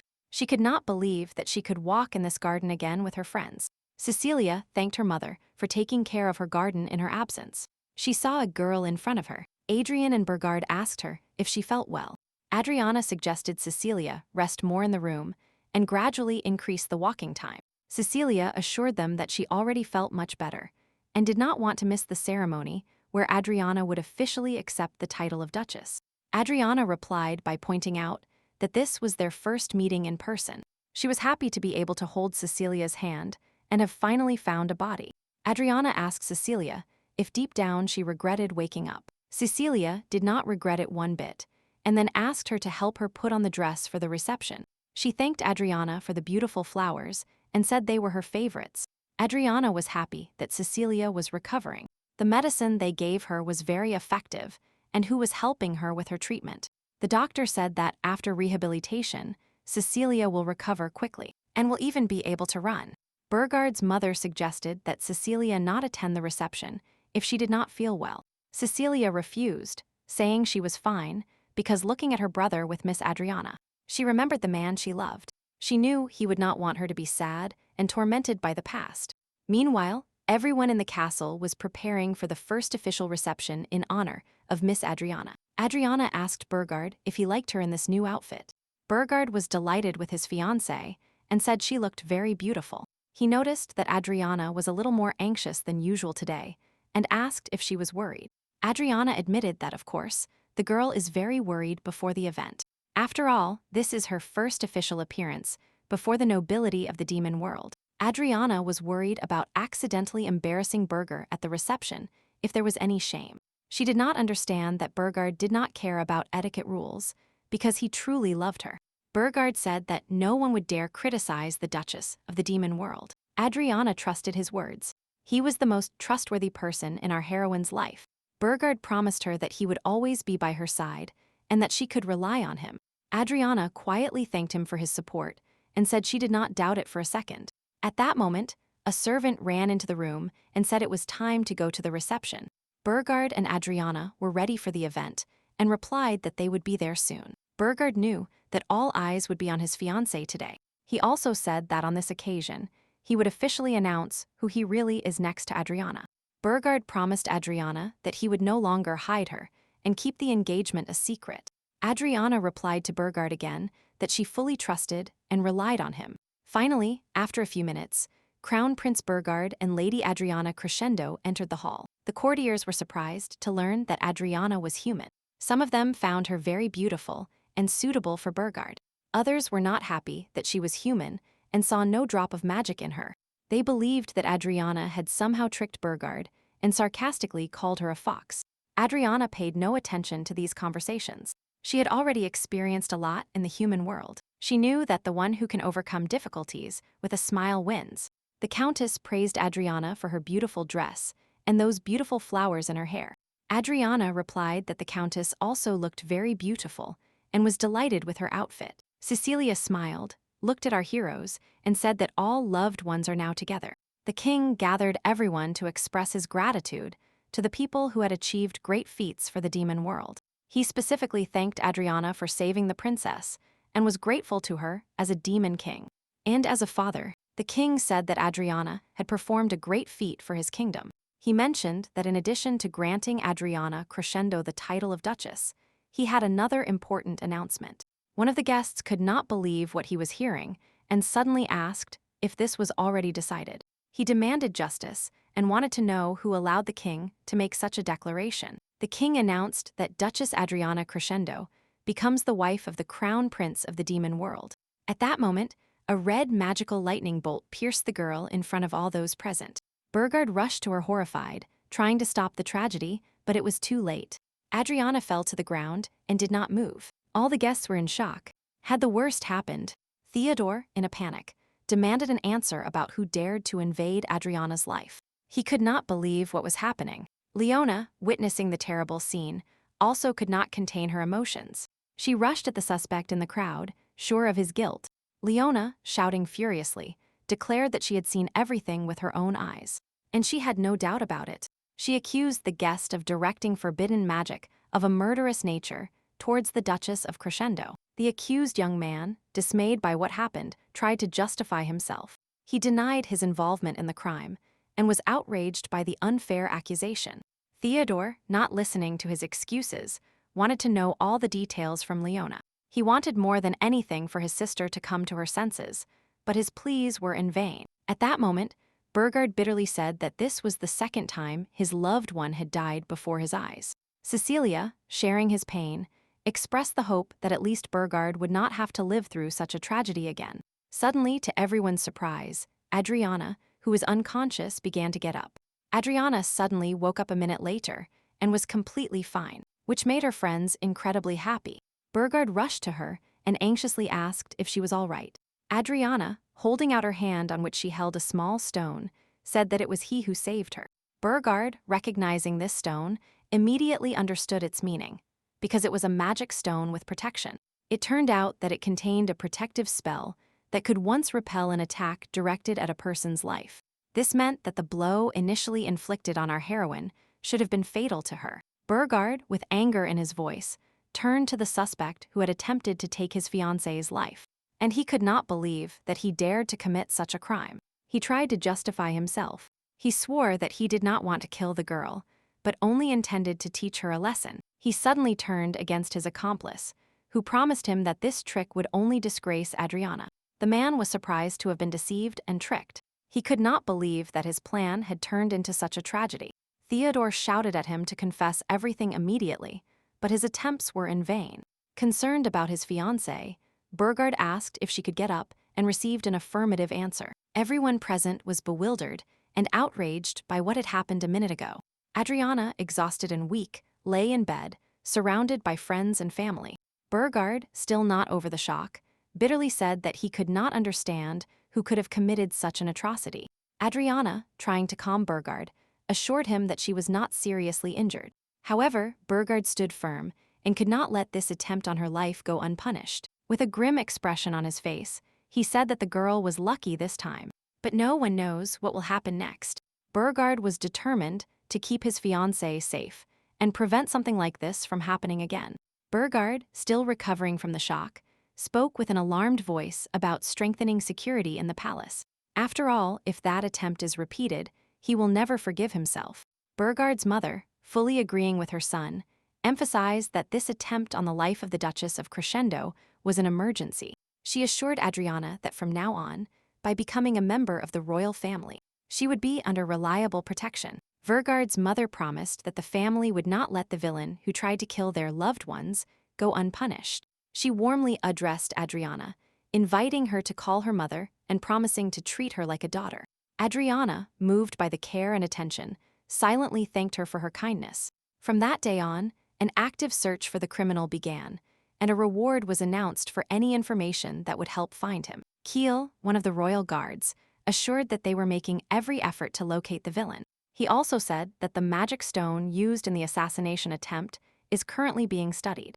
But this task has proven difficult. Kiel said that vibrations of various types of magic were recorded inside the stone, which greatly complicates their investigation. He suggested that it would take time to decipher these fluctuations. Adriana asked if demons usually use magic stones. Kiel replied by explaining that when magic is infused into a stone, traces of a unique magical power remain in it. This is why demons do not really like to use magic stones. Kiel emphasized that the demon race relies on its own magical powers. The presence or absence of magical powers determines their titles, so the use of magic stones is not considered prestigious. Burgard added that magic stones were originally created to be sold to other races that do not have magical powers, and particularly to humans. However, after the current emperor ascended the throne, their use was prohibited. In the old days, when there was active trade between people and demons, magic stones were supplied in large quantities. It follows that many magic stones imported from that time should have remained in the human world. Adriana concluded that most likely the criminal who attacked her was not a demon, but a human. She suggested that searches in the demon world were unlikely to succeed. Moreover, the status of all guests was carefully checked, and there was no one suspicious among them. In this regard, the culprit could be one of the servants or maids performing minor tasks. Adriana asked if all the bodyguards hired by the aristocrats had been investigated. Kiel replied that since the human world and the demon world broke off relations, humans could not enter the demon world. However, Adriana reminded a group of people staying in the Dark City and who secretly infiltrated the demon world. Thinking about the possible motive for the crime, Adriana suggested that her death could be beneficial to someone. But she soon refuted this idea and decided that the motive for the crime was unlikely to be benefit. Adriana suggested that her death might have been planned to aggravate relations between demons and people. At that very moment, Theodore, overwhelmed with anger, accused Claudian of attempting to murder his sister. Theodoro justified his accusations by the fact that Claudio, being a member of the imperial family, could use other people for his own purposes. He turned to the countess and reminded her that she had already seen the same fragment of a magic stone. During one of the tasks received from the academy, he and the countess had to eliminate an alchemist who was engaged in forbidden magic. This alchemist filled red stones with magical power, obtained as a result of experiments on people. The countess, recalling this fact, confirmed that after the massacre of the alchemist, all his stones were confiscated and transferred to the academy. However, as Theodore reported, Claudian took some of these stones and sent them to the imperial family under the guise of research materials. The Countess concluded that one of these stones was used in the assassination attempt on Adriana. Theodore indignantly exclaimed that this scoundrel dared to invade the life of his younger sister. Burning with anger, he declared that if Claudian really tried to kill his sister, he would not get away with it, and he will never forgive him for this. He promises to take revenge on his former friend. Meanwhile, Claudio demanded an explanation from his servant, who dared to commit such an atrocity. He shouted that he never gave the order for the assassination attempt on Adriana Crescendo's life. The prince recalled that his instructions only referred to monitoring what was happening in the demon world.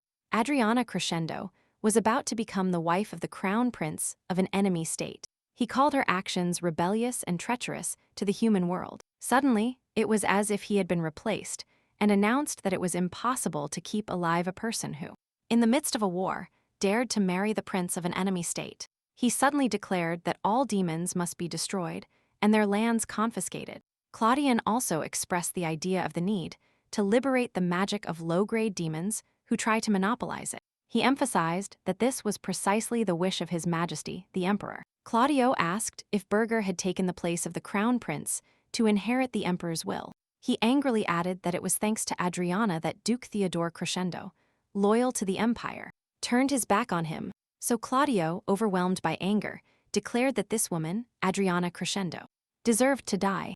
Theodore, at that moment, filled with anger, repeated that Claudian would be punished for his meanness. The Countess expressed doubts that Claudian could have been involved in this crime. She suggested that Claudian, being a suspicious person, would have taken on such an important task himself. No matter how it sounds, it is hard to imagine that Claudian planned to eliminate Adriana in the wrong hands. Theodore, stunned by this information, admitted that he found it hard to believe. He bitterly said that he no longer understood what kind of person Claudian had really become. Theodore wistfully remembered that good old friend he knew, that very close person he met at the academy, and who was devoted to him. He regretfully admitted that, in his opinion, Claudian was no longer in this world. The Countess, trying to comfort Theodore, urged him not to jump to hasty conclusions. Wanting to reassure Theodore, the girl suggested that he not jump to hasty conclusions, and that he should figure it out himself. She assured him that when everything became clear, he could unleash his anger. Theodore admitted that for the first time in his life, he felt so lost. He wondered if he was being too selfish by wanting to protect his little sister and his friend at the same time. Night soon fell and a cold, lonely moon shone in the sky. In a dark room, Simon held in his hand the magic stone about which there were legends. He asked Xenocide with interest if the captain of the guard had been arrested. Xenocide reported that the crown prince put him behind bars for disobeying orders. He sarcastically added that the crown prince seemed to have become more sentimental. Simon could not believe that such a calculating person could commit such a reckless act. Milia, disagreeing with Simon, objected that the crown prince did not want to continue the war. Simon suddenly replied that it would be much better to trample all these damned demons. He suggested that the young crown prince, being still too young, did not want to lose his friend and, therefore, feared his anger. However, Simon could not agree with this solution, believing that problems could not be solved this way. Milia, aware of the limitations of even the emperor's power, proposed a radical plan to eliminate Adriano on her own.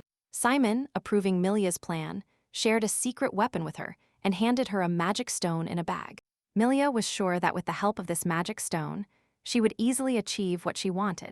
Xenocide, however, asked if Simon was sure that the use of this stone would not have unforeseen consequences. Simon, ignoring the warnings, said that Emilia could cope with any difficulty. At that moment, Adriana, upon hearing the mention of the Marin Trading Company, was surprised and asked for more details.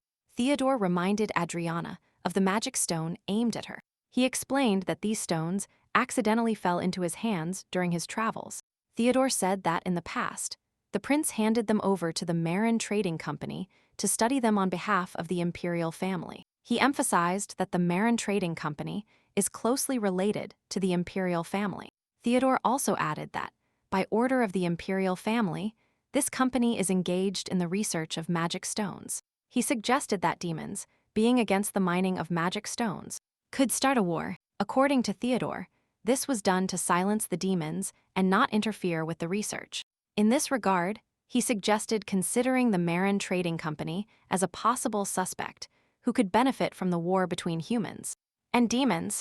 Adriana, agreeing with Theodore, decided that it was first necessary to gather more information about this trading company. She suggested that Mr. Kenneth, due to his access to a lot of information through the Merchant Guild, could help them. However, the girl admitted that since they broke up, they have not contacted each other. Burgard, in turn, offered to use his contacts in the human world to find Mr. Kenneth. Adriana, reflecting on future actions, put forward a proposal to conclude a peace treaty with the world of the peoples. Burgard echoed this idea and pointed out that due to the unrest in the imperial family, there had been no recent battles. Adriana emphasized that now is the right time to learn about the intentions of the new crown prince and propose a peace treaty. However, she doubted that Crown Prince Claudian would accept peace. According to Burgard, the new crown prince has no prejudice against the demon race. Adriana concluded that the attempt on her life was organized by those who want the war to continue. She suggested that as soon as a proposal for a peace treaty was presented, these forces would definitely try to prevent it. Our heroine was sure that future actions by these forces would help uncover who was behind them. In the event that Crown Prince Claudian was against peace with the demons, Adriana decided to consider other options. She did not specify which options they were discussing, but hinted that she was ready to act decisively. The sun was setting, and Kenneth suggested staying the night. He gave Leopold a flask of water to quench his thirst and keep him warm on the cold desert night. Kenneth looked at Leopold with sympathy, understanding how difficult it was for him given the circumstances. He explained that for safety, they need to avoid busy routes, which is why they are forced to take detours, which increases travel time. Kenneth assured Leopold that only a couple of days remained and they would cross the desert. Leopold, looking at Kenneth, who easily faced all difficulties, involuntarily noted his experience and resilience. Kenneth, without boasting, said that since childhood he had traveled with merchants and had to cross the desert more than once. The lack of servants willing to help at any time forced him to learn everything necessary for survival in harsh conditions. Leopold, comparing himself to Kenneth, bitterly admitted his helplessness. He remembered that he could do nothing to help his mother, even when she was dying before his eyes. Leopold bitterly admitted that he felt useless and worthless. He nostalgically dreamed of being at least somewhat useful to his loved ones. The prince asked him why he was helping him, because he himself could not support Kenneth in his troubles. Leopold was tormented by a feeling of guilt, remembering how he could not help Kenneth when he was in a difficult situation. Kenneth, trying to calm Leopold, stated that he managed to escape the country safely precisely because Leopold did not stop him. He gratefully acknowledged that Leopold had turned a blind eye to his escape. Leopold replied that he could not stand up to his older brother. Kenneth encouraged Leopold because it is not too late to change everything, and he has the opportunity to fix it all. Dale, returning from his round, reported that he had not found any danger in the area, and suggested that Leopold and Kenneth go to bed, while he himself volunteered to stand guard. Kenneth, agreeing with Dale's proposal, asked him to wake them up at dawn. Leopold, who did not want to stand on the sidelines, offered Kenneth and Dale his help in organizing the night watch. He passionately declared that he was not a helpless child and did not need constant care. Leopold could not accept the idea that the Count would be on guard, and at that moment, he himself would sleep soundly. Kenneth tried to dissuade him, explaining that overwork could negatively affect his well-being. Leopold did not give up and insisted on his participation in the duty. It was decided to divide the night watch into 3. Kenneth, turning to Leopold, expressed his confidence in his strength and responsibility. Thus, the 3 of them took charge of the night service, and Leopold, along with the others, participated in security. A little later, Leopold admitted that the Count had given him the opportunity to prove himself. He said with emotion in his voice that he wanted to show everyone, and above all himself, that he was capable of something more. Kenneth assured him that his potential was enormous and that he could overcome any difficulty. Kenneth, understanding Leopold's concern, convinced him that it was no longer possible to retreat. He firmly stated that enemies would not leave Leopold alone and that his life would be in danger. The Count emphasized that the danger is not related to his ambitions, but is a real threat to his life. Leopold remembered that his mother had told him the same thing in the past. Crown Prince Claudian's faction is willing to do anything to get Leopold's head, thus confirming their loyalty to the leader. The Count warned that even after crossing the desert, Leopold would be in danger. Kenneth also recalled that Princess Selene is still in the palace. Leopold worriedly imagined how worried Selena must be about him now. He bitterly blamed himself for fleeing the palace, leaving her alone in danger. At that moment, the terrible moment when Brother Claudian raised his sword against him flashed in his memory. Fortunately, the plan of the first Prince Claudio failed, and he could not carry out the atrocity he had planned. In a fit of anger, Claudiano asked why the dagger he had received from heaven did not obey his will. He realized with annoyance that this particular dagger, which was supposed to be the weapon used to kill Leopold, did not harm him. Leopoldo shiveringly remembered those terrible moments when his brother tried to kill him. Suddenly, he drew the same sword from its scabbard that Claudiano had received from heaven. This sword was originally intended for his older brother, the first prince. He realized that this was the treasure about which there were many legends. Timidly apologizing, Leopold returned the sword to Kenneth. At that very moment, the unexpected happened, because the magic of the sword showed the Count's rejection. Leopoldo had already heard that the celestial treasure has the ability to recognize its true owner. He explained that someone other than its rightful owner could be harmed if they touched the sword. Kenneth concluded that Leopold was undoubtedly the true owner of this sword. Perhaps at that fatal moment for Leopold, the sword considered Crown Prince Claudio unworthy of possessing such power. Kenneth suddenly shared with Leopold the legend that the celestial treasure independently chooses its owner. He pointed out that the current Crown Prince Claudian had changed a lot since he and Duke Crescendo traveled the skies. Kenneth reminded Leopold how Claudian unsuccessfully tried to take his friend's younger sister hostage. He also mentioned that Claudiano had imprisoned a person who had nothing to do with the crime. Not stopping there, the prince arrested his friend who tried to stop him. Furthermore, he mercilessly killed his stepmother, and this became his gravest sin. And after this, Claudio tried to kill his half-brother, Leopold. Perhaps not even the celestial treasure could tolerate Claudiano's outrages any longer. Addressing Leopold, Kenneth solemnly proclaimed that the celestial ceremonial sword had chosen him as its new master. He emphasized that from now on, only Leopold would be worthy to wield this powerful weapon. Until now, Leopold did not know the whole truth about his older brother or his mother, nor about the fact that he was destined to become emperor. He never thought about the responsibility that falls on the shoulders of the ruler and the burden he will carry. When he gradually began to realize the full weight of the imperial burden, he, scared, tried to run away. Leopold admitted that at that moment, he did not understand the whole situation and was not ready to accept his destiny. But no matter how much he tries to escape his destiny, fate will still catch up with him. Recalling the words of his older brother, who called him an ignorant child, Leopold bitterly admitted that Claudio was right. He blamed himself for showing cowardice at that moment and not being able to repel the enemy. Leopoldo regretfully noted that he was not worthy to share his destiny with Adriana, as she always bravely faced any difficulty, and he was too weak for it. Kenneth replied by reminding him that he risked his life to help him escape the palace. Leopold, surprised by Kenneth's knowledge, asked him how he knew. Kenneth simply replied that his motive was to help Selena, even after leaving the country. He admitted that he himself was thinking of returning to his homeland, as it would be a pity to lose connections and properties acquired while living in another world. Therefore, Kenneth turned to Leopold to ask him to help him return home. In return, he promised Leopold his support in all his endeavors. Leopold, determined to fight, agreed to help Kenneth. He was no longer going to run away from his destiny. With firmness in his voice, he said that everyone would definitely return home. Leopold promised to create a place where they could always return safely and enjoy life. Kenneth noticed that his words and actions finally showed the qualities of a true ruler. He remembered Adrian because even after leaving this place, she continues to change the world for the better. Kenneth could not have imagined that the girl who once risked changing her destiny would now become the savior of the entire world.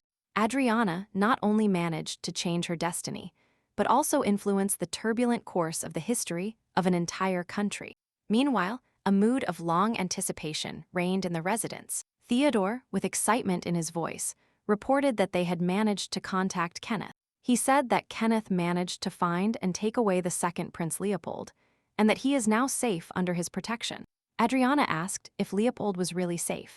Theodoro replied that the prince, although in a state of shock, remained firm. Saving Leopold was vital for their plan, because if they failed to save him, all their efforts would have been in vain. Theodore asked in surprise what kind of plan this was. Did Adriana really plan to do something great? Adriana, interrupting him decisively, confirmed his assumptions. She firmly declared in her voice that her plan was to install the second prince, Leopold, on the throne. After this, they will sign a formal peace agreement between demons and humans, which will end centuries of hostility. In a luxurious hall, the servants were tasked with serving tea of rare royal varieties. Adriana carefully delved into the reports presented to her today. After studying the information received, she told Theodore the latest news about Leopold. Theodore, stunned by what he heard, could hardly believe the seriousness of our heroine's intentions. Adriana confidently explained in her voice that with the support of the remnants of the Empress's faction, this was possible. In addition, she intends to use the financial capabilities of the Magnolia retail chain and gain the help of the demon world to put Leopold on the throne. The Countess, with emotion in her voice, asked what would happen to Claudian in this situation. Adriana said that anything could happen to him in the end. After all, everyone knows how unenviable the fate of a prince who lost the battle for power is. Theodore expressed his willingness to help her carry out her plan, but at the same time expressed his request. He asked Adriana to allow him and the Countess to take care of the former crown prince. The Countess, joining Theodore's request, also addressed Adriana with the same plea. Adriana objected to the Countess, emphasizing that she was not just a consort of the demon crown prince. The Countess, not yielding in her position, said that he was their friend and they could not abandon him in trouble. Adriana, with understanding in her eyes, asked Theodore and the Countess to stand up, since their admiration before her was not entirely necessary. She explained that from the beginning, she had planned to entrust them with the care of Prince Claudian's fate. Adriana emphasized that Theodore and Lamanna were not her subordinates or servants, but her family, and even after she became the crown prince's wife, they do not need to swear allegiance to the royal family at all. Therefore, Adriana asked them not to kneel before her in the future. These words spoken by Adriana sounded somehow new, with a note of sincerity and warmth.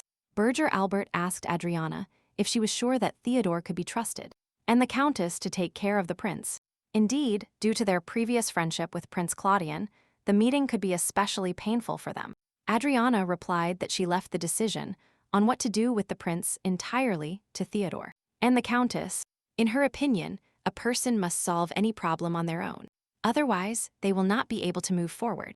Adriana expressed her confidence that Theodore and the Countess would definitely cope with this situation. She emphasized that the most important thing is that they are not alone and can count on each other's support. A month later, the emperor, struggling with an illness, left this world. Thanks to this, the first Prince Claudio finally ascended the long-coveted throne. At the same time, he legally inherited the title of emperor, according to tradition. On the city streets, people excitedly discussed the news. They had heard rumors that the new emperor, as soon as he ascended the throne, would end the war. People's opinions were divided. Some joyfully welcomed this news, hoping for a peaceful future. Others, embittered by the demons, indignantly demanded their expulsion from the people's land. The war negatively affected all areas of life, so the extermination of demon beasts took a back seat, which caused riots and chaos. During this turbulent time, Leia, a faithful servant, returned home where Rudolph met her. Leia, with regret in her voice, said that she could only buy the most necessary things at the market. She worriedly noted that lately flour had become very scarce for her. Rudolph replied that this was not surprising, because there was a war at that time. Leia, looking at the mature Rudolph, noticed how much he had changed since the Duke and Milady left. His Majesty the Emperor has passed away, and now His Highness, the first prince, will become the new emperor. Rudolph hoped that with the accession of a new emperor, the war would finally end, in which case his brother and sister could return home. Meanwhile, Burgart, with an alarmed voice, reported the disappointing news he had read. The peace agreement was rejected, and all the diplomats they sent were killed. Theodore, upon hearing this, could not understand why to kill all the diplomats, because this is a call for total war. Even the most barbaric peoples will not dare to touch diplomats. Adriana suggested that this idea did not belong to Prince Claudio. The Countess asked the girl to explain what she meant. Adriana believed that the perpetrator was the Marin Trading Company, because murder is their favorite way to achieve their goals. Theodore alarmingly reported that the Maroon Trading Company had captured not only the capital, but also the imperial castle. He lamented that Prince Claudian apparently trusted Maroon much more than they thought. Theodore explained that while Claudian was absent from the court, his influence significantly weakened. He added that the Dowager Empress had long since drawn the former supporters, whom Claudiano could rely on to her side. And even most of the guards subordinate to Claudian are made up of Maroons. Adriana asked in horror if even the guards were involved in this. And in fact, the guard, to whom in theory one could entrust one's life, consisted of Maron's people. Now Theodore could understand why Prince Claudian tried with all his might to keep his brother on his side.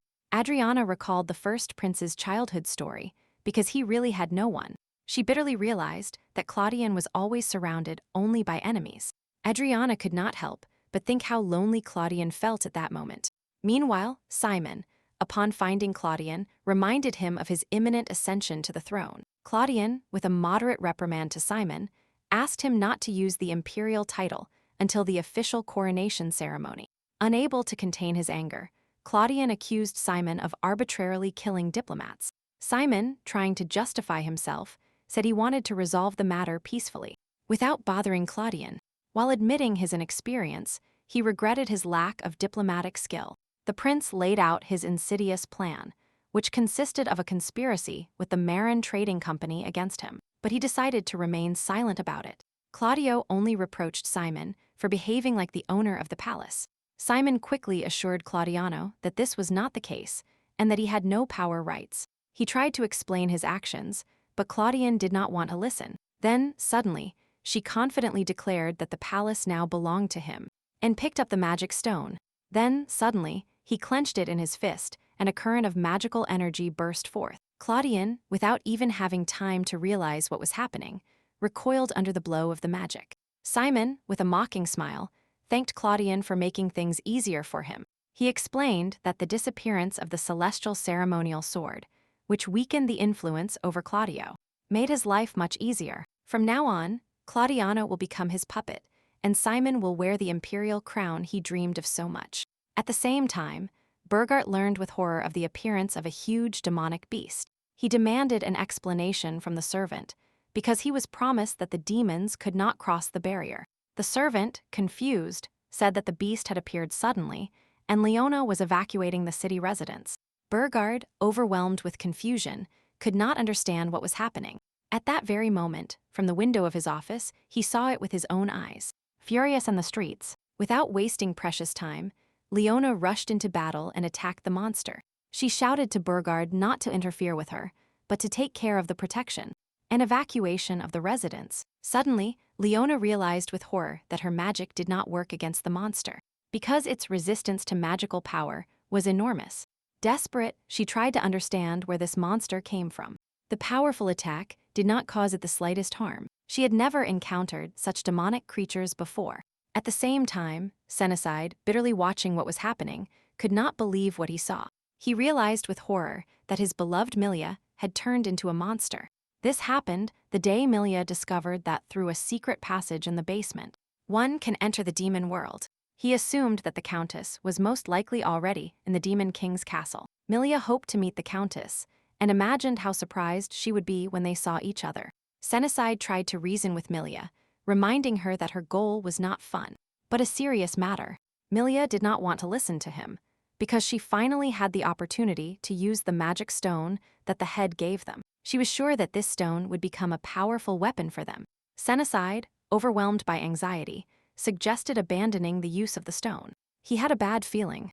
Milia, not understanding his fears, reproached him for not trusting the boss. Senecide tried to explain that using the stone could cause them trouble. Millie, gratefully remembering the help of the director, who saved him from the horrors of the orphanage, did not want to disappoint him. He bitterly remembered the many children who selflessly died in the orphanage. She was sure that Simon saved him from hell, and for this they should be grateful to him. Therefore, despite Senecide's doubts, Millie unconditionally believed his words. She compared life in the trading company to paradise compared to the horrors of the orphanage. Senecide, not sharing her optimism, angrily accused the boss of deception. He was sure that he was no better than the bastards in the orphanage.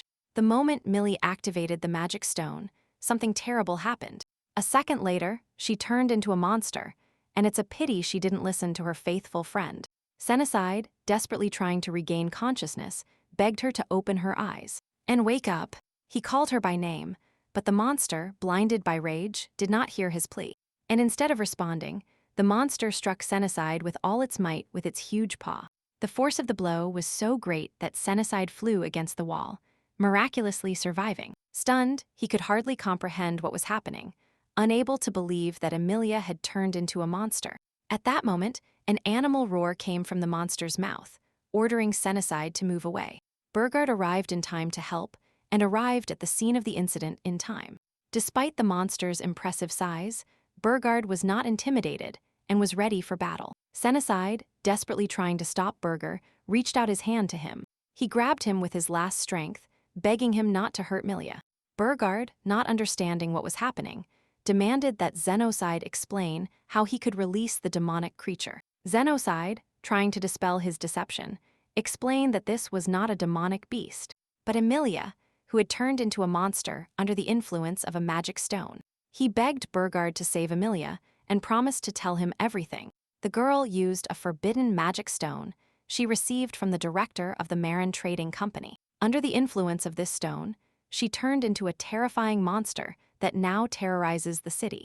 Senocide, realizing his guilt, was ready to suffer any punishment, but his only request was to save Emilia, and he believed that Burgard could help. Demons and magic were Burgard's main interests, as everyone knew very well. Burgard agreed to help, but demanded that Senocide tell him all the details later. After ordering Leon to arrest Senocide for invading the demon world, causing riots and murdering the prince's wife, Burgard focused on Milia. Milia's condition was a clear sign of the artificial introduction of magic into the human body. Using a magic stone, Burgard, horrified, realized that it was this surge of magical power that caused Milia's monstrous transformation. He faced a difficult task, saving Milia from the destructive effects of magic, and stopping the monster she had become. Burgard decided that the only way to stop the monster was to eliminate it physically. At that moment, Theodore intervened, offering to try his method. Burgard discovered that Theodore's holy sword is capable of weakening the power of the magic stone. Without wasting time, Theodore rushed into battle and dealt a crushing blow to the monster. The glow of the holy sword pierced the darkness, and it was difficult to see anything in the blinding flash. Suddenly, the monster turned back into Milia, exhausted but alive. Senocide, overjoyed, ran to her, not believing his happiness. Those around watched with relief the touching scene of the reunion, and noticed that these two formed a truly strong team. Milia, fortunately, was saved, and her friend ended up behind bars, as the law dictated. Not much time has passed since Senocide was imprisoned. One evening, he woke up hearing voices approaching him. Senocide recognized Burger and Theodore, who came to talk as promised. Burgard reported that he saw Senocide talking with Simon from the Marin Trading Company. Burgard reminded Senocide that he was going to tell everything he knew if they saved Milia. Senocide, before starting the story, asked about his friend and wanted to know if she was safe. Burgard said that Milia is fine. She only lost consciousness from the shock she experienced, but her life is not in danger. Upon learning that Emilia was safe, Senocide sighed with relief. Burgard, taking the opportunity, demanded that Senocide tell him how and for what purpose they entered the demon world, as well as what happened in general. Senocide began his story by saying that everything was organized by Simon, the director of the Marin Trading Company. The boy began his story with an account of that very magic stone. He said that Simon was conducting research aimed at allowing a person without magical powers to use magic. The emperor was also interested in Simon's research and actively sponsored it. Due to the large number of magic stones needed for the research, the mining industry has developed significantly. At the same time, Simon was studying whether the magic stone had harmful effects on the body after prolonged contact. Senocide reported that the exact number of researchers and miners who died is unknown. People in these jobs were constantly changing, which indicated unfavorable conditions and high mortality. Burgard replied by asking if Simon really continued his research, knowing about the danger of magic stones. Senocide said that Simon was studying forbidden magic, which allowed him to completely control the mind, and he planned to turn the emperor into his puppet. However, the emperor could not resist the influence of the magic stone, which began to kill him. And then Simon made his successor the target of his manipulations. The boy noted that the first prince is known for his complex character, and it would be better to make the second prince the heir, who is milder and more obedient. Simon, in response, admitted that at first he thought the same, and that's why he joined the empress. But in his opinion, Prince Leopold has recently completely lost interest in the throne. This surprised Senecide, because he always considered Leopold a mama's boy. Simon agreed that being too strict can lead to stubbornness, especially in people prone to it. He pointed out that the first prince, on the contrary, has a different character, but all it takes is a little stroking, and he will become an obedient tool in the manipulator's hands. He emphasized that children, who have always lacked something, are especially susceptible to this type of influence. At the end of his story, Senecide stated that Simon was a truly treacherous person. Senecide then stated that they were just tools for him, but asked not to treat Milia that way. He said that since he was taken out of the shelter, Milia began to consider Simon her own father. She didn't care how they used him, but she asked not to hurt Milia. He offered to take care of all the dirty work himself, as long as Milia remained safe. Simon, surprised by Senecide's strong affection for Milia, asked him if he knew her feelings. Senecide replied that she was still a child and did not understand what love was. He emphasized that now she needs a father more than a boyfriend. At that very moment, the Countess, communicating with Adriana, expressed her doubts about the accuracy of our heroine's decision. She recalled that their enemy was a murderer who targeted Adriana's life. Adriana, despite the warnings, firmly stated that she had to face the murderer herself. The Countess recalled that Adriana is not a knight and has already suffered too much. She suggested leaving the interrogation of the criminal to Burgard and Theodore so as not to endanger Adriana. Adriana replied that she could not allow the three of them not to protect her. She wanted to find out for herself and see the attacker's face with her own eyes. Adriana asked her to convince her brother not to interfere with her in this meeting. The Countess, realizing that it would be impossible to convince Adriana, acknowledged the girl's right. Burgard, upon hearing Simon mention mind control at that moment, asked in surprise what he was talking about. Suddenly, Adriana approached them and immediately demanded to know more about the magic Simon used. Burgard, upon seeing Adriana, was stunned and asked how she ended up here. Theodore, displeased with Adriana's presence, demanded that the Countess remove her from the room. Adriana, on the contrary, stated that this was her business and she wanted to hear everything herself to convince herself of her conclusions. She assured everyone that nothing would happen and asked them not to worry. The Countess promised that they could protect Adriana at any moment if any danger arose. She suggested listening to Adriana first because she had come a long way. Adriana, turning to Senecide, directly asked him if he was still going to take her life. She exclaimed that she had no need to do this because she did not want to harm Emilia, whom Simon had brought to such a state. He admitted that he only followed Simon because Emilia believed him. Then, the boy indignantly said that Simon used Emilia as a pawn in his game and then mercilessly abandoned her. Senecide emphasized that Emilia considered Simon her family and he cruelly betrayed her. Adriana, wanting to reassure him, promised that Milia was safe. She said that Milia is now under supervision and is recovering from everything she experienced. Adriana added that perhaps Milia would regain consciousness soon. Moved by Adriana's concern for Milia, Senecide sincerely thanked her. Adriana continued the conversation and asked him if he would like to add anything about the forbidden magic that Simon used. She wanted to know what the probability was that Simon could control Prince Claudian's mind with this magic. Adriana suggested that it was this magic that could be the reason for the prince's strange behavior. Senecide explained that it is impossible to completely subjugate the human mind to forbidden magic. But Simon managed to sow anxiety in Prince Claudio's soul and make him suspicious and paranoid. Senecide said that the first object he tested this magic on was the emperor. However, the emperor, not succumbing to the magic's influence, began to fade quickly. His life force could not withstand the magical influence, which turned out to be destructive even for demons. Senecide emphasized that for a person who has no magical power, such magic is deadly. Adriana deduced that the emperor, having become useless to Simon, had been replaced by Prince Claudio.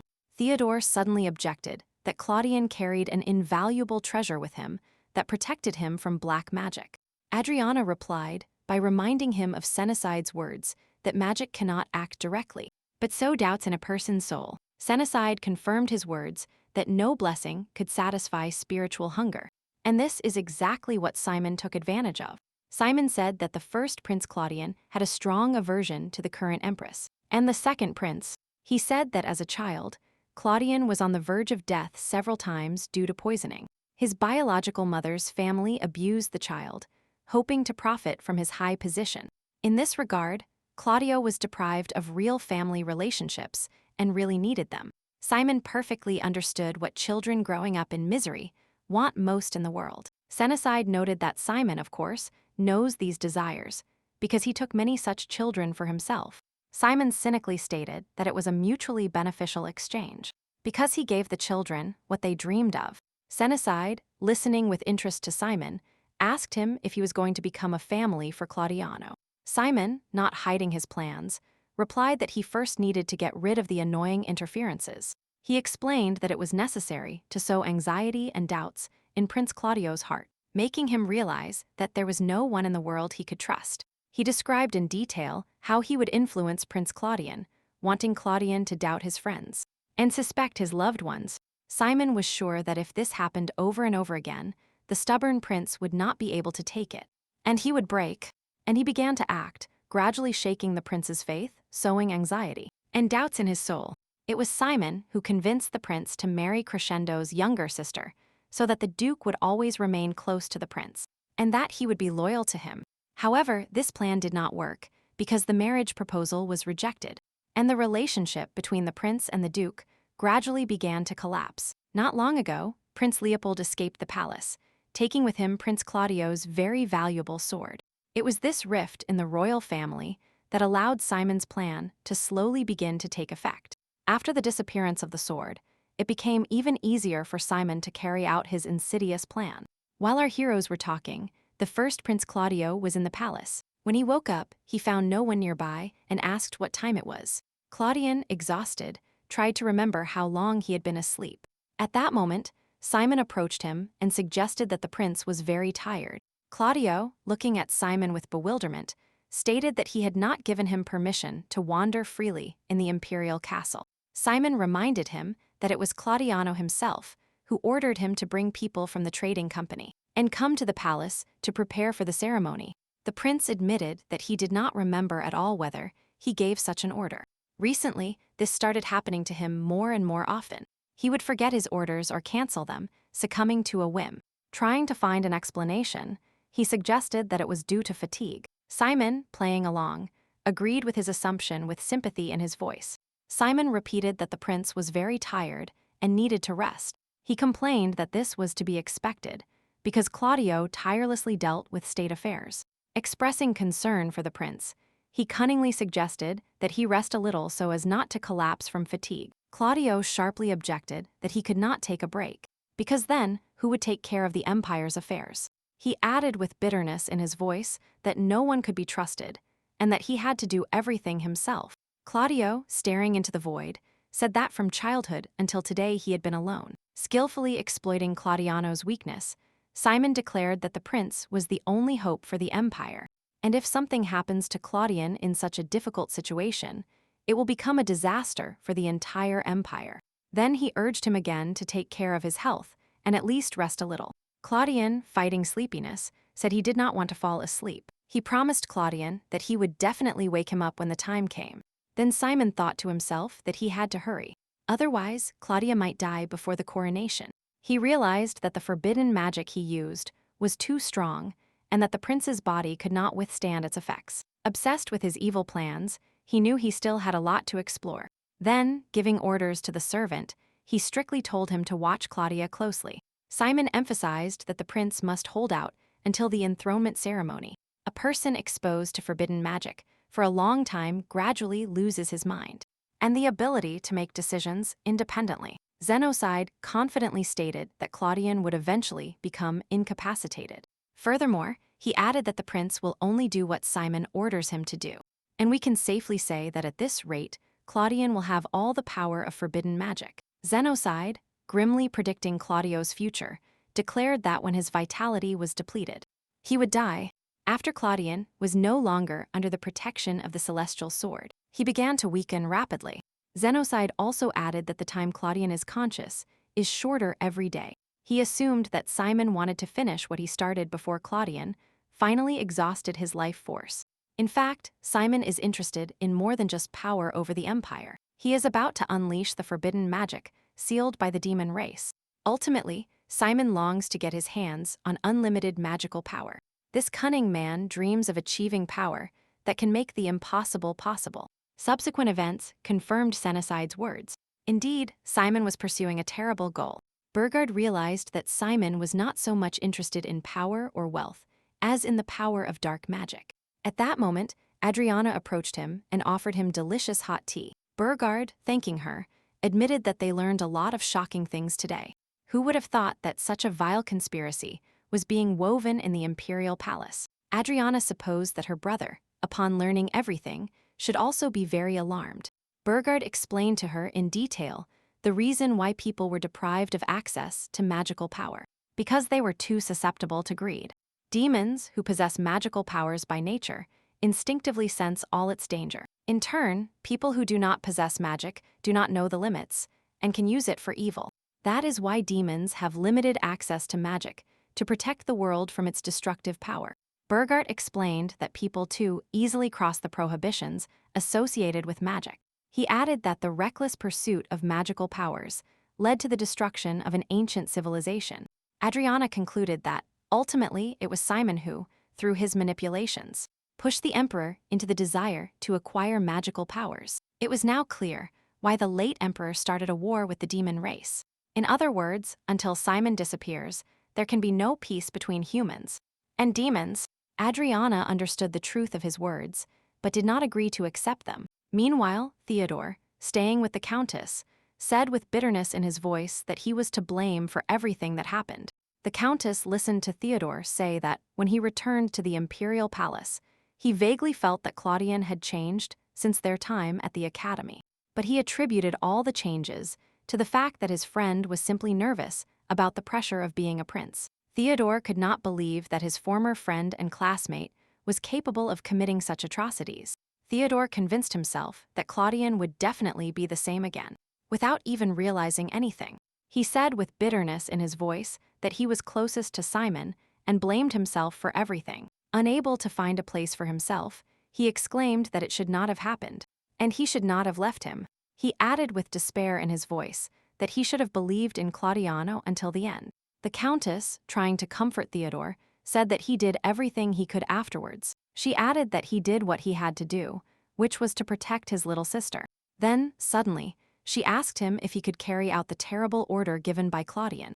After all, if Theodore had stayed with the prince until the end, he could have executed Adriana with his own hands. And after that, could he still be close to Claudio, having committed this terrible sin?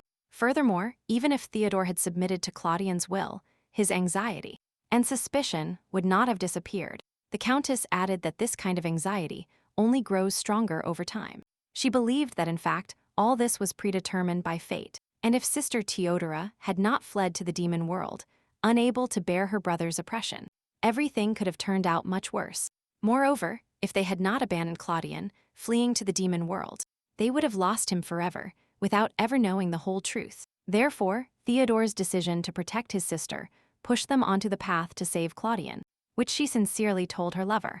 The Countess declared that they made the right decision, and with such concern, she moved Theodore to the depths of his soul. She gently touched his face and urged Theodore not to waste time regretting the past. Theodore nodded his head and admitted that the Countess was absolutely right. He declared with determination in his voice that Claudian still has true friends. And if he forgot under the influence of forbidden magic, they will remind him. We just need to wait a little, because the truth, good friends are already very close. The sunny day put everyone present in a good mood. Everyone eagerly awaited the coronation parade that would take place here soon. People shared rumors about the new emperor, claiming that he was young, handsome, and had golden hair. One of the girls dreamed of at least once seeing the emperor with her own eyes. Rudolph, despite his young age, had every right to participate in the coronation ceremony. Leia took care of Rudolph and asked him to hold her hand tightly and also to let her know if his legs got tired.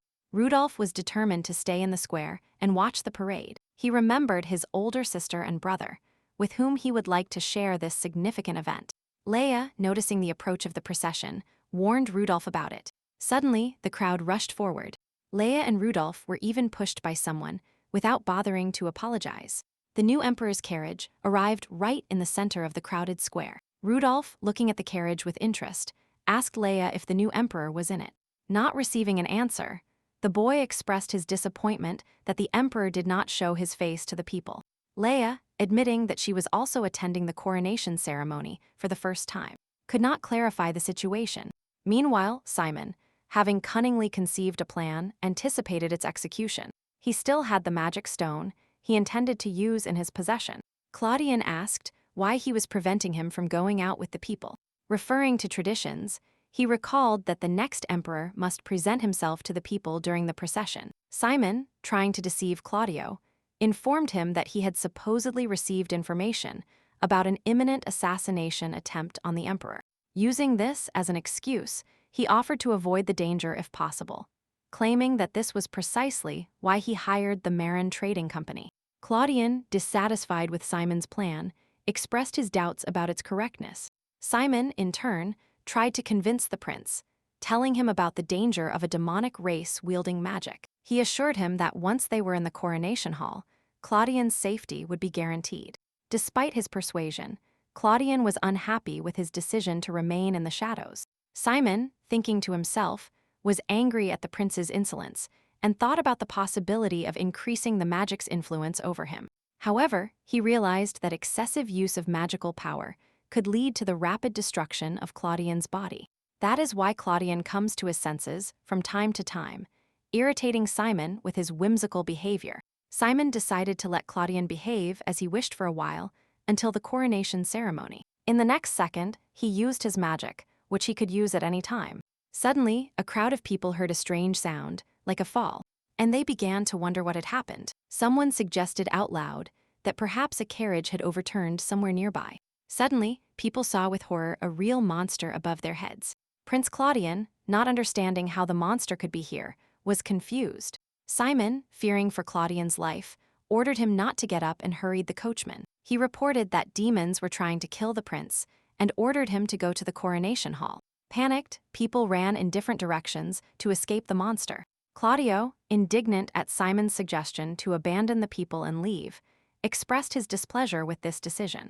Simon replied by stating that the prince was more important than the people of the empire, and argued that it was Claudiano who should take the reins of government into his own hands. This man sincerely believed that not even the lives of tens of thousands of people could compare to the life of a prince. Simon repeatedly insisted that Claudiano must live at all costs.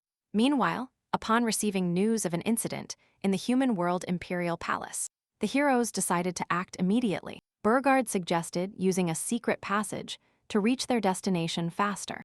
Lamanna and Theodore, who did not want to be left out, also joined him. Adriana, realizing her powerlessness in battle, suggested waiting for Kiel before leaving. Saying goodbye to her friends, our heroine only wished them to be careful. Panicked, people shouted at each other, urging them to escape the monsters as quickly as possible, which were becoming more and more numerous. The knight, observing the advance of the monsters, reported that the emperor had already gone to the ceremonial hall and called the people to follow him. Desperate people asked the knight for help and begged him to save them. A woman in the crowd, sobbing, pleaded with the knight to save her son, who had been kidnapped by a monster. In response, the knight, trying to break free from the clutches of the bothersome crowd, declared that he was obliged to accompany only the emperor. The crowd, indignant, accused him of cowardice because he left the people in trouble alone with the monster. The people angrily reproached him for not helping them and expressed doubts about his right to be called a knight. Indignation grew among the crowd. Did the new emperor really care about his subjects if he fled to save his life? The knight, trying to calm the crowd, threatened to execute people for insulting the imperial family. Upon hearing this, a group of men called him a coward face to face and even threatened unarmed women with a sword. Fleeing from the monsters, Leia and Rudolph fled along with the people filling the square.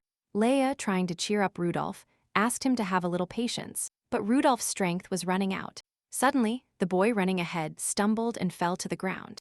The people around, irritated by Leia's delay, rudely ordered her not to interfere and to move faster. Leia, watching horrified what was happening, shouted to Rudolph to save himself immediately. Rudolph tried to get up, but then fell again and could not move on his own.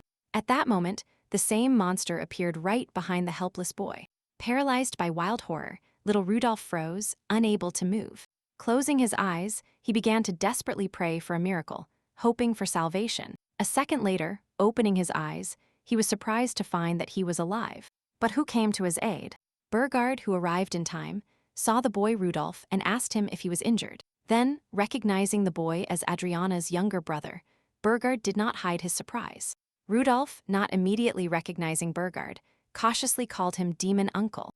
Leia, running to Rudolph, excitedly asked about his well-being and if he was hurt. She also turned to Burgard and asked if he knew her lover. Burgard, recognizing Leia as Adriana's maid, was glad that everything ended well. At that moment, Adriana, who appeared on the other side, informed Keel that monsters had also appeared in the northern part of the city. Leia, unexpectedly seeing Adriana, shouted loudly and in surprise for our heroine. Adriana, running quickly to Rudolph and Leia, asked them how they ended up here. Rudolph suddenly told Adriana that he was saved by his demon uncle, pointing to Burgard. Adriana thanked Burgard from the bottom of her heart for saving her brother. Theodore, examining the scene, noted with concern that there were too many monsters, and they continued to arrive. The Countess admitted that she foresaw Simon's actions, but did not expect him to be so ruthless towards civilians. Most likely, Simon deliberately sowed chaos to assassinate Claudian at the right moment. Theodore was unsure of the success of Prince Leopold's infiltration into the palace, and was very worried about it. Meanwhile, the first Prince Claudio, being in the palace hall, awaited news. He turned to Simon, who was behind him, asking about the situation in the streets. Simon, trying to calm Claudian, assured him that he did not need to worry about anything. The first prince did not fully believe Simon's words and asked him to describe the situation. Simon again stated that Claudiano should not even waste his precious time on such trifles. Next to him was the crown, which would soon belong to Claudio. Simon reported that the ceremonial hall is under the reliable protection of the elite soldiers of the Marin Trading Company. He apologized to Claudian for the fact that the ceremony would have to take place without guests, because information had been received about the possible presence of a demonic race. Claudiano, surprised, stated that he had not received such a report from his servants. Simon, apologizing for the delay, said the information had just arrived. Claudian responded by pointing out the inadmissibility of making decisions based on unverified data. Simon emphasized that Claudian's life is priceless to him, and he does not want to waste his time on trifles. He suggested skipping the boring customs and proceeding directly to the coronation. Simon invited Claudian to move to the hall, but for some reason the prince did not move. Not rushing anywhere, Claudio stated that the time for the coronation had not yet arrived. He pointed out the need to wait until sunset for the coronation ceremony. Furthermore, the prince reminded Simon of his words about the reliable protection of the ceremonial hall, and asked why he couldn't wait just a couple of hours. Simon, resigned, agreed with Claudio and proposed to carry out the ceremony as tradition demands. After a short pause, Claudian finally asked if this would cause any problems. He was quick to assure that an emperor who ascended the throne in accordance with customs would only strengthen his status and legitimacy. He also added that the former emperor, in his opinion, was losing his mind and would not be able to prevent the coronation. Simon silently decided to grant his last dying wish. Claudian did not continue this conversation. He decided to wait a little longer. Meanwhile, our heroes, full of determination, continued their journey toward their goal. They were ready to do whatever was necessary to get the job done. At that very moment, Kenneth suddenly turned to Leopold and shouted to him from afar. He ran towards them to tell them about the situation outside the palace. After catching his breath a little, Kenneth reported that the situation had suddenly worsened. He horrifyingly recounted that the Marin Trading Company had unleashed monsters in the capital. They dared to commit such a ruthless act, even though many people gathered in the streets to witness the coronation ceremony. However, Burgard and his demon army arrived in time to help, and they are now fighting monsters and evacuating the residents. Kenneth also shared information that he managed to find out about Duke Theodore's advance toward the cathedral.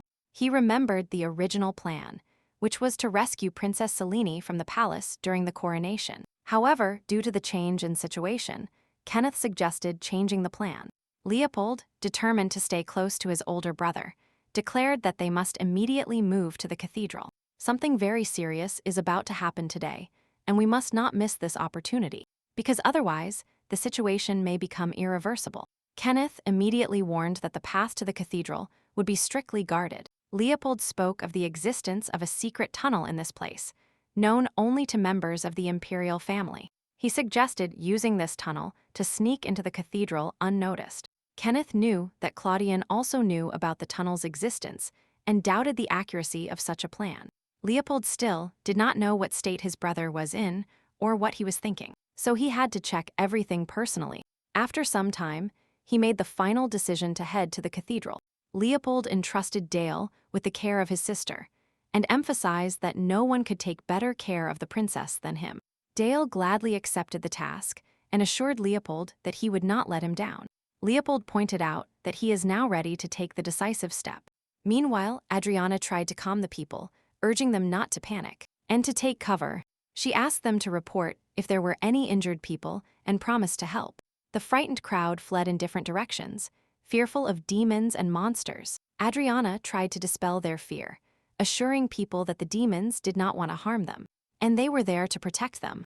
The crowd, citing the height of the war, doubted the demons' intentions. Despite Adriana's words, the people blamed the demons for unleashing the monsters and causing chaos. Suddenly, one of the men tried to convince the people to listen to her. He referred to his experience and confirmed Adriana's words, saying that she was not lying. The man told how the young demon saved the life of a child who would have died without his help. The countess supported him and added that the demons helped save not only the young Master Rudolph, but also many other people. Thanks to the demons, they managed to escape, and this is not the first time they have come to the rescue. Every time monsters attacked, demons appeared before the knights and protected the people. Can those who do not hesitate to risk their lives to protect people be villains? The crowd gradually calmed down and admitted that there was some truth in Adriana's words. Adriana only asked for common sense, inviting people not to succumb to rumors, but to find out for themselves and see for themselves. In the end, it became clear to everyone that demons are not enemies of humans. Adriana lowered her voice and said that the real enemy was hiding among the people themselves. The one who wanted to endanger everyone in this world with the help of monsters is now in this place. The crowd did not understand what actually happened during the coronation. The man suggested that if demons did not release the monsters, then someone else could be the culprit. Addressing Adriana with respect, he pointed out that her state is not so simple and that her judgment is astonishing. Then suddenly, he politely asked for our heroine's name. The girl replied that her name was Adriana Crescendo, and that she was a member of the Crescendo ducal family, and the princess of the demon world. Noticing that the man had a sprained ankle, she asked him to sit down and offered him help. The man, moved by Adriana's concern, thanked her, not expecting such involvement.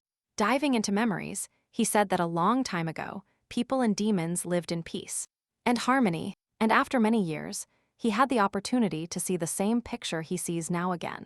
The influence of Adriana's words and actions gradually convinced the people of her status, and they began to change their attitude towards demons. The man, anticipating the changes, declared that the era was about to change. He expressed his hope that the day will come when humans and demons reconcile. Meanwhile, Prince Claudio was in his office when a servant entered. The servant offered his services to Claudian and asked if he needed anything. He offered to set the table, because the first prince had not eaten anything since morning. Claudian explained that he wanted to be alone and became alarmed, remembering that monsters were still outside. Claudian was a little irritated by such tutelage from the servants and sharply asked if he was a bodyguard or supervisor. In response, the servant assured him that everything was under control, that the door and the hallway were reliably guarded. Simon ordered him to satisfy all of His Highness's whims to the maximum. Then the servant left him for a while, but asked him to contact him if necessary. Being left alone, Claudian looked with interest at the fireplace, behind which a secret passage had been all this time. After that, he bent down and looked closer, making sure everything was still the same. Suddenly, a deep tunnel inside the building opened right in front of him. Without wasting time, Claudian took the candles and went down into the tunnel to meet our heroes. At that moment, Kenneth, worried about Claudian's safety, warned him to act carefully. Leopoldo, recalling his escape from the palace, said that he also used this route. He recounted how scared he was that day when he was left alone. Leopold excitedly recounted how he fled the palace without knowing where to go. He only painfully remembered that his mother died, and Selina remained in the palace. Leopold was confused at that moment and did not know what to do next, but he composed himself and focused on his goals, because no one else could save the empire. Leopold firmly stated that he understood where he was and what he had to do. He thankfully pointed out that true friends always light his way. Leopold said confidently that he could not get lost and had to move forward. He did it for the sake of his country, for the sake of all the people of his state, and for himself. And even if serious difficulties await him at the end of the road, he is always ready to face them. Suddenly, he saw that the first Prince Claudian was coming towards him right now. Leopold did not understand how his older brother Claudian ended up in this secret passage. Kenneth, realizing the danger, ordered Leopold to hide behind him immediately. Always suspecting Claudian, Leopold assumed that he was there to stop them.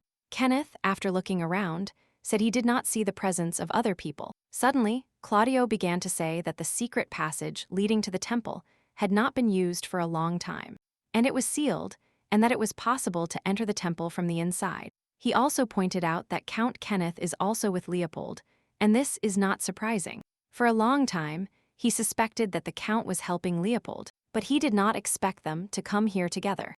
Leopoldo, losing patience, rushed Claudio by asking him a question about his future plans. Claudian replied by inviting Leopold and his companions to quickly enter to avoid unnecessary trouble.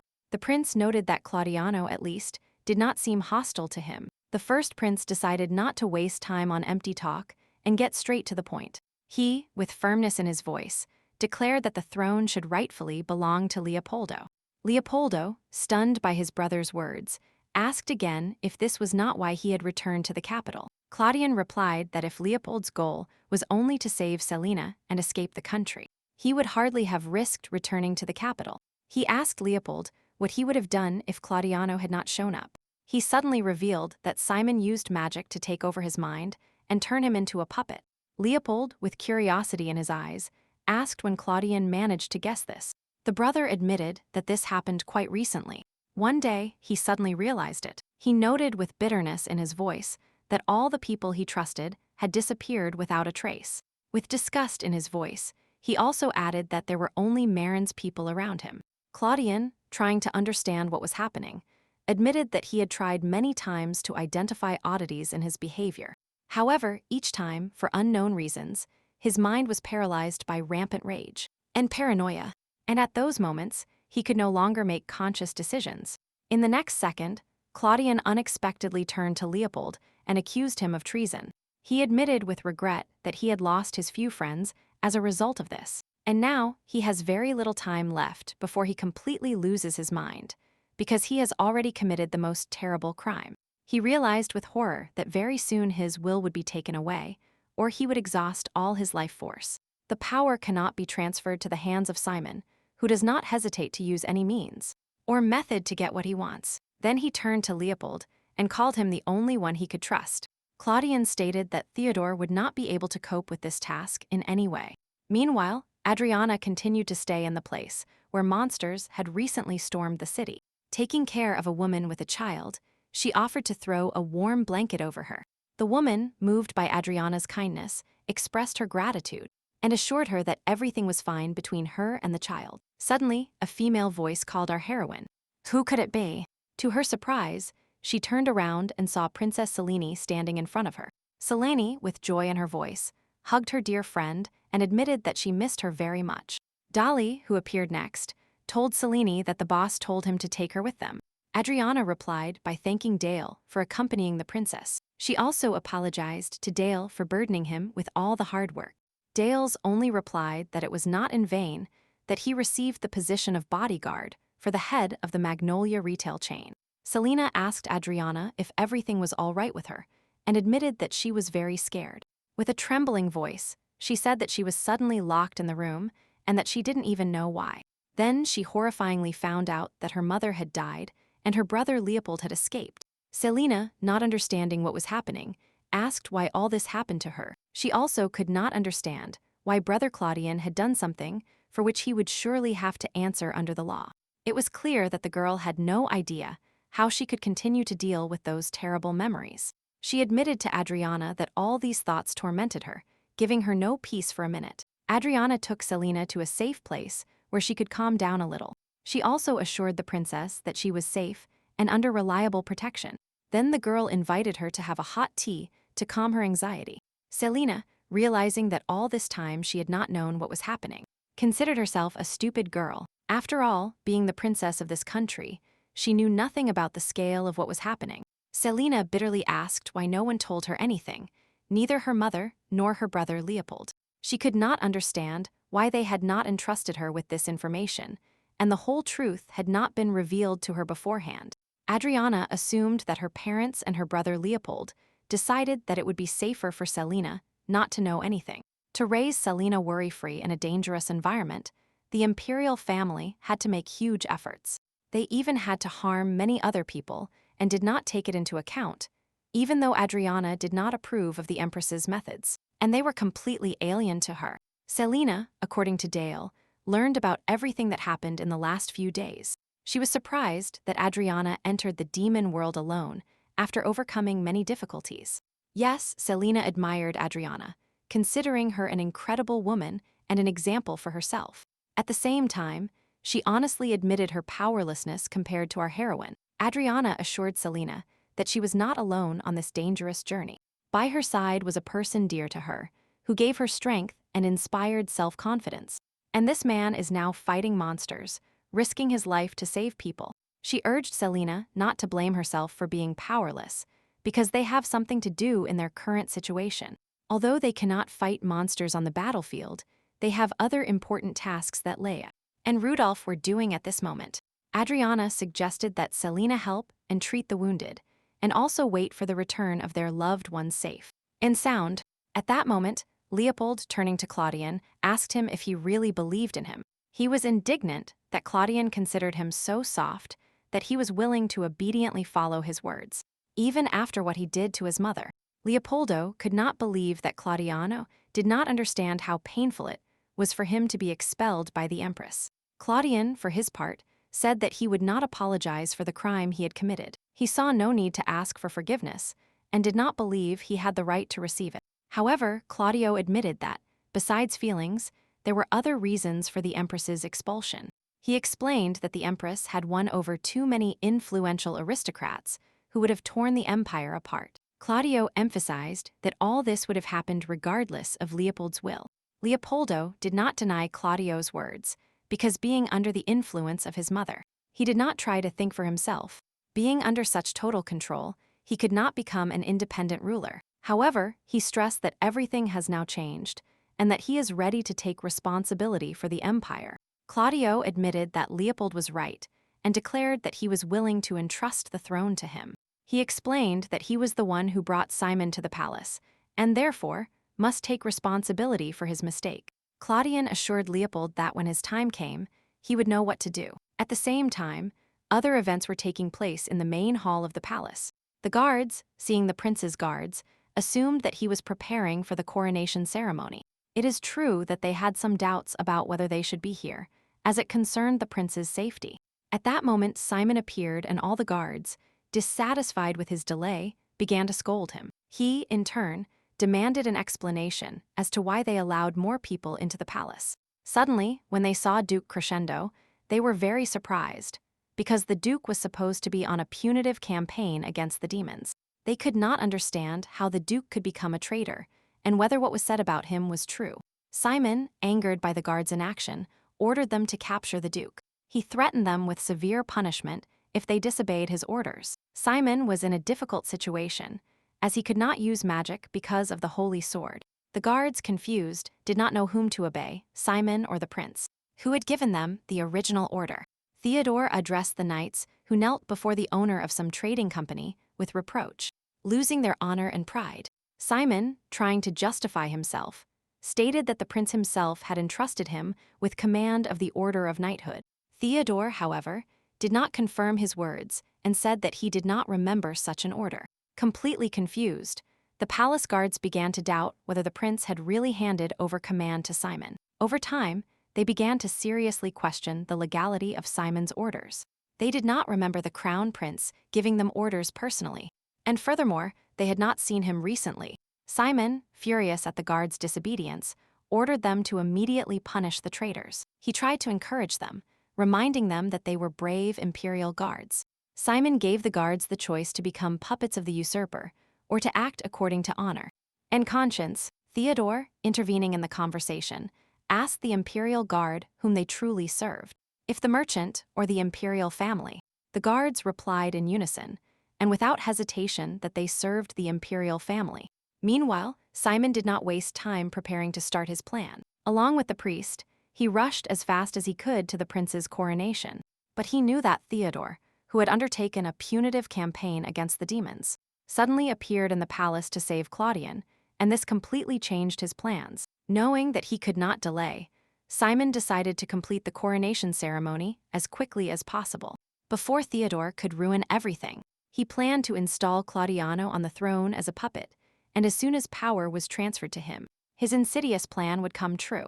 Simon turned to Claudian and announced that the time had come and he had to hurry. At that moment, a noise was heard outside, but Simon assured Claudian not to worry. He said that Marin's elite fighters reliably protect them from traitors. Simon promised Claudian that under no circumstances would he be in danger. Furthermore, he urged Claudiano to rejoice in this event as the most important thing in his life. He emphasized that today is an important day, when Claudio will finally receive his long-awaited crown. Simon thought to himself with glee that this would be the last thing Claudian would experience in his life. He imagined how he would place the emperor on the throne.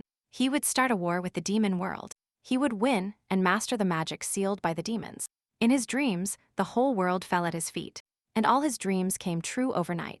Simon was already rushing the priest, demanding that he complete the ceremony as quickly as possible. However, the priest recalled that according to tradition, the coronation ceremony must take place after prayer in the main chapel.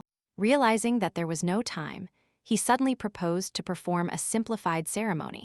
After this, he raised the heavy imperial crown over Claudiano's head and proclaimed Claudio I Prince of the Empire, now and forever. He declared him sole and almighty emperor, before whom the world would bow. At this solemn moment, someone's loud voice suddenly rang out. Had our heroes really arrived? Yes, when he saw Theodore crescendo, he was horrified himself. He did not understand how the Duke managed to enter the palace and where the guards had gone. Theodore, in turn, explained that the real imperial guard had dealt with all of Simon's watchdogs and cleared the way. The guards unanimously confirmed Theodore's words, declaring that they were brave knights who served only the emperor and the empire. Theodore accused Simon of using forbidden magic, deceiving the imperial family, and trying to seize power. He promised that he would never forgive Simon for his treason and that he would be punished. Simon, trying to justify himself, stated that he had always faithfully served Theodore. He accused Theodore of contacting demons behind the empire's back and preparing a rebellion. Then he tried to convince Claudian that Theodore was deceiving him and that he was only a faithful servant. Claudiano, however, did not believe him and asked why he was trying to prevent his coronation. This was an unexpected and difficult question for him, for which he had no prepared answer. He only stated that he was the only one who truly understood the prince. The countess, intervening in the conversation, explained to Claudian that he had been brainwashed with magic and had been made to doubt his loved ones. Simon, not wanting to listen to the countess, rudely ordered her to shut up. He understood that all his plans were about to be revealed. Meanwhile, Burgard's hand, bandaged by Adriana, looked quite secure. Adriana, after providing first aid to Burgard, simultaneously showed off her medical skills. Kiel remembered that she has a divine healing power that should not be wasted on scratches. He emphasized that Burgard, as the crown prince of the demon world, must take care of his body. Burgard declared that a person who only cares about himself in a time of danger is not worthy to rule the people. Adriana, acknowledging that Burgard was right, nevertheless expressed her concern for him. Kiel, seeing so much attention, even became embarrassed and said he would rather go examine the other wounded. At that moment, Adriana, remembering her brother, asked about his fate.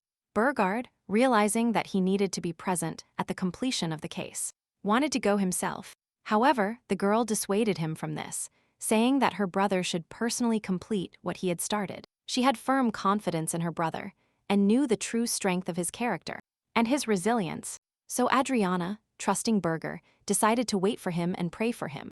The heavy imperial crown, a symbol of power, lay on the palace floor. Claudian personally stopped Simon and realized that magic no longer worked on our heroes.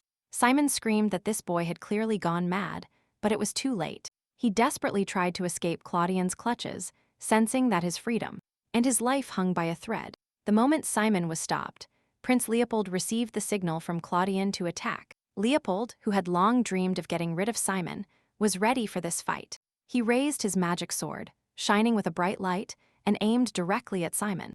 There was determination in his eyes. He was determined to finish Simon once and for all. Claudian knew that Simon always carried a stone with forbidden magic under his clothes, which could help him gain an advantage. However, the heavenly ceremonial sword, a symbol of power and blessing, was able to dispel the magical power of the stone and disarm Simon. Claudian warned Leopold that the sword could change its appearance in different situations. At the same time, Claudian trusted his abilities and assured Leopold that he should not worry about his safety. He also stated that Theodore could not pierce him, and that only Leopold he believed was capable of doing so. Claudio, seeing Leopold's doubts, hurried to remind him of his mother's tragic death. Is Leopold unable to recall his pain, to gather strength for the decisive blow? Simon, exhausted and bloody, remained sitting on the floor, trying to understand what was happening. He could hardly believe that his hypnosis had dissipated and no longer protected him. Claudiano also highlighted his faith in Leopoldo and his true capabilities. Addressing Simon, he revealed the whole truth, because all this time he was not as foolish as he seemed. Simon was stunned by Claudian's insidious plan. He realized that the prince only pretended to have the power of magic and was waiting for the right moment. After another minute, Claudian announced that Simon was dead and that the nightmare was finally over. At that moment, Theodore ran to his friend and excitedly asked what had happened, and if he was all right. Claudian wanted to address Theodore and the Countess for the last time as his true friends. He thanked them for being there for him during this difficult time. Then the prince sincerely asked for forgiveness for everything he had caused them, and begged them to take care of other matters. Theodore, unable to contain his emotions, begged his friend not to leave him. He could not accept the fact that Claudian was dying. Then he reminded Claudian of his promise to go on a new journey, the dreams and plans they had made. Leopold realized with horror that he wanted this end, and dreamed of avenging his mother's death before. But looking at his lifeless brother, Leopold could find no joy or relief in himself. Childhood memories overwhelmed him, and he again saw himself as a small child next to his dying brother. Leopold admitted that he did not want his brother to die, but he could not forgive him for killing his mother. In his memory appeared the Empress's words, who as a child wished for Claudiano's death. Considering him a threat to the throne, she furiously shouted that Claudio must die and forbade Leopold to help him. Leopold realized with horror that it was his mother, obsessed by the thirst for power, who tried to kill her brother when he was a child. However, he still could not forgive Claudian for his mother's death, and the fact that he caused Selina so much pain. Count Kenneth, standing next to Leopold, was surprised by his revelations, and did not understand what he was talking about. Suddenly, Leopold turned to Claudian, who was lying on the floor, and asked him to survive to atone for his sins, and answer for his crimes. In the next second, Leopold raised a ceremonial sword, a symbol of power and blessing, over Claudio. After this, he proclaimed that the true purpose of this sword is not to kill, but to bless, and this is precisely the main virtue of a great emperor. While these events unfolded in Leopold's and Claudian's quarters, wedding preparations were underway in the castle. Adriana, the bride-to-be, exclaimed indignantly that she did not agree with such large-scale preparations. She did not understand why so many outfits were needed, because even if she changed clothes every hour, she would not have time to change them all. Burgard understood her feelings. Adriana seemed very kind now. He admitted that he felt guilty about the discreet engagement and wanted to organize a big wedding to make up for it. Adriana assured Burgard that she was not against a magnificent celebration either. And of course, she was incredibly happy and grateful to him for so much attention. But being a practical girl, she suggested a reasonable compromise, choosing only 3 out of a large number of dresses. Burgard nodded with a smile. Even though he spent a long time looking for these dresses, he still asked Adriana to try them on, because all these dresses suited her very well. At that moment, Keel excitedly informed them that they urgently needed to choose flowers to decorate the banquet table. He said that Burgard had ordered 10,000 flowers, and that it would be simply impossible to place them all on the table. Burgard did not expect that even flower placement would be a problem. Adriana was completely outraged by Burger's extravagance and could not contain her indignation. Wanting privacy and a break from wedding worries, Adriana and Burger decided to take a walk in the garden. As they walked through the alleys, they suddenly saw a letter on the table sent to them by Theodore. Adriana excitedly opened the letter and began to read it, hoping to learn news about their adventures. And Claudian's fate. Theodore said in his letter that all their troubles in the demon world had been resolved, and he wanted to share this good news. He reported that the transfer of the Duke title to Rodolph was successful, and that as soon as he reached adulthood, he would inherit the Duchy of Crescendo. Theodore also reminded Adriana of her promise to look after Rudolph in the demon world until he grew up. He decided to temporarily transfer control of the Crescendo family to Count Kenneth, because his experience and skills would help the family prosper. Theodoro also admitted that he could not tell Adriana in detail what happened on the day of Claudio's ascension to the throne. After this, he told her about the secret decision that he and the Countess had made. It turned out that while they were still studying at the academy, they promised each other to travel around the world after graduation. And now, when all difficulties were behind them, they decided to fulfill their old dream. Theodore enthusiastically described their plans for a journey full of new experiences and adventures. He also revealed a mystery surrounding Claudian that remains unsolved to this day. It was the power of the ceremonial sword used by Leopoldo that saved Claudio's life. The unusual properties of this sword, unknown to anyone, appeared at the moment when Claudian was on the verge of death. Everyone present witnessed this miracle.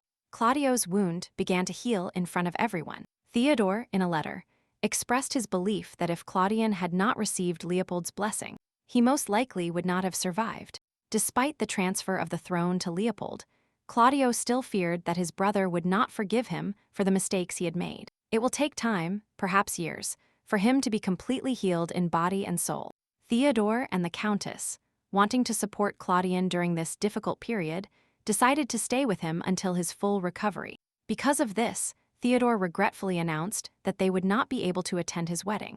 He entrusted Adriana with the huge responsibility of becoming a bridge between humans and demons, doing everything possible for their peaceful coexistence. At the end of the letter, Theodore blames himself for not being able to become his ideal older brother. But he loves her more than anyone in the world. Finally, Adriana finished reading the letter, imagining the image of her brother in front of her.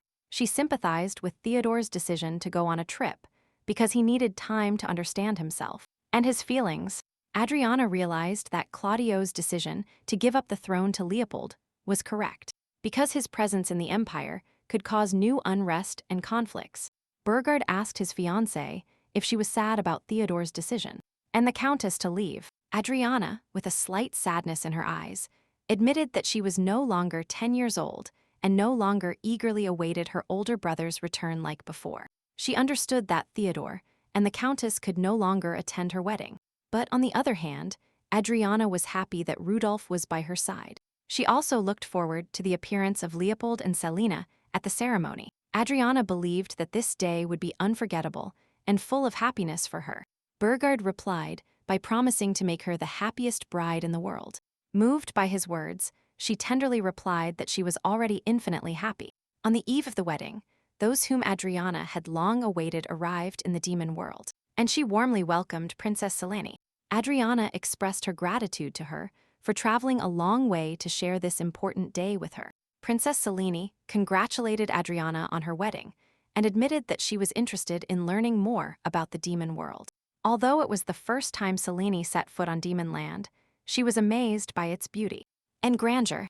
At that moment, another important guest approached Adriana and Selena, whose presence at the wedding was especially significant.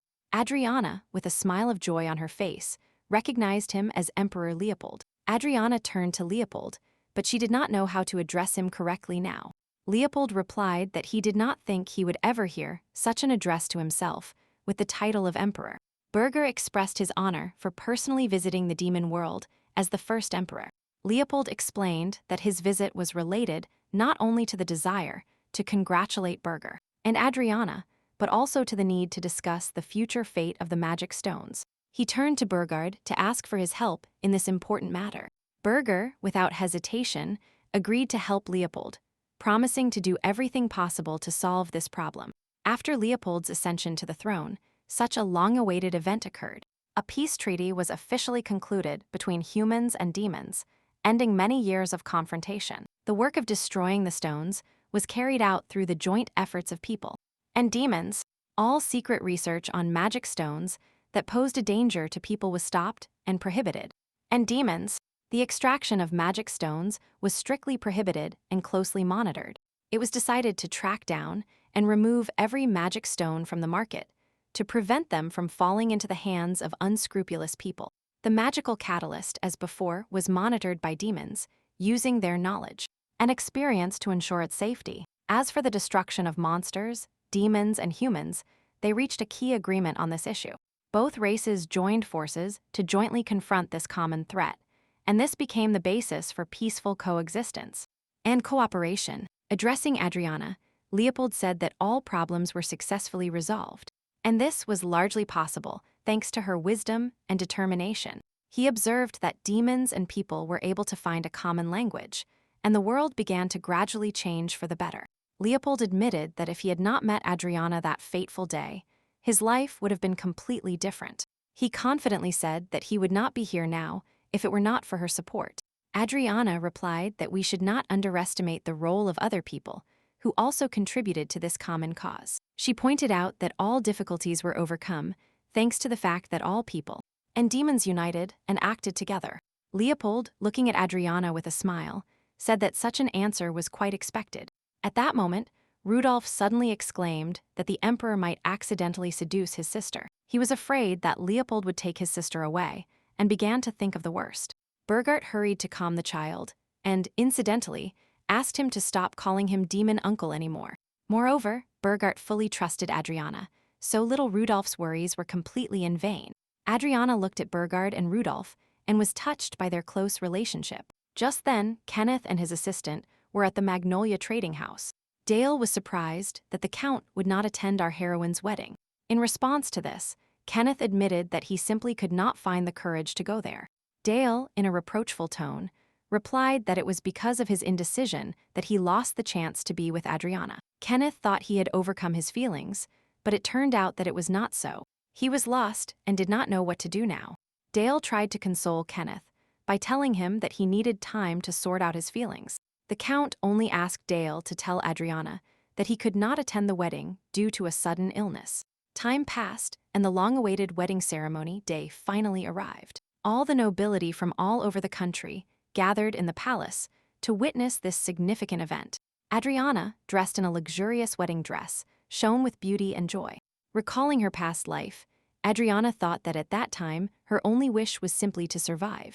But fate decreed otherwise and united her with Burgard, who became her husband. Upon learning of his tragic fate, Adriana at that moment was filled with deep feelings for him and was eager to change his ending. It was his honesty and frankness that helped change everything and find happiness with Burgard. Adriana was grateful to Burgard. It was he who showed her what true love and reciprocity are. Burgard and Adriana stood side by side, radiant with happiness, and their mutual love was evident to everyone present. The priest solemnly pronounced the words of the wedding ceremony, sealing the union of two loving hearts. Then, as a sign of their consent and fidelity, the newlyweds signed a large wedding book, officially formalizing their marriage. The priest, at the end of the ceremony, declared Burger and Adriana husband and wife. This important day was forever inscribed in the history of the demon world. It marked the birth of the first human heir to the throne in history, ushering in a new era of peace and prosperity for both nations.